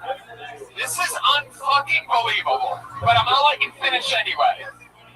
I wouldn't believe this if this was happening in a comedy movie. Why would you put your top down? Completely retarded. Putting the top down completely defeats it. Because he was driving the TMZ tour van.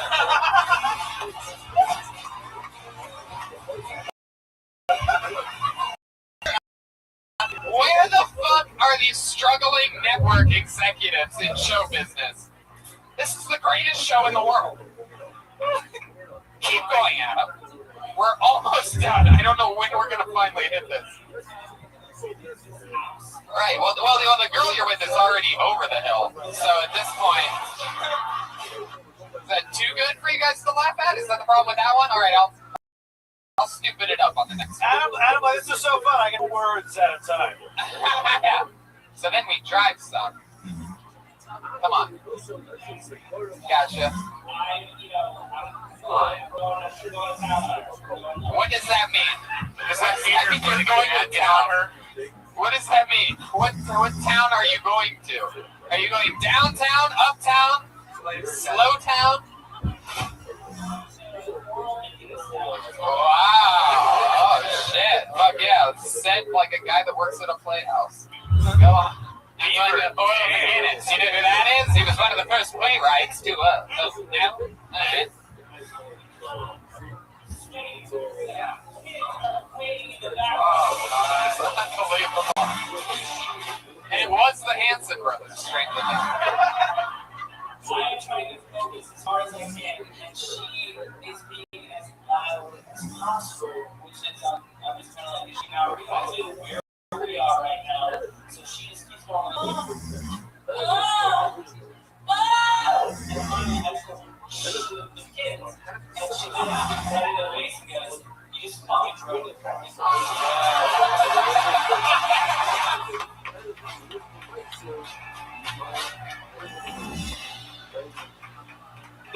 This is why I never do brunch.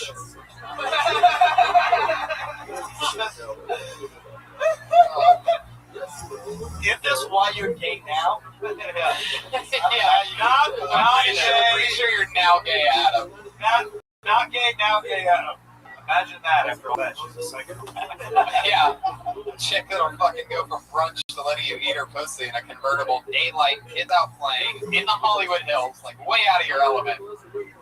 But we don't want to bring this girl back to your apartment because she's a classy lady. Right.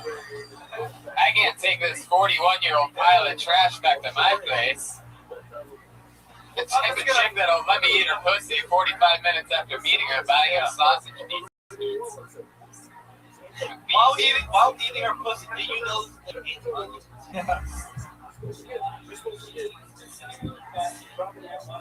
She can sell it and like that because she's actually allergic to onions. Wow. Did you take a moment to toss her chicken salad when you were in the... Was it Vanessa? Oh, Jesus. Are you the black boyfriend Vanessa's been talking about the last couple weeks? Yes, she got a black jacket. Alright. Have you ever thought of So, wait, you know what? I'm sorry, go on, Josh. Have you ever thought of eating a 61-year-old black woman? Vagina. Have you ever thought about eating a black woman, 61-year-old, heart trying to start?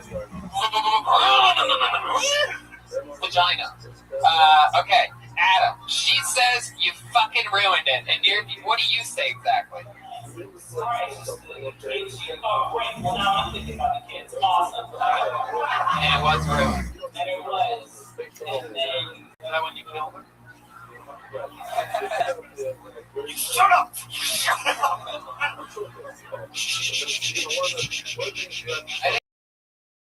think everybody learned this trick. I think all the comedians learned the trick. That's if you want to stage time, just story super slow. Alex just tease me along, set me up for jokes all the way. And everything's gonna be perfect. And make sure Brian has a bunch of sound effects that made no sense to the story whatsoever. The weirder, the better. There you go. Adam, so you drove her home after that? That was it? You went home with blue balls?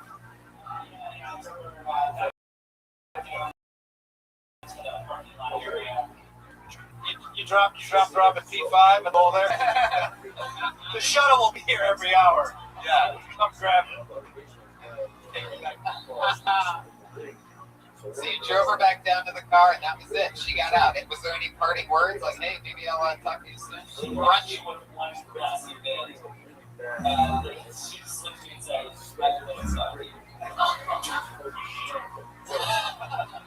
There you go. And then what did infiltrate away? All right, Adam, it was nice meeting you, dude. Welcome to the show. There he goes, Adam Carr. He's on Twitter at AdamCarr85. Adam, when you were born, you were born in 85? You're younger than me. Wow, you're surprisingly young. I mean, wow, that's unbelievable. The drawing from Ryan J. Ebelt, house artist. Ryan J. Ebelt, Big Nice Print. All those prints are available at RyanJebelt.com, including, for some reason it's on the ground every week, the official Kill Tony poster. That's also RyanJebelt.com. You can buy that, hanging it up in your living room like I did. We have other things to promote before we go into a song to close it all. Michael Costa. Come check me out at Junior's Jet Last Lab in Erie, PA, or the Funny Bone in St. Louis in November. Love you guys. We love Michael Costa. Everything Michael Costa. Hilarious on Twitter. So great. Thank you. Josh Martin Comics on Twitter. First time. Popped his cherry. You know. He's with me at the Boston Wilbur Theater, one of the greatest venues in all of America, Saturday night. And I'll be with Aphrodite tonight. Come see Kill Tony at the Houston Come and Take It Festival in November. Another Kill Tony announcement, most likely coming next week. Secret Show Wednesday here in the main room. It's going to be a lot of fun. A really fun lineup for that. That's Wednesday, 8 p.m. here. Live audience. And thank you, Jeremiah Watkins. At Jeremiah's stand-up, at Patty Reagan, and at Mostly Sorry on Twitter and Instagram. Australia, Buffalo, New York City. So many fun places I'm going to. That's at TonyHinchcliffe.com. Brian Redband. See ya. Good night, everybody. Thank you.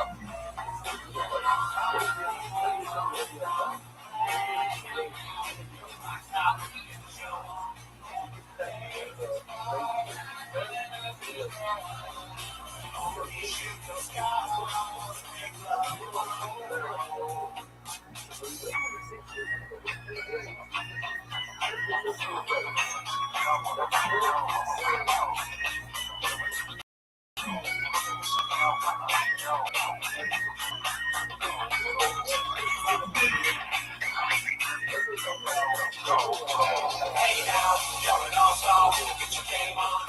Go play. Hey now, you're a rock star. Get the show on. Yeah. Hey,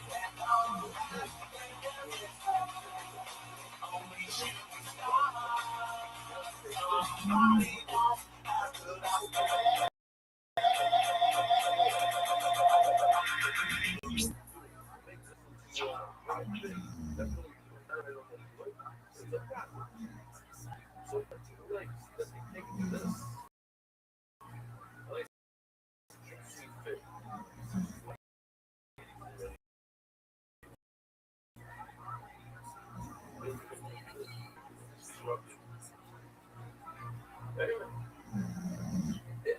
play is that eventually it's going to turn into this. So you have to take large quantities and you just have little slices and maybe you want to give 10% of large quantities to the plate. When I'm concerned that it's going to go bad, they know how to do it. They know how to take a easy thing and then bring it to the dry thing. Because look, let me just explain before we start. So there's a mile of the boat. What's the word about this thing? It's too big. I'm talking about getting into the play. It's not. What's the mile of this? What's the mile of this? Long lasting. What's the facade of this? What's not just like slides? What's the facade of this? It's not long lasting. It's not the mile of the facade. So I think this is nice as long as I know how to, make it last. But this is Hey,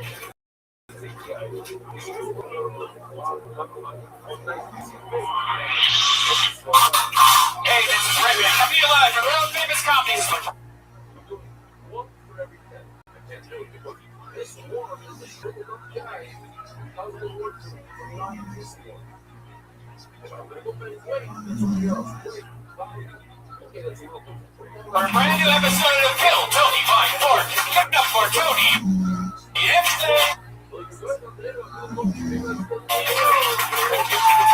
Yay! Fuck yeah! Oh, Monday night, make some noise. Come on, seriously. It's the #1 live podcast on Mondays at the Comedy Store in the world. Welcome, live audience. Come on. Put your hands together for Brian Redband. He's here. Guys. The king of sound, the maestro of the Zeistro. We got Jamie Vernon on the HD camera, and one of my favorite humans in the world. Everything's powerful with Jamie at young Jamie. But the great Ryan J. Ebelt is here drawing tonight's episode on a blank sheet of paper. Look at that, blank sheet of paper. Now all of a sudden he just started drawing tonight's episode. You're going to see that at the end of the show, and you're going to be like, no fucking way he drew that while we were sitting there watching the #1 live comedy podcast in the world. But it happened. RyanJEbelt.com is the also the artist that drew. What's hanging in my living room? That. I'll say it one more time. What's hanging in? Okay. There you go. Really just going to just set you up for a good one there, Brian. But no, you take it. What's hanging up in... Oh, gee, wow. We're really excited for these sound effects tonight. As you can tell, Super just made an appearance. Guys, the Kill Tony poster, also RyanJEbelt.com. I thought that was going to be the key word, and I was going to say that. You were going to hit the bells at the same time, but... They did one of those things where I think you're hovering over the iPad. That's the way. Sometimes that happens. With sound effects, there's like, if you make like a little mistake, it's like quick, so everybody can hear it. Yeah. I'm excited about tonight. You guys excited? How many people have been to people?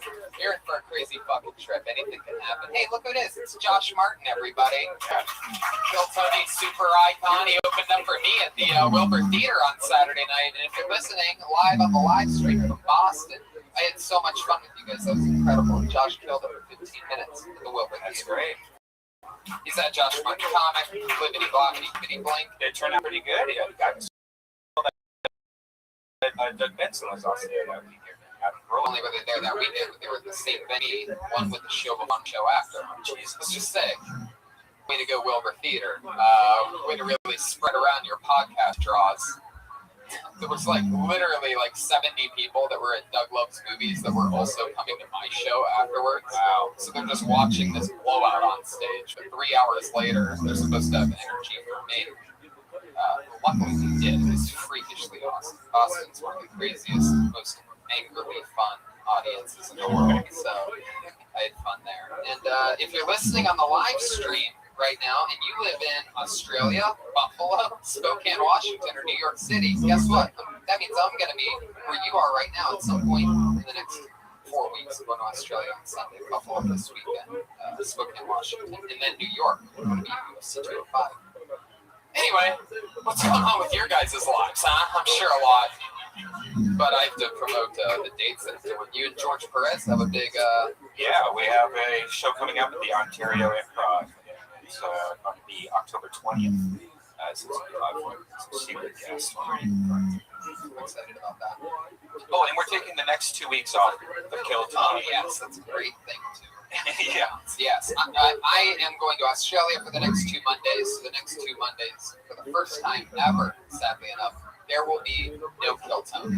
But, however, breaking news. Yeah, we got this breaking news. You ready for this? There you go. We do this thing called bedtime stories. It's Kyle Ray. We just do a bunch of stories and then we interview people. Usually it's on whenever we're in the main room. Kyle does it up here in the belly room. But while we're off, we're doing 2 big shows of bedtime stories. So we're going to just pivot out with a bunch of awesome. I love that you got that out there. That wasn't even the breaking news I was talking about. Here's the real breaking news. Is since we're taking 2 Mondays off for the first time ever in 3.5 years of doing this every Monday, we've decided that our next Kill Tony, which just so happens to land on Monday, October 31st. You've all already guessed. We will be doing a special Kill Tony Halloween edition in the main room on October 31st. 2 mega guests. And the rule is everybody, from the wait staff to the sound guy to the guy that works the HD camera to the artist, everybody, including anybody who signs up for the bucket, has to dress up. Welcome to Halloween Kill Tony, October 31st. Basically, we're having a party here, a huge party on Monday night at 8, and so dress up. That's pretty much the thing. I already have my costume. I've been buying it piece by piece on eBay. I just got mine today. I ordered mine today. I'm gonna be Ken Bone. Oh, sweet. I got a red cardigan. I have a mustache and some glasses. That's great. Okay, I guess I'm not gonna be Ken Bone, guys. I thought that was funny earlier today when I thought about it for a second, but not anymore. Let's go to the bucket before I even bring out the guests or the band. No, I'm kidding. Let's bring out tonight's. What do we do, band or guests first? The band. I love the band. I do. I really do. So much so that I almost forgot when to bring them up. But you ready to do this shit? One of the best bands in the world. It's the Kill Tony band. It's Rand Watkins and Joel Jimenez. Always coming out to something different and fun. Oh my God. You've got to be kidding me.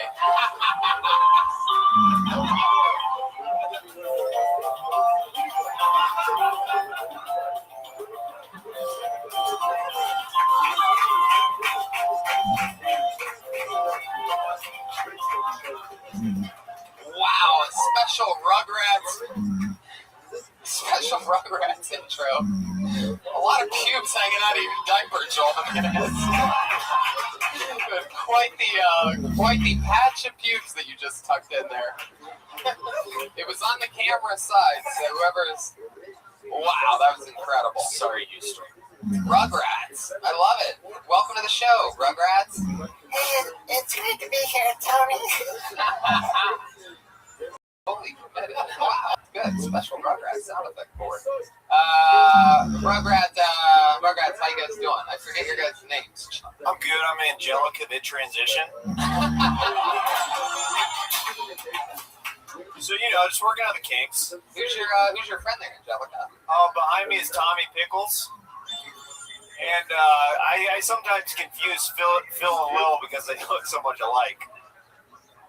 I'm Pat. Pat from the Rugrats.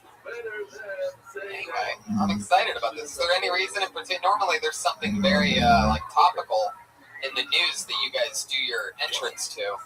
There's so much mudslinging on the bay last night. It was kind of depressing, so we wanted to take the Kill Tony audience's mind off of it and remember the good old times when Rugrats was on television. Yeah, I like that. When they go low, we go high. Yeah, I had to wake my girlfriend up for a nap. I was like, I'm sorry, but can I borrow one of your skirts? I love that. That is so hilarious. And you decided to put it on over your jeans. Everybody else went with the diaper. Is that what Angelica did? Yeah, she had leggings, Okay. I guess so. They wouldn't be able to show bare legs with a skirt. She was sort of like the cock tease out of the Rugrats, though, huh? Yeah. And I didn't want the Kill Tony audience to see my pussy, so I figured I'd wear some jeans, you know? Man, you've really grown up, Angelica. So let's meet tonight's guest, shall we? The band is in place. One more time for Reagan and Watkins, everybody. And Joel Jimenez. They're going to be here all night. Powerful, powerful band. And always two of the funniest human beings in the world. We always unbelievable guests. Tonight, no everybody. Wisconsin, one of my favorite humans. Jessica Michelle Singleton, the newest paid regular at the Comedy Store, right alongside with the great Jeremiah Watkins, aka Angelica. You guys got passed at the same time, right? Yeah, we did. That was great. Congratulations on that. Thank you. This is your second time on the show, Candace. This is your first. How do you feel to be working with the Rugrats for the first time ever? I'm very excited, a little anxious, a little nervous. Like that. We're going to get through this. Uh-oh. You got to poop a little bit, luckily. It's only an hour and a half, and you can't get up out of your seat. So you got a bucket? I do have a bucket. If you're going to poop, we're going to have a changing switch. You throw on one of the diapers. Yeah. Of the, Nice, right? excited about this. Did you kids find yourself some almonds over there? What's going on? We got hungry snack time. Wow. Fuck yeah. Pat, you look like you've been on a little heroin binge lately. What's going on over there? What kind of drugs have you been doing? Nothing, huh? I can't never tell with you. You're the artsy type. Yeah, I was going to say, I feel like he always looks like that. Yeah, what's the difference? Pat's the kind of guy that's so cool. Somebody's gonna like write a book about him one day. Dude, Pat's eating almonds like he likes the sex. Raw. Wow. Yeah. Right there, I swear to God! It's too early in the show. Wow at me! Oh, he's already done everything. Blew the prices right. No, he did the wah like in the first. This is becoming like an old radio Foley show. It really is. Oi, welcome to Kill Tony. Really, it's been out of control lately, yes. Indeed, no doubt about it. It's been like the volume it's always the loudest thing, too. It goes over everything. So let's get into it, shall we? You guys ready to start the fucking show? You know the cast. Now for the crazy part. A bunch of comedians and some insane people signed up for the opportunity to get pulled out of a bucket and do 60 seconds on stage. Anything can happen. We meet very, very diabolical people. Last week, one of our favorites got pulled out for the second time, named Aphrodite, and she is instantly, I'm now a star of this human being. I'm now a fan of this star. Like, it's unbelievable. Aphrodite is like a 400-pound black woman who just rubs her butt on everything. Oh my God, she's my spirit animal. What? That's why I'm inside. There you go. So, anything can happen. Guys, you know how it works. You get 60 seconds. Comedians, you know that 60 seconds is up when you hear the sound of a kitty. Little baby cat there. That means wrap it up then, or else you're going to bring out the angry West Hollywood bear.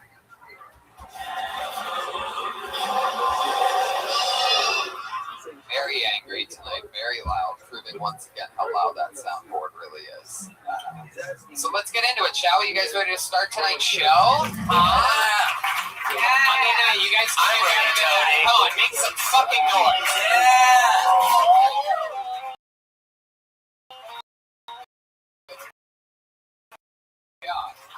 Smack them around, you know what I mean?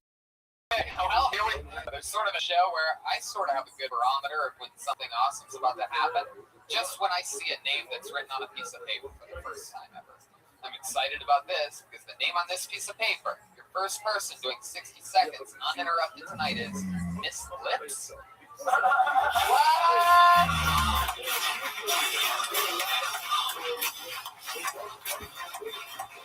Here she comes.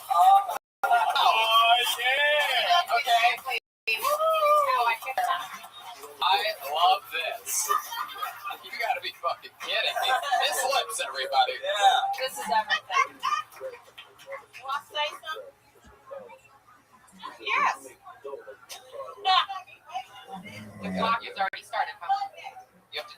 silver part. It's on. You're good. You got 60 This seconds. Kmart ass microphone. Shit. I like Walmart. Bring it. I got 3 motherfucking kids I ain't seen in 2 months. I'm thinking I'm gonna be a star in California. I done lost my goddamn mind. They waiting on me. 20, 18, and 8. Now, my 20-year-old, she ain't a hoe like me. I done came up in the world. There is hope. Yes, we can.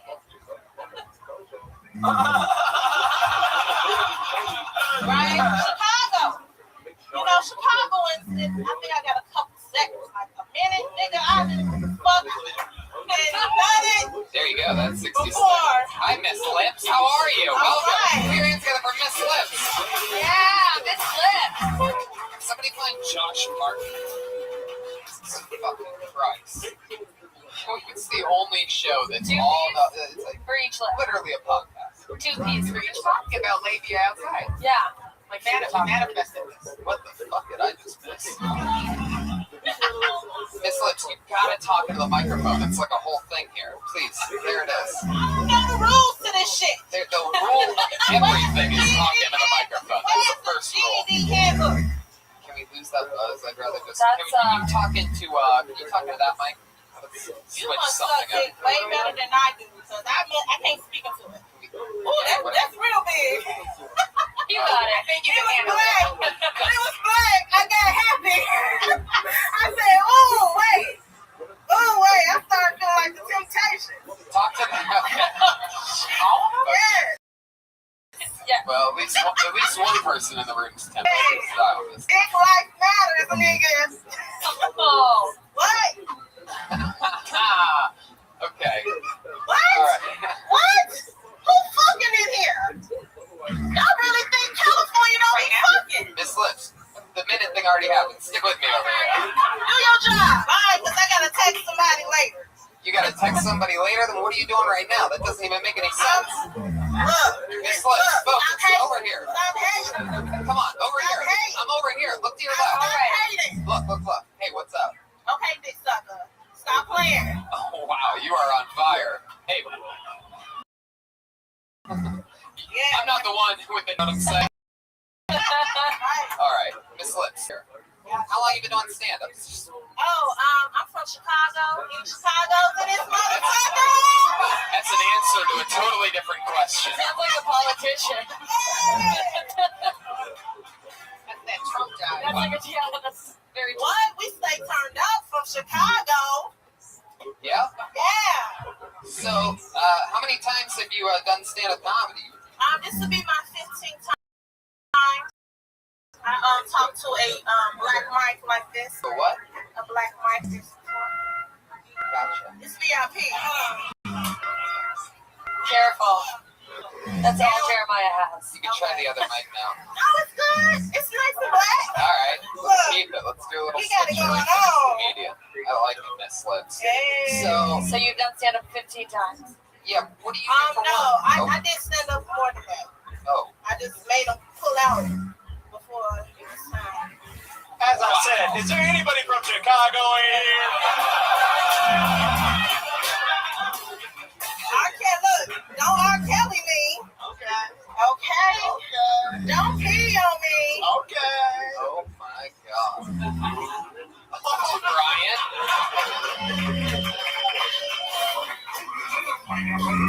Oh, wow. I fuck the shit out of SpongeBob while you playing. SpongeBob got a job every day. Fuck what you talking about. SpongeBob would be my baby daddy. Seriously concerned. Baby daddy. Did you sign up for the Jerry Springer show? What is going on right now? Oh, shit. I wish, because you know Jerry Springer pay, because this is free. Next time you see me, you will pay. That's how it works. Hey, play that. Hey. Oh, wow. Somebody took a note from the whole Aphrodite thing that I said earlier. I guess I shouldn't have leaked that info. Wow. Miss Lips. Yes. What the fuck is going on? Have you come to the Comedy Store before? Yes, I just did prep them up last Thursday. Okay, so you did a book show in this room. And how did that go? I did a comedy show. How long have you been in Los Angeles? I've been here months. All right. Damn, are you giving me a job? Definitely I not. can use some coins. I don't think so. I can use some coins. But I don't claim homelessness, but I'm on somebody's couch. Don't come at this list like that unless you got a job. Yeah. You better do it right. I can't wait for I to get signed in this flip show. It's your life. It's your life. It's your motherfucking life. Get it? Okay? Miss Lips, who pays you? Who pays you to do stuff? I'm one of those people that manifest things. So you call me to be the first one is manifestation. Dig that. Oh! In layman's terms, she's a prostitute. I'm manifesting money out of my bag. Hold. Miss Lips. Did you go? Were you at the slut walk? Past weekend? I would never get on the slut walk. I'm not a slut. She's literally jerking off the Didn't microphone. she come out and say she was a hoe? I'm very classy. Oh. No, I need to holler at Amber Rose. Miss Lips, are you going to talk about anything? Are you going to answer one question? No, I'm just like Donald Trump and Hillary Clinton, nigga. Look. Breaking news, I just got called the N-word on this show. That's right. You made it. We are live. You have won a nigger card. Wow. I actually felt that. I mean, hey, life matters. He doesn't get one of those kids. It's like, I'm gonna make my neck hurt for tomorrow. Somebody's gonna be writing a letter. Tony, I wish Miss Lips and I fell in love, so I'd have to take her home with my family. They'd be like, "Oh, what's the sweet girl's name?" I'm like, Miss Lips. Miss Lips Watkins. Miss Lips, how do you make your money? Okay.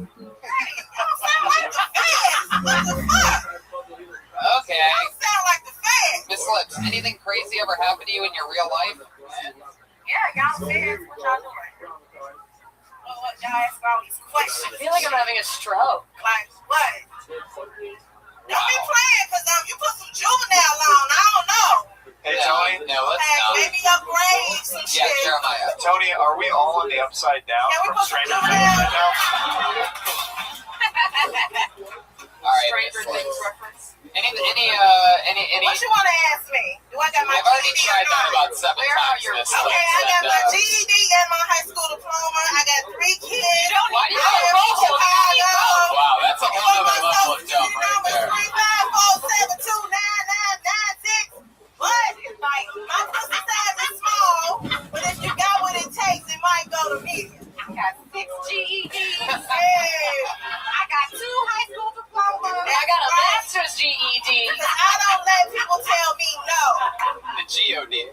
Okay, I got the GOD and the OPP. Wow. And of course, the EBT. Hell yeah! Oh no, she's gonna pull it out. Oh shit.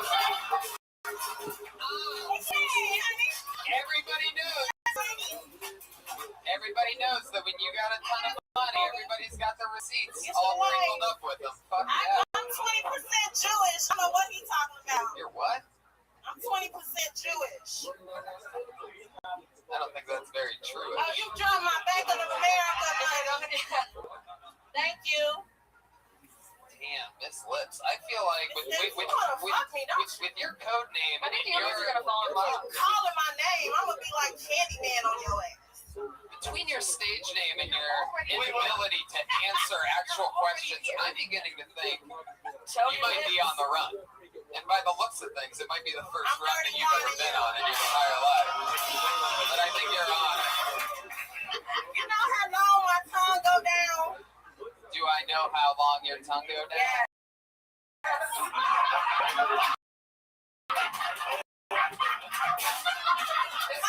Wow. I feel like I manifested this with a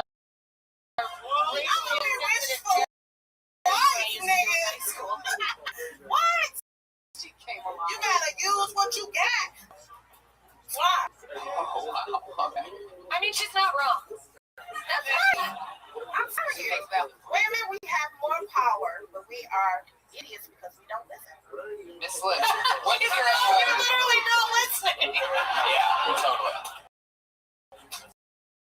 Exactly.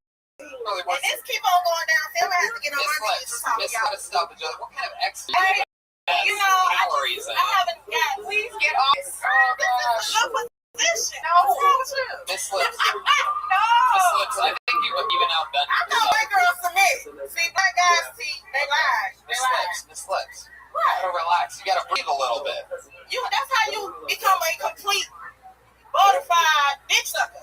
You got a hole in your nose. You got a butterfly dick sucker. Okay, Miss Lips, we're gonna move on. It was nice to meet you. Okay, Here, great for meeting Miss you. Lips. You're a great friend. Miss Lips, there she goes. My motherfucking knees hurt. There you go. Fuck yeah. Oh shit. Oh, those big comfy breasts. There she goes. They're like pillows. Miss Lips, you're going the wrong way. Yes. You're going the wrong way, Miss Lips. Miss Lipchin. Yes, yes. You gonna fuck this now. Oh no. There she goes. Miss Lips, everybody. Miss Lips. Miss Lips, everybody. You are wonderful. Miss Lips. There you go. She's still leaving. Still leaving. She's walking away. She's walking away. Not dancing. She's walking away. Nobody's paying any real attention. Parents, hug your kid. The show. Oh my The god. poor man's version of Miss Pat. Wow. She is the portion. She wanted to get paid too. She was like she was meant to be like Tiffany Faddish or something like that.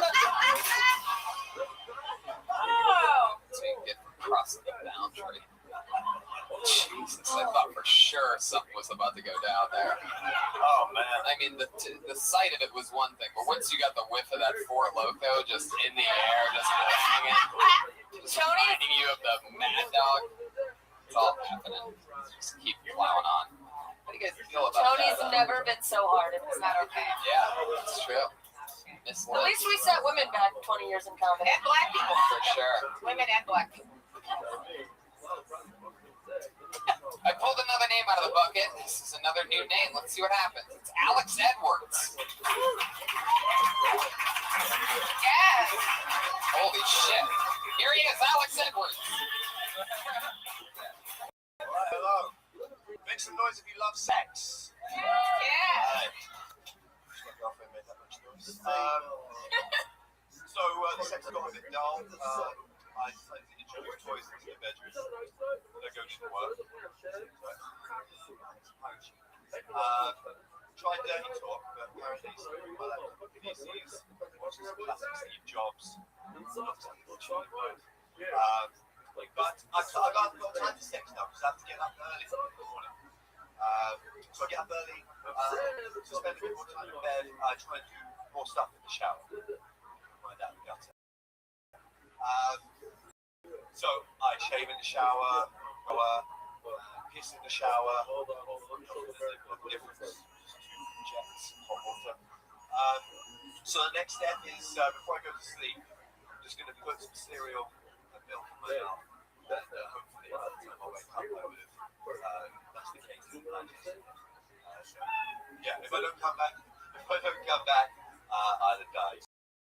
Again. Alex Edwards. Hi, Alex. You're a normal human being, aren't you? You have sense, the ability to listen and respond at normal time. Beats, probably a little. Honesty is what's naturally funny, and everybody's different. So if you just answer with any common sense whatsoever, this is going to go really smoothly, right? Yeah. Perfect. Because the entire format of the show revolves around that. The fact that we've even made it to this point, Alex, is quite a miracle. Thank you so much. And where are you from? I'm from England. What part? From near London. How long have you been in America? 4 days. 4 days. Oh, wow. Welcome. Let me ask you something. In that part of England where you're from, have they ever played the movie Indiana Jones for you? Yeah, They have. So you see, you know that's a thing. I knew the hat was going to come up. I bought this today. This was an impulse holiday purchase, otherwise known as a terrible idea. Don't try to assimilate to Los Angeles fashion. It will only hurt you. And it was from H&M as well, so... Wow, must buy from H&M? Yeah. I came here to H&M. The only must buy at an H&M is when you have, like, something terrible happen, like you broke a shirt or something, and you absolutely must buy something at an H&M. It's next to the venue, and you have 10 minutes to get a new shirt. That's the H&M must buy. The must buy at H&M isn't actually... Look at my hair. This is one of the reasons I've taken to wearing hats. Well overdue haircut. I've decided hats are going to be a thing now. Alex, go like this. Let's un-British you. No, stop pushing it forward. Too much. This is what you creepy Brits love doing. Watch this. Okay, we're about to become an American. You ready for this? I'm so Take scared. your hand. You go like this, right? Go like this, and then at your forehead, you go all the way to the side. Great, now you're from Long Beach. Welcome to the show. Even I'm impressed. But I fucking knew it. You guys all saw that, right? I just invented that shit. That wasn't an actual thing. I preferred Indiana Jones, so I was exactly like everybody. But this is my first time. I've actually been living in Orange County, and Alex. I mean, actually, that's fucked up. You'd have the Orange County voice. Let's get into it. I actually live here or in the UK. So what do you do for work? You're teaching Japanese English? No, I'm teaching English to... I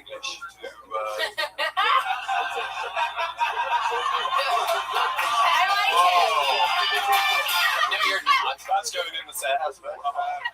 Proper English. No, I teach an international school. I teach small children, like 4 years old. So some of them are Japanese, some of them are, very rich expat children. We don't even know how rich they are.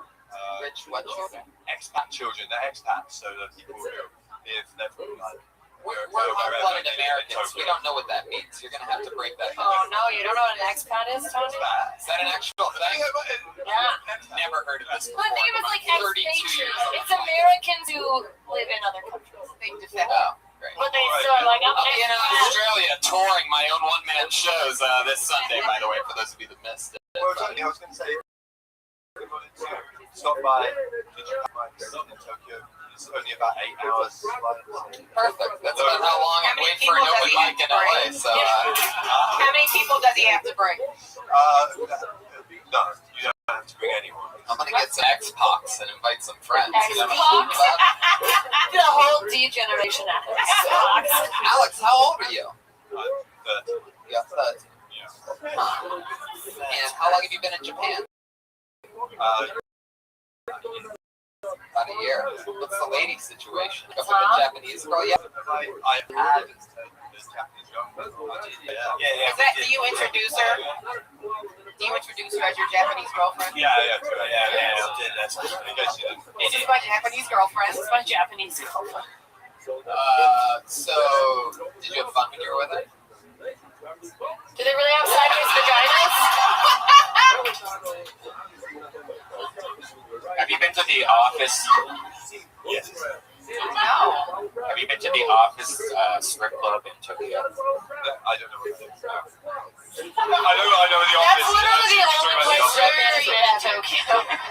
Jerry does. What's the most exciting thing you've done in your 4 days in Los Angeles? Besides the hat. Yeah. Besides when you saw that must-buy hat. Yeah. The hat was the big one. And then we were in San Diego and we went to the beach. No more exciting answers than that. Driving along. That's it. What else are you planning on doing while you're here? Is there anything like? Do you have any like special skills? I want to hear the accent properly because I'm speaking Ovian. Oh shit, they're having a revolutionary war over here. All right, Alex, stick over here. So far, we're 2 for 2 on guests trying to host the show tonight. Hey, Tony. Yeah. Tony, he reminds me of Sherlock Holmes, but instead of having trouble finding criminals, he has trouble finding punchlines. Too long wake up crowd. Just trying to joke. It hasn't been a joke in about 7 minutes on the show. Okay. Sherlock, he's like Sherlock Hospital. I got it. Instead of Man, you don't know it's your own. Stop doing that. Hey, where are the rest of the libertines? It's a British reference. Alex, stick with me over here, Alex. Is there anything that you have like a special skill or talent? Yeah, he caused Amy Winehouse to death by doing drugs with her. Oh yeah, she looks just like him. She was a saucy bird. All right, back to that crazy question I asked you. Anything at all? Like if you had to excite somebody and want something about you. He doesn't have to. He has a British accent. Yeah, that's it. I used to do that. I'm actually quite bored. Is that true? Are you uncircumcised? That is, yes, I'm uncircumcised. I'm huge. Guess there are foreskin. Huge tallywhack. Just mostly foreskin. Looks like a dolphin. I like our improvs with the big right now. Teachers are Alex.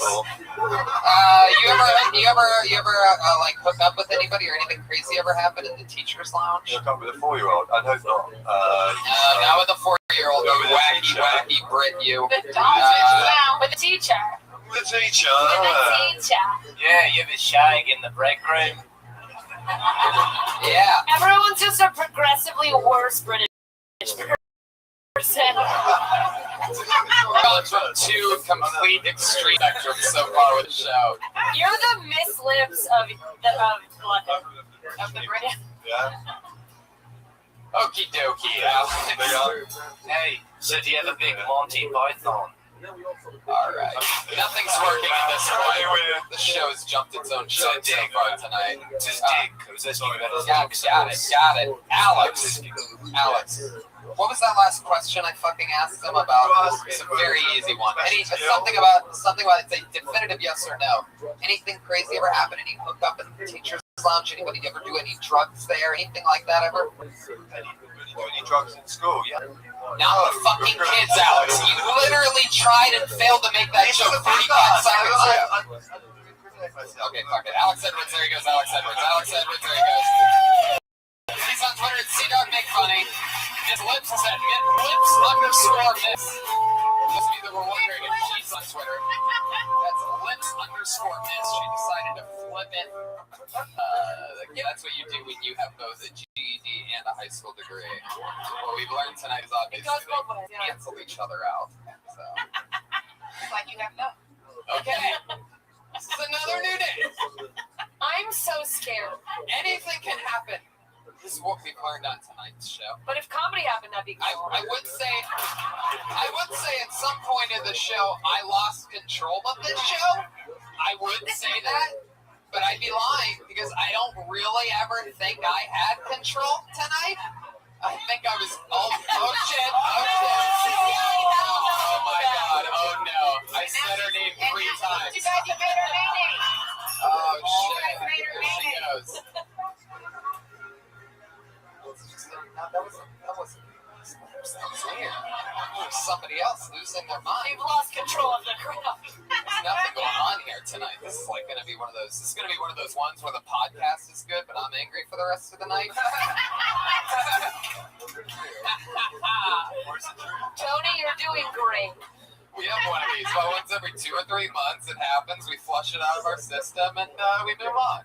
Angry little Monday Tony. It'll end up carrying on to an angry set that I do later in the OR when I'm supposed to be working out new stand-up. I'm just going to call everybody peasants. That they have no idea who I am and what I do. A complete meltdown. I can feel it. But for now, we're just going to keep plowing through this show. This is another new name. I'm excited. My dream. I can't wait to see your set later. You guys excited? This is a fucking new name. I'm it's excited. Also weird to the point to where I'm sort of scared. Put your hands together for Palave Gunalan.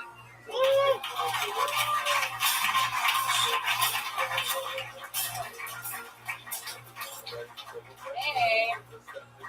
I was on Wikipedia today looking at this ethnic slurs page. That's what I do with my time. And I feel like a lot of the slurs on there shouldn't even be on there because they're like too cute to be slurs. Like, wouldn't you want to go home and curl up with the little jungle bunnies? Wouldn't you want to? So cute. But I feel like they got really lazy when they came up with all the rest of the slurs, right? I mean, they even white them. You know what you meant. Right? They got to the worst one. They got to the N word, and then they just added an adjective before it and applied it to all the other races, right? So they had sand, right? This is fill in the blank, you guys. This is a choose your own adventure. This is a when I say sand, you say castle. I almost got you guys. I almost got you. I'm Indian, and so in California, sometimes I'm an ambiguous ethnicity. So sometimes when I'm walking on the street, people yell slurs at me. Like I'll be walking on the street with my friend, and people go, "Taliban," right? And that'll stop a conversation with my friend real quick, right? Because they're just like, "Oh shit, that's her." But also, I don't know what she does with her time, and she's really into tag. Fuck yeah, Halave Goodwin, am I saying that? How do you say it? Halave.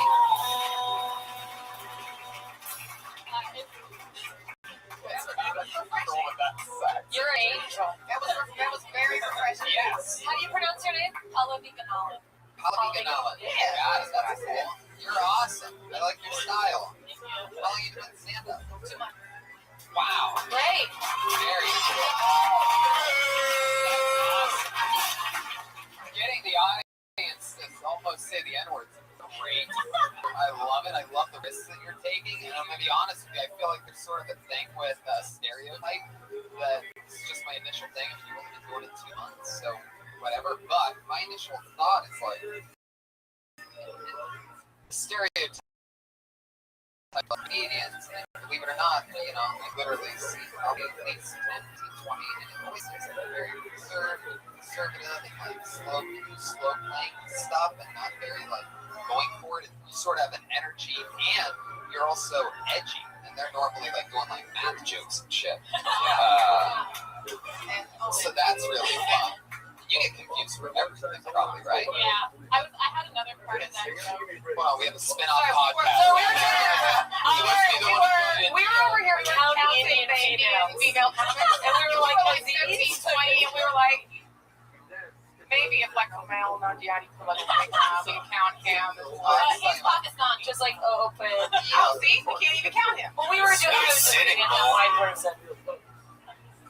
Oh God! I mean, it's like, is anybody even listening right now? Somebody just breathing and like really soaking in every second of it all. Tony, this is when you found out you died 3 years ago. This is the moment. I was really looking forward to that Halloween main show too. It sucks. Okay, so let's get into it. You've been doing stand-up for 2 years. You live here in LA? Yeah. You always lived in LA?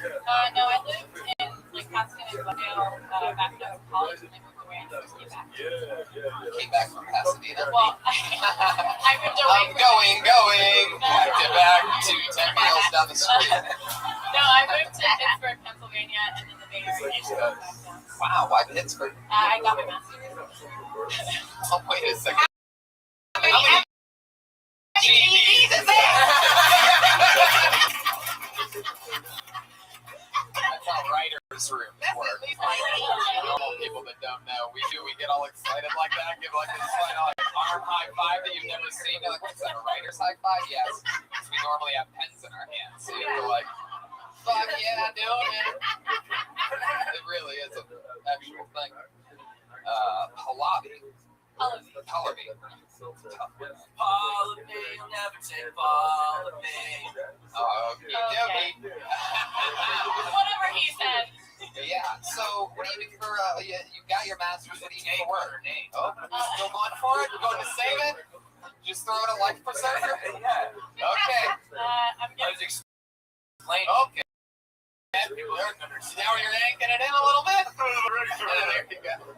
Bring some, okay. I'm getting my PhD right now. What in? Biomedical engineering. Okay, what's your day job right now? I'm just getting a PhD. Okay. How disappointed are your parents going to be? When they hear this, a lot. When you're like, I did all that, now I'm going to be a comedian. Yeah. How close are you? To finishing? Yeah. I just moved here for it. It's going to be like 5 or 6 years. 5 or 6 years. And what do you want to do with that? I don't know. Everybody keeps asking me like what I'm going to do, but I like both, but I really enjoy stand-up right now. So...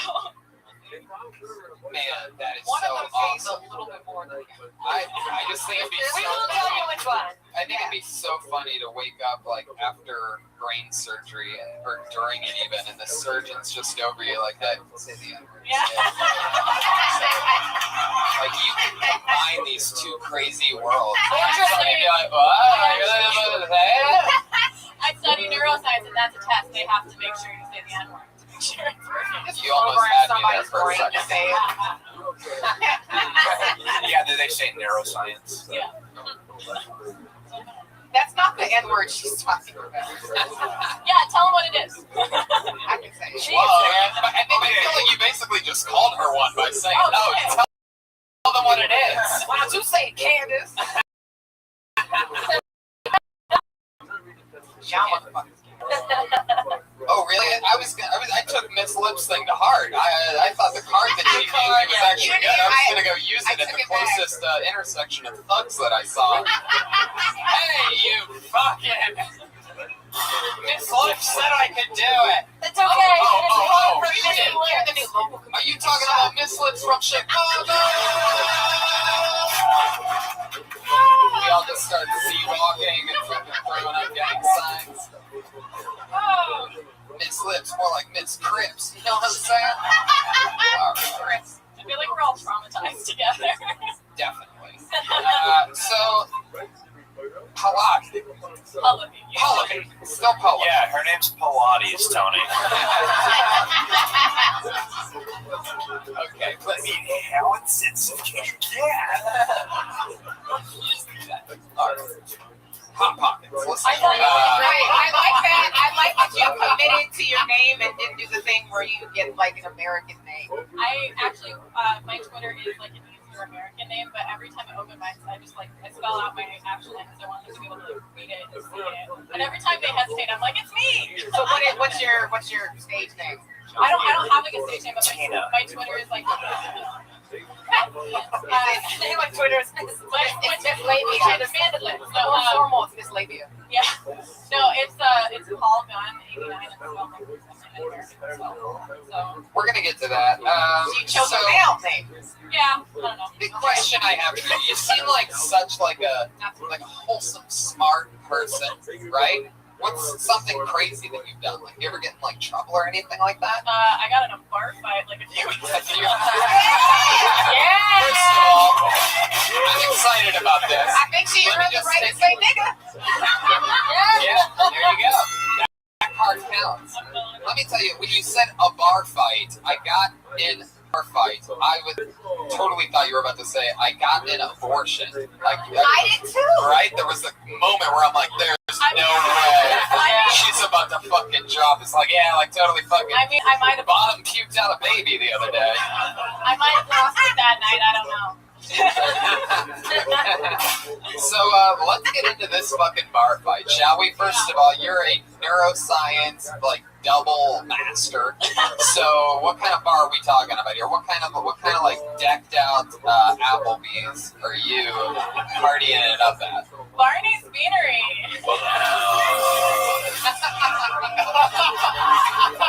That's right. When you hear the words Barney's Beanery, everybody knows that's where the fucking party is. So let's break it down. Party always is, you know where you are? Motherfucking Barney's Beanery. Every Saturday. Every Saturday, ladies and gentlemen. For those of you that thought I was fucking around. Okay, let's get into it. So how'd this happen? One of my very large friends. Whoa. Was all right. very drunk. Somebody got called fat. He was really drunk and angry, and he was picking a fight with someone, and I happened to be between them and also drunk, so I didn't stop. Two guys. Yeah. One of them, a large man, was the guy. The other one was also large. Your friend, the large man, picked on another large man at a Barney's Beanery. Outside of it, after. So we weren't even. This is the Barney's Beanery post 11 p.m. song. That other song was the daytime Barney's Beanery. So were you actually part of the fight, or just like between two people, casualty, like bar fight trap? I think I was trapped a bit. Craziest thing I've ever done is I once got accidentally caught in between two people fighting. That's what I sound like. You sort of did it. I gotta do it. You're very like un-Indian. You're like an Indian. I grew up in Utah. The correct term is that makes sense. That's like I grew up in Utah. So. Right. That's why you have the wholesome vibe. Yeah. Are you Mormon? No, I'm not. That would just add more layers. Yeah. Okay, so you got caught in between two guys fighting. Yeah. So did you throw a punch? I don't know. Two fat guys. You don't know? Would you have a brownout? That's a good one. Sons of bitches, pretending like that's hacky. Like you've ever heard anyone call an Indian that had a blackout? All right, you guys can go fuck yourselves. Writer's room. Oh, yeah. Anyway, so you're saying you don't remember because you blacked out? Yeah, I think I hit my head. You hit your head? Yeah. On the ground? On the man? Did you headbutt him? I was like, there was a pile of people, and I think I got the worst of it. What was your strength of choice? I just was beers, just whatever. Just beer? Yeah. No shots or anything? I don't remember. I don't think so. Wow. Yeah. How many beers do you stop remembering things at? I think I also got a concussion from the fight, so that it's like very similar symptoms. All right. Let's face it, getting caught between two guys. Okay. Or like sort of like what seems like something that you wouldn't do. Again, what would we? Let me put it this way: what would surprise us as a neuroscience, whatever the fuck, that you've done? She went to Barney's Beanery. Like an idiot. That's a student thing, though. Yeah. I have gone to the desert and exploded things with people. Now that's not surprising at all.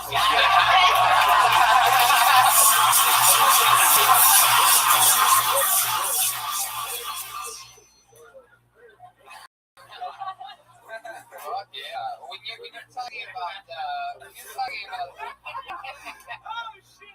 When you're talking about the desert and exploding things, are you talking about Boston and backpacks? No. No? No. Give a quick I knew this would happen. Yeah, I'm sure that never gets old. Yeah. I went to an undergrad that was like kind of like not people didn't really bother us with school. So we had this cannon and we. Wait a second. What do you mean you had a cannon? We had a cannon. The camera? A cannon. No, like a cannon. Giant cannon. Like pirates. Like a real cannon. Like a real cannon. It was like part of school. No, it was just like bought one on. No, it was on campus already. Right. It was there for like the 17th. But people who were in charge of the cannon had access to a lot of gunpowder. So we could just go to the desert and. Really? People who were in charge of the cannon had gunpowder?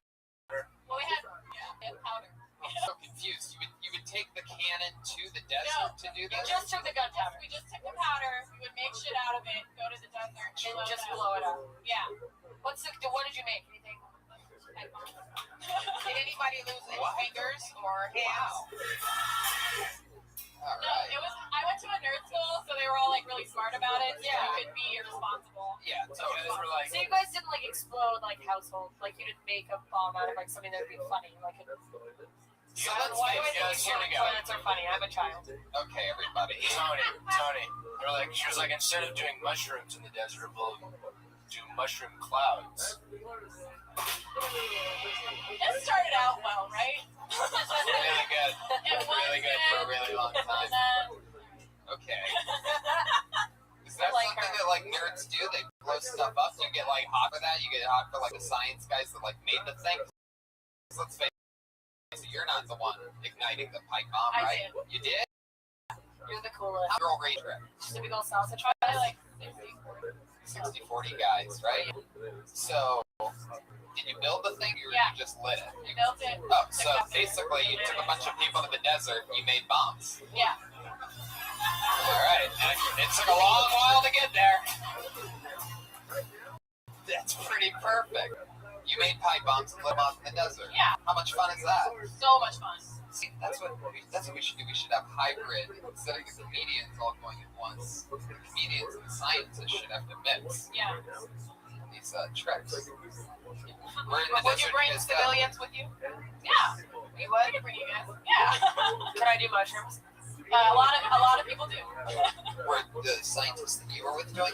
Yeah. They all love like ninjas and stuff. Yeah, everybody does. That's where the great. That's where the best science comes from. How do you think your ancestors got here? My parents came.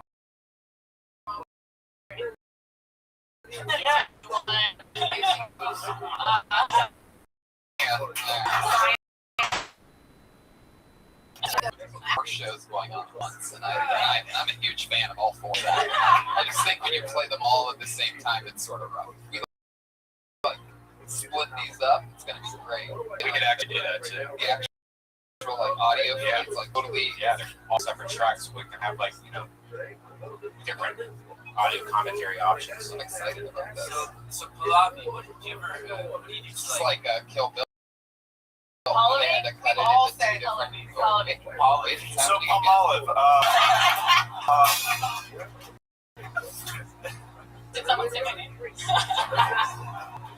I mean, that's awesome that you're doing stand-up. How much time do you think you have? You like, is that you basically did your most solid minute that you've worked in 2 months, right?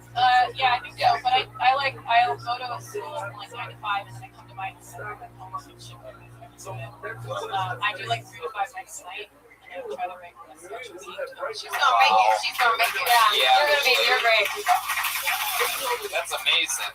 Do you know how much time you have? Like how much time? What's the longest set you could do with your material? I've done like 10 minutes before. I think it's not as like tight as I would like to. It's Incredible. You're a freak. I can't believe we found you here 2 months into this entire adventure. Because there's nothing that can stop you. The amount of excuses that I hear from comedians, like, "Hey, Tony, bibbidi bobbidi, one quick question. Like, do you have any advice?" And the answer 100% of the time, I'll let you guys do it. You guys all do it real quick. Do your things. Flippity floppity. Very good. Okay. All right. So back to it. I mean, okay. So the number one piece of advice. Oh wait, hold on. It's happening. Who wants it? Is always do more spots and work harder. And everybody's lazy. And she's doing more spots than you. And becoming what is it again? I had a PhD once, but I went to the doctors, cleared up in a couple days. Awesome. I nailed it, Jeremiah. So what else? Anything else crazy you want to say? Any advice for I'm never gonna say it right. Pallavi? I think you're great. I think it's great that you work hard. I think that's really important. And you're pretty comfortable being yourself. I think it's easier to be yourself on stage the more you do it. I think you're great. If you want to do this, you keep doing it. I think it's very funny. Jessica gives you permission to keep doing it. I was so I came to LA. Thank you. Anything else? Anything? Any other words? No, she's great. But it's like real Simon Cowell from Kildoni, man. You funny. She doesn't need to be a Simon Cowell. She was good. But I'm just saying, she's 2 months in. Young lady. Anything else? Don't talk to me no matter how hard you try. Stating facts. No, I think she's good. I mean, for someone 2 months in, I think she's doing everything she can. She writes, she goes up. Keep doing that. Keep blowing stuff up. Yeah. Pallavi, do you have any advice for us? Yeah, that's really a good question. What would you do differently as Going from a cross-dressing man to the left of him. Do you have any mental health advice for us? Yeah, save me after, you guys. We'll talk. Fuck yeah. Well, there she goes, everybody. Pallavi Gunnawan.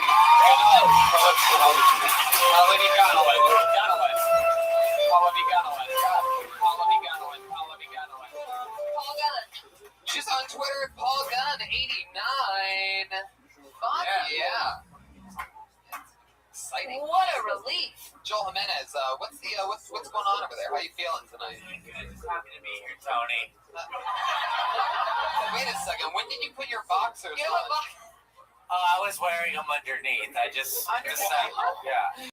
But then that makes it doubly funny that your pubes were hanging out. Like out of everything you had tucked into your diaper, you let your pubes just fall out of the side. Yeah. Yes, comb over pubes. I trimmed them. I got a lot of attention after the last time. And I trimmed them. You're welcome. What do you guys say we go to our regulars now and then go back to the bucket? Just knock them out now. What? Yeah, we're gonna go back to the bucket, and then we're gonna do that after we go to our two regulars who perform and write a brand new 60 seconds every week. Which that's not easy. It's fucking tough. Most grown-up comedians that you're fans of don't write a new minute a week. That's 52 minutes a year. It's tough. Point is, we do it every single week, and it's fun to watch them, grow, go through shit, highs, lows, real shit, fake shit, fun stuff happens. We're doing it again. Your first regular going up tonight. You know her, you love her. Vanessa Johnson, ladies and gentlemen. Hey guys. I don't really fuck with social media. But like, I know my place on it. Like, there's a lot of hot girls on Instagram. On Instagram, I'm like an 8. But I'm a 10 on LinkedIn, you know? There aren't a lot of hot girls on LinkedIn. When you write your job title, you can't put "we'll suck dick for money." Like, trust me. I tried. I actually did a search for hookers on LinkedIn because I wanted to identify who my competition was. And there was only like insurance companies, so it was like, it must be so hard being a hooker and like entering the normal workforce, you know? It's probably so awkward, especially the interview. The interviewer's like, so what job experience do you have? Like, what jobs have you done? The girl was like, jobs, hand jobs, blow jobs. I've done all the jobs. All right, that one wasn't a winner. That's, yeah. Vanessa Johnson, there you go, 59 seconds. Fuck yeah. Good job, singing. Yeah, that was. Yeah. I thought you were totally going to go Steve Jobs at one point. Steve Jobs. I like what a good misdirect. If you're going to go that way, you got to have like something on the end. You know? Yeah. That's actually a great idea. Well, the Jobs, hand up, look, Steve Jobs, I don't know. We'll see how you do it. You know, your delivery is interesting. I didn't get the insurance thing. Yeah, I just had that right that second. What did it mean? Do you know what it means? It's because that's a lot of what's on LinkedIn. Yeah, well, literally, because they just laughed with when I did this before, people laughed that I searched my competition, so I was like, oh, I need to like add something, so I just made that up. But I searched it right before because I didn't want to look, because I didn't want to pollute what I saw, because I was like, maybe there are hookers, but literally, there are people with the last name Hooker. So there's all these insurance companies like Hooker Home Mortgage, Hooker Insurance. Well, you gotta say that. Yeah, you can explain it a little bit. That actually makes sense. Now that you say it, I can like picture that. Yeah, right. You should take out an insurance policy in case you have an accident where you're funny on stage. Do you know where to get one? And by the way, it's back! These two things, real quick. I need to get your guys. Wait, can I just say something? Asma's saying he's gonna quit comedy for like fucking hamburgers, but he never does. He didn't wait. He had that because you can't quit something you never started. All of a sudden, turn into roast battle. What's happening? There's been this is what I was trying to stop everything for, but Vanessa just went with her thing. You had this thing loaded up, and I interrupted her. I'm sorry. But there's been an ongoing. I'll see you at JFL where I'm a comedian and you're fucking a comedian. Whoa! My boyfriend's not a comedian. I'm in a committed relationship for a year. He's not a comedian. Yeah, I'm talking about even years in the future. After you put 5 more years in this. I'm never gonna fuck you. I don't know what's happening. Pat, you're just being. Pat, why do you hate women? All right. right. I got to defend my boy Patty Reagan on this. You can't just blanket statement Spider-Man, why do you hate women at a man, and let it just solve all the issues right in his face. Let them go between each other. Don't blanket statement the audience making I look like a misogynist. You hate women. What? You don't turn this around on me, Candace. Angelica, sit down. I'm defending my boy Patty Reagan up here. Wait, what happened with you guys? There's just been weeks of back and forth. Finally, I have my favorite card of tonight's episode. Okay? I don't know. Because she's a hot woman? No, let's get it. I'm gonna explain that to you guys. There's a thing lately in the last few weeks where we don't know exactly what it is, but there's a lot of hostility from Pat under Vanessa. Is it a thing? Is there a thing that is off stage? No, we're fine. Not a. Totally. No. Just only during the live tape audience. Vanessa almost projectile vomited while she said that. No. It was never a thing with blue hair. Like that's not. Whoa. Now that is topical. No, I don't have a problem at all. See what we're cool off stage. Yeah, we're fine. Better blue hair than blue balls, because my Patty boy gets it in. You know what I'm saying?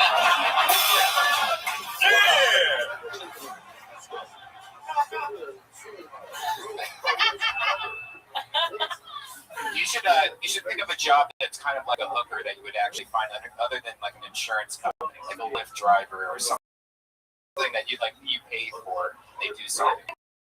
There's with the LinkedIn thing, it's also if you're looking at hookers, there's something to the one who knows this hooker, and now you're seeing. Vanessa. I have a regular, I have like a company, like an That's Vanessa. funny though, because like super hot girls normally don't have jobs, so of course they're not Hey, there. Vanessa, I'd like to apologize for just I feel like I said a couple of unnecessary things. Well, the first joke I stand by. But I'd like to apologize. I'd like to apologize for just saying those dickish things. You know you could have said that after the show, right? What is going on tonight? Yeah. What? You can't just throw a blanket. Was he statement at my boy Patty Reagan whenever he just said that he hates women? He doesn't hate women. He's just defending women right now. He just apologized for his actions. What's wrong with you, KMS? I just apologized in public for no reason. I didn't need to. I was just feeling like shit. That's fun, but you're feeling shitty. So I wanted to apologize. You could have said that after the show too. You know that, right? Yeah, I don't know. Man, geez, Pat, you want to wear my skirt now? All right, Vanessa. I will say this: is that I love that you are probably one of the only comedians that can be self-deprecating while at the same time calling yourself an 8 on Instagram. Like I think that's really funny. That got a laugh, and I thought it was funny. 8 on Instagram, but a 10 on LinkedIn. Like, so many people would immediately be like, no, she's not an 8 on Instagram, but it's funny that you get to, make jokes like that. What do you mean Does they that say make she's sense? not an 8 on Instagram? She's an 8 on Instagram, but a 10 on LinkedIn. Yeah. Right. I think it's funny that it's, self-deprecating in a way to call yourself an 8 on Instagram. Which is, such a great thing. That guy would kill me an 8 anyway. Exactly my point. I'm a 5 in a toilet. Wait a second. Yeah. Boom. There you go. That's why she's the newest paid regular, ladies and gentlemen. All right, Vanessa, that was awesome. There you go. New stuff. Vanessa, anything else for Vanessa? No, I think that's a great premise. I think you can really dig into the LinkedIn thing. There's a lot there. Yeah. Find out what really happens with the LinkedIn thing. You know what I mean? What you said about the actual name matching the thing. Take us through the thing. If you're actually doing your research.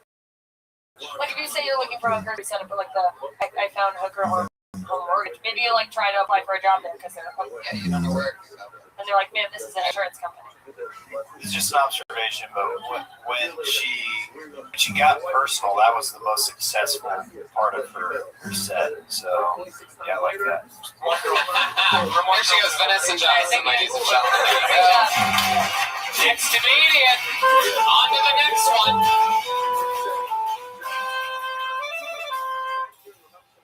Ladies and gentlemen, here she is. You know her, you love her. She just turned 21. The great Allie McCops. Yeah.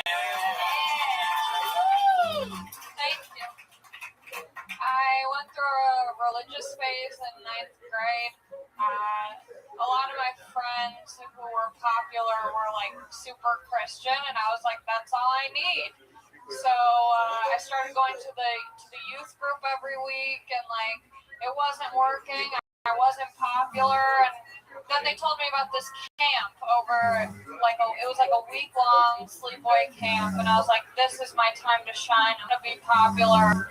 Maybe I'll get some smooches from Jesus boys. It's gonna be great. That happened. Instead, I just got baptized and Jewish. I like Drake a lot lately because I'm a white girl, and that's how we form personalities. Thank you. I like Drake, but I think he says the N-word a lot, you know? I'm just like, for a half black, half Jewish guy, I wish he would say kike. Hello, Allie Makovsky. Yeah. Yikes. Wow. It's incredible. Another great set. Another killer minute. It's like the Minnesota Vikings. So, like, I'm wondering when this is going to end. This hot streak. Oh, it's going to end soon. I feel it. It's hilarious. Just going to be bombs from here on out. I love that Drake joke. Is he really half Jewish? Yeah. Wow. His name's Aubrey. How Jewish is that? Really? His name's Aubrey? Yeah, Aubrey. Can't have a nigga card. I didn't know he was half Jewish. Yeah, everybody. Let me explain. I think I should have the card because I thought he was all black. No, that's exactly why you can't. How dare you? That's the whitest thing anyone has ever seen. Do you hate women, Tony? What's wrong with you? Sorry, I didn't know Drake was Jewish, guys. That's why he's so sensitive. Is that why? He has so many feelings. Yeah. Oh, okay. Yeah, because black people don't have feelings. I'm gonna be honest with you. I like Drake. Hey, black people are saying you don't think they have feelings? No, we just pretend. I like Drake. I'm a little disappointed that I found out tonight that his name is Aubrey. Yeah. It's a lot of street cred out the window. Did you know he was in Degrassi? Yeah. What? Super popular Canadian TV show. Tony's world is shattering. He just looked at Ali like. He plays wheelchair. Tony. Yeah. Please don't cry on air. On air. Favorite. On. Wait, did you really watch that? I didn't know that was him. Anyway, You definitely lost the card. Thought I might try. Wow, that's crazy. You're making no new friends after this. He doesn't get that reference. It's definitely due to setting up for another song. Anyway, now I keep doing. Allie, what else is going on? What else happened this week? Still working at a movie theater? No, I got fired. I don't want to talk about it. We need to know how someone gets fired from us. I talked about it like 2 weeks ago. I was unprofessional. Stay on Kill Tony.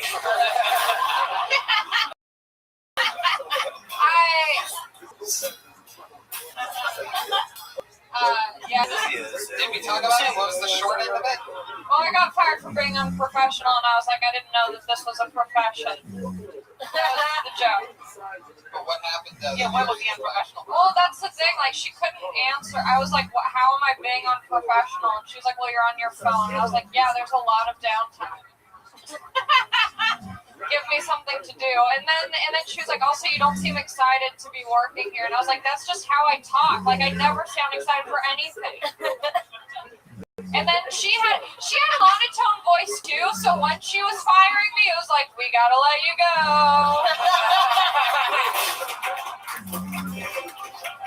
Wow. And then she's like, I get it, because I told her, like, I was very clear. I was like, yeah, that's how I talk. Like, that's just how I talk. Like, you hired me. I wasn't like, hey, I want to work in a movie theater. Like, she knew what she was getting into, and she was like, I get it. I also have the same voice. I was like, then fuck you. Like, I'm letting you go. You know? You basically just fucked up free movies for all of us. Yeah, I did. Allie, have you ever been to a haunted house before?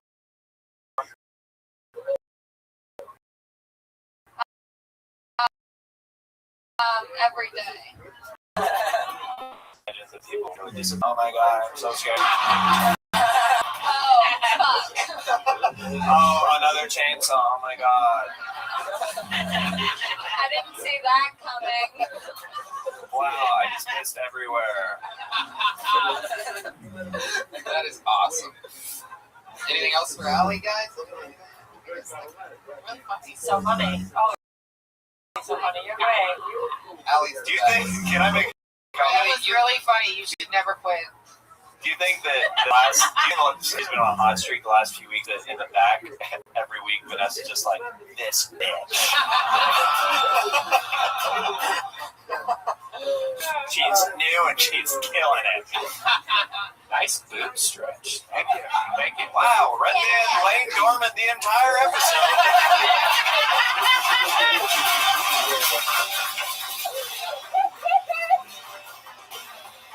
Waiting for a good boob stretch. only speaking to the board all night. Hi, Mom. Oh my god, babe. My mom is watching this, and she's probably going to text me right after and be like, don't talk to Brian. There she goes, Allie Makovsky, ladies and gentlemen. Thank you. One of your new favorite comedians in the world. He's a freak. You guys gotta keep your eyes on Allie. Oh, yeah. Hair. Freak. I love Allie. She's great. Yeah. And nice too. So yeah, of course. We look out for all the ladies. Exactly. Yeah, we gotta to get the right. Where you at, Miss Liv?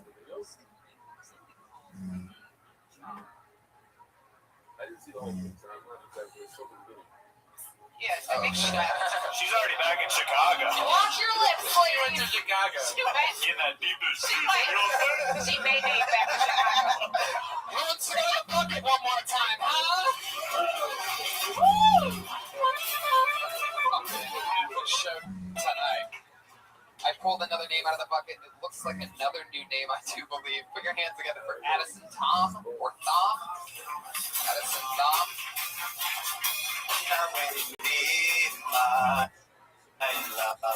Got me on myself. Yeah.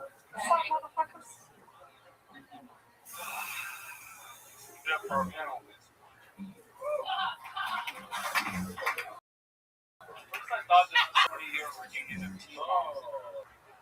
Where Red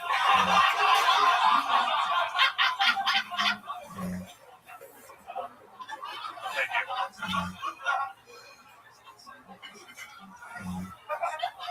So I just moved here from Las Vegas. Dated in Las Vegas. A lot of my girlfriends always ask me.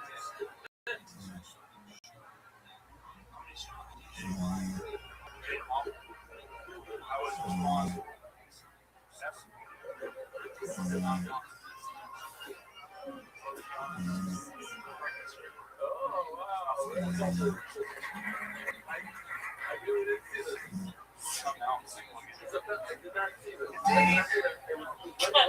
Wow. Just to let you know, Addison, before you have any, before you get confused at all, those people laughing were laughing because the joke was so terrible that Jeremiah has been taken. Therefore, they all laughed at Jeremiah. I heard you say thank you after that big laugh happened, and I don't want you going to bed tonight thinking that you did it. It wasn't for you. Whatever you thought that was going to be doesn't work. The show existed before you were. We're taking 2 weeks off because I got to go to Australia. We also need to breathe after to recover. Yeah. But Addison, the Teen Mom thing. What were you thinking there? Does that mean you think that I look like someone would have come inside me? Because that would mean everything to me. I like your style. Where are you from, Addison? Las Vegas. Born and raised. How long were you in Las Vegas? It really rubbed off on you. Let me tell you that first of all. You seem very Vegas. 4 years. Tight. Back and forth. 4 years. I nailed it with my answer, correct? Can you say it into the the microphone? It was like 10 years. Oh, 10 years. All right, perfect. I mean, you totally just said 4 years a second ago, but then when I made you look like a douchebag, you changed it to 10 years. It happened very quickly. Luckily, this is a recorded podcast that some people are going to actually rewind right now and go watch it. I know for a fact what we said, so I'm going to home plate umpire up here. The mouse of weirdness is out. Addison, what's the douchiest thing you've ever done? And, like, Besides the first year. Because you're like the human version of the bottle that glows at the club that they bring out, you know what I mean? With like fireworks on the side. I hold all the sparklers. Yeah. Yeah, you look like you work every position at a nightclub. Like, you ID people and then you jump behind the bar and then you throw on headphones, like hit a song, and then you just do it again. Like, you could run like a one-man club. That's what you seem like to me. He looks, most of my songs right. He looks like he's had his arm stuck in many vending machines.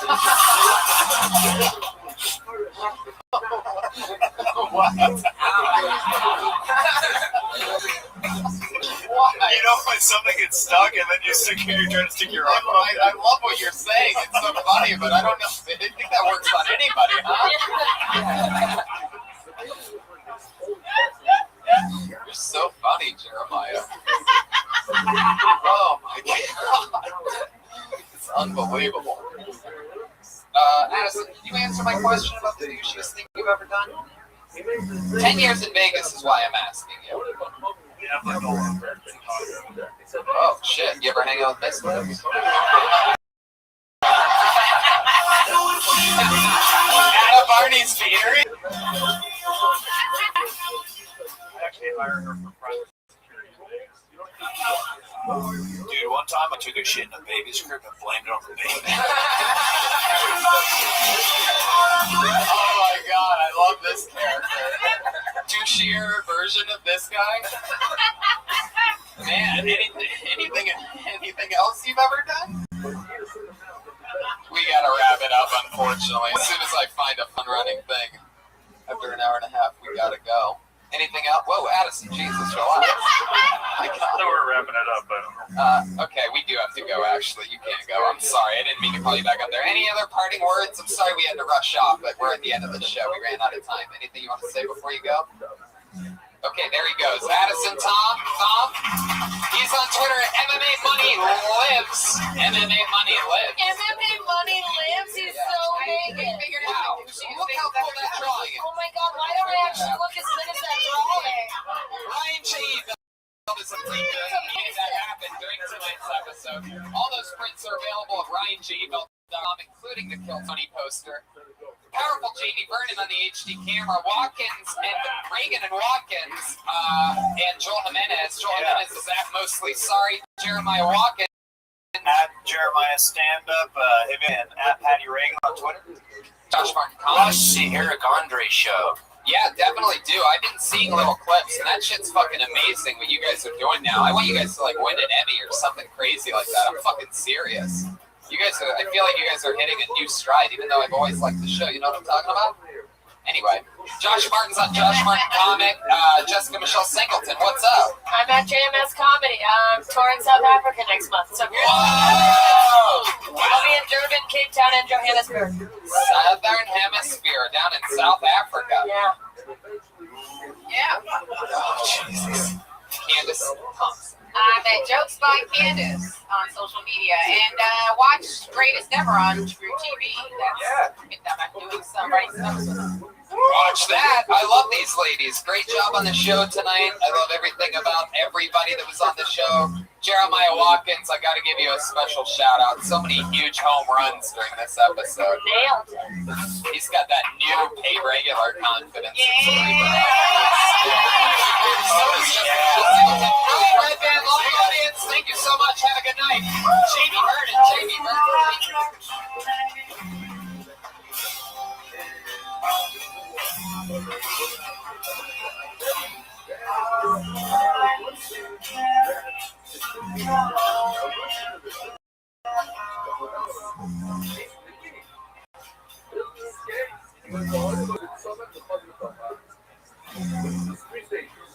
was a full desire, it struck the happy desires, and became a full desire. Like, the value for this is like you have a tree that's humming, and you take a hammer and you break it. So it's humming. Now you put back together, you go back together.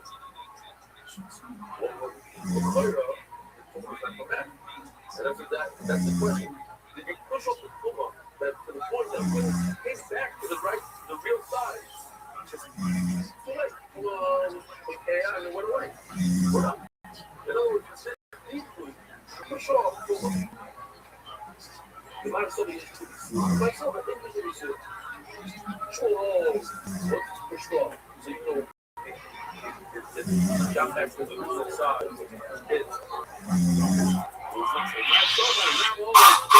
Hey, this is Redman coming to you live from the Road Famous Comedy Store main room for a brand new episode of Halloween Edition. Kill Tony, kill for Tony, let's go!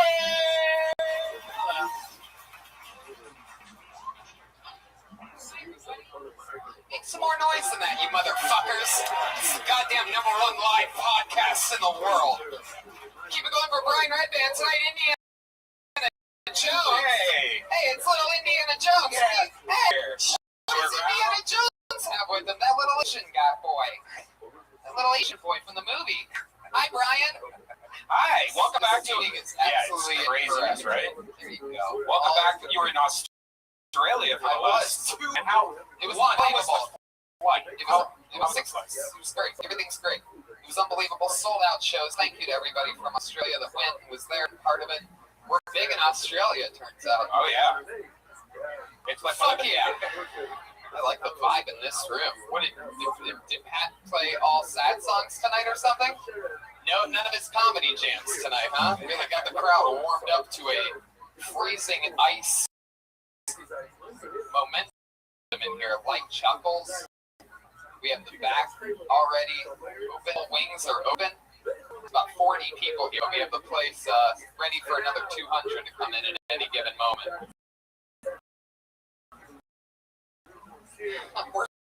Josh.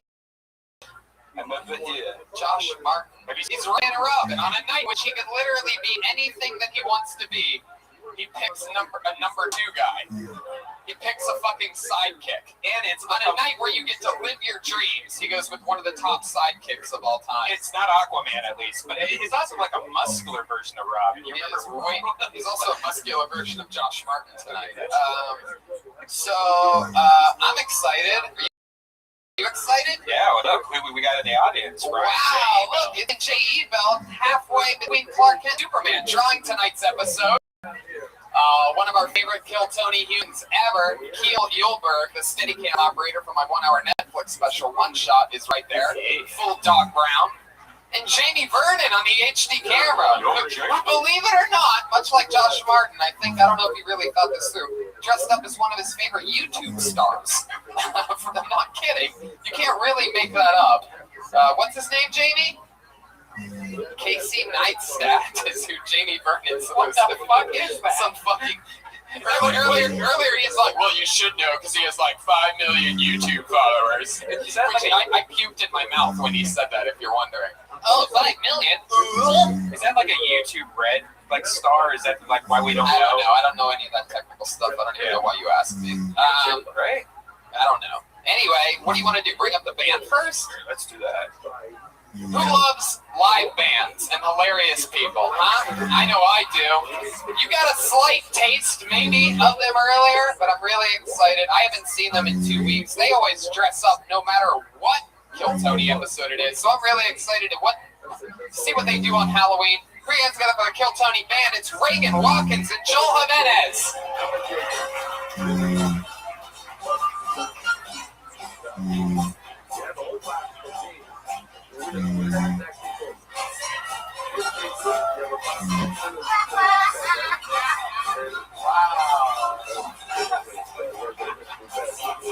Wow. Very impressive. We have Oscar the Grouch, Kermit the Frog, and Jeremiah Watkins, looking like he always looks like a sloppy pig. There he is. You know him. You can see his gut juggling behind that saxophone. There it is. That's actually what happens when he laughs. Oh, yeah, there he is. Mr. Piggy is here, everybody. Wow. Look at that butt. Look at those legs. Oh, my God. Look at his front butt.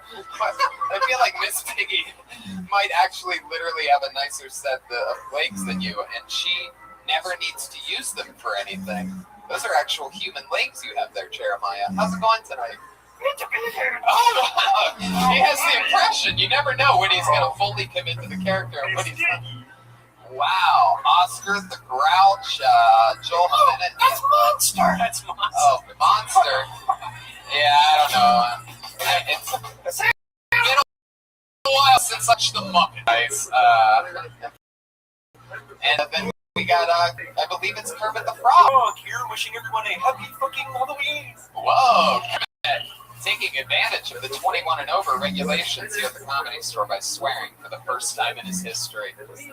Nobody's been in my pussy for so long, there's fog coming out of it.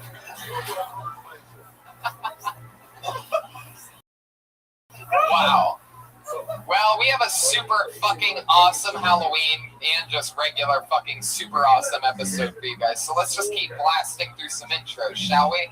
How about this one? We're going to go, I'm just going to bring up one of the guests right now. I know him. You know him. Roast Battle. So many great things. One of my favorite human beings, one of my favorite comedians, and a guy that I've come up with over the last 10 years here. Put your hands together for the great Earl Skakel.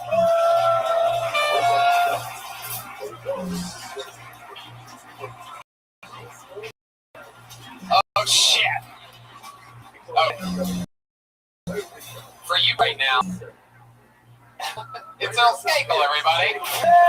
There he is. Live and in the flesh. Come on over here, buddy. How's it going, Big Earl? Man, the myth, the legend. Well, that didn't work. Roast Battle, finalist, killer. Yeah, dude, the seven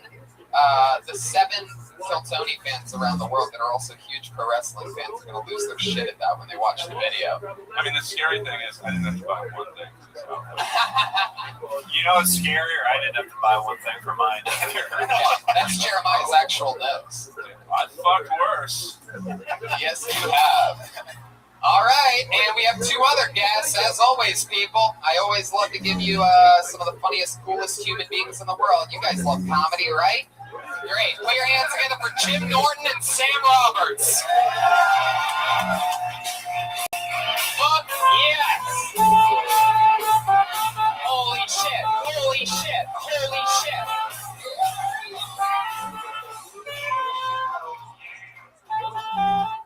Fuck yes. Welcome to the show, gentlemen.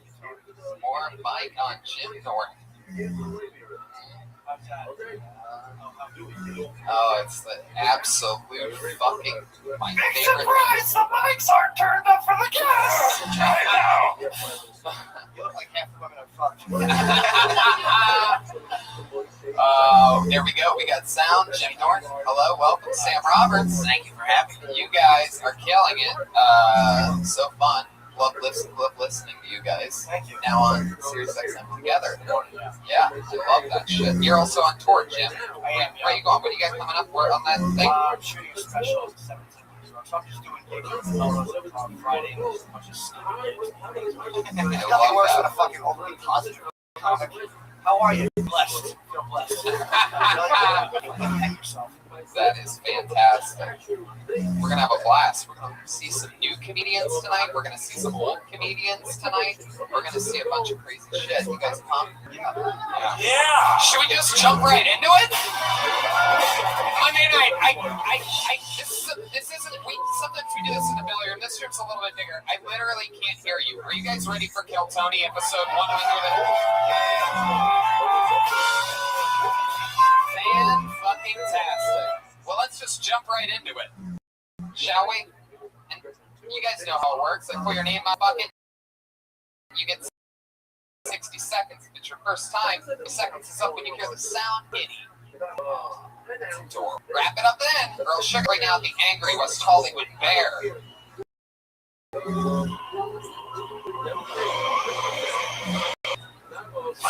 There you go. Sure. Yep. All right. So here we go. This is going to be one of those episodes where obviously Brian's going to get better throughout the episode.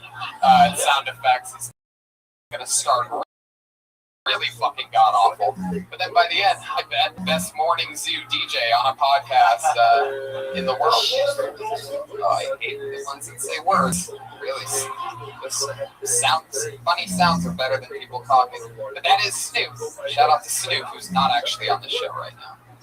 I just pulled the name out of the bucket. Looks like someone we've never seen before. We're going to give them uninterrupted 60 seconds, and we're going to talk to them about anything in the world. Here we go. Put your hands together for Jesse Johnson. Hey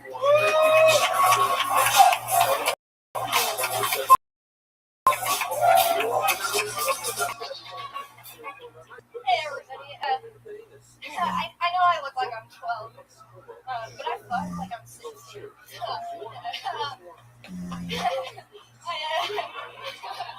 I'm actually, though, if I'm being honest, I accidentally started practicing abstinence before marriage, which sucks because I don't plan on ever getting married. So I counted it up. I haven't had sex in over a year. Yeah, what's anybody else? But I'm just worried, like, you know, when I bang again someday, like, what if I forget how to do it? Like, what if I forget how to just lie there, you know?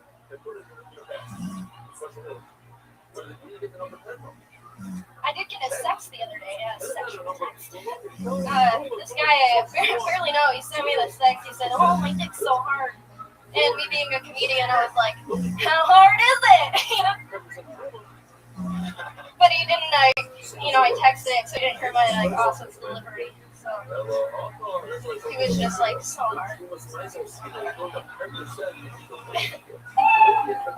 Fuck yeah, Jesse Johnson. 60 seconds. Came in, you got a bunch of punchlines in. That's cool. What are you supposed to be? A magician. A magician? The Magic Johnson. I quite enjoyed that. Yeah. I would have enjoyed the opening line. Like, I look like I'm 12. I would have enjoyed more too. Like 10. Instant punch up. That is definitely much funnier. That's fun. How long have you been on stand-up? About 4.5 years. 4.5 years. Where are you from? Arizona. How long have you been in LA? This is my first time in LA. We drove down today. My friend Bill and I. Fresh off the boat. Bill. I thought the punchlines were funny though. The whole thing about texting is not even delivery was funny. Sorry, I didn't get a bum everybody out. Trying to be polite like Bob. So Jesse, are you living here in LA now? No, just visiting. Just visiting. But it's so cool. I got picked. Yeah. I've been looking forward to this for about a month. Back up more. I'm very excited. You are very excited right now. I'm pretty sure I just saw your top hat elevate above your head for a second.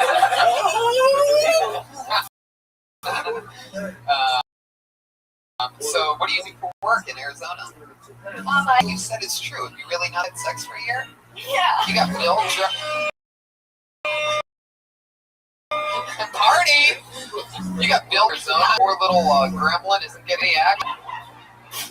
Really sad that it's Halloween and you have the cute little animal here and you're not getting laid at all. Poor Bill. Bill doesn't get some pussy. He's gonna fucking Thelma and Louise you off a cliff. Jesse, so that's all true. What made you go abstinent? You know, I don't want a relationship, but I can't have casual sex, so. You know, I just.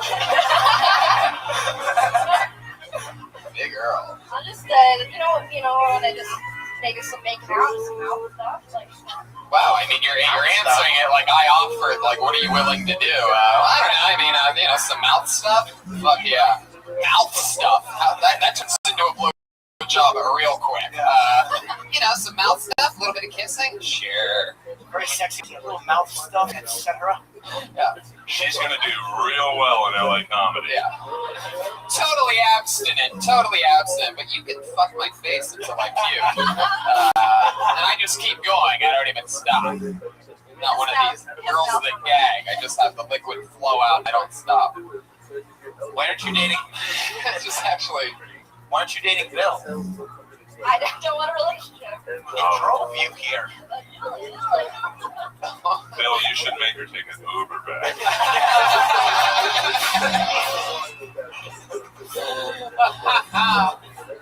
Jesse, what makes you so deeply convinced that you want to be in a relationship?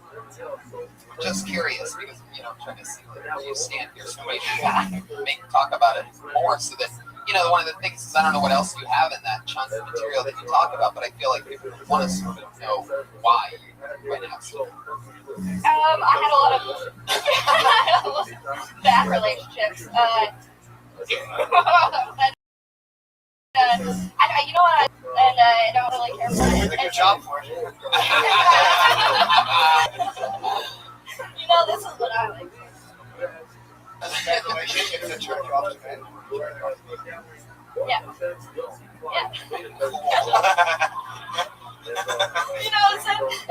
Bill, let's start warming up the engine. It's going to be a long drive back to Arizona. You just play this song the entire time and you're driving back. So Jesse, wow, anything else? Anything else interesting about you? Do you have any special skills or talents or anything like that? Anything interesting that only you think you something that's happened to you special to you? I can play the trumpet. Really? Yeah, I knew that was going to go there. More mouth stuff. I love that mouth stuff. I got a full ride scholarship to NAU, Northern Arizona University. Wow. Is that what they call it? Crazy town, yeah. I was in we were called Monster Couch. We were like a Monster Couch one. Big couch or big couch? We were like rocking balloons. There wasn't actually a couch. Oh, wow. Everything you say is so adorable. You just crack up at yourself every time, no matter what it is. Energy. There's a few ways we can do that. Earl is totally down to fuck. Have you ever dated a pig? What the fuck? Hey, Tony.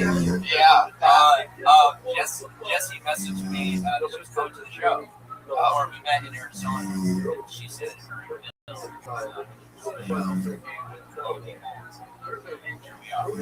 Magic.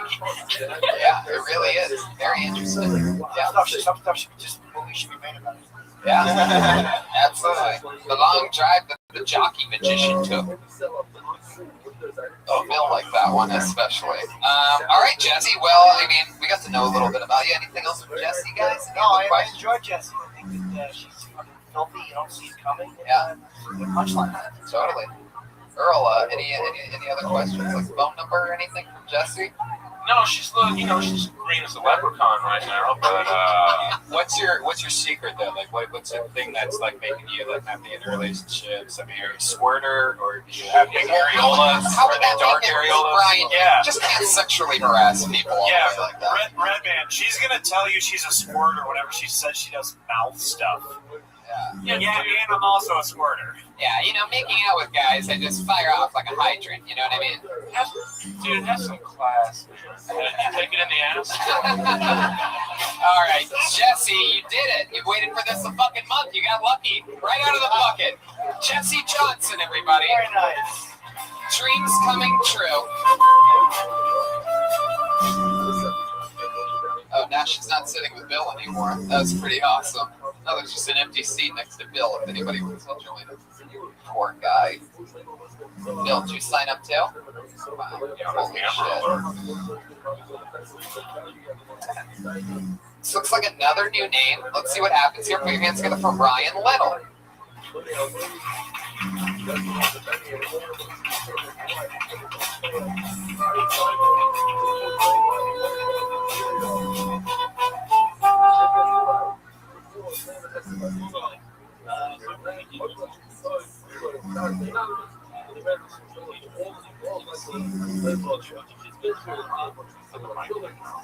In the mouth? Start over. Guys, give it up for Ryan Little, everybody. Here we go. Thank you. All right, over the weekend, my girlfriend was telling me a story about a school teacher teaching kids about the homework. This sounds really dark, but it's actually true. These kids, they heard of the power of compound. She tried to teach them. She realized they can't rationalize 6 million. Can't wrap their heads around it. So she puts out this philanthropic call to arms, asks people to send them paper clips. So you try to show these kids it's nice. Lo and behold, that nationwide, worldwide, and national community, they're sending paper clips. And the Tom Hanks mailing paper clips. We were just Tom Hanks. It's a mess. Alien paper. They only needed 6 of them. And I'm working on this theory that people think they're smart, we become less stupid. But I think you'll always say this base level of dumb person. Being smart means you have a little bit quick on the draw, smarter than dumb. She told me that they had 10 million people that could only 6 of them died for whatever reason. First thing that went through their normal, very Jewish intelligence was, fuck! Now we need to have another Holocaust. Ryan Little, everybody. 59 of those seconds were used to set a big punchline. That's the one. Yeah. His shirt's like his last name. What?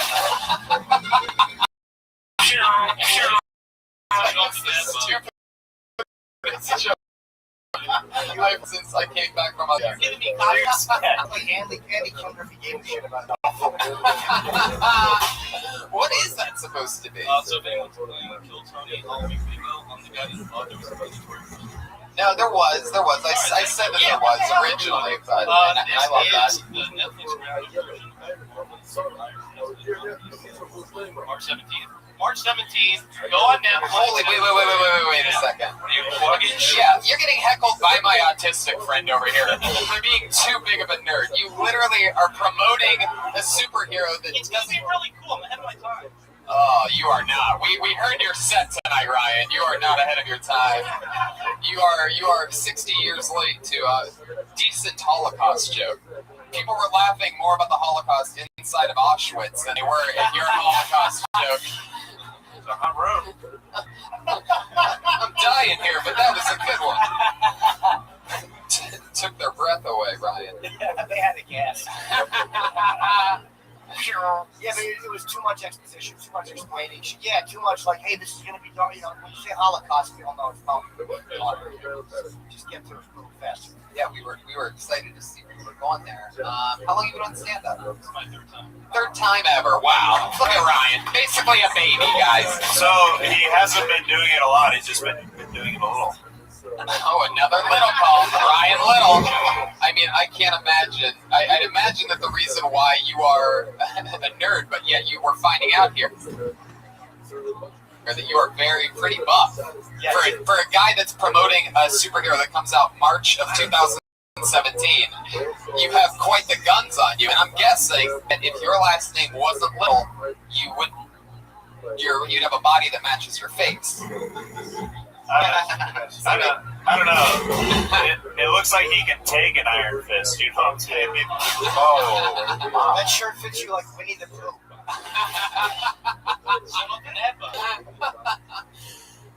One thing that your joke did have, that's something that I think you learned pretty early on, is that if you ever have math parts of your joke or numbers, it usually gets people out of what you're talking about and thinking like, oh, I gotta do math in my head. Yeah, they're called math jokes. But it's your third time on stage. Yeah, paper clips. Yeah, 10,000, 7,000, whatever. Tell me more about Ryan Little. Let's find out a little bit more about Ryan, shall we? Should we, because we know nothing about you, right? Wow. From the lower Pennsylvania. What part of the middle of Pennsylvania? Eastern Pennsylvania. Oh, yeah. Cool. Great fact. Really proud of that. Keep going. Is that the most interesting thing about you, Ryan? That's where Larry Holmes is from. Yeah, Larry Holmes. I'm fucking nice to Larry Holmes. I was conceived. Ryan, let's think deeper here. Let's find out, who are you? It's a segment we started a few months ago that is just called "Who Are You?" and we find out about somebody who's never been on the show. I'm one of the last babies that would cancel fertility pill called Clomid because people kept having sex topless. Now it explains everything. People kept having sex topless? Sex topless, 6 babies instead. Hello. Wow. Yeah, so they took it off the market. So there's 5 brothers and sisters that your mother likes. I once got late because of how much I looked like Seth Rogen. Really? Jesus. Oh my God. That's when I was playing D1 rugby, so I was like, even before you. Middle of section goes, I love how much you look like Seth Rogen. So, some chick said that she fucked you because you look like Seth Rogen. Mid-thrush, she said, I love how much you look like Seth Rogen. What a cunt. I know. You're about as funny as him too, Ryan Little. You Seth Rogen. Remember you picked me in Rose Battle, you piece of shit? Oh, I'm gonna go with that guy because I do look fat and Canadian. Was it really worth it to make that joke, you motherfucker? Huh? Dumbass? Fucking piece of shit. Yeah, I'm calling out Seth Rogen. He's never gonna listen to this. Seth, I love you. I do too. Oh yeah, I could see you. You went up after me, right? That was Jimmy Carr. Yeah, the Montreal screw job. I'd like to read off of a fucking clipboard too. Tonight you're Sting, that night you were Shawn Michaels. Again, for 2 wrestling fans. They're not here, they're on the internet, but they're gonna love that reference. Put your hands together, by the way, a special shout out to your wait staff. Sophie and Erica tonight. Very rarely get to give them a shout out, but they specially request this show to get to work this show on Mondays because they like it, and they're fucking badasses. So make sure that you take care of them. Back to you, Ryan. So the help. So were you a part? How many brothers and sisters do you have? One big sister and one little brother. No middle child. How do you make your money, Ryan? How do you make your money? The showrunner's assistant. What show? Ooh, it's that superhero show you was just talking about. They told me this is The management. Yeah.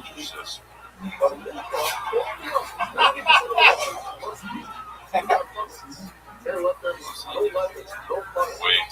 Yeah. By 17 years then. So Ryan, let's talk more about like how long have you lived in LA? Year and a half. Wow. The show that you're working on is a big popular show. That's why you can't talk about it, right? I get a lot of Jeez, really beat Why from don't you the get in bush. trouble just for doing today? Wow. Yeah. Do you have any behind the scenes stories? Yeah, that only a showrunner's assistant would know about. shooting it. Yeah, you idiot, Pat! You're supposed to know your Baywatch trivia! Wow. Gonna reboot it off the network. Everything's such shit these days. So Ryan, what do you think? Shit. As a showrunner, Why Bad Santa too? Pat's doing his thing down there where he just double commits to whatever he was gonna finish. No, pay no attention. It's to just this. a big fucking race. Oh shit! Now I opened it up. All right. Oh shit! All right. It's a goddamn conspiracy according to Pat Reagan. These reboots. You can't tell, and you have to sign like a non-disclosure agreement that you can't talk about Baywatch. Like, what? How is that? You're not. I'm like 12. Awesome. I had to sign a non-disclosure agreement to not talk about Curry. Who gives a fuck? Hey Tony, can I just add that this is the ugliest I've ever felt? Really? Yes, but it's the best you've ever looked. Wow. Jim motherfucking Norton in the house. One of my favorite. We light up Jeremiah continuously, and that might be one of my favorite ones ever. It's gonna be a great fucking gift. Hopefully that camera, or Jamie, one of us. Anyway, so Ryan, tell us like something else interesting about you and your life. Sure, you got laid once. You know, what's something that happens like that's part of your normal routine that might be sort of off or different about you, about Ryan Little? Weirdest thing you ever jerked off to? Don't think that hard. Yeah.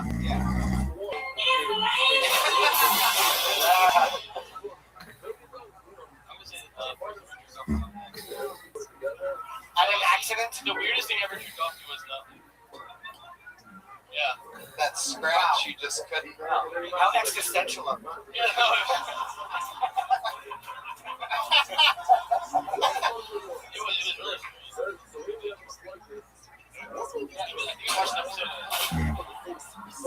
Hey, did you come a lot or a little? What I love is that it clearly affects Ryan every time. I don't know how much of attention you guys are paying to him, but he does this complete 360 eye roll every time Jeremiah's like, fuck, makes a little joke. Like, I can tell. That's what I was talking about with the muscles. Like, I can tell that that deeply affects you. Where's the top three names? Ryan was the fourth name. Number one was Richard. Number two was Peter. I'm not talking about your first name. I was almost like little. Wow. Anyway, now you're joke little.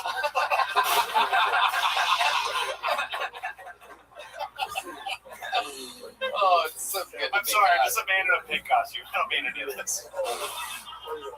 If you were Dick Little, we'd have a field day. A bunch of comedians with Dick Little. I would have been like, oh, what about your name? Place went all crazy. Did your brother get a weird name? Brendan Little. Yikes. He did? He came out of the womb and like, yeah, Brendan. Brendan. What's your sister? No, Simi. So, did we ever get an answer? Weirdest thing you ever jerked off to? Terrible answer. Terrible answer. So, what about on the internet? Weirdest thing on the internet you ever jerked off to? Nothing. Just kept the screen blank and just put my password in. Probably a Japanese tentacle monster. Oh, Jesus Christ. Tentacle monster. The one guy Meyerowitz. couldn't quite believe it. So it's everything like that. Yeah, it's like that. You've jerked off to the same creature, have you? He's been waiting for a venue. Wow. You jerk off to that thing. I don't understand that. There's a genre, there's two genre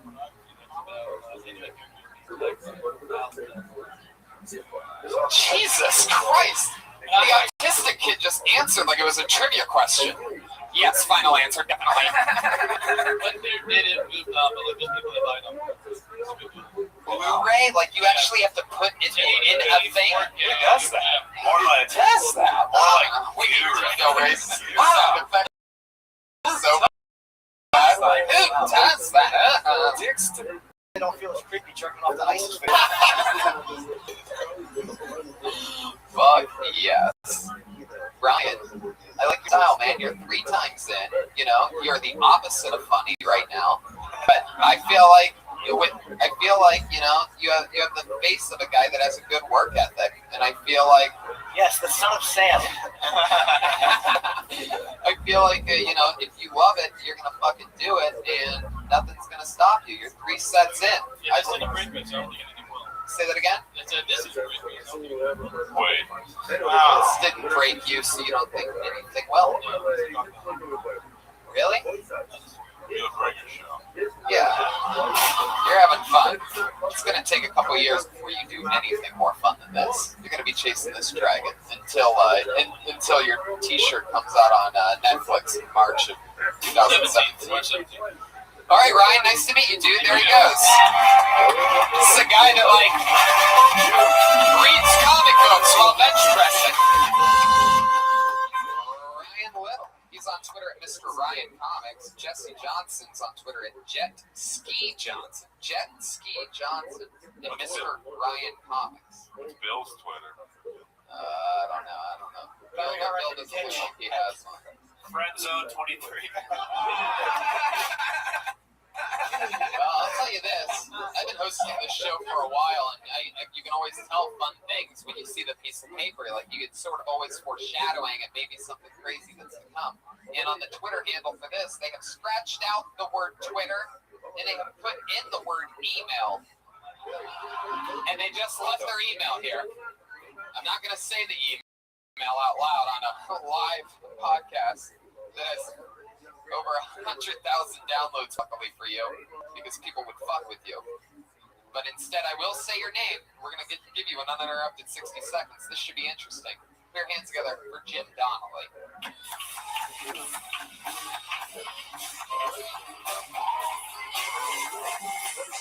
Oh, come on. Don't be afraid just because I said it was weird that you left your email.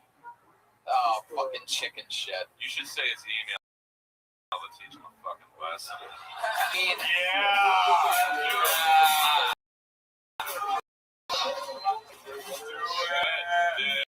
Fuck this guy. JIMacting@gmail.com. That's JimActing@gmail.com. Jim, last chance, and you're here. Get your redemption. Don't be afraid. Jim, are you here? Jim Acting at Gmail. Where are you? Jim Acting at gmail.com. All right.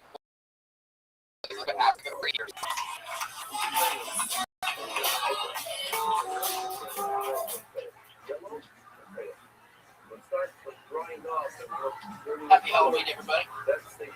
A lot of kids from divorce homes, I'm sure. My parents got divorced when I was 5 years old. I've been spending my entire adult life trying to figure out why I'm so fucking crazy. It took me until I was an adult to figure out who I am. Handicapped and women with handicaps. So my dad went so far when he tell the ladies in his kids that I was retarded. And she didn't dump him. I was retarded. Enough! She had a retarded kid. She was angry at my dad. And I can remember the ride in his house. And told me about this. And I got the angry retarded chick me down the fucking road. So, anyway, that's all I got. Fuck yeah! What? Larry Peterson with a little 50-second story. That sounds real. Yeah, it's very rare that a joke is the actual great life of an excellent porno. Well delivered, Jim. Fucking clumsy asshole. So, Jim, how close to true is that? 100%. Wow. You got chased down a what by a retarded kid? Played a what? What is it? The sin? What? My dad would pick me up like every weekend. But it stirs. You got picked out of a what by a retarded kid? My dad would pick me up. He's 13.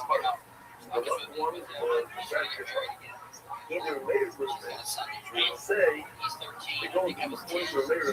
Yes, we were together.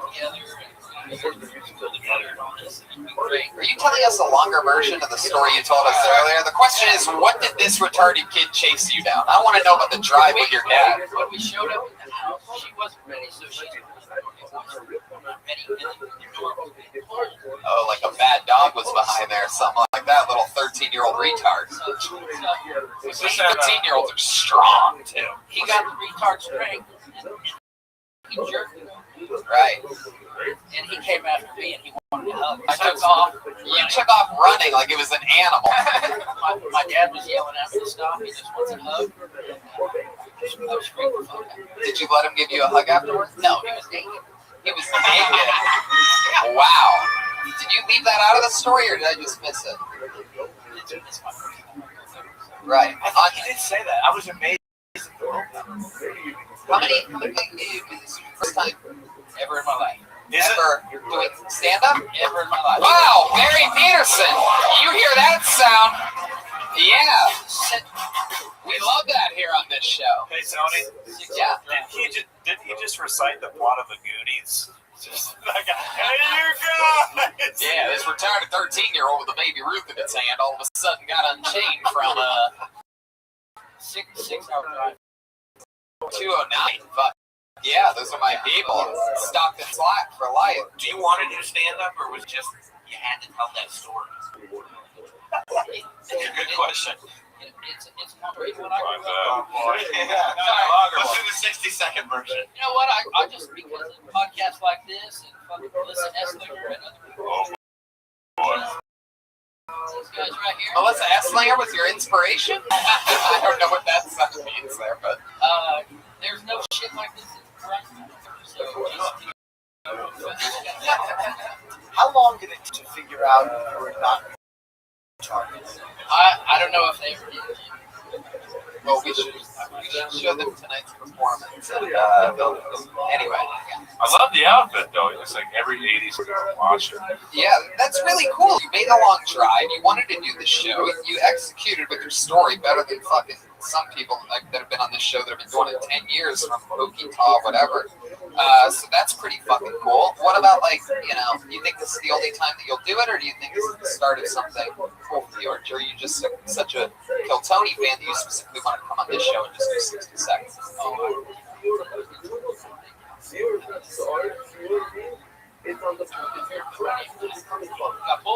That is so fucking cool. Good for you, Barry. I mean, what can I say? What do you do for work? We owned a restaurant. We're supposed to bring a barbecue in a few weeks. So, own a restaurant. What do you serve in a restaurant? Pennies and paint chips?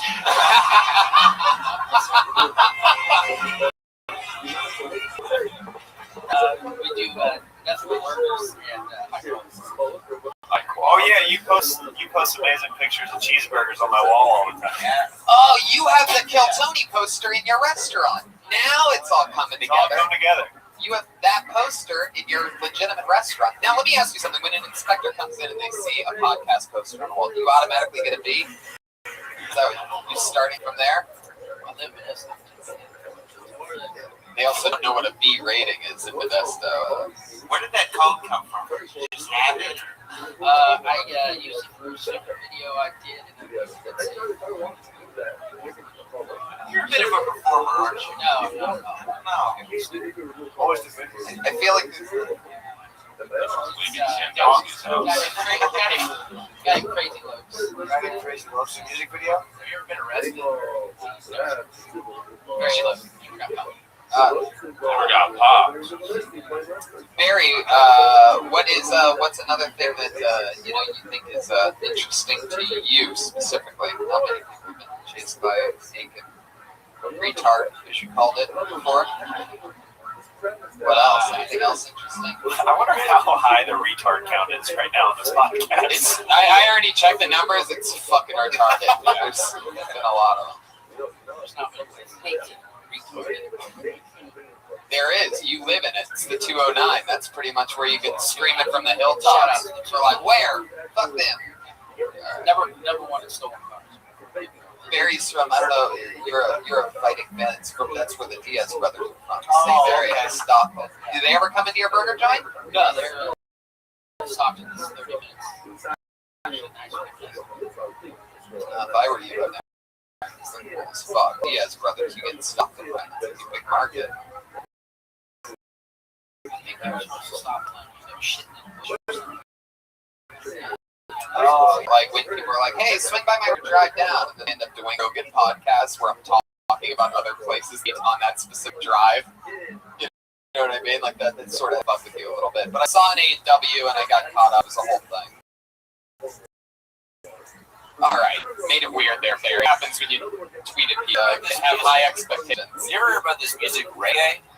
Yeah. Yeah, you ever heard about it? Yeah, I've heard about it. That's a setup for something. Here we go. It's pretty good. I just like it. I just want to give a quick shout out to reggae music. Fuck yeah. All right, Barry, you did it. You got on Kill Tony, and you did really good, by the way, man. Hands together for Barry Peterson, everybody. Rock and roll, Barry. Congrats. This has been a very giving bucket. It almost seems like anybody who made a drive or a long trip is getting pulled out of the bucket. I almost feel bad for you comics that made the short, long drive from Orange County. You're getting fucked up. Put your hands together for Nate Robinson Jr.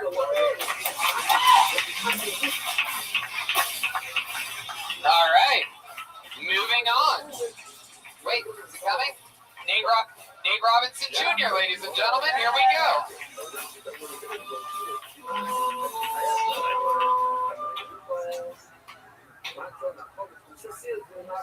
So I'm in my late 20s, and the only thing I see on Facebook these days is my fucking videos. I'm like, all right, we get it. You have sex. First off, the good thing is under 6 months. It's fucked up. Every single one, no, yours is not the exception. Every single one looks like a template 19 is hard.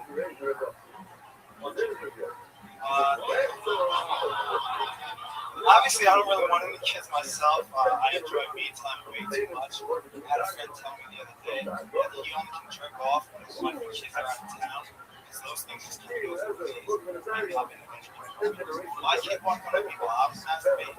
I'd be fucking pissed. I'd be furious. I'd be so mad. I'd probably hit the kid with my cock like he was a pinata until he learned his lesson.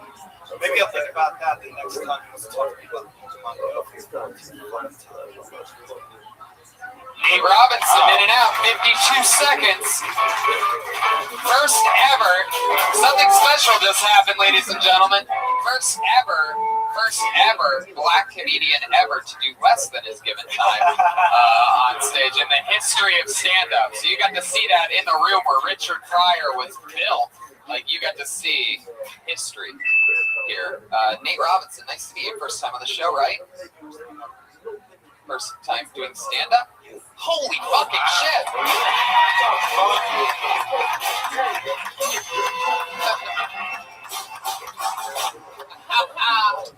What is happening tonight? We're just popping cherries like crazy. First time on stage, and you had the balls to take a shot at Jim Norton. I gotta give you some credit for that. No, I do think I speak for the group. My appearance should not be limit. Fodder.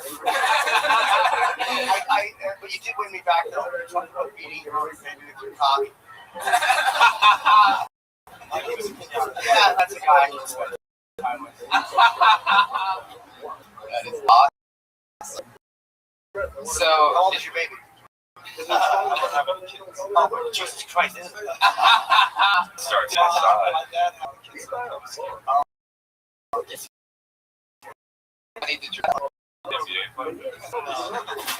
Did anyone else think that his voice was going to be like, oh? And he's like, you know, what's the problem with Facebook pics these days? What's going on here? So I'm going to be with my cock. What are you doing? What are you doing? It's funny. You remind me of like if Snoop Dogg played a Reservoir Dog, something like that. One of my favorite movies. That is one of your favorites. Is that what you're dressed as? Oh, okay. I was gonna guess. I wish you were dressed like Marvin. That's a great reference. Fuck yeah! So Nate Robinson is your first time ever on stage. Yeah.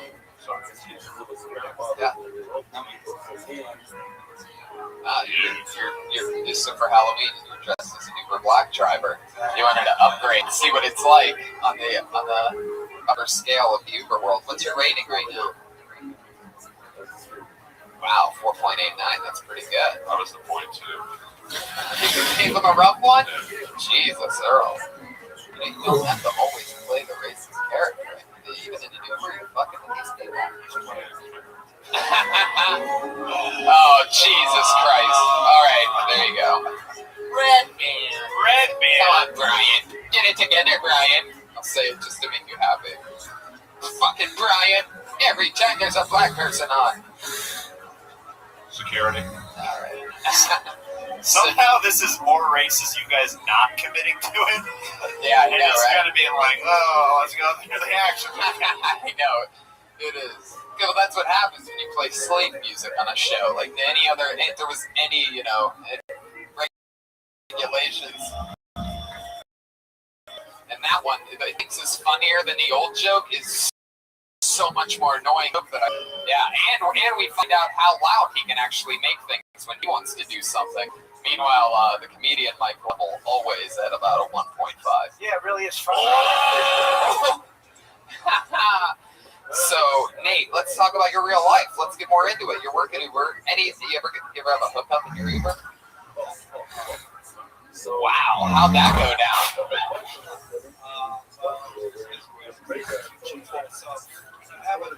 So I got these two banging chicks in the back, okay? I take them up to their apartment. I'm like, hey, can I put my dick inside you? And they're like, okay, let's do it. Man, you actually finally have the nose to do this black person impression. Hey, I was born and raised in an all-black neighborhood. I can get away with these jokes. All right? Racist. I'm one of the only white guys that Russell Simmons uses on shit. So go fuck yourselves if you think I'm racist. My Uncle Russ. Oh, Big you Dipper. may have seen this next comedian. one of the only white guys Russell Simmons uses on shit. It's true. It is. That's like my 17th credit. Nate, back to this hookup. How did it happen? So your name on the account was like something. Let me guess. First of all, they get in the car and you're like, so where do you ladies want to go? And they're like, round town. It was before they got into the car. It was before they got to the car. Before? Yeah. Wow. So by the way they waved you down, they're just like, So the chick comes into the car. I'm like, all right, so for Jim and Mary, she's like, fuck Jim, there is no more Jim. We got divorced. I was like, it's wow. What better way to do either? Just that. She's just taking selfies of you inside of her. Hey Jim, and I'm on your and I hooked up with this guy on your Uber account. That's the most fucked up part, right? For that shit. Right. What's this $14 Junior? And why is his profile pic with my wife? Okay, so we're divorced.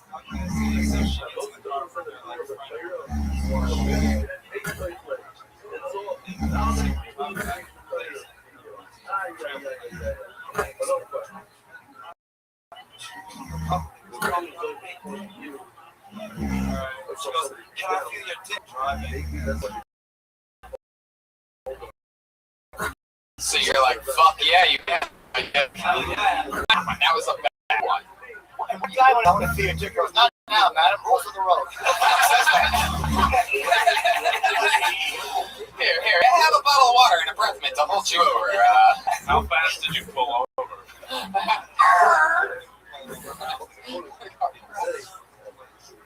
Once we got back,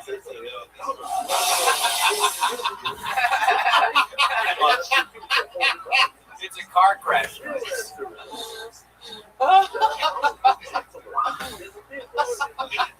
Keep going, Nate. Stay in the pocket. You're doing a great job for first time ever on stage, by the way. So we got back to the place and, trying to bring it out the car and go sort of out. The questions like, it's a shame my friend was a bitch, he's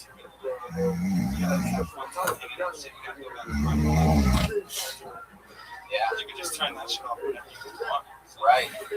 Oh, right. She's like, yeah, she's like, I wish you could have her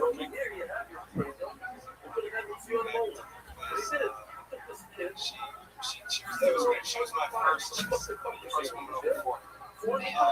Ooh, shit. She really annoying. She had the annoyance of like a 24-year-old college chick. Right. She should have graduated already. Wow. Yeah. But did you go down on it? No, she went down on me. I bet she did. Yeah. I'll tell you this though. You know how they say like older women yeah, sure. No, I don't. What do they say? Yeah, go ahead, Nate. Finish it. They know what they're fucking doing. Really? What did she do that was different that you don't normally get from the normal girls that you hook up with? Do you remember anything specific? Did she go like all the way like down lower and use her hand? What was going on? She suck your dick and tie her charm bracelet around your neck. She licked your balls, your ass, your Most cane. enthusiastic blowjob I've ever had. Did she put her diabetes socks in her mouth? So very bouncy one, and then all of a sudden, what? She straddles you, gets on top. Are you still in the driver's seat, or did you go into her place? We went into her place. Wow. When her Aussie friend was what? Passed out. We went into like another. Better yet. Wow. So you had the room to yourself. And then. Wait, after the blowjob, you started making out? Nate, we gotta help you out a little bit here, dude. It's a certain order of events. You're running the bases the wrong direction, my friend. It's a rubber trash, man. But just to give podcast listeners context, there's 8 thirsty guys on stage listening to this story. Yeah. And what happened next?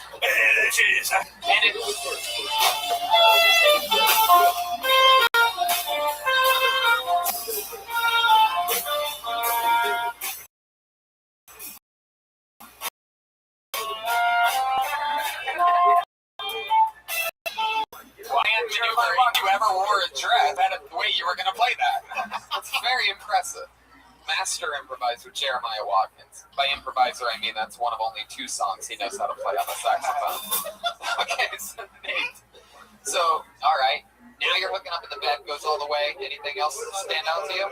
She wanted me to hang out. I've never seen somebody brush off coming that quick. They cancel. Where did you shoot your fucking guys? Jesus Christ. Girl, where's your other hand right now? Where it should be. Did you shoot in her face, on her jugs? What? Well, like I said, She's a swallower. Yeah. She's a swallower. Over 40, they have no. They don't have any taste buds left. Yeah. I know. She's like, is this an Ensure shake?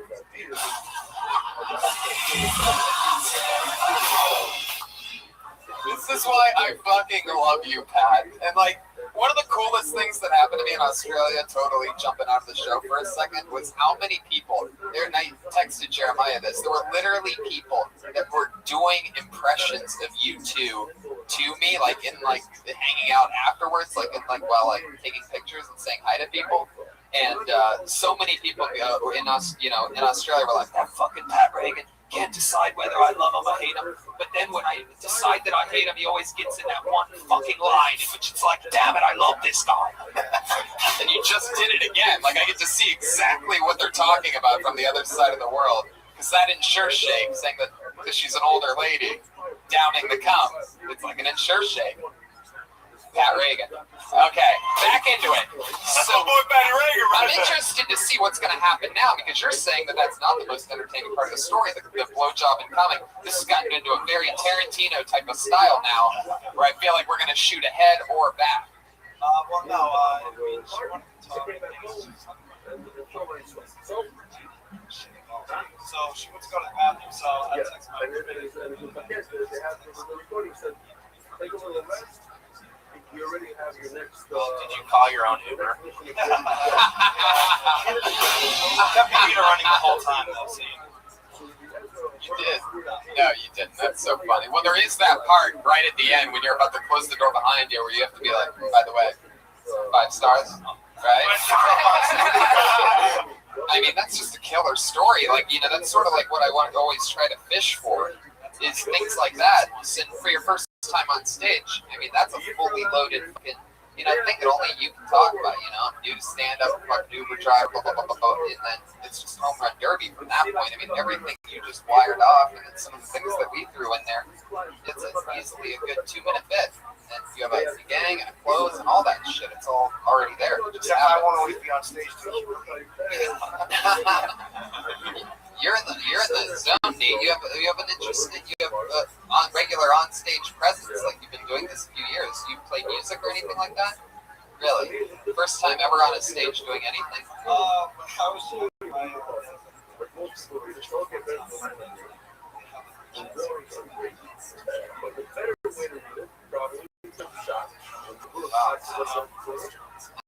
Did you preach about the date making $40? Oh, telephone for some reason. Somebody gonna answer that? So wow, Nate, you're cool as fuck.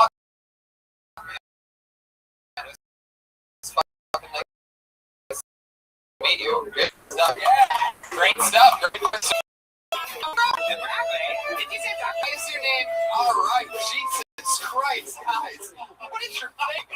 What is this thing that you guys keep doing? You go harder and longer after each comedian. It's unbelievable. Fucking what? Nate, why are you Dr. Broccoli? Hella high. Oh, there he goes. He's Dr. Broccoli. Where are you? I didn't see that. That's jimacting@gmail.com. Yeah. JIM. Acting. No underscore, no interruptions. Get more drinks, people. Get more drinks. Did I mention Erica and Sophie getting everybody wasted tonight? What? Aaron? Oh, I'm sorry. Jesus Christ. By the way, that was the best white girl voice I've heard in a while. My name's Aaron. Seriously, I'm not Eric. I'm Aaron. Yeah, what a baby. Jesus Christ. I need everybody to know that it's Aaron. Did you guys lay off Aaron? You want to get out of here? I could not have told Fucking, where's Angry Waldo tonight? Alright. I pulled another name out of the bucket. This name is Sue Matiso. Is that the real name? Sue Matiso? Sue? If there's anybody named Sue, it's you. Alright. Where's Sue Matzo? Nice That sounds like a commitment. showbiz name. Yeah. Sue Matzo. Nice commitment, Sue, you twat.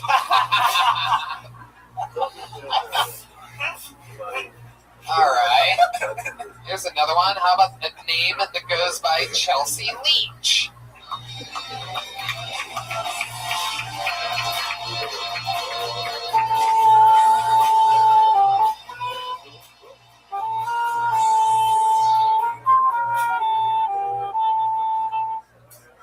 Hey. Sorry, I'm a vegan.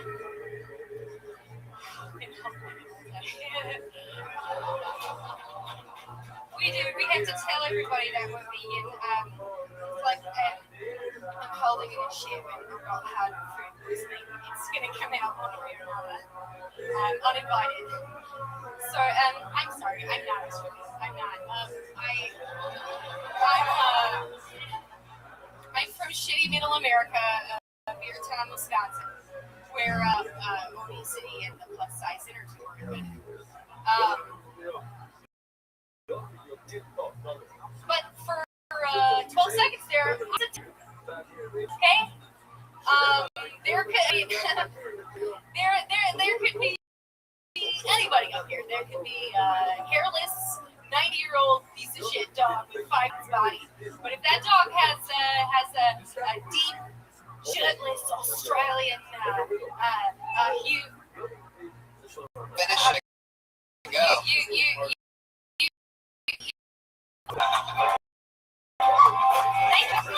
Chelsea, there you go.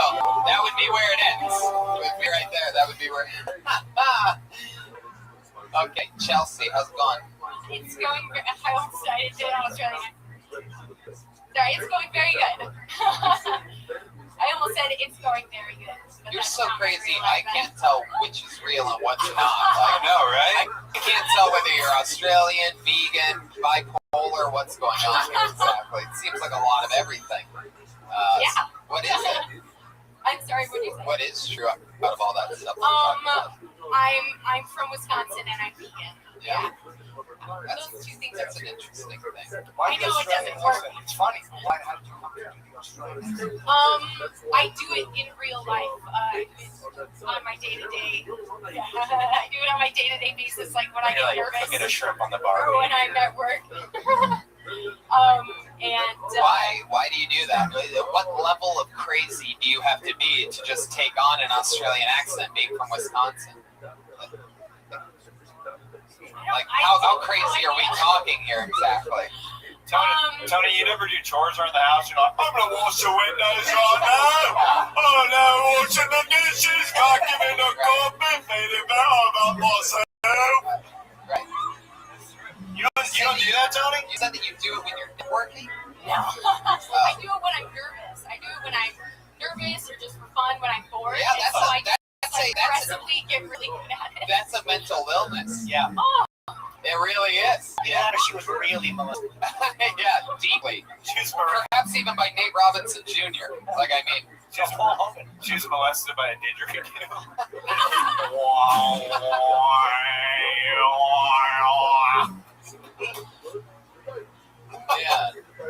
Yeah, that's an interesting one. Oh no, don't go down there. Wow. So, are there other? Does it ever happen when you're with the guy? Like, I mean, you get that nervous. It has happened once. I was pretending to. I was playing an Australian accent while I was at work, which was really slow. And I met a guy at the register, and he actually ended up coming back and giving me his number as an Australian person. And he was really nice and cute, so I was like, maybe he'll think it's charming, you know. I'll tell him, I'll reveal it to him when I see him.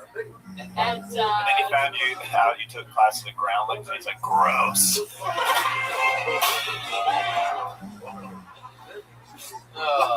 hear that song, you know somebody mentioned Groundlings here on Killzone. I got my master's at UCB. No, I really learned how to be funny. Anyway, Chelsea, how long have you been doing stand-up? I did it for about a month and a half, 5 months ago. And this is my coming back. This is your return. This is like fucking, you know, like some type of triumph. Return. Yeah. Why the way? A lot of personal crap happened. Cool. Like what? Yeah.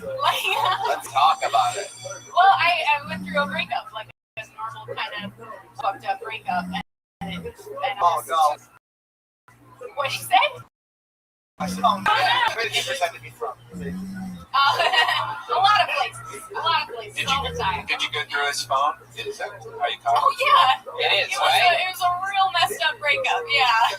That's what happens. When he broke up with you, did you say, "Good night, bye"? I'm so nervous right now. I don't even know what to fucking do.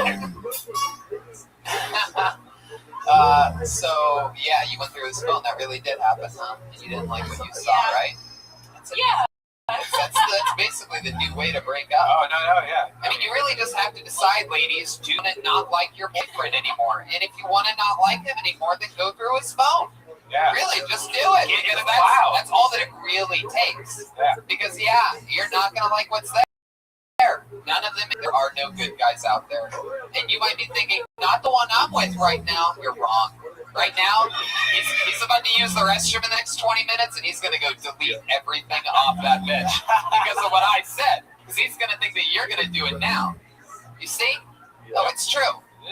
I just like calling out things, making it super fucking awkward for everybody. But nobody's, I'm just saying that is the new way that it happens. Women go through a phone, they're like, I don't know if I should. Then they feel sort of bad about it. They don't know whether they should admit it right away, but you probably... Most crazy people do right away. Just like, I saw you, motherfucker. Right? Yeah. Who's that cunt mom?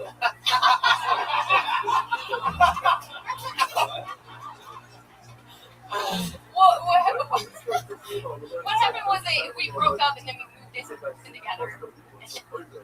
And everything. You broke up and then you moved in together. Wow, this reminds me of Dave Robinson saying that he made out with a chick after the blowjob. Did you watch The Godfather 3 first?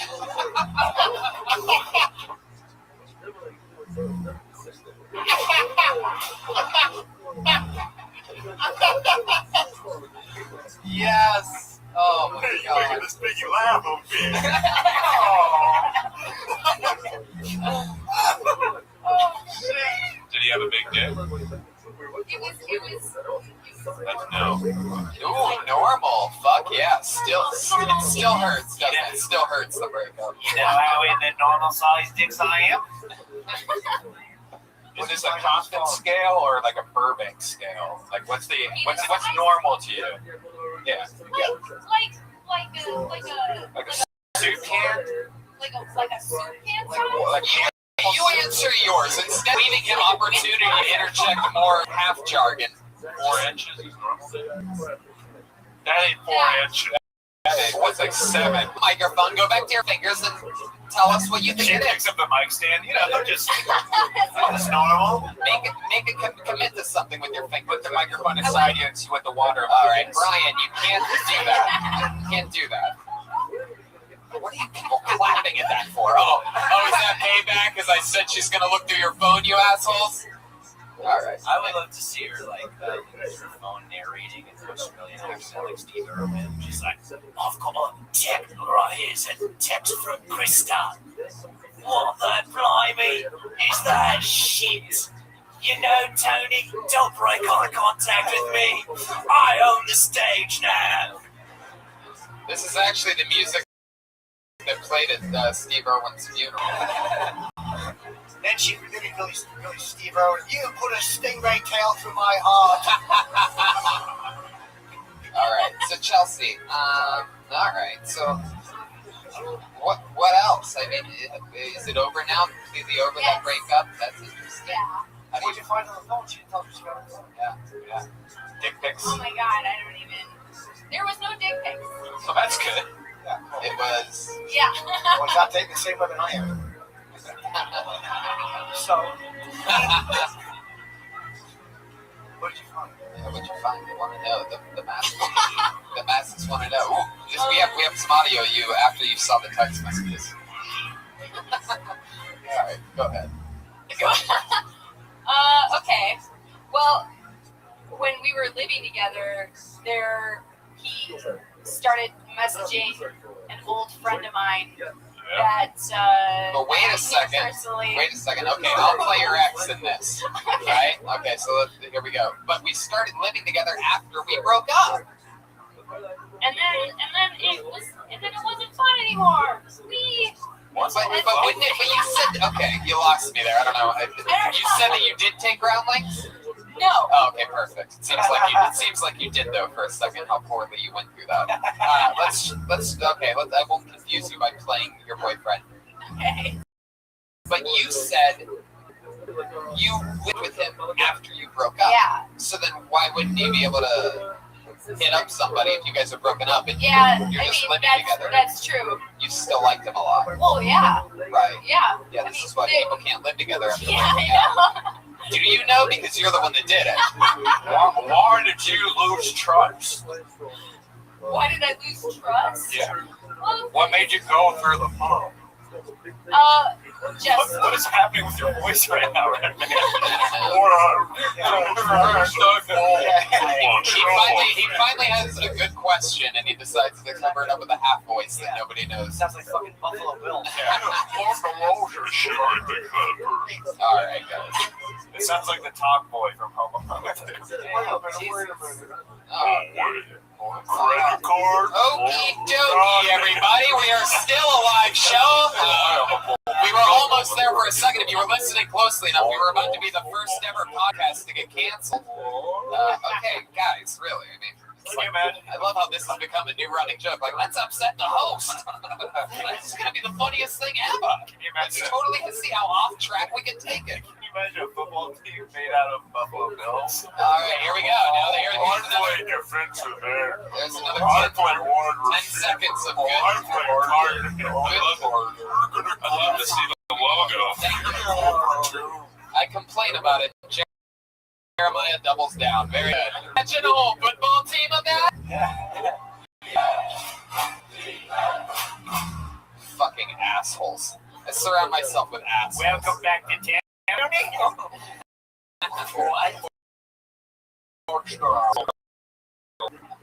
All right. What made you lose trust with him that you got you to go through his phone and be a bitch? Yeah. You were already broken up. Were you nice enough to let him live with you? Were you splitting rent 50-50? The problem was we were living together and it drove. Was he paying the rent? No, we were both paying rent. Both on the lease? We were both on the lease. It's 50-50. Yeah. And you guys did that after breaking up? Yeah. We were like, you know, the thing where we were like, we were friends, and it's okay. And then I had no to so we were all. I'm 24. Well, that's you got 2 years. Yeah, you really are. A lot of chemicals flowing through you, Chelsea. I mean, the fact that Were you still having sex with him? I'm sorry. Were you still having sex with him? For a while, yeah. But then, for only a couple months after we moved in together. We got it right here. Let's bring up this channel. All right. Okay, Chelsea, we're going to let you go. We're going to keep moving forward. Have a good night. Breathe, yoga, meditate, something. Find a habit. You're crazy as fuck. And a great costume. It's a wild one there. Yeah. Switches to an Australian accent. I mean, that's totally... She made all of us go crazy momentarily. Yeah. And there you go. That's not that confusing. You can just say or do anything in life. Yeah, put those go on. All right. Fake accent. Moving on. Guys, we have a part of the show where two regulars go up and do a brand new minute every single week. It's sort of crazy. It's different than the bucket, and we're gonna fly through these two and do one more from the bucket, and that'll be tonight's show. How about that?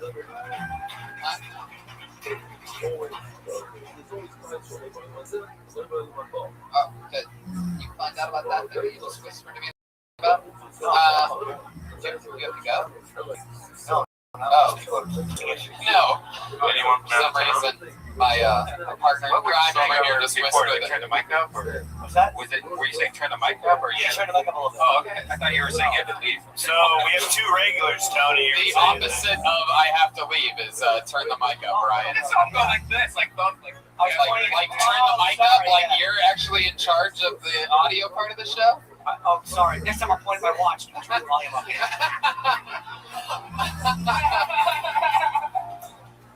Love it. Yo, Jim Norton to save the show again.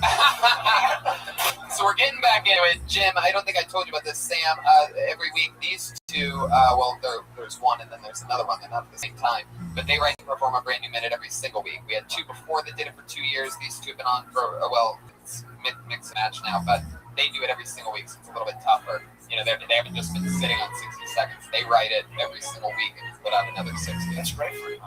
Yeah, it's crazy. And they're the first two of the first four to ever do it. Here is one right now, ladies and gentlemen. Vanessa Johnston, go.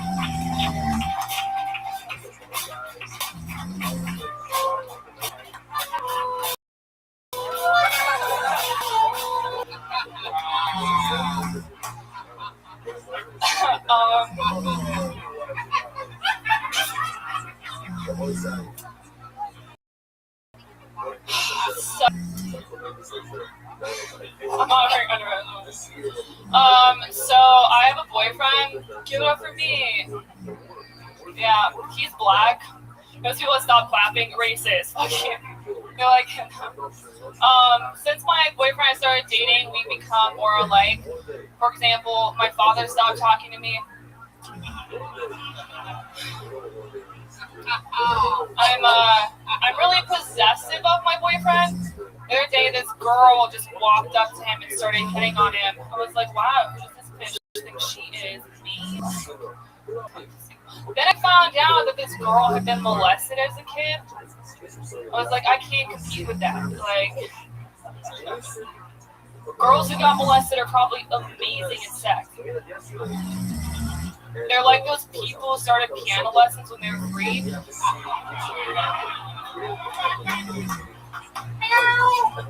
There you go. Wow, very impressive. Vanessa Johnston. Vanessa, that was awesome. Best costume ever. Yeah. Like, give it up for that. You guys are from New York, so you might not get it, but she's dressed like the worst comedy club in Los Angeles. That's basically it. There's a place called Flappers. That's sort of their slogan, and if you didn't get it, she put the logo all around, and they like hand those tickets out on the street. It's just a terrible club. Hey, Tony, I headlined there. You do? Oh yeah, you guys do shows there still. Can you believe it? Reagan Watkins are resident members there. You are? Well, all right. Luckily, Hey, I think Dave and Barb are just trying to run a good club in the valley.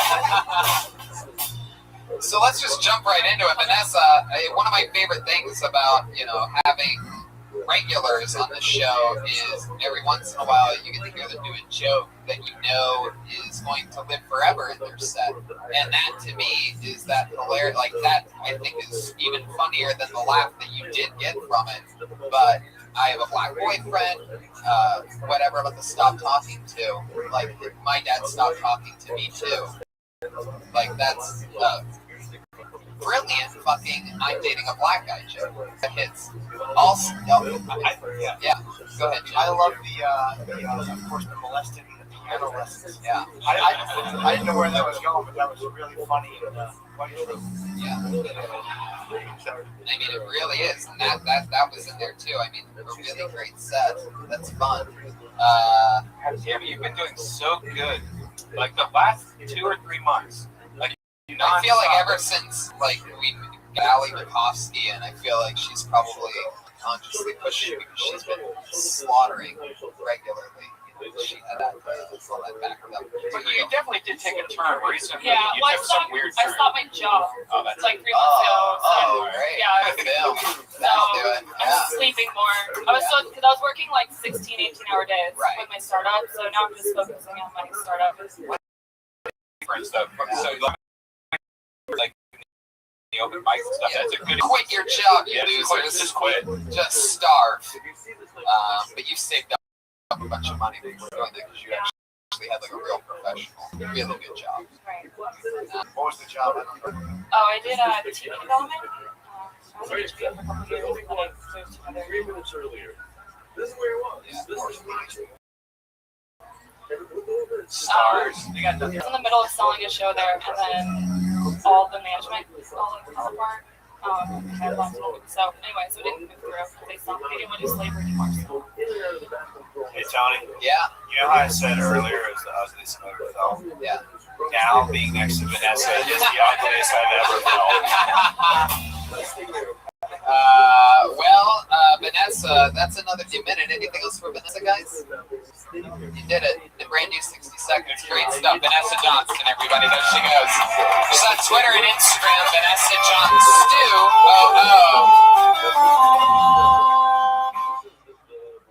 The other regular recently just turned 21 and was able to resume her duties as one of the resident regulars here on Kill Tony. Absolutely on a slaughter fest on what people are calling #the street. Put your hands together for the great Ali Makovsky, ladies and gentlemen.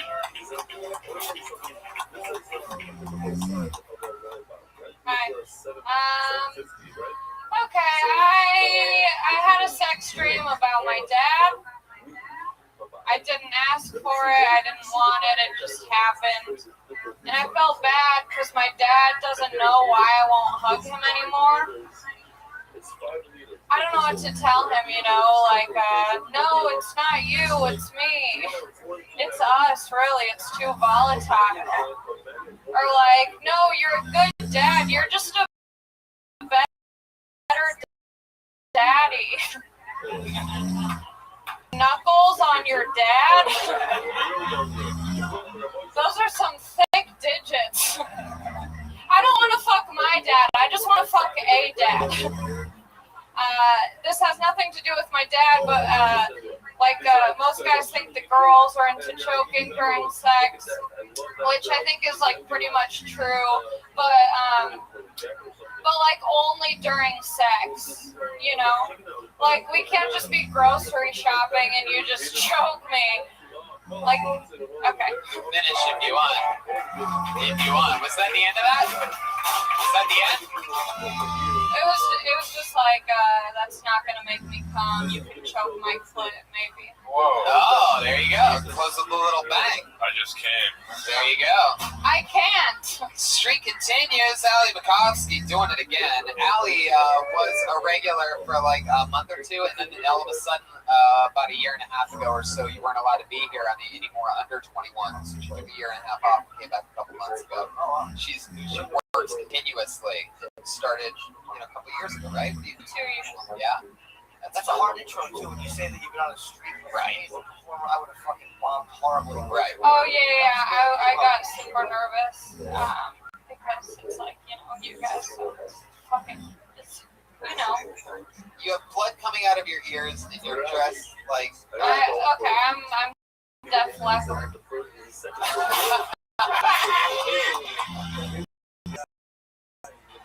Perfect. She has one arm. Yeah, my own. People are just killing it. What was that, Pat? I think you're falling in love, Kat. Yeah, it sounded like a little bit of pent up. You took it easy on Vanessa, and then it seemed like you just fired up a little sack. I don't. So many Dallas, people are- Vanessa, it's already began to shift. I think I see Jeremiah. So that's fun. Allie, that's another killer 60 seconds. So, anything else happened the past 2 weeks? Did you miss doing the show? I did miss it. I'm gonna have to miss it next week. I'm gonna be in New York. Whoa! Newest cast member Saturday Night Live, everybody. No. Just kidding, that's not true.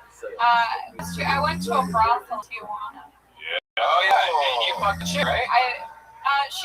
She fucked me for sure.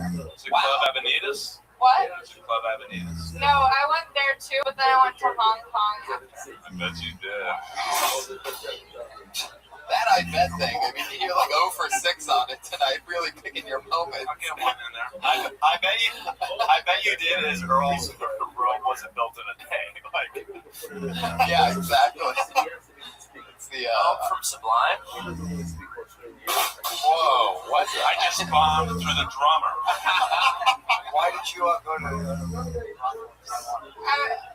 Taiwan in Tijuana, Mexico. I went with my 2 friends to do a show in San Diego, and it was 2 guys, and they were like, "Hey, we're gonna go to a brothel. Do you want to come?" And I want to fit in, so I went. Was it Dalia and Brian Campbell? So, like I'm not booking those 2 ever again. we made a pact that if they got a room with a girl, then I would get a room with a girl. And you did. And I did. Wow. This is amazing. What happened? Well, so we like sat at this big booth, and the server guy like brings us all a girl, and we have to pay for their drinks. And I don't drink, so I'm spending $9 on water, and I'm spending like $12 to buy her drinks, and I'm speaking like broken Spanish to her, and I just keep saying, "Hablo español como un bebé." And she's laughing. I'm killing over there. And Because you're doing it in that valley accent still. Como está? I indulged a little bit, and so then the 2 guys. You did. Now I'm bombing through Jeremiah. So the 2 guys go to the room with the girl. They come back in 30 minutes, and they're like, "Allie, did you go?" And I was like, "No, I didn't know how to like do it." So then we pick out a girl, and her name's Alex. She's 21. I'm 21. Her birthday is almost the same birthday as mine. Synergy. It was great. Next thing you know, you're scissoring. Yeah. So then we go to the. Shut up. What the fuck? Jesus Christ, man. So then we go to the room, and she's like, I've never been in a room with a girl. Keep going. Don't pay attention to them. Okay, it seems like everyone else is. So it's okay. Stay in so the then I go in the room with the girl. She's like, I've never been in a room with a girl, and I was like, I've never been like what to do. And so then I was like, just do what you would do if I were a guy. So just starts dancing on my lap. And so then she like has me put my hands on her legs, and things are happening, and I'm like, it feels like forever. Yes. So does this story. Let's get to pussy. That's what I really tried. I can't come, and maybe this is my shot. It didn't. Pulls my pants down. She starts spitting on my pussy and fingering me. That was it. Wow. Next time out. Okay. Very good. You can turn that down now. This story brings a tear to my head. Next time I would start at the end and then work your way backwards. Is that like a reverse happy ending? Almost like that. It's just the part that everybody wants. So she just started spitting on it and going to tell it. So she's like, she's rubbing around down there DJing and whatnot, and then I look down and she's spitting on my pussy. She's like cursing it. Yeah. It did feel like spiteful for sure. Very interesting. Yeah, so I'm gonna go back soon. Well, there. I I bet she's waiting for you. I hope so. One of the girls who fucked my friend got my phone number, but she hasn't messaged me. Oh, well, when she finds the right calling card that stretches long enough, you're going to get the call. Big Earl! Did you tip the Mexican guy $1 to clean up? No. That's what you have to do. There was no mess. All right. Very good. Allie McCopsey with another new minute and a crazy fucking story. Tijuana. That's probably going to be a bit. It's going to be a bit officially. All right. What do you say? One more time in the bucket. We close the show, huh? Yeah.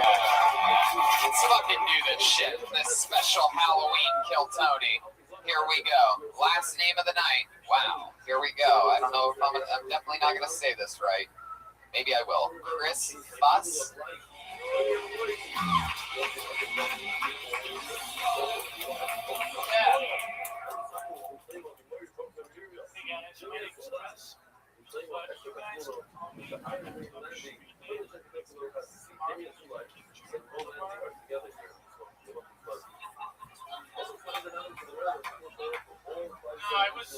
My friends were driving me here today. I heard this song on the radio. It's like a rap song with the lyrics went, "Help, somebody save me. I'm drowning in all this pussy. I can't swim." And that song's weird to me because if I was drowning in pussy, I don't think I'd want anyone to save me. You know? Just leave me alone and let me die happy. Rappers are always drowning in pussy. I guess it's because most of them don't know how to swim.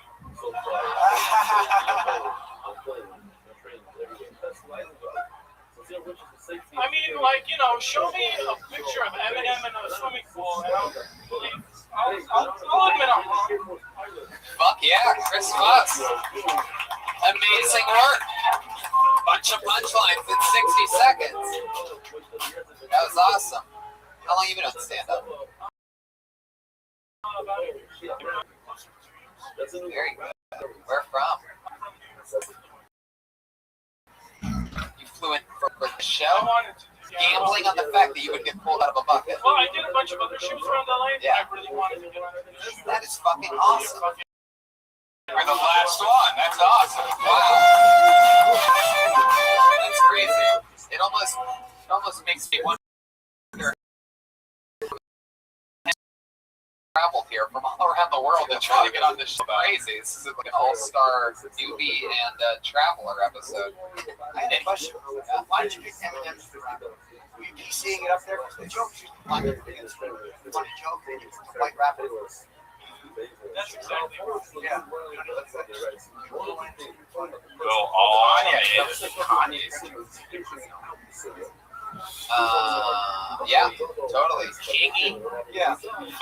The Fat Boys. It's like saying, don't you hate how cheap Jews are? That damn Snoop. Fat Boys. Well, Fat Boys can't swim because they're black. They're just fucking fat. Earl will squeeze in an 80s reference any chance he gets. It's hard. How about the Fat Boys? People are talking about that a lot. Rappers? They certainly were. Yes, they were. 2 of them are alive. One had a heart attack. You saw that? Yeah. Bombing again for the drummer. I bet Jodeci doesn't know how to swim either. What about Jamiroquai? All right. Well, Chris, I mean, that's fucking awesome. You came from New York. How long are you in town for? I play on the guitar. Interesting. Wow. Really supposed it in here at the end. Anything fun happen to you this week while you were in town? Oh, nice. How was it? It was great. Eric Andre took off all of his clothes on the stage in front of 4,000 people. Oh, he does that a lot. You knew who writes for his show. Pat Reagan, right behind you. Watch Eric Andre show. Jim Norton killed on Eric Andre. That's it. Yeah. All right, Chris. What do you think about his dick? Like, what was your thoughts? Like, if you had 3 things to talk about, like notes, his dick, what would they be? Jesus, wow, 3 things? Why don't you just make it longer, Brian? I don't know. If you had 30, he has 2 on his tongue. If you had 35 things you'd like to say about Eric Andre's dick, what would they be? I mean, what same color as the rest of them, or was it? Well, I mean, I just like the first thing. Seems like it'd be a little bit purple. Right? Yeah. It's a big fucking dog. Is it? Blood going through it. Yeah. Big dick. Does he really? Yeah. How was the helmet? Was he cut? Was it? No, like he tucks it really well. So the first thing would be that I wish I could see his dick once. You wish more? But he tucked it, and he was just showing his pubes. And he was screaming, I was born a woman over and over. Wow. Typical. What about his balls? Yeah, I bet if you would have looked at him from behind, you would have been able to see his whole Adult Swim. Hey, man. It's an Eric Andre joke, custom written Eric Andre joke. Anyway, well, that's cool. I love that, you saw a guy perform an entire thing, and the main thing that really stood out to you was him coming out naked. All right. You are really funny, but you give the diction of a child killer. Yeah, absolutely. Just talk very quietly. Jokes are funny. Was that your giggle? Was that you? Wow, that confirms it. I love that. Jim called you a child killer, and you went. I need the sound he makes with those little feeder chickens inside of the pool. Oh my God! Your name's Chris, but it's spelled Krys. Did you do that, or did your parents do that? My parents did on. Oh. So like I have a few C's on my I'm friends with a young lady named Joanna Jędrzejczyk. You know who that is? Yeah, the MMA fighter. Yeah, champion of the world. Yeah. Sometimes we DM each other back and forth. A lot of people thought that was a joke. That's jimacting@gmail.com. Anyway, I probably shouldn't be talking about it now. She won't DM me back after this. But anyway, Chris, what else is in Poland? How long have you been in America? You just got over. He just got a little bit Polish on that. Did you hear it? Just over 15 years. It started to come out a little bit. Anything? Your parents do anything weird in Polish, creepy, like amputate people's limbs that don't need it and shit? No, but on Easter they go out and get blessed by a priest. Yeah. I bet you do. Yeah, you rub it on. What kind of food does he put? Little cocktail drinks? Yeah, pretty much. Just like sausage and eggs. How big are the sausages? Yeah. Earl's desperate to find out anything dick related tonight. How big are the breakfast sausages there in Poland? About 8 inches. How big are they? Answer, please! Answer my question, but that's about right. Chris, anything else that you can say before you go that just pertains to you? Any special skills? Jump out of airplanes while yo-yoing at the same time? Anything like that? You seem like you would have big areolas. This is the rare chance I will agree with Brian on that. You seem like a monster. Do you have really big nipples? Sort of like bigger than you wish that they were? Oh, I think so, yeah. You think so? You mind showing them? It is your one time on Keltoni. No, you don't want to, can you just show us? Let's see your areola. Show them. Can you just show us? Oh, they're puffy. They're puffy. They got puffy areoles. They're just coffee ladies are running out of here. Oh my God. I love that you said you think so. Wow. Can you show them just shit? And we're back on All Things Considered. Hold on, wait. Pat had to shove something right down the gullet. Jim, what were you going to say there? I was just commenting that those are 1985 Tracy Morton nipples. Yeah, you got those big bologna pancake lips. Yeah. It's like prosciutto. Yeah, they look like the front of Joel Jimenez's bass drum. That's the big round one at the bottom, you fucking idiots. Suck those titties, you bet I would. Man, that's a rough one to sell, Earl. Those are some big nips. Tell me about it. Jeez. A picture dick. There you go. Will you show that to just us? No. Come on, Harold. We don't want this. I don't know what's scarier, by the way. How big those nipples were, or the fact that Red Band totally nailed that you had huge nipples through the t-shirt. I could tell by his lips, his pouty ass lips. Wow. All these guys with the big areolas have the pouty ass lips. Jesus, man. What? Indiana Jones over here. I think you just ruined Harrison Ford's career. I know. And your own at the same time.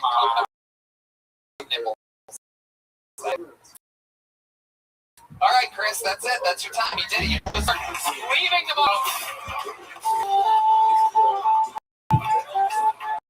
Get out of here, Chris. Guys, we did it. Sam and Jim, you guys have your own show. Promote it real quick. Jim Norton and Sam Roberts. What's that? Sirius XM every morning. Yeah. Listen to it. You guys have a fucking super show. At 8 a.m. Eastern. Big Earl Skankle. And this is tonight's drawing. Look at this shit. Drawing during tonight. RyanJ.com. Tonight's print. Sweet. I mean, that's fucking amazing. And that's also where the official Kill Tell, RyanJGeebelt.com, one of the great in the HD. Check out the rest of Jim's tour shooting his special. Reagan Watkins. Hey, come! I'm doing a show this Wednesday, 10 p.m. at the Improv Lab. I'm doing like an hour, and I'm having bands open and stuff. Pat Reagan and friends at the Improv, come to that. And give it up one more time for the fantastic Jim Norton, one of my favorite comedians. It's an honor to have you on the show, everybody. Gracing us with this amazing and hilarious presence. I really do double thank you for that. Yeah. Joe Jimenez is on Twitter, mostly sorry. Jeremiah Watkins is on Twitter at Jeremiah Watkins. Jeremiah stand-up. And if there's any Roast Battle fans, we're going on tour. We'll be in Atlanta, Denver, New York, and then LA the following week. So next couple weeks, look at my Twitter, social media, and hit me up, y'all. Oh, shit. Hey, this Wednesday we have a Death Squad secret show. We have a bunch of people on and some awesome secret guests, and then Friday at the Ice House. And also catch this show, Kill Tony, in Houston, Texas, at the Come and Take It Festival in November. I'm going to be in New York City in 2 weeks with Joe Rogan and Gotham. That'll be fun. And UFC 5 that hopefully you guys are at too. And in Spokane, Washington this weekend. How could I forget about that? Thursday, Friday, and Saturday I'm in Spokane. Real reality check. We're right back to a humbling fucking city. There you go. Other fun dates coming up at TonyHinchcliffe.com. Live audience, thank you and happy Halloween. We're all going to be hanging out. You guys want to grab a drink on the front patio and high five? That's where we'll be in just a few minutes. Thank you so much. Have a good night. We're going to take a picture real quick right now.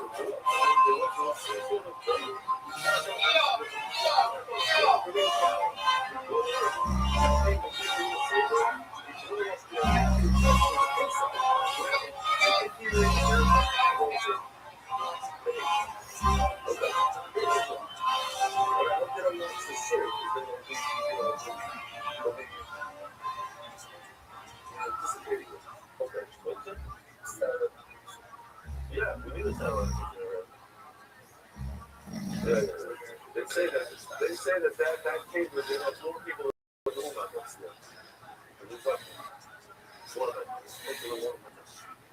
So, yeah. So, I don't know, it says this king will come to the house and something. So, it's a world of righteousness. So, again, the Torah says, no evil on taken. People start disrespecting the house of the evil. That's what they're. And then once we saw the Lord, so scared to use it. And then it's not this. They learned. This is no one.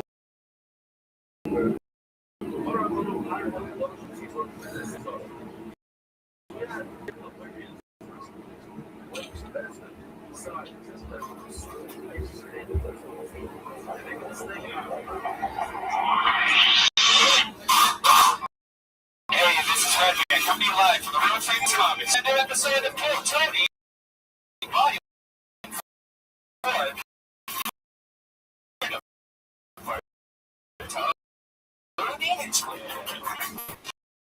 Here at live show. We're live. Hello to the 1,000 stream G. Vernon on the HD camera, everybody. Ryan J. Ebelt, house artist, drawing on a blank piece of paper right now. He's going to draw tonight's episode. He drew the official Kill Tony poster. And Brian Redband's here, ladies. Hey, guys, Make what's some up? noise for Brian Redband. Brian and I are doing Kill Tony, the stream and the podcast right now. We're going to be in Texas. I can't wait to get back to you. Next Saturday, November 19th, at the Come and Take It Festival. So come check us out there. We're there that weekend. Look at the Come and Take It Festival near Houston. And we haven't announced this yet, I don't think, but can we announce San Francisco? We can almost announce, maybe we can. What's that called? Sketchfest. Sketchfest. It's a really big festival in San Francisco. We're going to be doing that. We're going to be doing Kill Tony, this exact show, there, and at the Come and Take It Festival. It's going to be next Saturday in Houston, San Francisco. Kill Tony's traveling. That's the show that you're at. So how about one more time? Let's make some fucking noise. You guys ready for it? Wait, why is that like that? Stuart, why is that like that up there? I just noticed this now. We have more customers, so this is a first. Wait. Yeah, so we had to clear out all the comics so we could put more customers up there. Wow. Okay, cool. Yeah, just keep seating them and then let the comedians file in, I guess. I'm not used to ever seeing that empty at all, and it really just fucked me up. It's that main room. We're growing too big for the old belly room now. I sort of feel bad for the comedians. I feel like they're just, where could they possibly be if they're all in a green room? I feel like people are just stacked on top of toilets right now back there. What? Okay. Alright, forget it. This place is like half packed because of this, Stuart. What did we do? How many more is there? There's a lot. Josh, how many more people are there? Is there like a line? What, Josh? That's half the room. What do you mean a lack of communication?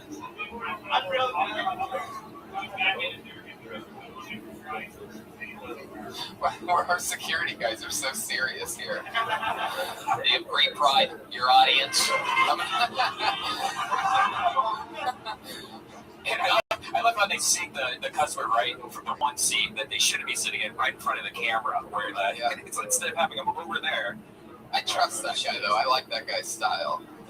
He reminds me of both Mario and Luigi. Give me some of that Benny Hill. Yeah. Welcome back to the Wacky Morning Show. All right. Stuart's still seating people. For those of you listening to a podcast, we have one of the veteran, very funny door guys seating the show very awkwardly, like it's never been done before in 185 episodes. So I took a moment to acknowledge that. One of my favorite things about this show, other than Josh Martin, our super awkward producer, there he goes, is that we have a live band. I love this live band with all my heart and soul. Part of it, Jeremiah Watkins, is in New York City right now, doing a roast battle and a bunch of other cool things. But we are left with the roots of the band. Back your hands together for them and Jomettes.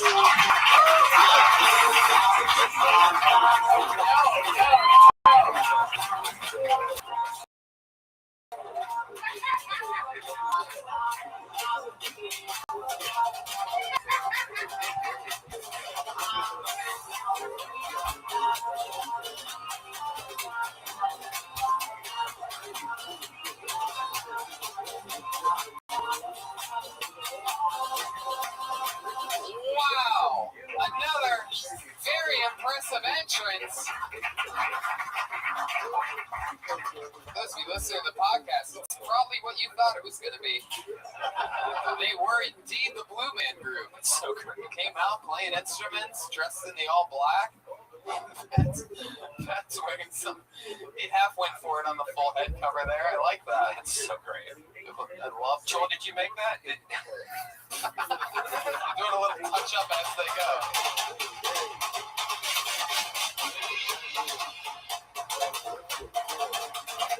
Little drum solo from Pat Reagan. Normally doesn't play the drums, and I think we just found out why. Joel Jimenez on the percussion, but Pat's sticking with it. He's got the guitar behind him. Welcome to the show, Pat. Hi, Joel. What are you guys up to? You look great. I'd imagine this is sort of what Steve Jobs looks like right now. This is what you guys look like. exactly what you guys look like. Just rotten, but wearing the classic turtleneck. Oh, I think they're doing the Blue Man doesn't talk. So are you guys talking and going full character? Is that what's going on? Uh-oh, Stuart just used his power to open the gates. Just for those of you listening to the podcast, the room just doubled in energy and size because Stuart has decided that there's no more audience members. Wow. I can't wait to see what happens if audience members show up right now. Stuart starts rear naked choking out comedians, dragging their corpses to the middle of sunset. Stuart, what's your Twitter handle? At Stuart B. Thompson, everybody. There's a little shout out for one of their top rising funny men. Stuart's awesome. Stuart's the shit. I'm busting his balls a little bit, making it awkward. So let's just jump into the show. You guys ready to meet tonight's comedy guest, huh? Who loves comedy? I love comedy. Comedy. COMED. Why? Because it's fun. Your guests tonight, as always, two of the funniest human beings on the planet. Two of my favorite people. Two people that I've been coming up with for a fucking decade. Put your hands together for two of the greats. It's George Perez and Jade Catapretta. George Perez, fresh off of a breakout episode of the Joe Rogan Experience. George Perez and the Stone Cold Killer. Yes, happy to be here. Love your alien tampon band. Woo, love it. You fucking tampon band. You just got roasted. Just got roasted. We did it to yourselves. We got a little buzz. One of the mountains. George, what's up? Not much, just hanging out, chilling. George, you are going to be on the Road to Roast Battle. It's taping next week. So yes. Comedy Central roasting, which is how I met you. Breaking news. It was in a great fucking roast show. It was him and I met. We made it down all the way through of one another. Except the show that we did had no rules. They had nothing stuff. It was just some pilot for they took all the Yo Mama guys, which by the way, you're a Yo Mama champion. You guys remember the show Yo Mama? Fucking insulted people. George is one of the grand champions. I'm also Baby Mama champion. Baby Mama? I don't think that was too cool for me, George. You lost me on that, I'm not gonna lie.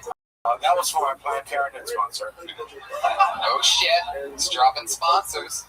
You guys have both done the show before. Yes. We've been doing comedy together forever, all of us. Two of my favorite humans. Very You guys want excited. to jump right into it, get the show going? Let's do it.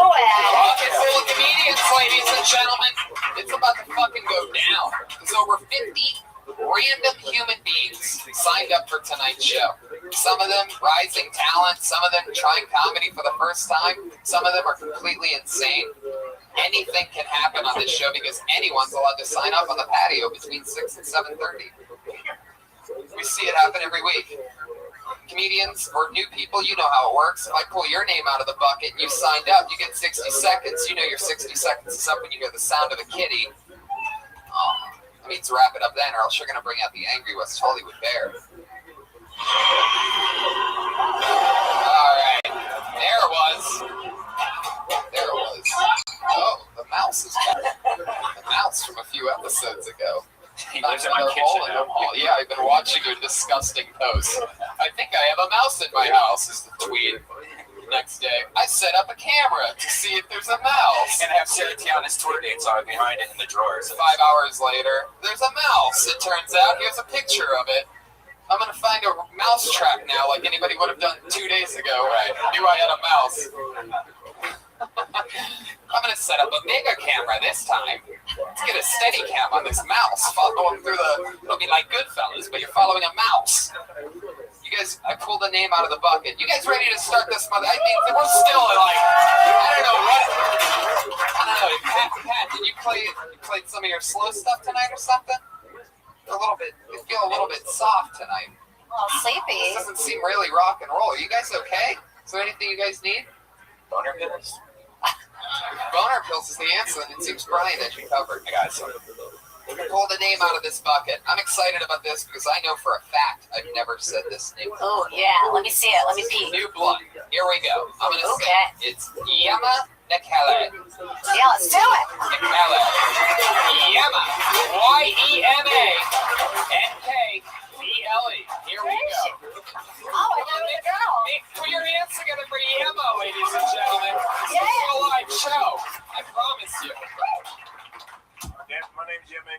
can't get that, I can't help you. That's as short as I can get it. If my dad was here, he'd be like, that's not your name. That's not what I named you. Your name is Onyemachi Esumo Yenaya Nkele Disebons. And I have to walk into class and they'd be like, oh, that's such an interesting name. What's your name? Onyemachi. Oh, where'd you come from? Oh, I'm from Anaheim. The accents and just came with the name. I went out there, like I flew out there for the first time. I was so happy. I said my whole name again, but I only have a minute. So I said that shit. And after they said, oh, that's a good name, a fine name, a strong name. Sir, you are one of us. This is Christian, this is Solomon, this is Neil. I was like, Neil? Do black people have Neil yet? When did we get that? I didn't even know. Damn it, boy. Man, I'm 6'6", and like the worst part about being 6'6" is the fact that people feel comfortable walking up to you and saying, oh, if I was your high, I'd be playing basketball right now. I'd be in the NBA, I'd be dunking from the half court. I'd be like, first off, you can't dribble with your left hand. And I can't go up to people and do the opposite. Like, I can't go up to the shortest person in the room and be like, boy, if I was your high.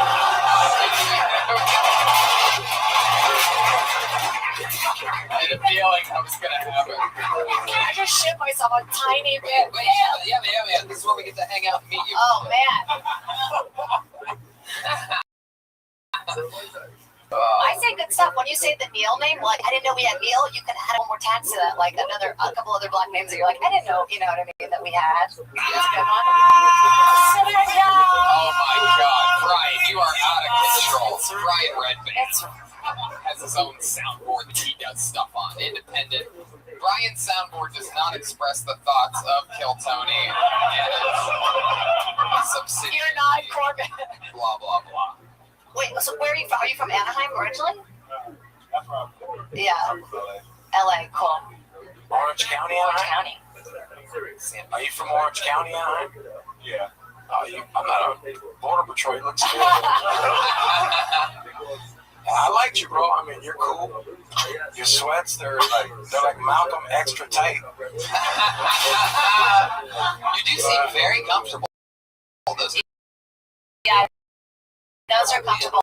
I feel like but I couldn't. It was in the front. I would have just been staring at your dick. So I say maybe regular pants, so it's not so. Brian was staring at your dick. That's Yeah. what that sounds.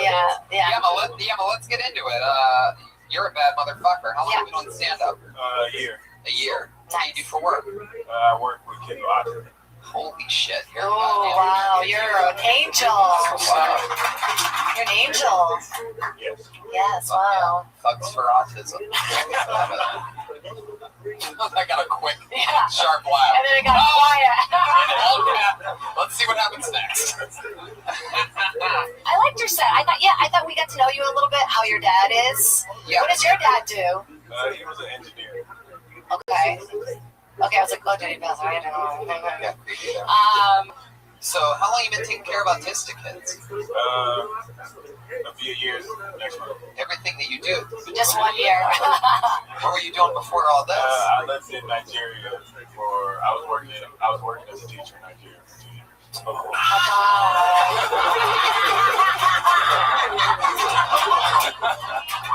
Sometimes Brian's soundboard is a part of it. Extremely hilarious. Day by day. Yes, it's part of the show. Anyway. Like Nigeria. That's what I want to know about. So let me ask you this. You're in Nigeria, like, what are the ladies there like?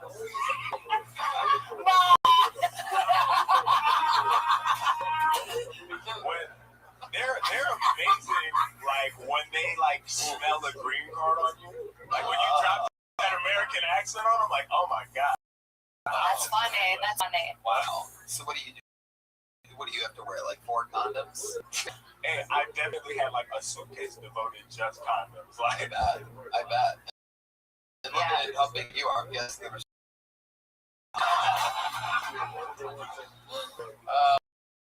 How did I say that one?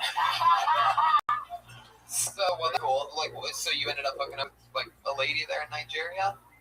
Yeah. I mean, that. Was she a student of yours? No. Did you notice anything? Did you know? What? He could be teaching older people English, guys. How old were they? It was 4th grade. Okay, good. And they were also autistic. I mean, well, he did say he was doing that in what? Sick kids and. So let me ask you this, yeah. Put down autistic. That's not true. Like kill him, put him down. Or what do you mean? They put him to sleep. Oh shit! When you were making love to a Nigerian woman, and did you notice anything different that they did? Maybe that like Americans don't do. The Nigerian accent moaning is very off-putting. Oh, that's great. Let's hear it.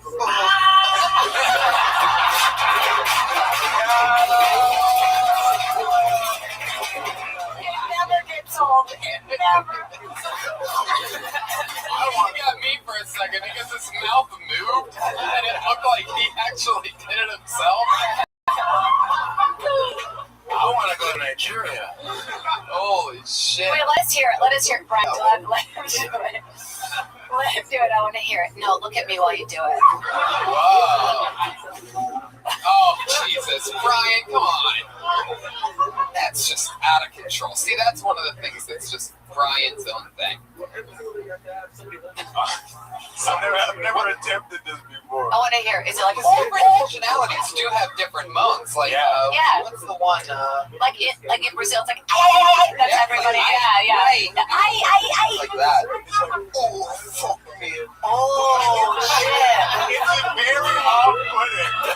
No, Brian. Not an elephant.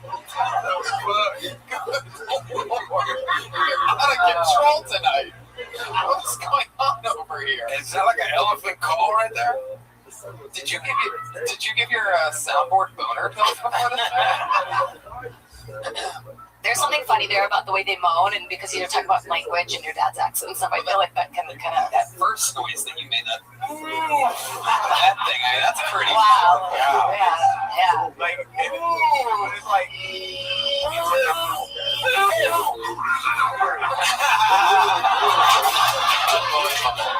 Unbelievable.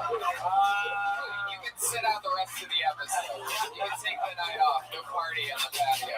Just leave all the volume levels up. You have the night off. I'll upload this myself. I'll edit it and upload it. Me and Josh will get together. It's not going to get any better than this. You got to go up. Really good. He just has Lion King pulled up, waiting for it. All right.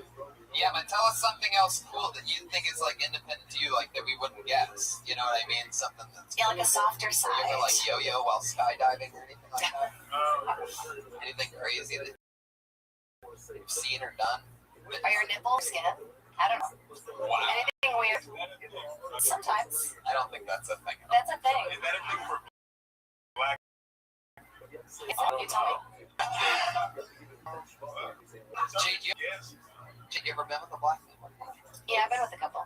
Oh, a couple. I don't know why I was looking at him like that. Nigerian black? No, not Nigerian black. No, lighter black, like Virginia black. So they've been through some. Virginia black? Yeah, they've been through some. They were white. They were just wearing a UVA black guy. Yeah. Totally hooked up with a couple black guys once. Totally. And Spitton. Just totally made up a white. Yeah, he's like an evil frat guy. Virginia black? That's like a blood rat name. Virginia black. It is. I'll take those Virginia blacks. There really is a blood rat. Yeah. Perez. That's what's up. Anything, Yabba? What's the craziest thing that you've ever seen in your fucking life? Craziest thing ever in my life. Fuck. Or a special talent that you have? Craziest thing I ever seen in my life was. Oh, you don't have any talents? For sure. Street Fighter is my biggest talent. Really? Well, yeah. Wow, I'm guessing. For some reason, I feel like you're not even talking about the video game. I feel like you just I didn't even think about Street Fighter's my favorite video game, bitch. These fucking kids stress me out today, dog. Who's your character on Street Fighter? Chun-Li. Never that. Whoa, Jesus. Oh, we are talking about video games. Chun-Li, like you said, Chun-Li from Monstars. I thought he meant real life. That's why he had sweatpants on, because he had to kick, like fly kick, you know, a lot of movement. Is it Dawson? You're out of control. Either Ken or Gal? Ken or Gal? Yeah. Sonic. I definitely know what you guys are talking about. Is there a black guy on Street Fighter? Yes. Jamaican. Yeah. He's a Jamaican. Yeah. And we assume Sagat is black because he's so tall. Oh. Because in Mortal Kombat, it's just what? Jax, right? Jax. Yeah. He's terrible. Yeah, he's really bad. Wait, this is out of context, kind of. But on your set, when you make fun of the guy dribbling with the left hand, you can take that out, because then it makes it sound like you're talking down to some other dude. Does anybody else see what I'm talking about? Jesus, You know what I'm talking about? Man, I see what you're trying to do. You're trying to build a little storyline where it's like, later on when you're like, yeah, just like that fucking advice I gave you. Don't fucking blow my shit up. And he's like, yeah. You're like, No, but I think it would be a smoother joke. Okay, forget it. Forget it. I'm giving real advice. Joke set up, and Jade's going super Sorry. serious on me. I'm serious. I'm fucking I'm fucking serious. serious. You need to say the dribble part. Take out the left hand. Don't ever say that again. I'm serious. She's right. Anyway, how do you say that last name again? Keller. In Calais. Kelly. Yummy yum. That sounds like a Mexican, but where you live? In Cali. I love how Mexican you made that. In Calais. How were you not half the cast of Narcos, by the way? Rebel Georgia. It was because I was in jail when they did it. You were? I was like writing for it. No, this is what happened. A reality show. It's actually so it was nice to meet you. There he goes. Good job. Here. Yama MQA. He's on Twitter at comedy Yama Yam. YEM. You just met him. Let's go right back to the bucket. Shout. You can anything else.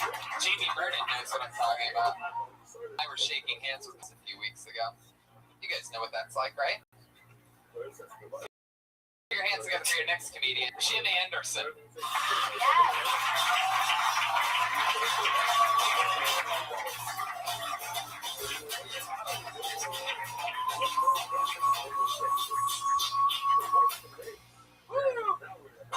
I found out my dad doesn't care for me. Doesn't give a shit. Actually, he does give a shit. I'll tell you the story. We went on a family vacation to Dallas. We all stayed in the same room. And I got out of the shower, and I found out my dad wipes his ass with towels. How did I find this out? There's only one right and left. I'm going for it, and I go, no. Oh, it's my dad's shit! So I get out of the bathroom, and I go up to him, and I say, how about you stop wiping your ass with towels? He goes, how about you get your own room? So I said, touche. I'll get a little shit on my face for saving $100. Again. But I should have been I should have known, because back in the day, he made me a drug dealer. What happened was the kid next door dropped a dime bag underneath his car, and he picked it up and he said, hey, your friends smoke weed, right? Here, sell this and we'll split it. So $5 later, I'm a felon. Yay! Wow. Unbelievable. Yeah, that's awesome. Sometimes we have many episodes without ever seeing the bear, and we are 2 for 2 on people going slightly over the time limit. That's fun. We are double bears tonight. Look out, this is a special episode. Jim, what is up? How much? I don't even remember what you were talking about before the bear, but let's get into that awesome towel shitting thing, which I love. How long have you been doing stand-up? About a year and a half, 2 years. Yeah, you go up a lot. Where do you live? You live like 45 minutes outside of the city, correct? I'm in Burbank. Yeah, I was right. Perfect. Nailed it. Say the flappers a lot. Yeah. I do flappers about once a week. So. About once a week. Yeah. Right. So, exactly. And, it's sort of like, I could sort of tell that, but the way that you have a natural, like, very interesting backwards delivery. Oh, okay. Even though you're talking about some shitty towels. So did you talk more to your dad about, did you say, for example, like, Dad, Do you shit out of your butt and then wipe your butt with the actual towel, like all the way? Or was it maybe a situation where he just had, you know, a dirty butt and he forgot to clean it in the shower and he was drying off? Like, did you ask specifics? Well, I know that he does this, but I figured he would do it on vacation. You mean he does So your mom has to wash his shitty Yeah, towels? he's got his own shit towel. Is he like, Wow, really? that's funny. That's great. Wow. Yeah. Yeah, they sell them at Beth Then Beyond, just Yeah, the shit towel specifically. Right. Wow.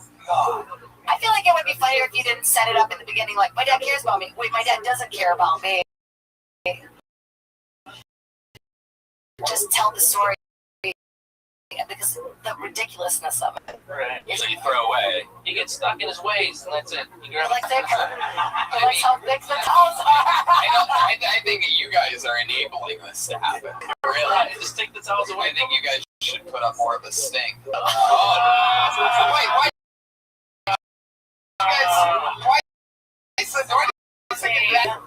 look at that reaction.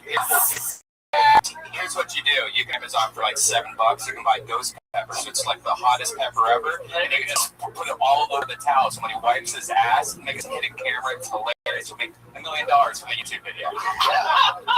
There you go. How about that? Yeah. You might die from that. No, you won't die. Jim, let me ask you something. Yeah, we'll feel his heartbeat in his butthole for a couple hours. That'll be fine. How old are you, Jim? He does this often. Tomorrow I'll be 36 years old. Oh, nice. Happy birthday. Snoop loves that. Do you still live with your parents? I don't. No. Okay. What do you do for work? I edit television. You edit television. Now, Yeah. with a dad that wipes his ass on towels, have you ever tried this yourself? Has there ever been like a Teen Wolf Oh, yeah. where you yourself like have gone on? Don't, because he's prone to it. It's genetic. Have you gone on a bender of No, I go to Costco and I get those flushable wipes. To clear it up, it's just the cleanup. It's not the full wipe. It's not like, you know. It's not the first one. It's like the fourth. It's the way. Yeah. He doesn't use the towel for the main cleanup. No, he uses toilet paper like a human for the. So he just. And then he does it like a prince with a towel. You say human like not toilet paper is human. Yeah. I don't finish with toilet paper either. I go for the wipe. I mean, it's the civilized thing to do. Oh, wait. Are we talking about you go toilet paper first and then wipe, or your dad? I go toilet paper first, then wipe. His dad goes toilet paper towel. Oh, Yeah, he has toilet paper towel. Yeah. So for a moment, he's half cleaning his ass. Right. All the way. But just halfway. He's like, I'm going to save the other half of this complete ass cleaning for that towel that other people. I mean, let me ask you this. How did you know that his towels were his towels and your towels were other towels? Was it a color-coordinated thing? It's monogram. Yeah, the brown one? Yes. Oh, wait, Pat has something. Wait a second. Pat has something. Hold on, wait. Pat had something so funny to say that he forgot he was committing to the Blue Man group tonight. I want to hear what this is. I wasn't committing to the It's too late. It's like, what is it? You ever take a no-wipe shit? Yeah, those are the best. Like Those where are you the just take a best. clean missile turd, Yeah. stand up, put your pants on, and walk away. That's happened. I've definitely done that one. Oh, hey, we have a special phone call coming in, ladies and gentlemen. We have a special call in, and one of the first times in Kill Tony history. Put your hands together for him. It is one of our favorite humans, the great Jeremiah Watkins. Yeah! Donald Trump is calling. Wait a second, it's not. I'm sorry. Nobody told me this was happening. I saw a name, I was wrong. It's actually Donald Trump, everybody. Donald Trump calling in live on Kill Tony. Donald, we're excited one day before the election. How are you, Mr. Trump? Tony, it's so great to be your new president of the United States of America. Thank you so much for having me. Wow, so you're already accepting the president of the United States of America a day before? Yeah, I want to call it a live podcast of the world, and I figured, before I judge tomorrow, this audience needs to know, make the right decision, vote for Donald J. Trump, 2016, tomorrow November 8th. There you go. You heard it straight from the Watch this mouth. Hey, good to be in the running for president this year, Tony. Big fan of your show. Listen every week. You do? What's some of your favorite parts of Kill Tony? I like that Todd Reagan character. That guy's balls, he shoots for the head. He sometimes doesn't know what he's going to say. He just says it. I respect a man like that. Well, Mr. Trump, we wish you the best of luck, and we miss you, and we can't wait to see you again soon. I'll probably most likely be a president tomorrow, so thank you so much for being There he goes, ladies and gentlemen. According to him, the new President of the United States, Donald the Apprentice Trump. Jim, who are you voting for tomorrow? Are you voting? Yeah, I'll be voting. Which one of the shitty tells are you voting for? I've been voting green since I could vote, so I'm just gonna keep voting. USA! Wow, Susan Sarandon audience, huh? Keep a clean voting record, right? Right, unlike your dad's. His dad's been voting brown. Yeah.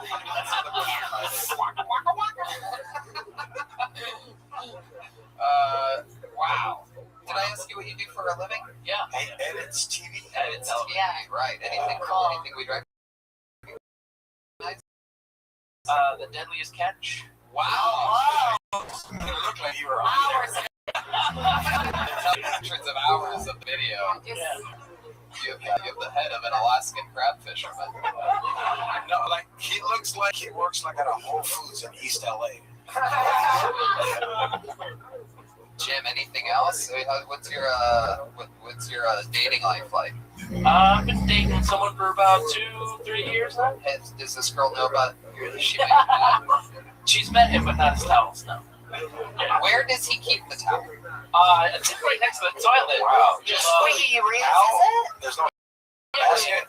There's no basket. Get him a little container for Christmas, like a shit basket toilet. You guys are all enabling. You're all No, I kind of get use toilet paper. Like, I kind of understand. I'm a special container. No, I understand what you're. That's like if I'm in a hotel, I do that shit. I'm like, fuck this, ain't my towel. I'm gonna put the soap on it and wash my asshole proper. All right. This is why we need Japanese toilets. Japanese toilets are the way of life. Yeah, That's why we need. Get him a bidet then. Yeah, you gotta get him a Japanese toilet. Just jump in the shower. Tony, I got a question. Yeah, Pat has a question. Does your dad do anything else funny or weird? Good question. Yeah. It seems like that would really be the tip of the Yeah, no, I think it's. Yeah. Tip of the shitty iceberg. He likes to spit out the window, and before he does, he's got this throat thing, like he's throat singing. Like, I hate him so much. What's the throat thing? It's like it's a pullback, and then like a yeah, it's a scratch back and then out. Yeah. What does he blow his nose with? I don't know. I don't ask. $100 bill. All right, Jim. Yeah. Well, get more spots in. Talk more about whatever crazy other shit that's going on, and have fun with it. Yeah, don't worry about setting it up. I think just go into it. It's fun. Yeah. There you go. Celebrate Chicago. The Jimmy Chicago. What would you do if you met a girl that had shitty towels like that? Lick it up. There you go. There he is. That's not incorporated into the podcast. Brian Redman. Oh boy. Yeah. During that, I was like, what if his dad wiped his ass with his hair while he was asleep, and then he just dried his hair with the towel and then smelled the towel, and you're like, this. But it was really his hair to begin with. Yeah. And his dad would be like, this towel smells like shampoo. Why does my shit towel smell like shampoo? Do you ever wonder that he cleans his ass so thoroughly because his mom loves to eat his dad's ass? That's actually Like to clean. That's for a reason. Point. Yeah. All right, I pulled another name out of the bucket. Let's see what happens here. Put your hands together for Tuesday Thomas. Oh, good name. Tuesday Thomas. He knows his week.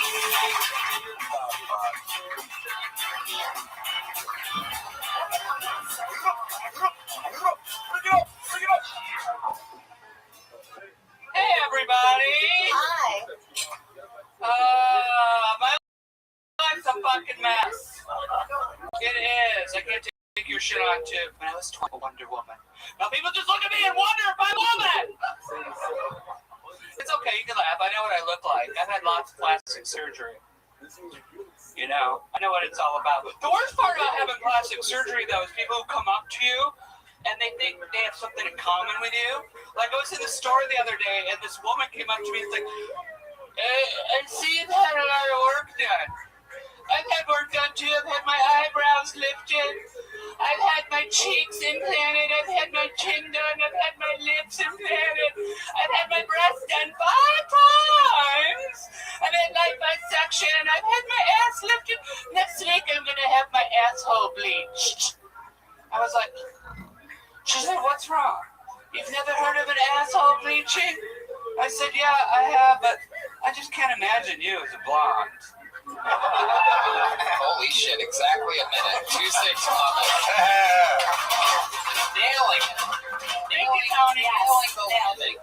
Hey, you look blue. Are you okay? Tuesday. You alright? Tuesday, save it. What are you doing? What are you doing over there, Tuesday? I love that. Are you trying to hijack this show? What's going on? Wild thing, yeah. Tuesday, what's your story? You've been on the show once before, right? Yeah. Remind me of what we covered last time. I run a show called Freak Show in a venue that has a mummified dead clown in it. Okay, what? And, other than promoting a show, yeah. that no one's ever going to go to. They go. Go on. What else did I do? I act. I was on Botched. Oh, you were? Yeah. Is that what you act on? No, but I was on there. So what was it? What did you have it fix on Botched? Oh, they didn't say because I spent like years and thousands of dollars trying to get this fixed. This is how it goes. Sister. Then they couldn't fix anything. I get it. So I'm stuck this way forever, but I'm okay with it. I've come to terms with it. So no for Botox for me. That was my next question. Don't do it. Are you asking? Don't do Botox. Don't do Botox for me. Tuesday, where are you from? Other than New York. Other than underneath my bed.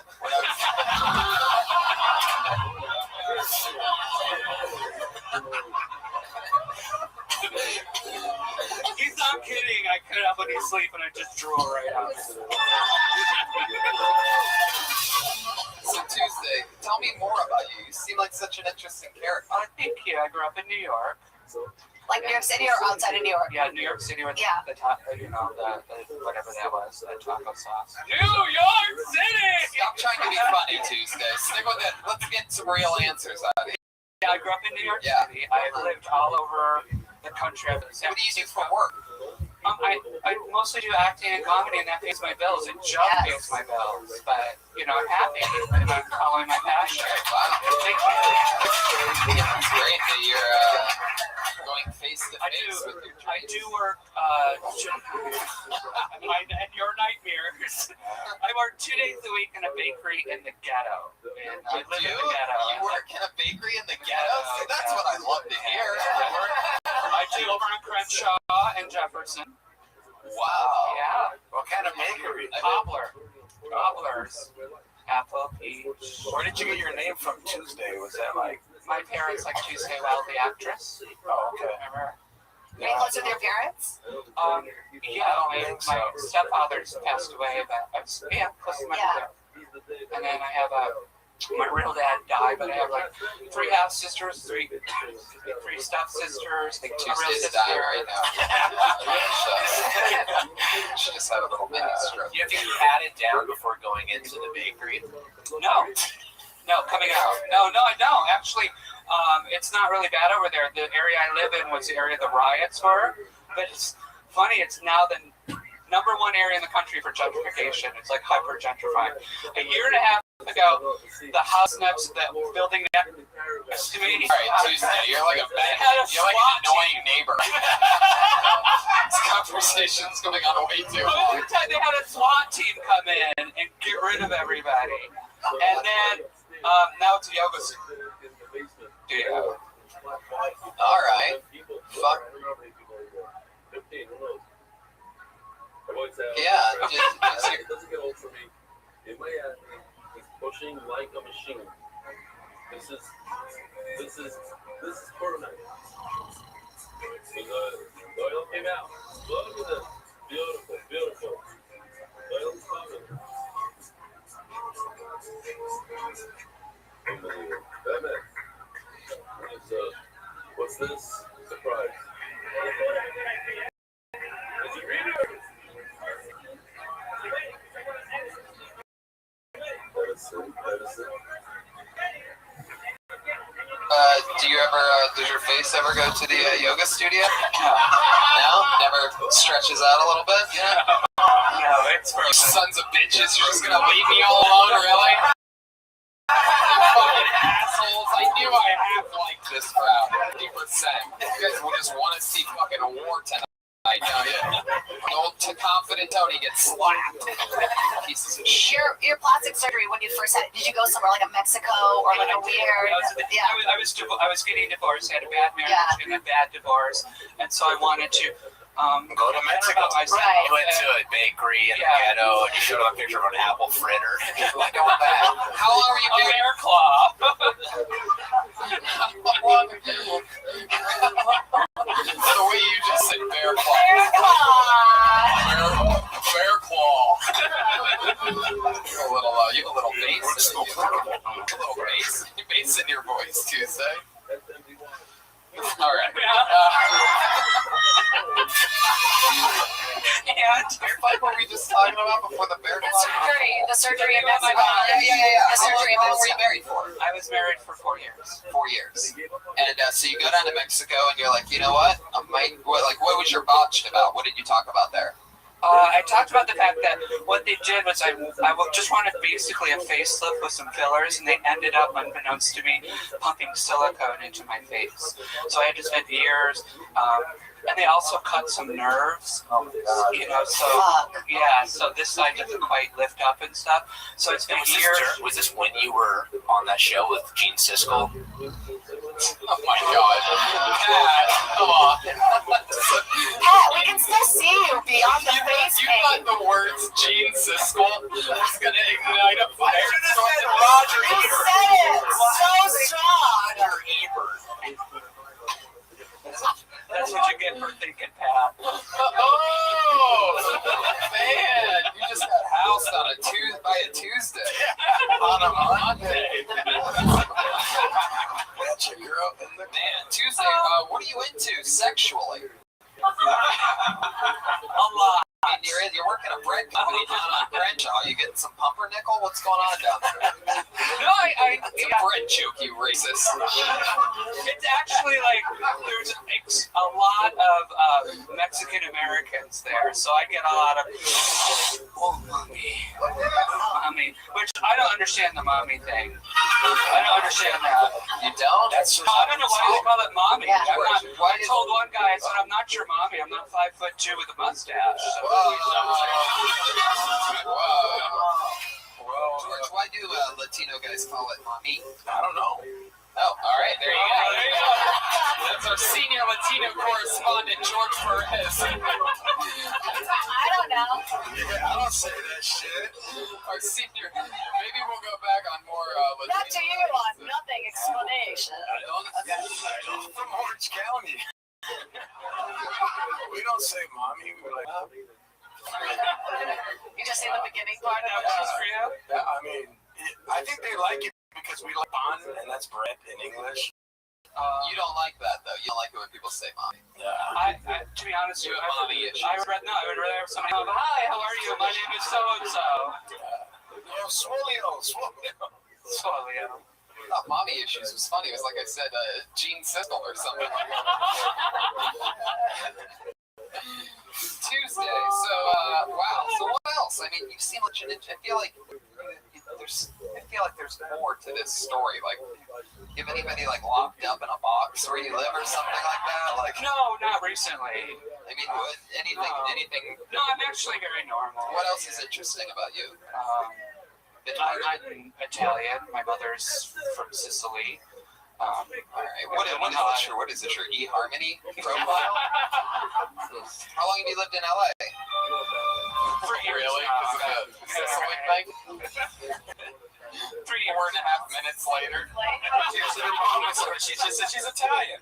I know. Yeah, they are. I'm just all right. Tuesday. But if you close your eyes and listen to her, she sounds like Ty Rivera. Like just talk a little bit. Look. Just say anything. Anything. No, yeah. Yeah, a little bit of a Ty. There's something in there. Yeah. All right, Tuesday. You have any special talents or anything like that? Just being funny and acting and I don't know. You got good nipples, I can see them. Yeah. Well, that's the other thing for, I had, I think we talked about this last time. I had triple D breast implants that were silicone and they burst and I had to have them removed. Oh my God. How did they burst? Did they go in the... It just went bad and it started leaking and it almost killed me. Oh my God. It was horrible. Oh my God. And I mean, they're natural now, so when they take them out, I got a little bit of a lift. That's good.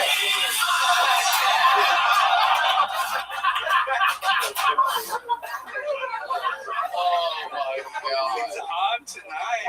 Wow. So, man. Well, do you remember anything that happened that made it was just over time they burst? Did you get those in Mexico too? No, it was just over time. Right. They I guess they broke down or something. Right. They were leaking. I was trying. Actually, when I doing some pop rocks. When I was dating, or I was like talking to this guy online, and we were gonna like meet up and finally make a face-to-face meet, and then it got really bad. So I said, "Look, dude, it's gonna be a while. I've got this is what's happening. They burst. I'm gonna have to have them removed, and maybe when I start feeling better, if you're still into it, we can meet." And he's like, "No problem whatsoever." Yeah, just let me go. Let me out of the car. But I said to you know what he said to me? Whatever you say, lady, please. I have kids. But he said to me, he says, "Can you do me a favor?" I said, "Well, it depends on what." And he's like, "Can you show me a picture of what they look like now before you have them taken out?" Wow. And I was like, "Yeah, sure. I've had a miscarriage. You want to see a picture of that too?" Whoa. Tuesday, making it feel like a Wednesday. All right, Tuesday. Well, it was nice to meet you. Congrats. Did you have fun here tonight? Oh, I always have fun. Always have fun. There she goes, Tuesday Thomas. She's on Twitter at Mama Warned Me. Mama Warned Me. That's her Twitter handle. She should have Not about plastic surgery, not once. You should change it. You should change it to Mommy Warned Me. That's true. Or Mommy Horny. Yeah. Jade, do you ever have any, you ever think about getting any plastic surgery? I think about Botox every day. Yeah, I'm too scared. What if something fucked up happens and it's Your too face scary? is fine. There's other areas. I was hinting more at scary. boob job. Yeah, for sure. I think we're all thinking boob job here, Jade. Guys, I can't get a boob job. I can't do it. What if something fucked up happened? I already have a scar down my center. I got that shit Can't figured do out it. by now. What could possibly go wrong? I mean, like, no matter what, you'll just have the same tiny breasts. I'm happy with my tiny breasts. I like a little bounce. I like thank you. Oh, hey, look, my tiny breasts there's a couple chicks with tiny tits and a bunch of couple dudes that'll fuck I love it. Look at that. They're here for me. I love that. That was adorable. I love that. Such desperate, lonely guys clapping for small tits. I like him tiny better than I like him. I was just kidding. I was making a joke. Yeah, It's getting too serious over there. Right. Pull the name out of the bucket. Do it. How about Samir Suri?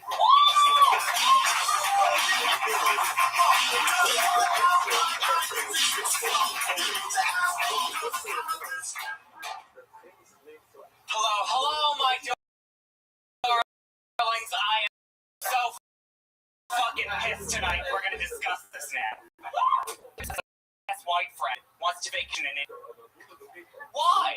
The national anthem is played on a rape whistle. Why? The most popular baby name is Stillborn. Why?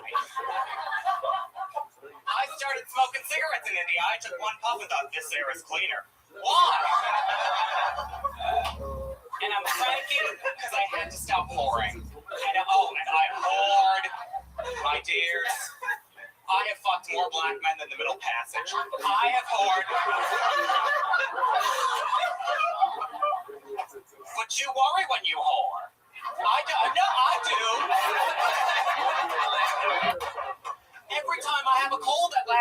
in 2 weeks. I'm convinced it's AIDS. And it's not worth it in LA anymore. LA bags are the worst. If boxed wine were a person. Samir Surrey, ladies and gentlemen, coming in and laying it down. And shredding. I'm in love with you. I'm in love. You're like a weird Jewish gay woman trapped in like your hand, the way like you stand. And you have the delivery of like you're like that guy that gets to go on his own rant segment on like the local news. I love it. Now it's like, Look at his laugh. Look at this. why this? And another. Oh, I love it. You're just gay enough, just diverse enough. It's really gonna work. I think you're gonna get booked in something. Absolutely gonna be a superstar. Yeah, you're a superstar. Oh, the way you puff your chest out like a mad, angry chicken, just. Yeah. Samir, where are you from? From LA. Born and raised. Yeah. Wow. Do you fuck a lot of black dudes? Is that for real? Yeah. Yeah. Are you a top or a bottom? Bottom. Yeah, bottom. Yeah, her. Yeah, I know.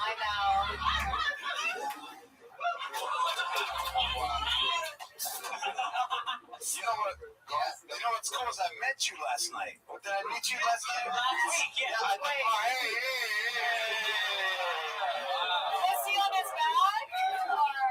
Hey, I'm dark. Him and George were both friends in prison. Now today he thinks he has AIDS again because he went to last night. I met you at the bar and you were.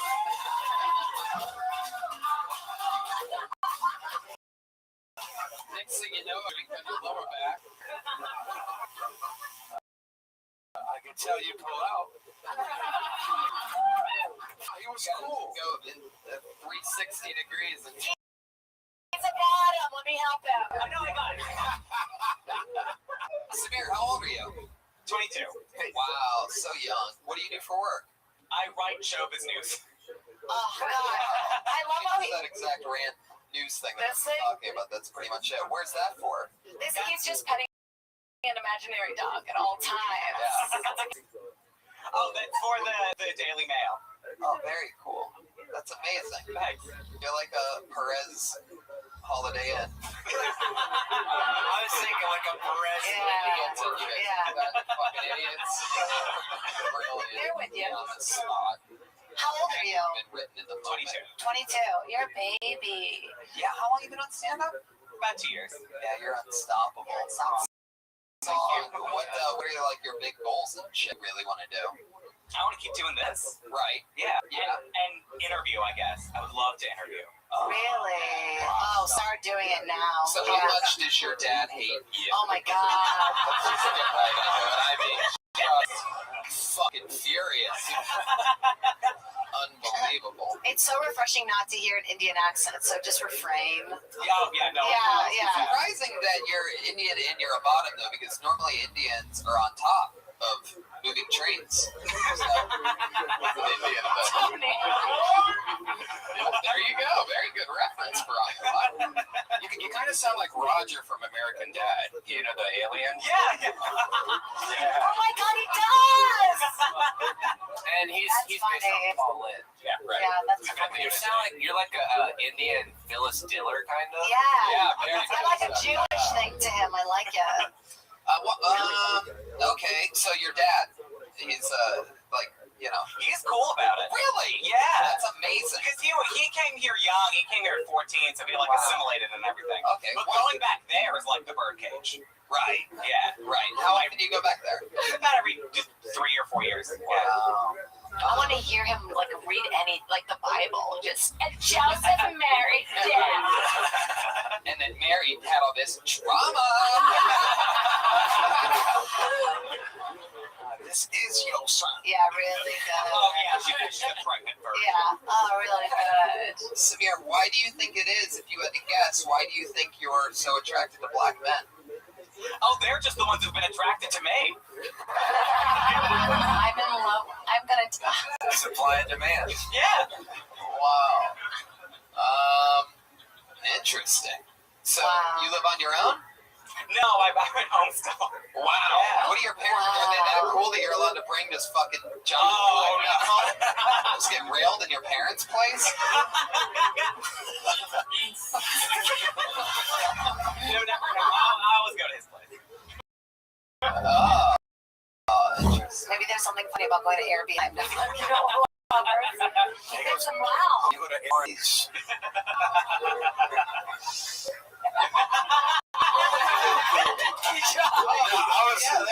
Thank you. What the fuck? You guys gave up on me?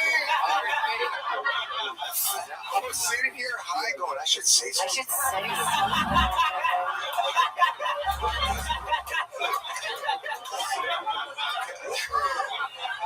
I was like, fuck it. Samir, what else? What else is in your life? You have a lot of body hair? Oh, yeah. Well, that comes with the territory. Yeah. Yeah. Because you look like you have two defined eyebrows. Yeah. Yeah. Do you wear a Curry jersey for the black dudes? What? I don't even know where that is, but it sounded hilarious. Stephen Curry. Oh, because you're making a Curry. Fuck it, I'll get high again. Yeah. So you make a living writing already? Yeah. Wow. And you can survive off that, but not enough quite to get out of the house yet. Not quite yet. So what's your plan? What do you think? What do you think the next step is? Enough money for my own place.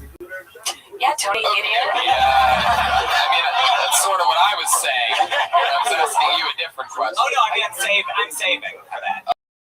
Oh, cool. Yeah, I got a question for Samir. How do you find the celebrity news? Oh, well, I've signed an NDA. Really? Yeah. Yeah. I'm sorry. I'm sorry. You're trying to subscribe, huh? Yeah, we get tips.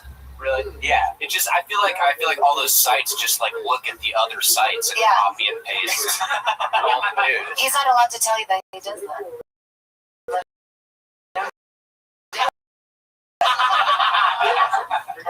No further question.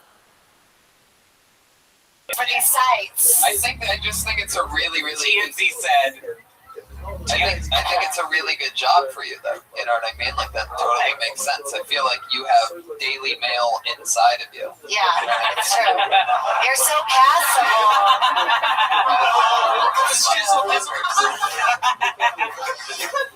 Yeah, he's so gay and castable. I hate you. You're unstoppable. Yeah, great job. There he is. Yeah, thank you. He's on Twitter. It's @Surrey_Samir. He's diverse. He's gay. He owns it. He's cool. And his parents aren't going to murder him. There's nothing that can stop him. That's simply just how it works. What do you think? We go to our regulars now? Yeah, let's do one. Yeah, do it now and then get the. And then go back to the bucket again later? Just do that. How do you guys feel about that, huh? That sounds like fun. Yeah, who are the regulars? Going up first tonight, you know her from this show. Always fun. The lovely, the hilarious Vanessa Johnson, everybody. Here she is. You're like really pretty. Okay. Wait, is it on? Okay. A lot of people are worried that if Trump wins the election, that he's going to be the next Hitler and there's going to be another Holocaust. I don't know. I mean, like, Nazis were insane, right? Like, they turned Jews into soap. That's crazy.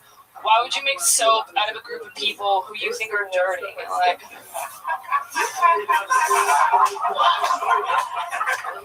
Trump isn't going to turn Mexicans into soap. They're better at cleaning alive.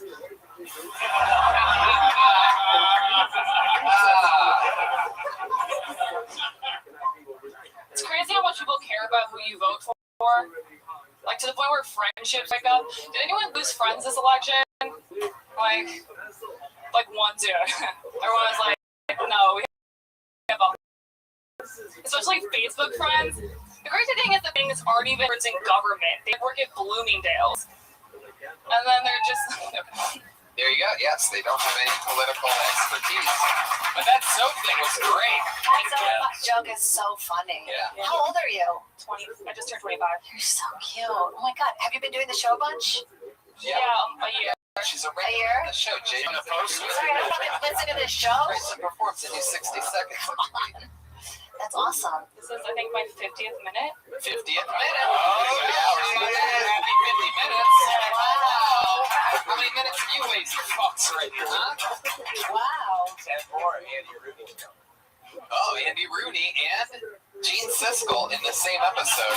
For those of you playing Kill Tony Bingo and have the most unbelievably, ridiculously rare card ever, then cross off Gene Siskel and Andy Rooney.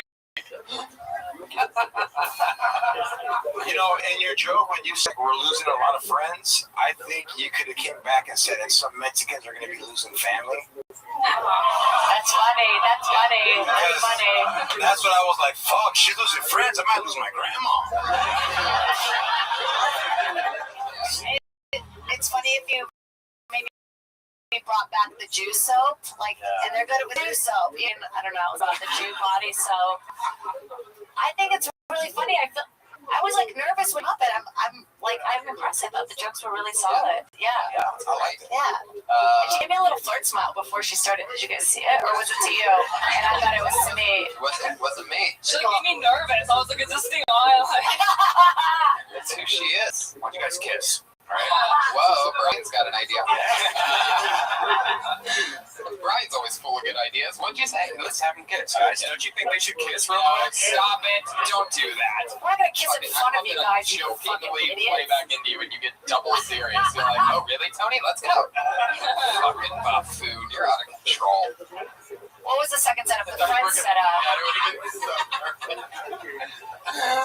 Come on, guys, kiss. Stop it. So retarded. Vanessa, another great new minute. We did. Yeah, I thought it was really good. Pat and Vanessa have been stirring up a little bit of a rivalry. Oh, I thought you were gonna say romance. They take shots. They take shots at each other. It seems almost every week on the show. Pat, anything about Vanessa's performance tonight that you want to say or not say? Tony's like the father that wants the siblings to fight. He's like, It's true. The stronger of them will survive. He instigates. He can only afford one child. Why are you blue? Did she make you laugh, Pat? Did you give her props today? Props is very dark. Yeah, It was very dark. I like her new dark shit. Where are you from? I've been in here for I've been in LA for 7 years. I literally can't talk to you. Crush on She looks like a girl I dated for 6 months. So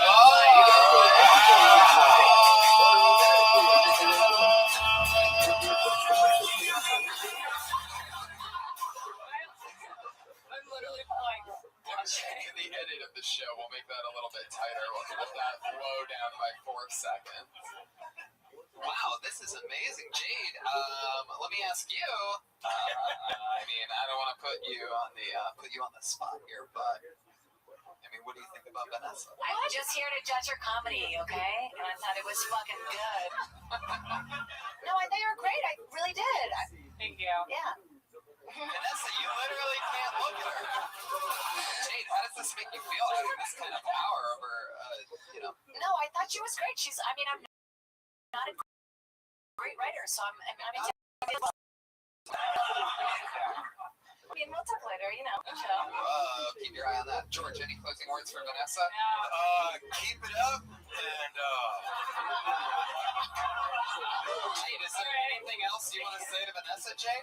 Just like tonight when I'm in my bed. All right, thank you. Yeah, great job.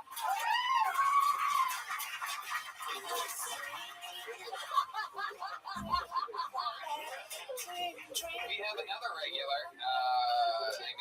Just fucking. Oh, that's right. She's in New York City as well. There you go. So we don't have another regular. Back to the bucket we go. Anything can happen. Anything in the world. So let's see what happens. How about Danny Williams?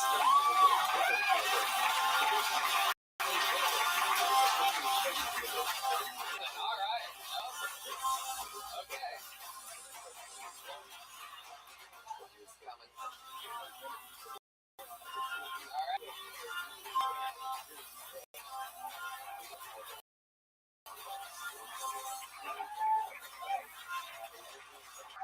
Shit, I was asleep in the back. Fuck. What are we doing? met a white girl on Tinder like a few weeks ago. She said she never dated a black dude. She wanted the full black experience. So I just got all my friends ran a train on her. That was like the blackest shit I could think of. Like, there's nothing blacker than wearing socks and hats.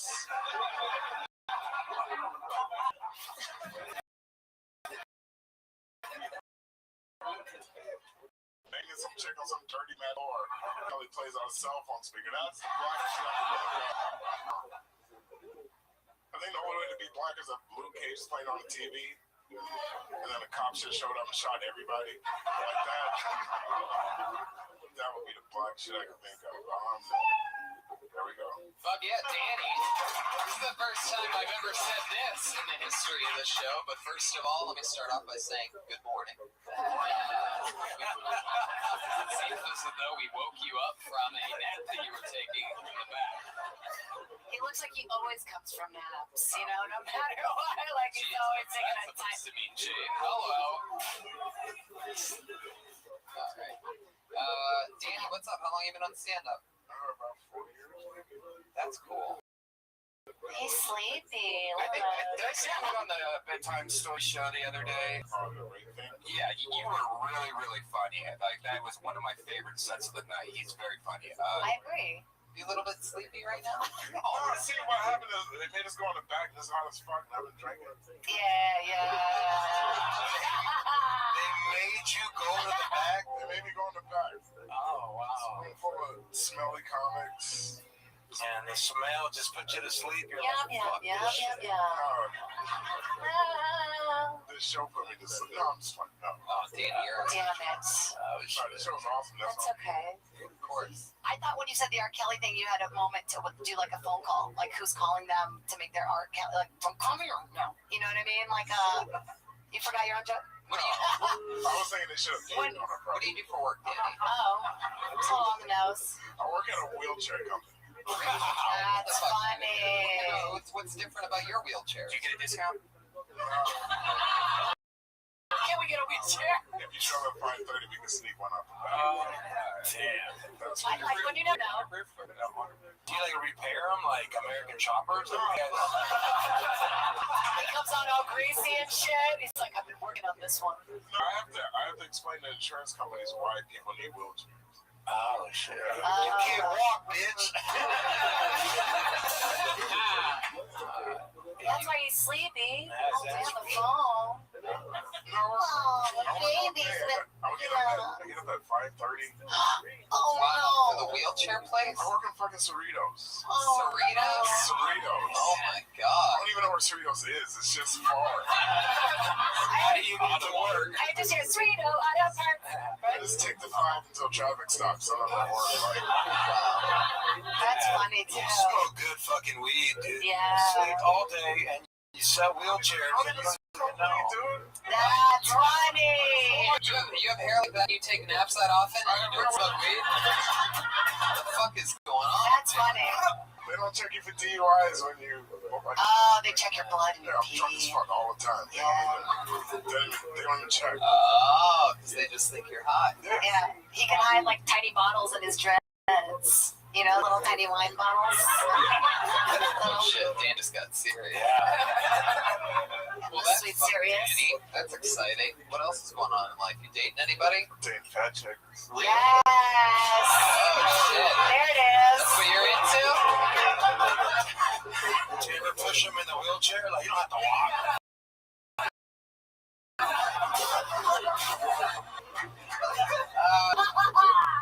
Hilarious.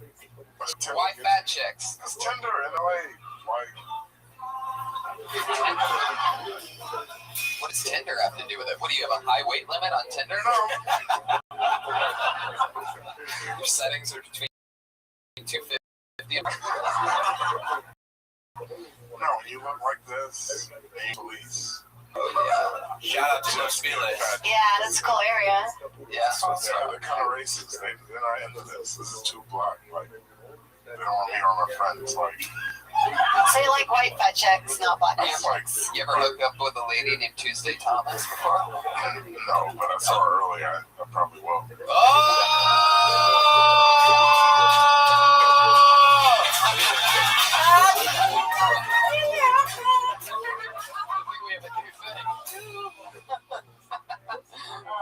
I miss that song. All right, Danny. Well, we'll let you go. We'll get somebody else up here. You go. Great job, man. There you go. It's Danny Williams. That's a bit for Danny boy. I like it. I think for next week. He could have the top bunk and the Indian boy can have the bottom. Those boys were like freaky Bessa. This is interesting. Put your hands together. This doesn't sound like this is going to be real. French accent.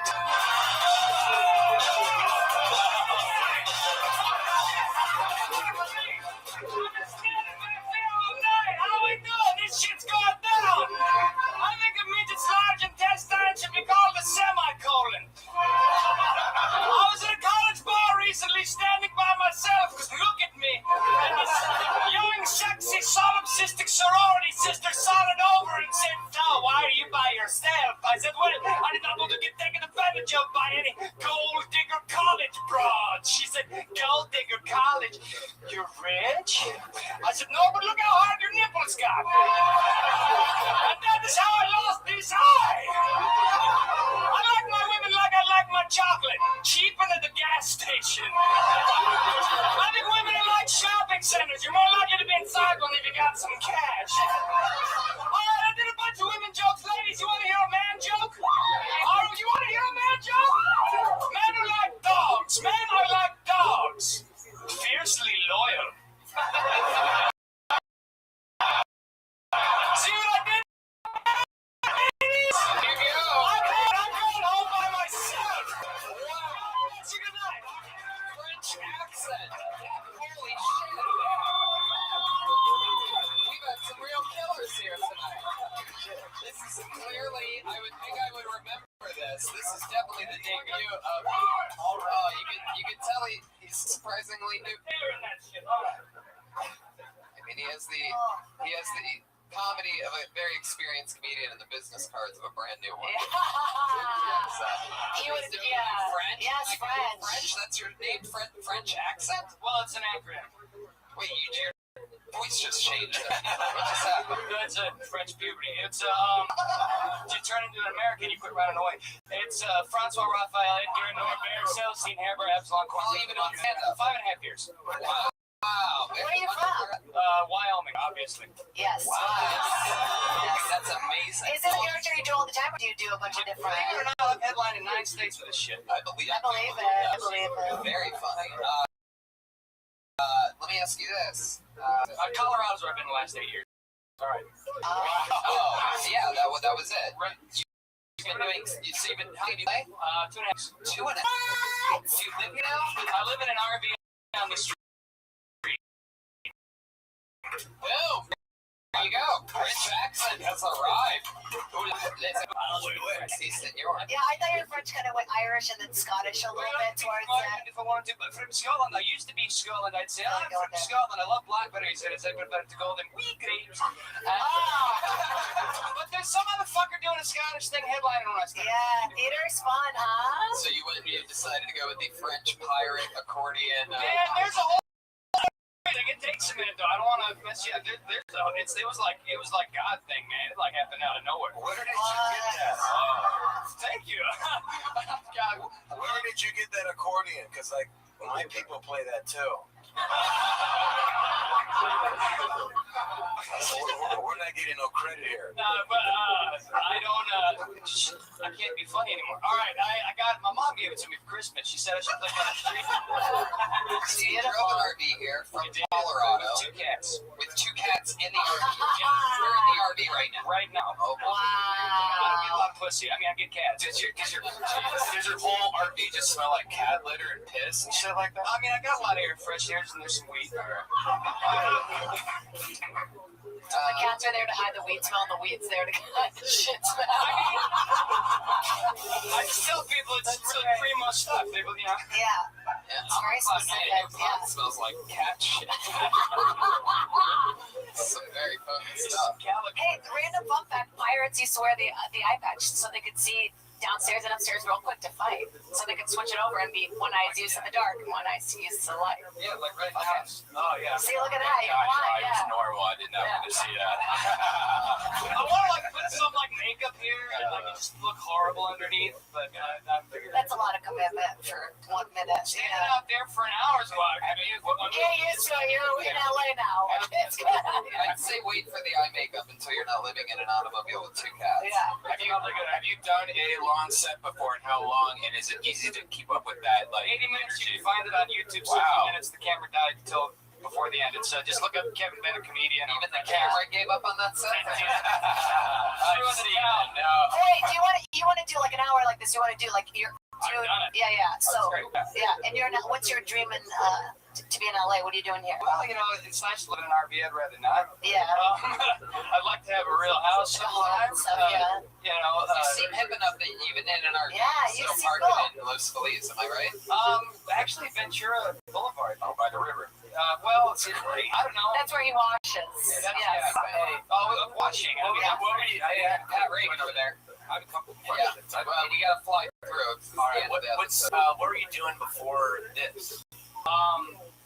That's good. I worked at T-Mobile. Jeez, all right. I don't want to know the mystery behind. Yeah. Oh, here's what I don't know. No, go ahead. Go ahead. I think your jokes are too good for you to be doing the character. I think you're incredibly talented with the accordion. I don't know. That's all. Well, thank you. Hey, man, if you want to do some music with me, I have an accordion. I play accordion. I would like to. Yeah. You should check out. Oh yeah, SoundCloud. Regimented Cacophony between dystopias. There you go. He's French accent. There he goes. Let's go. French accent. There he goes. There's the drawing from Ryan Chaino. That happened while you were sitting there enjoying tonight's show. He joined tonight's episode with Jake Catapret and George Perez. What do you guys got coming up? Anything you want to promote? Anything like that? Yeah, Ice House, 18th and 19th of November with Bobby Lee. Come out. It'll be fun. Yeah. And those who can on True TV. Yeah. I'll be doing the Rolling Room on Wednesday, November 16th. Be here, spread the word. That's on Comedy Central in January. Pat Reagan. Hey, watch. I'm in this Comedy Central web series called Rich Fulcher from the Mighty Boosh. It's awesome. Watch it. Yes. Joel Jimenez is on Twitter at Mostly Sorry. Josh Martin is Josh Martin Comic. Jamie Vernon. Brian Redband. We're going to be in Houston. We're going to be in San Francisco. If you live anywhere near those two cities. See you guys. Check out other tour dates at TonyHitchcock.com. Hi, live audience. Thank you.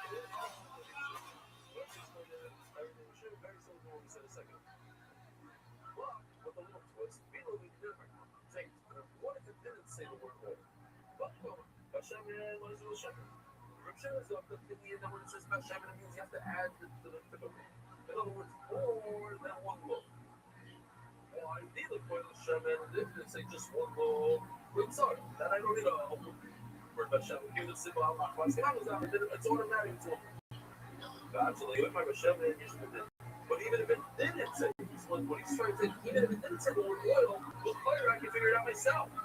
With the need of law that I need to bring because of Hashem. Or the Hashem. But no, that didn't work out very well for me. Without the because then there's another thing I can be very good compared to Wow, listen to that smattering of half fucking super weak applause.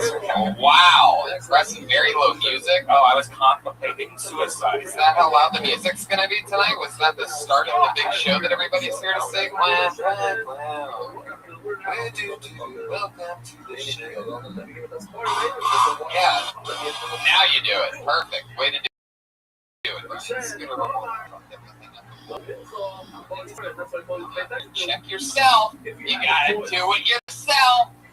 Make some noise, you fucking Monday night freaks. You can do better than that. You can do better than that. Why are you being lazy, guy with the beard? There you go, you motherfucker.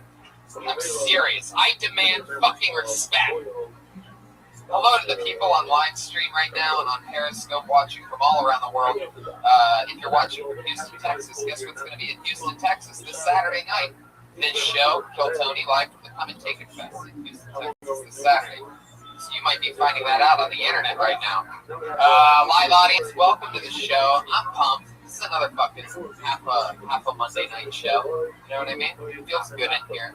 I don't know what happened before I came out. You guys are out of it. This doesn't seem a real show to me. Did something happen? Anybody want to speak up on behalf of the audience? Why you guys think you feel a little uncomfortable? Superman? Trump week. It might be that. But the comedy store is crazy, and the Dorgan Girl comedians are very funny. And when I arrived tonight, one of them was like, there's a great view of the Superman out back, and another one had his pants down.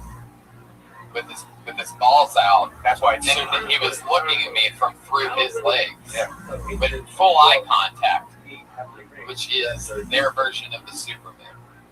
So, it's the kind of fun we have here on a fucking Monday night. You know what I mean? Real comedy Supermans and shit like that. I'm excited about life, Brian. No other gigs to promote. I'm done. I was in New York City, Australia, all that blah blah bullshit in December. Off in Los Angeles, just hanging out here. You deserve it, man. You have one of the craziest years ever. Starting with your special in January. This whole year, you've been out of town. I like what you're talking about right now. It's been an amazing year. Favorite things about my life, though, is this show. Everybody knows that. An hour and a half every single week. Again, you are at, live audience, the #1 live podcast in the world. It's a weird delay in this room tonight. We have our house artist, Ryan J. Ebelt, the maker of this poster. He's already hard at work, literally drawing on a blank piece of paper. What is his, we're going to see at the end of the shows tonight's episode. Now, we have a band. We have a lot of bands. Unbelievable how much fun we have. Bring it together for the Kill Tony Bands. Reagan Watkins and Joel Jimenez, everybody.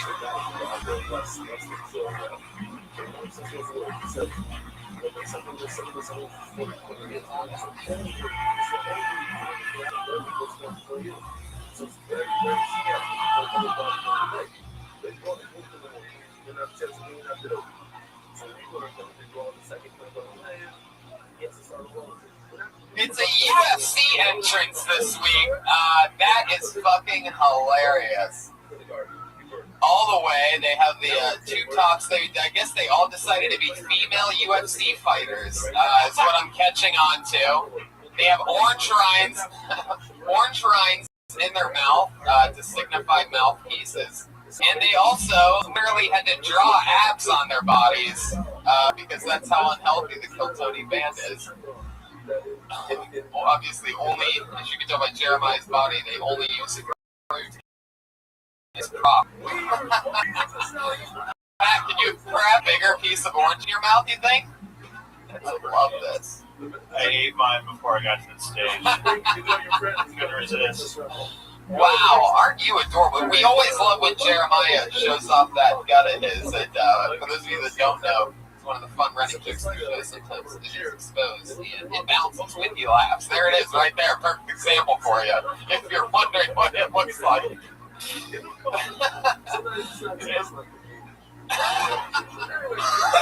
Run, man! What are you doing? You have pigtails tonight, so you have pigtails and a pig front. Will you turn up this mic audience tonight for some reason? Like, you guys are very unreactive to everything. Oh, is this? Did you guys take a bus down from fucking Russia or something like that? Right, man, will you turn up this mic a little bit? Oh shit, Jeremy! I got something to say. Uh-oh. Big announcement coming. I keep going to dinner, and I'll have Death Squad fans. Hey, can I touch you? Hey, baby, you're really fat, alright? Tony's just giving me a hard time. And I'm like, you are my favorite. Yeah, to those people, I say, come see the live show. Redman, stop with the pig noises! You hurt my feelings. I dressed up as Miss Piggy a couple weeks ago. Now you're bringing up back the pig sound effects. What are you supposed to be tonight? Is that a specific fighter? You go with the deeper voice for Rhonda. Oh, wow. Rhonda's never going to do this show. There you go. Took a few licks in one of the last UFC battles, and just training hard to get back in the octagon. And Joel, who are you supposed to be? Cal Pennington, he said. Oh, wow. And Matt, how about you? Are you a specific Hello, fighter? Tony. I'm Oh, wow.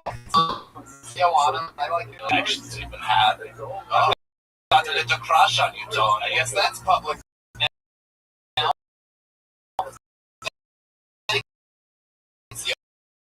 Joanna, it's true.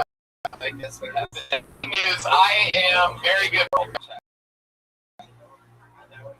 This audience so much. It's like, do you guys know what show you came to? Like, is this weird? What is it? Somebody say something. The guy with the beard. What do you think the audience's problem is tonight? Was it Pat's pre-show warm-up? Wait, can you do that again? Can you do that? It's that field. It's a little pretty good. Can you do that sound effect again? Redman? Redman. The one, the breaking news one. Uh-oh. Breaking news, live at Kill Tony. The audience is doing the mannequin challenge, everybody. You are absolutely right. That kind of pause break, you can't do the wah-wah sound effect whenever it gets a pause break, Redman. Now you and I have to pay for it. It's back on! It is true. Redman is a little trigger happy already tonight. I'm sick of your butt noises, Redman. Your ba-ba-bas. I've been back for 30 seconds. It's getting starting to every way down on me. Okay, alright, Redman. I know it's gonna be tonight. Alright, you guys are out of control. You guys ready to meet tonight's guests, huh? You guys like comedy guests? Is that what it is? This might be the least rock and roll episode of Bill Tony that we've ever had. Comedians, you feel it? Shitty audience? Yeah. Anyway. You guys better fucking shape up. You guys need to order shots of tequila. Raise your hand right now. All right. This guy's got the right idea. He's eating a chocolate chip cookie in thongs right now. In what? With thongs. Flip-flops. Oh, those kinds of thongs. I gotcha. Yeah, those are flip-flops. Where are you visiting from, sir? Orange County. Yeah, the long trip. Like so many of our Phil fan base. Awesome. All right, let's meet tonight's guests. Always two of the funniest comedians in the world on this show. Two of our favorite returning guests. Put your hands together for the great Kirk Fox and Brent Morin.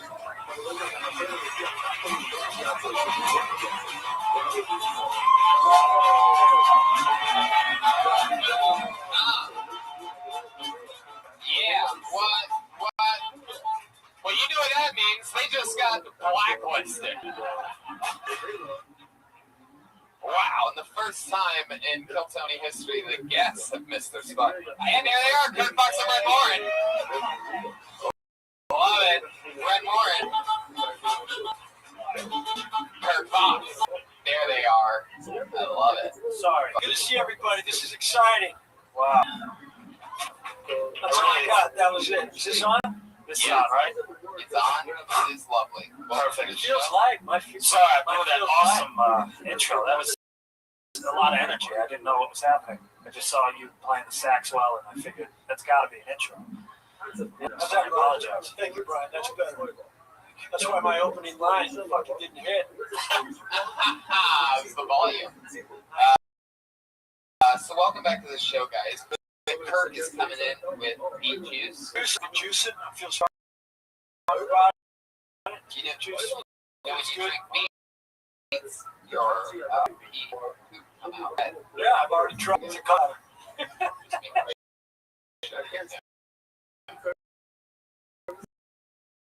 I've done that. I'm not drinking it for the health. It's for the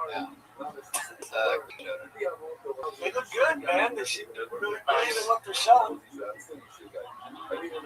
As you can tell, that I don't know. I mean, it's short hair that would give me a lot of fear. That's a lot of fear back there. I mean, they're cut.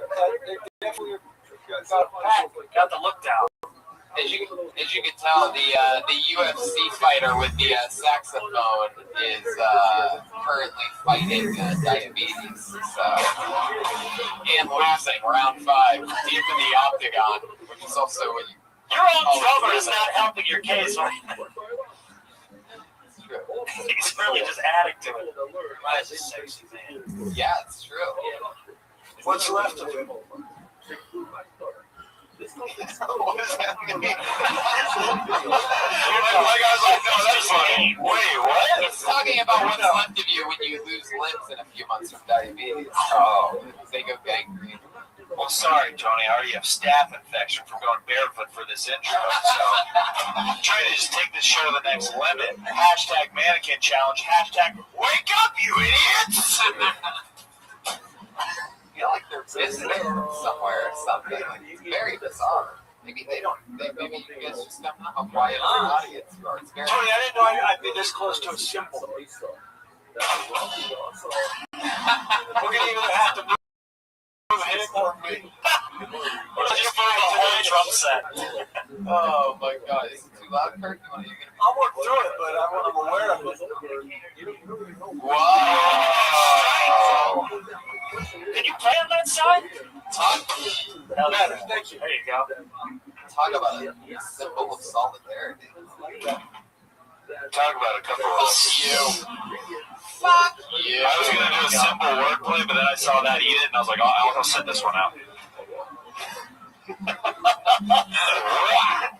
Let's start tonight's show, shall we? You guys know how we're 50 comedians signed up for the chance to do 60 seconds on this stage, and then they get interviewed by us afterwards about anything. Maybe we talk about what they talked about. Maybe we just ask them questions about their life. Comedians, Is that a toenail or a pick? Your podcast. I'm not sure. Because it could have been his falling off. For you When you say, what do you think? I wouldn't have asked it if I knew. Just follow through with whatever you're going to say. Finish it real quick. Didn't I? For you podcast listeners, there was something on the ground there while I was giving the explanation of the show. 60 seconds, comedians, you guys know how it works. A lot of new names in the bucket tonight. You know your 60 seconds is up when you hear the sound of a kitty. Okay, well, we have volume on that.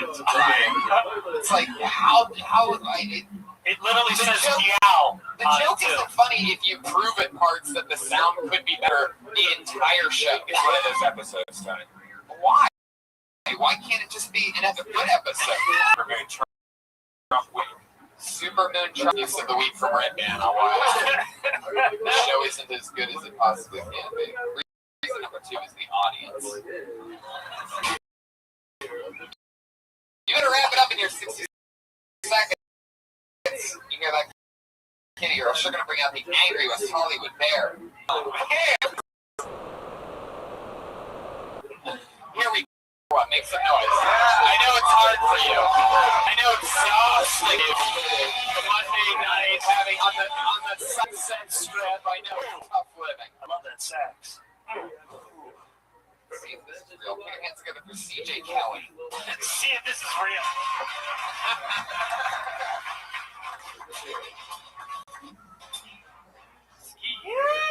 My name is CJ Kelly. I'm a son of a fisherman from the Florida Keys. And by fisherman, what I really mean is cocaine smuggler.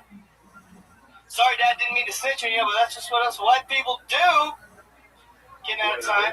I grew up on a boat, 78-foot boat. People tell me all the time, oh, must be nice. Must be nice growing up on a 78-foot boat. Listen, motherfucker, that's a fishing boat, okay? There's 3 bedrooms. You know how hard it is to build Legos in your living room when that shit's going like this? Alright, times are tough. Grew up in Florida, right? We just legalized it, actually, which is great. But growing up in Florida, weed is a huge crime. People in California are what I like to call weed privilege, okay? I didn't get to go to candy shops growing up and pick and choose what I wanted, all right? I went to a guy named Clarence who was 350 pounds with dreadlocks and gold teeth, and I got what I got. Even if it was oregano. Had to take that loss. Damn, Clarence, this is some really good shit, man. Thanks for making me we wait 2 hours in the hood in Miami. There you go, a minute for CJ Kelly. CJ, how long have you been on stand-up comedy? Tell the truth. Be very careful what you say. Consistently, not very long. Bad answer. Try again. Something better than not very long. I started doing comedy in Boston in 2012, but I took a couple hiatus. Until today?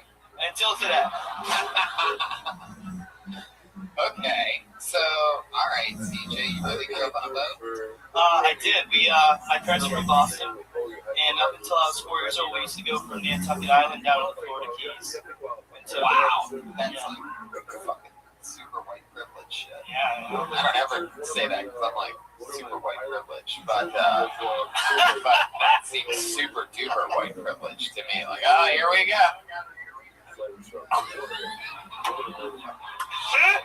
Tony is gonna flip the fuck out.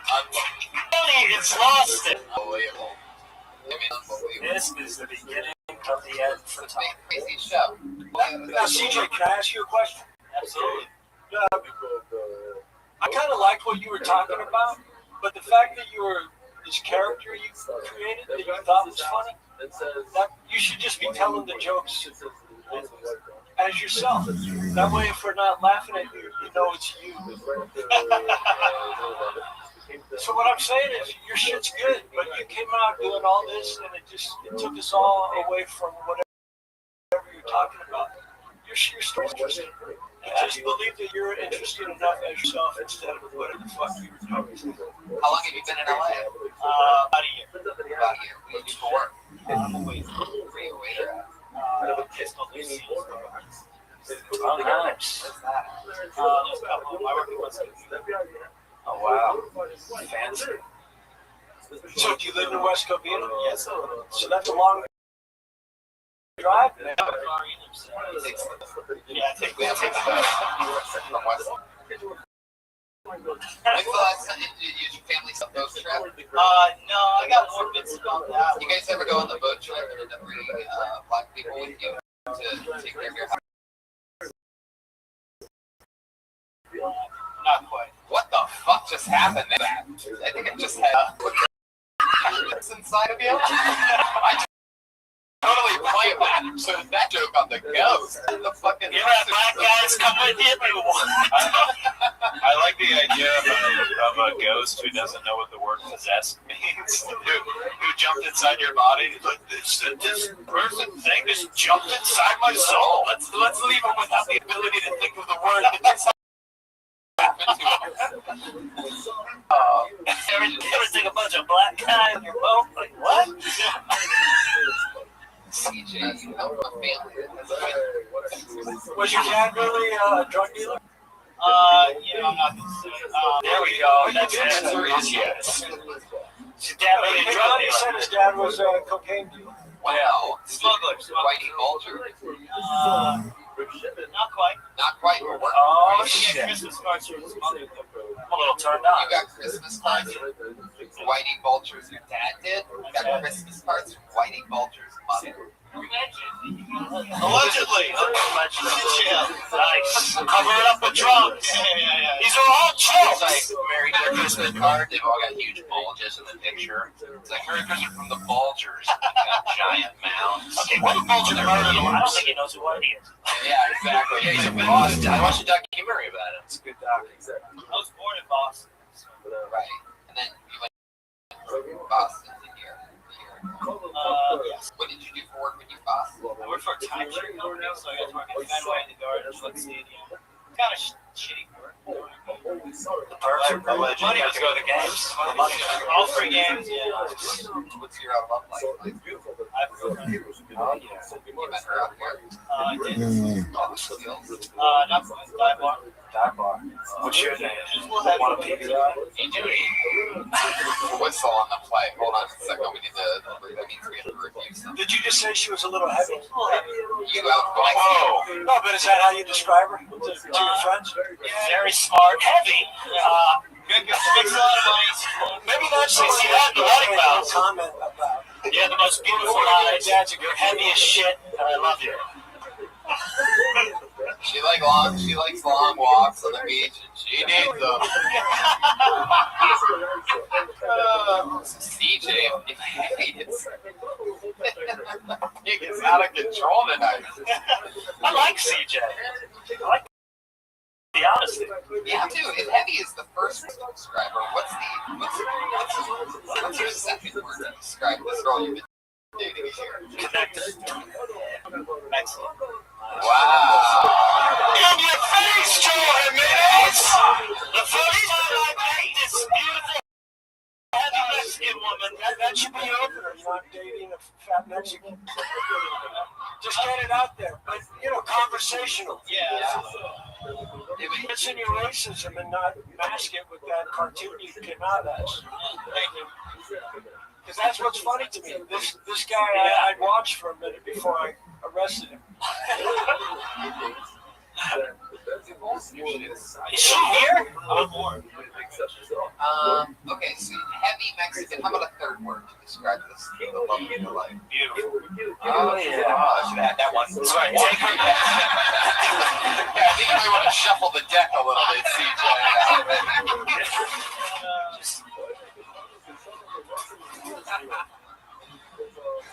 And we're back. Heavy Mexican, horrible, terrible, but beautiful. Beautiful. Just a roller coaster for that one. Wow. I mean, He loves me, but I feel like shit. right.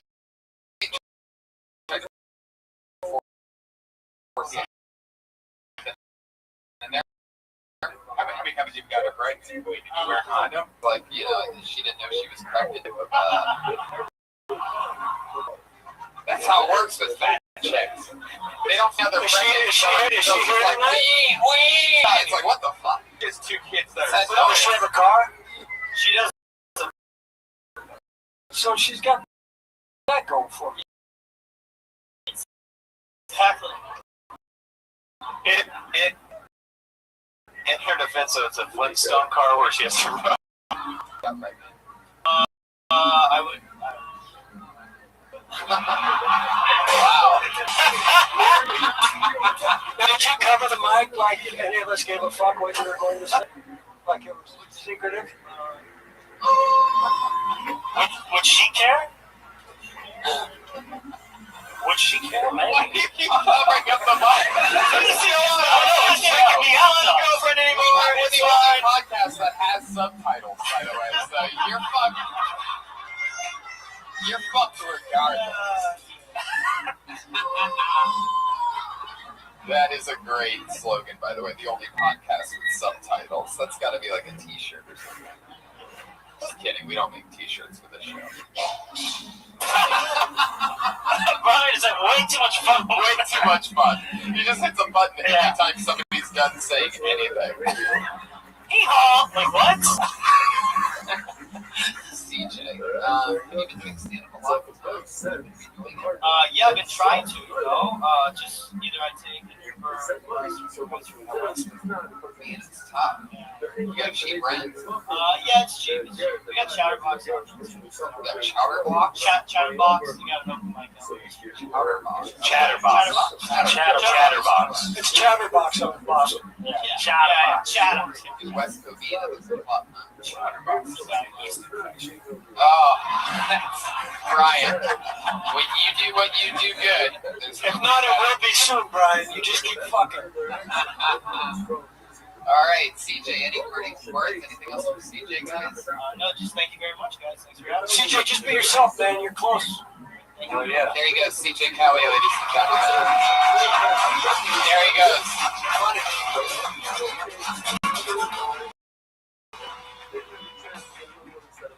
For some reason, I want to meet his girlfriend. Oh, you're just like you described me.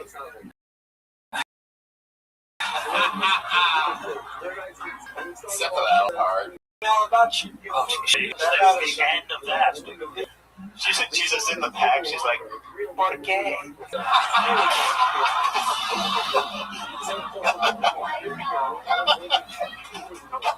Oh, I love you, Jeremy.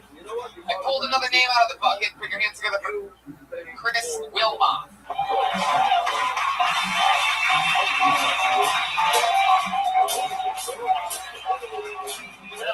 deep in the back. Chris Wilmot, everybody, come on.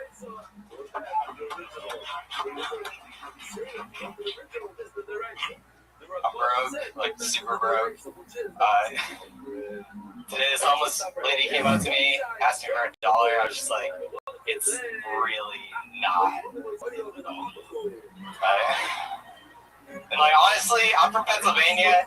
I don't feel that bad for homeless people out here. Like it's November and it's perfect sleeping weather.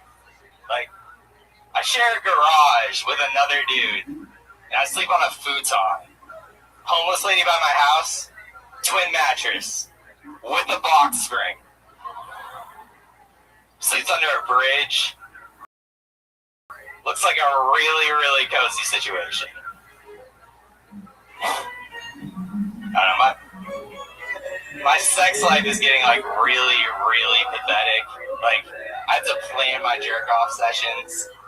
Like my friends, like my married friends, and they would talk about like scheduled sex. I'd be like, that's so pathetic. And now it's like, yeah, I totally understand. Wilmot, there you go. Welcome to the show, Chris. What's up? Are you right? I was on it one other time. You were. It was the Doug Benson episode though, so you probably don't remember. Yeah. So Chris, where are you from? Pennsylvania. Right. What part? Erie. We talked about that. Yes, we did. Very good. You really live in a garage. Yes, I do. There's so many. You could just talk about that. Oh yeah, I know. Outside door, you go like press a button. You can't slam. That's a real thing. You can't slam a garage door. That's a good point. There's like, I mean, There's also a sex life living in a garage on a futon with roommates. Yeah, and I like my roommate is like gorgeous, like just guy, girl, like light skinned, black dude. Whoa! Oh shit! Someone just I like the garage. I mean, I can't bring women around him. That's all I'm saying. See, he taught you the art of fucking in a garage. He knows how to do it. I mean, I've heard it. You can't bring women home to a garage because it's such small quarters that your baller ass roommate will steal the girl from you. That's what you're saying. That's what he heard. When you come home when the garage door opens. What's that? Doesn't he hear you when you come home with the garage door opening? Oh. Well, there's like a side door. It's all one room, so I mean, he hears it every right. Are there cars in there or no? What's that? Are there cars in there also or no? No car. There's a car. Just trying to get the picture. Has he ever stolen a girl from you? Like at some point in the night, you bring a girl back there, and then all of a sudden she's just on the other side of the room fucking some other guy. That seems like it'd be pretty terrible. If I was ever in the situation where I actually brought a girl back, then it probably would happen. But if you can't even afford alcohol, though. You just turn the car on and wait a bit when you have get our buzz on. Baby, just wait. Baby, just wait till you. Baby, just meet me at 9 p.m. Baby, meet me at 9 p.m. Baby. No, fuck you, Red Man. Let me finish. I'm finishing. You wait. You're like, baby, I'll meet you. Baby, meet me at 9. Baby, meet me at 9 p.m. The access code is 9245. And stop when your head hits the hanging tennis ball.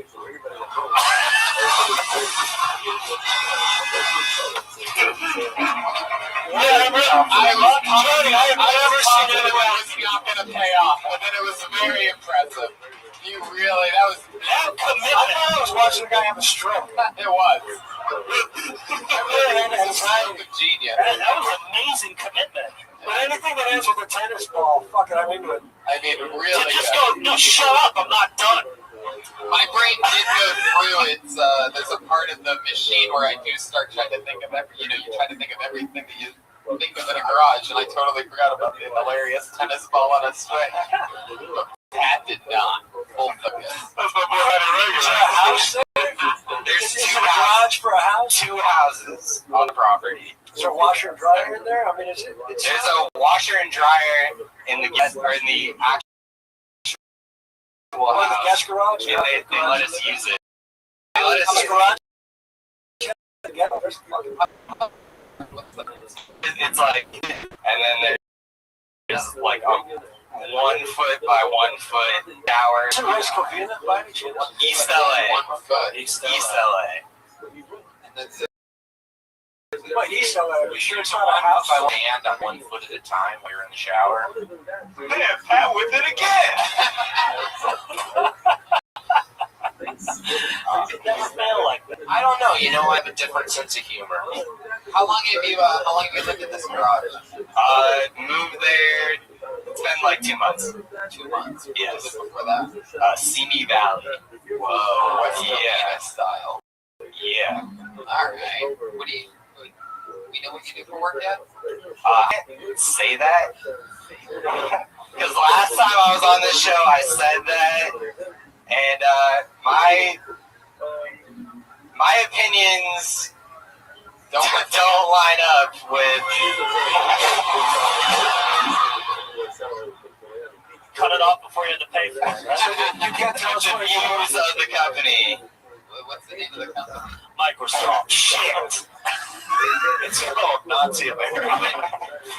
You're working for a company that allows you to live comfortably in a garage. Yeah, exactly. I can't. You're really worried about this job that keeps you in a garage? I mean, That roommate in a garage, by the way. my roommate wasn't. Fuck, if I lose this job, I'll be fucking living in the dog. Exactly. That's like the real thing. Fuck, I was in the house and I said something shitty, now I'm in the garage. Fucking like next Not making anybody doing this shit. For this job, I'm gonna save up, and I'm one day gonna have a shower that's 2 feet by 2 feet. Life's gonna be good. So you have a black roommate when he's one foot. When he's 1 foot in front of The way you said black was something about the way you said black. Light skin. Like Drake. Well, it doesn't matter either way. What? I don't get this whole light skin thing. What does that mean? Have you ever seen Drake? Whoa. All right, fair enough. No, I don't get it. I'm sick of my story. The ones that are taking over the world. Why the drummer sometimes never. If it wasn't for the cops, What does he do? He works at the same place that I work at. You guys working in the shop. Is that a startup company that hasn't actually started? Apple started in a garage. And then they moved out of it, though, right? Apple was started. I mean, Hell yeah. That's what every lazy guy complains about. Apple started in a garage. I mean, I can make it. My Hyundai. It started in the garage. Chris, any like weird hobbies or like things that you're good at or something like that? No, that's why I'm doing this. I'm trying to. Anything else at all? I mean, you're good at keeping secrets, man. Your boss when he fucking. Yeah. I like your cadence on stage, though. I like his cadence on stage. It is true. You have great delivery. Thank you for finally giving me some feedback. Whatever. No. He wants it. Baloney. Nothing worse than when you comedians come on and say, Listen, how can we keep secrets from us? Where's that breaking news button on you? Yeah, exactly. Did he play the racial, It's just Ed. Kill Tony get some actual feedback. When did it become the feedback show? What do you mean feedback? And also, everything we say, we're talking about your world, and they're laughing, so you get a shitload of feedback. Yeah, how many garage You have 15 minutes on garage humor. Dude, the tennis ball thing you close people with. Yeah, it's true. That whole thing is a lot funny. I mean, I don't know why people take I live in a garage, my last roommate got run over. Just fucking you have delivery. Finally! Thank you! I was dying over there without feedback. Good God, Chris. Now tell us where you work. Yeah. What's the company rhyme with? Hurry up and answer. It rhymes with Trust Horizon. Oh, wow, you're really. It's just that someone's really bad at rhyming. Horizon? No. You know what? Did you get in trouble last time you were on? I did. Someone talked to you. No, well, this like crazy woman emailed the set to my PR. Whoa. So she was listening live and she's like, we can hear you now. Yeah. Crazy woman, so she'll be back. Yeah. Chris, we're gonna need This set was we're gonna need you to sprint over to HR and Nice. I like that. How bitchy is that Verizon guy on the Sprint network now doing this commercials? It's like, hey, such a little bit. Like, I hate I support it. Take that money. What? Did that lady, what the ladies, she say anything about your set? No, nothing at all. No feedback. God, ridiculous. When you have America's strongest and biggest network, you don't care about your employees having fun on their days off. Yeah, I was talking about it at all. I don't know. Wow, Verizon won't work very well. I just wanted to get the company name out of you so that they have that. Obviously, we reached our stop on this elevator, so you're gonna get out, Chris. There he goes. All right. Chris Wilmot. Good job, Chris. One time. There he goes. He's on Twitter at The Real Brock. I don't know why he's The Real Brock. Why would you be The Real Brock? That's not even your name. The Real Brock on Twitter. Chris Wilmot. But he's The Real Brock. This looks like a fake name. How about Ben Bizuna? Ben Bizuna. Here we go. No. Here he comes. Yeah. Is that a real human? Ben Bizuna, everybody. Ben Bizuna. Oh, I know him.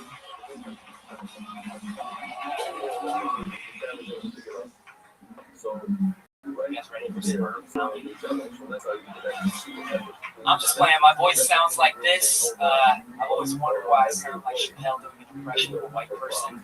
And I realized it's because of my parents. Most people learn to speak from their parents. They kind of sound like their parents. My parents are African. They sound really African. So at a young age, I made a conscious choice. I was like, I'm going to sound like you foreigners. And instead, I learned to talk from watching children's television. So that's why I sound exactly like Arthur the Aardvark. It's like, hey, Nelly. I just sound like that. Like I'm not even trying. Multiple people throughout my life have felt the need to come up to me and tell me I sound white. They'll come up to me and say, Ben, you are hands down the whitest black dude I know. Like they might as well be saying, like, props on your whiteness, bro. Like it's a compliment. It's not. It's like a really shitty thing to say. You're calling me the most opposite of what I physically am. That'd be like if I went up to a girl and I was like, Jenny. Oh, finish it, Ben. Finish it. That'd be like if I went up to a girl and I was like, Jenny, you are hands down the manliest woman. All right, Ben, I love that set. Very good. Good job. Ben Bizuna, am I saying that right? Bizuna? I was so hoping that the first words out of your mouth were going to be, I am the captain of. Whatever that line is, right? Everybody had to be below. He's from the country right next to me. I'm Ethiopian. He's Samoan, so. I love Ethiopian stuff. I mean, I live right next to I live next to Little Ethiopia. They got good food. It's not. I love Ethiopian stuff. Eat everything with their hands. It's amazing. You live next to the rapper Lil Ethiopia.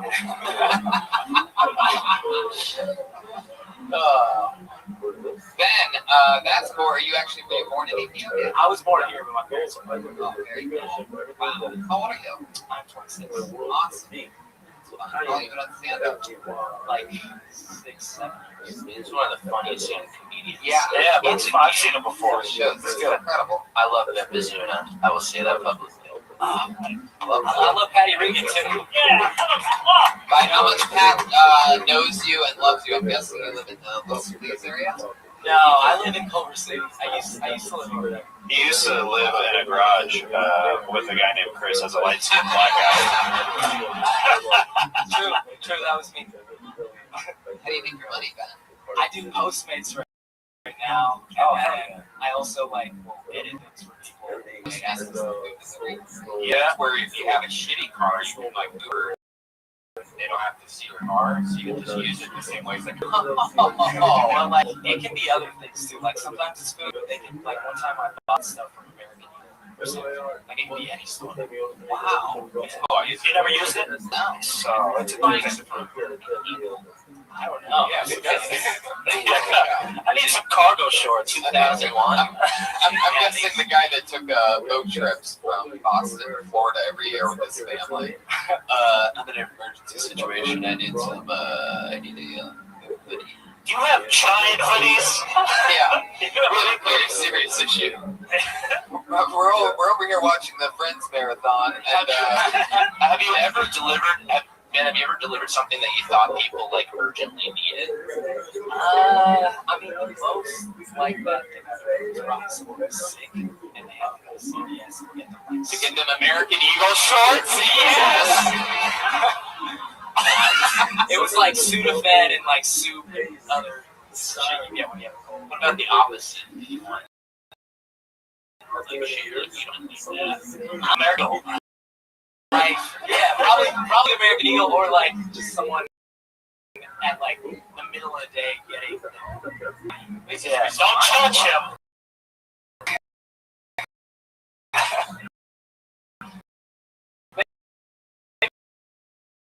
Maybe they were maybe celebrating, planning ahead.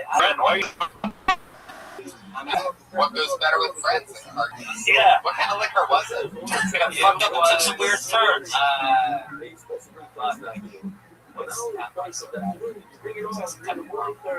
Captain Morgan? Yes.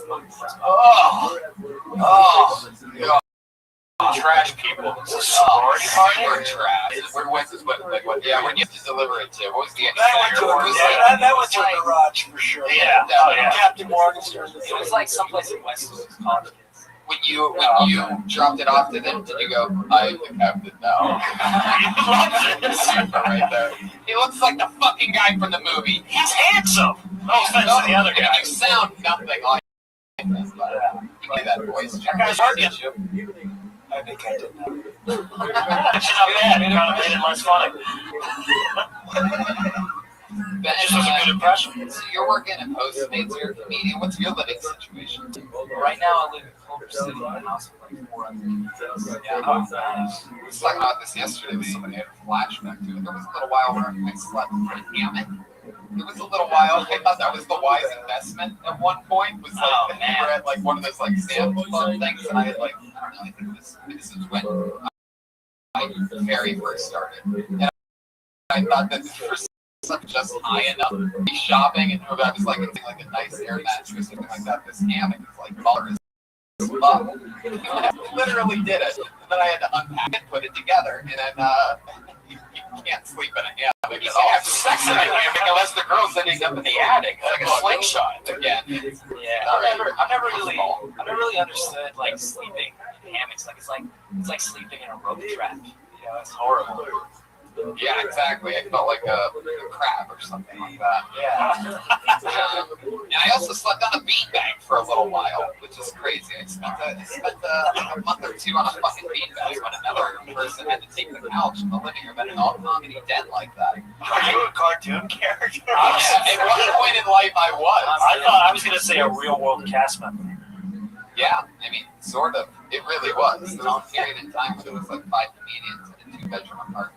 There was one time where there was 4 of us in the studio. Yeah.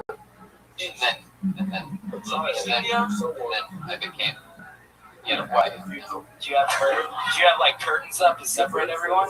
Or was it just like And why are you asking questions? What's it? Do you have curtains up in there to like separate? Or was it just like nothing? Like everyone No, it was nothing. But the good thing was is we were all starting to work with it, so none of us were. Hey Tony, how hard was it to do that as a comedian? Live in a studio with 3 other people. Charlie Rose. Are any of them still there? Are you the only one that made it out? One of them is still doing stand-up. Tony, when do you look back at that point in your life? Do you reflect and you're like, wow, I've grown so much as a person, a comedian, and a realtor? Well, the thing was is that I think I was as great as I am now back then, but other people just haven't noticed it. Do you miss some of those days? Do you miss that time of your life, Tony? Do you think back to the I do. I remember the first thing that I ever wrote on all of TV was the roast of our new president of the United States of America, Donald Trump. And it was my fault. If you look, the quality of the roast dramatically started increasing on that roast. Maybe it's maybe not.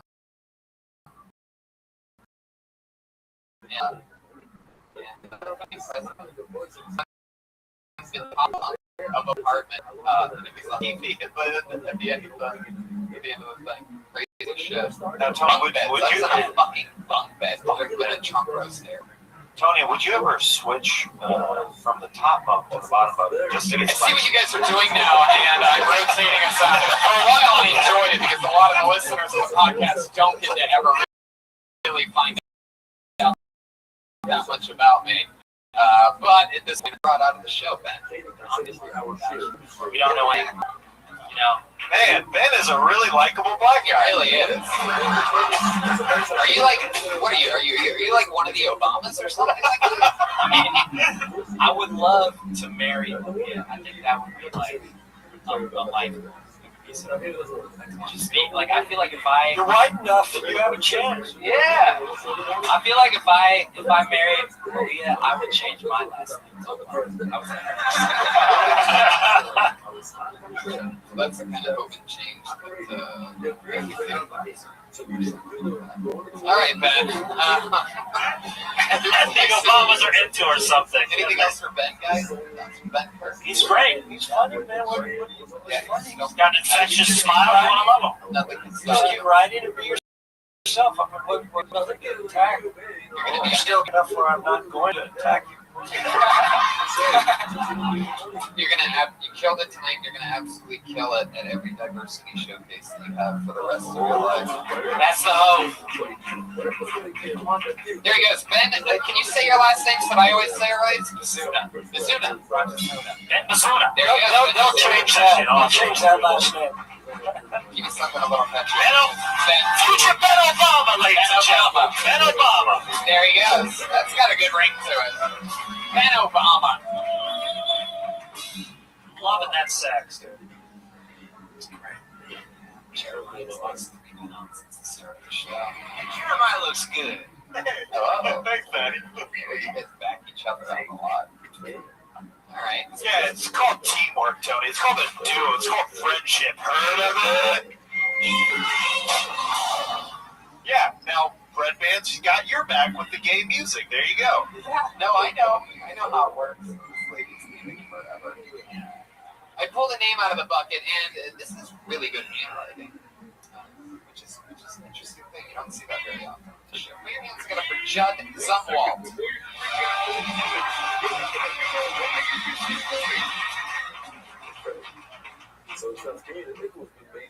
I'm done with science. I think discovered everything there is, and now they're just making things up.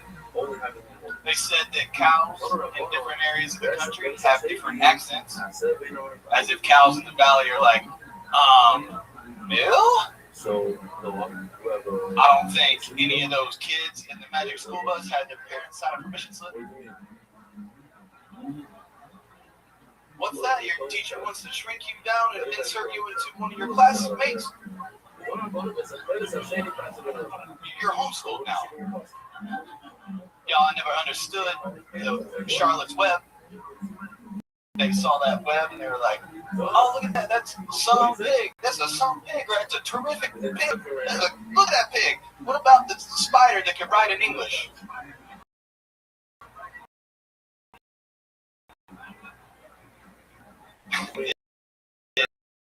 Don't wait. Hey, the board game probably has a pretty dark. Very good minute. Wait, Tony, can I say one thing?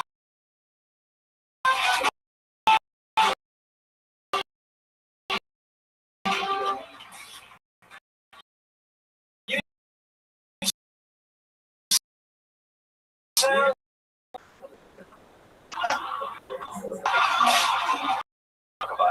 Thanks.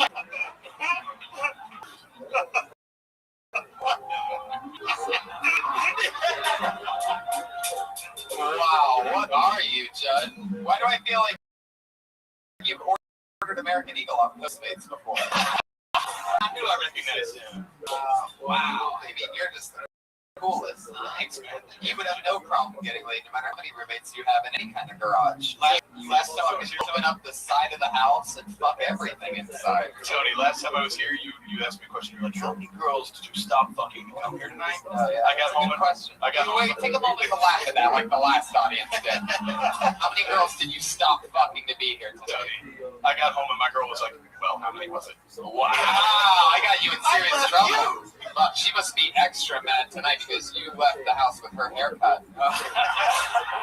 Where's my hair tie? I actually did borrow this hair tie from her. What you say? That He borrowed the hair tie. I ran out. Judd Stumble, the baker's dozen. It's like somebody scalped Anakin. Remember that tennis ball on a rope jump for me? So Judd, let's get into it. What do you do for work? I'm a dishwasher. Let me tell you this. Wow. To that dishwashing gig takes off. Where do you go? Hotel. Redberry Hotel at the Clio restaurant. But You're gonna wash dishes. yeah, can I plug something? I got it. Oh. Yeah. But You can plug it at the end. Let's go back to the cool. dishes. Sorry, yeah. This is I don't think we're going to forget about the dishes. all right, cool. Let's talk about the dishes. Now, did you work up to that? That is, dude. I don't talk to anybody all day because I don't speak Spanish. wow. Somehow that's more racist than that exorcism that happened to me earlier. Well, I'm not talking to them because I don't like them.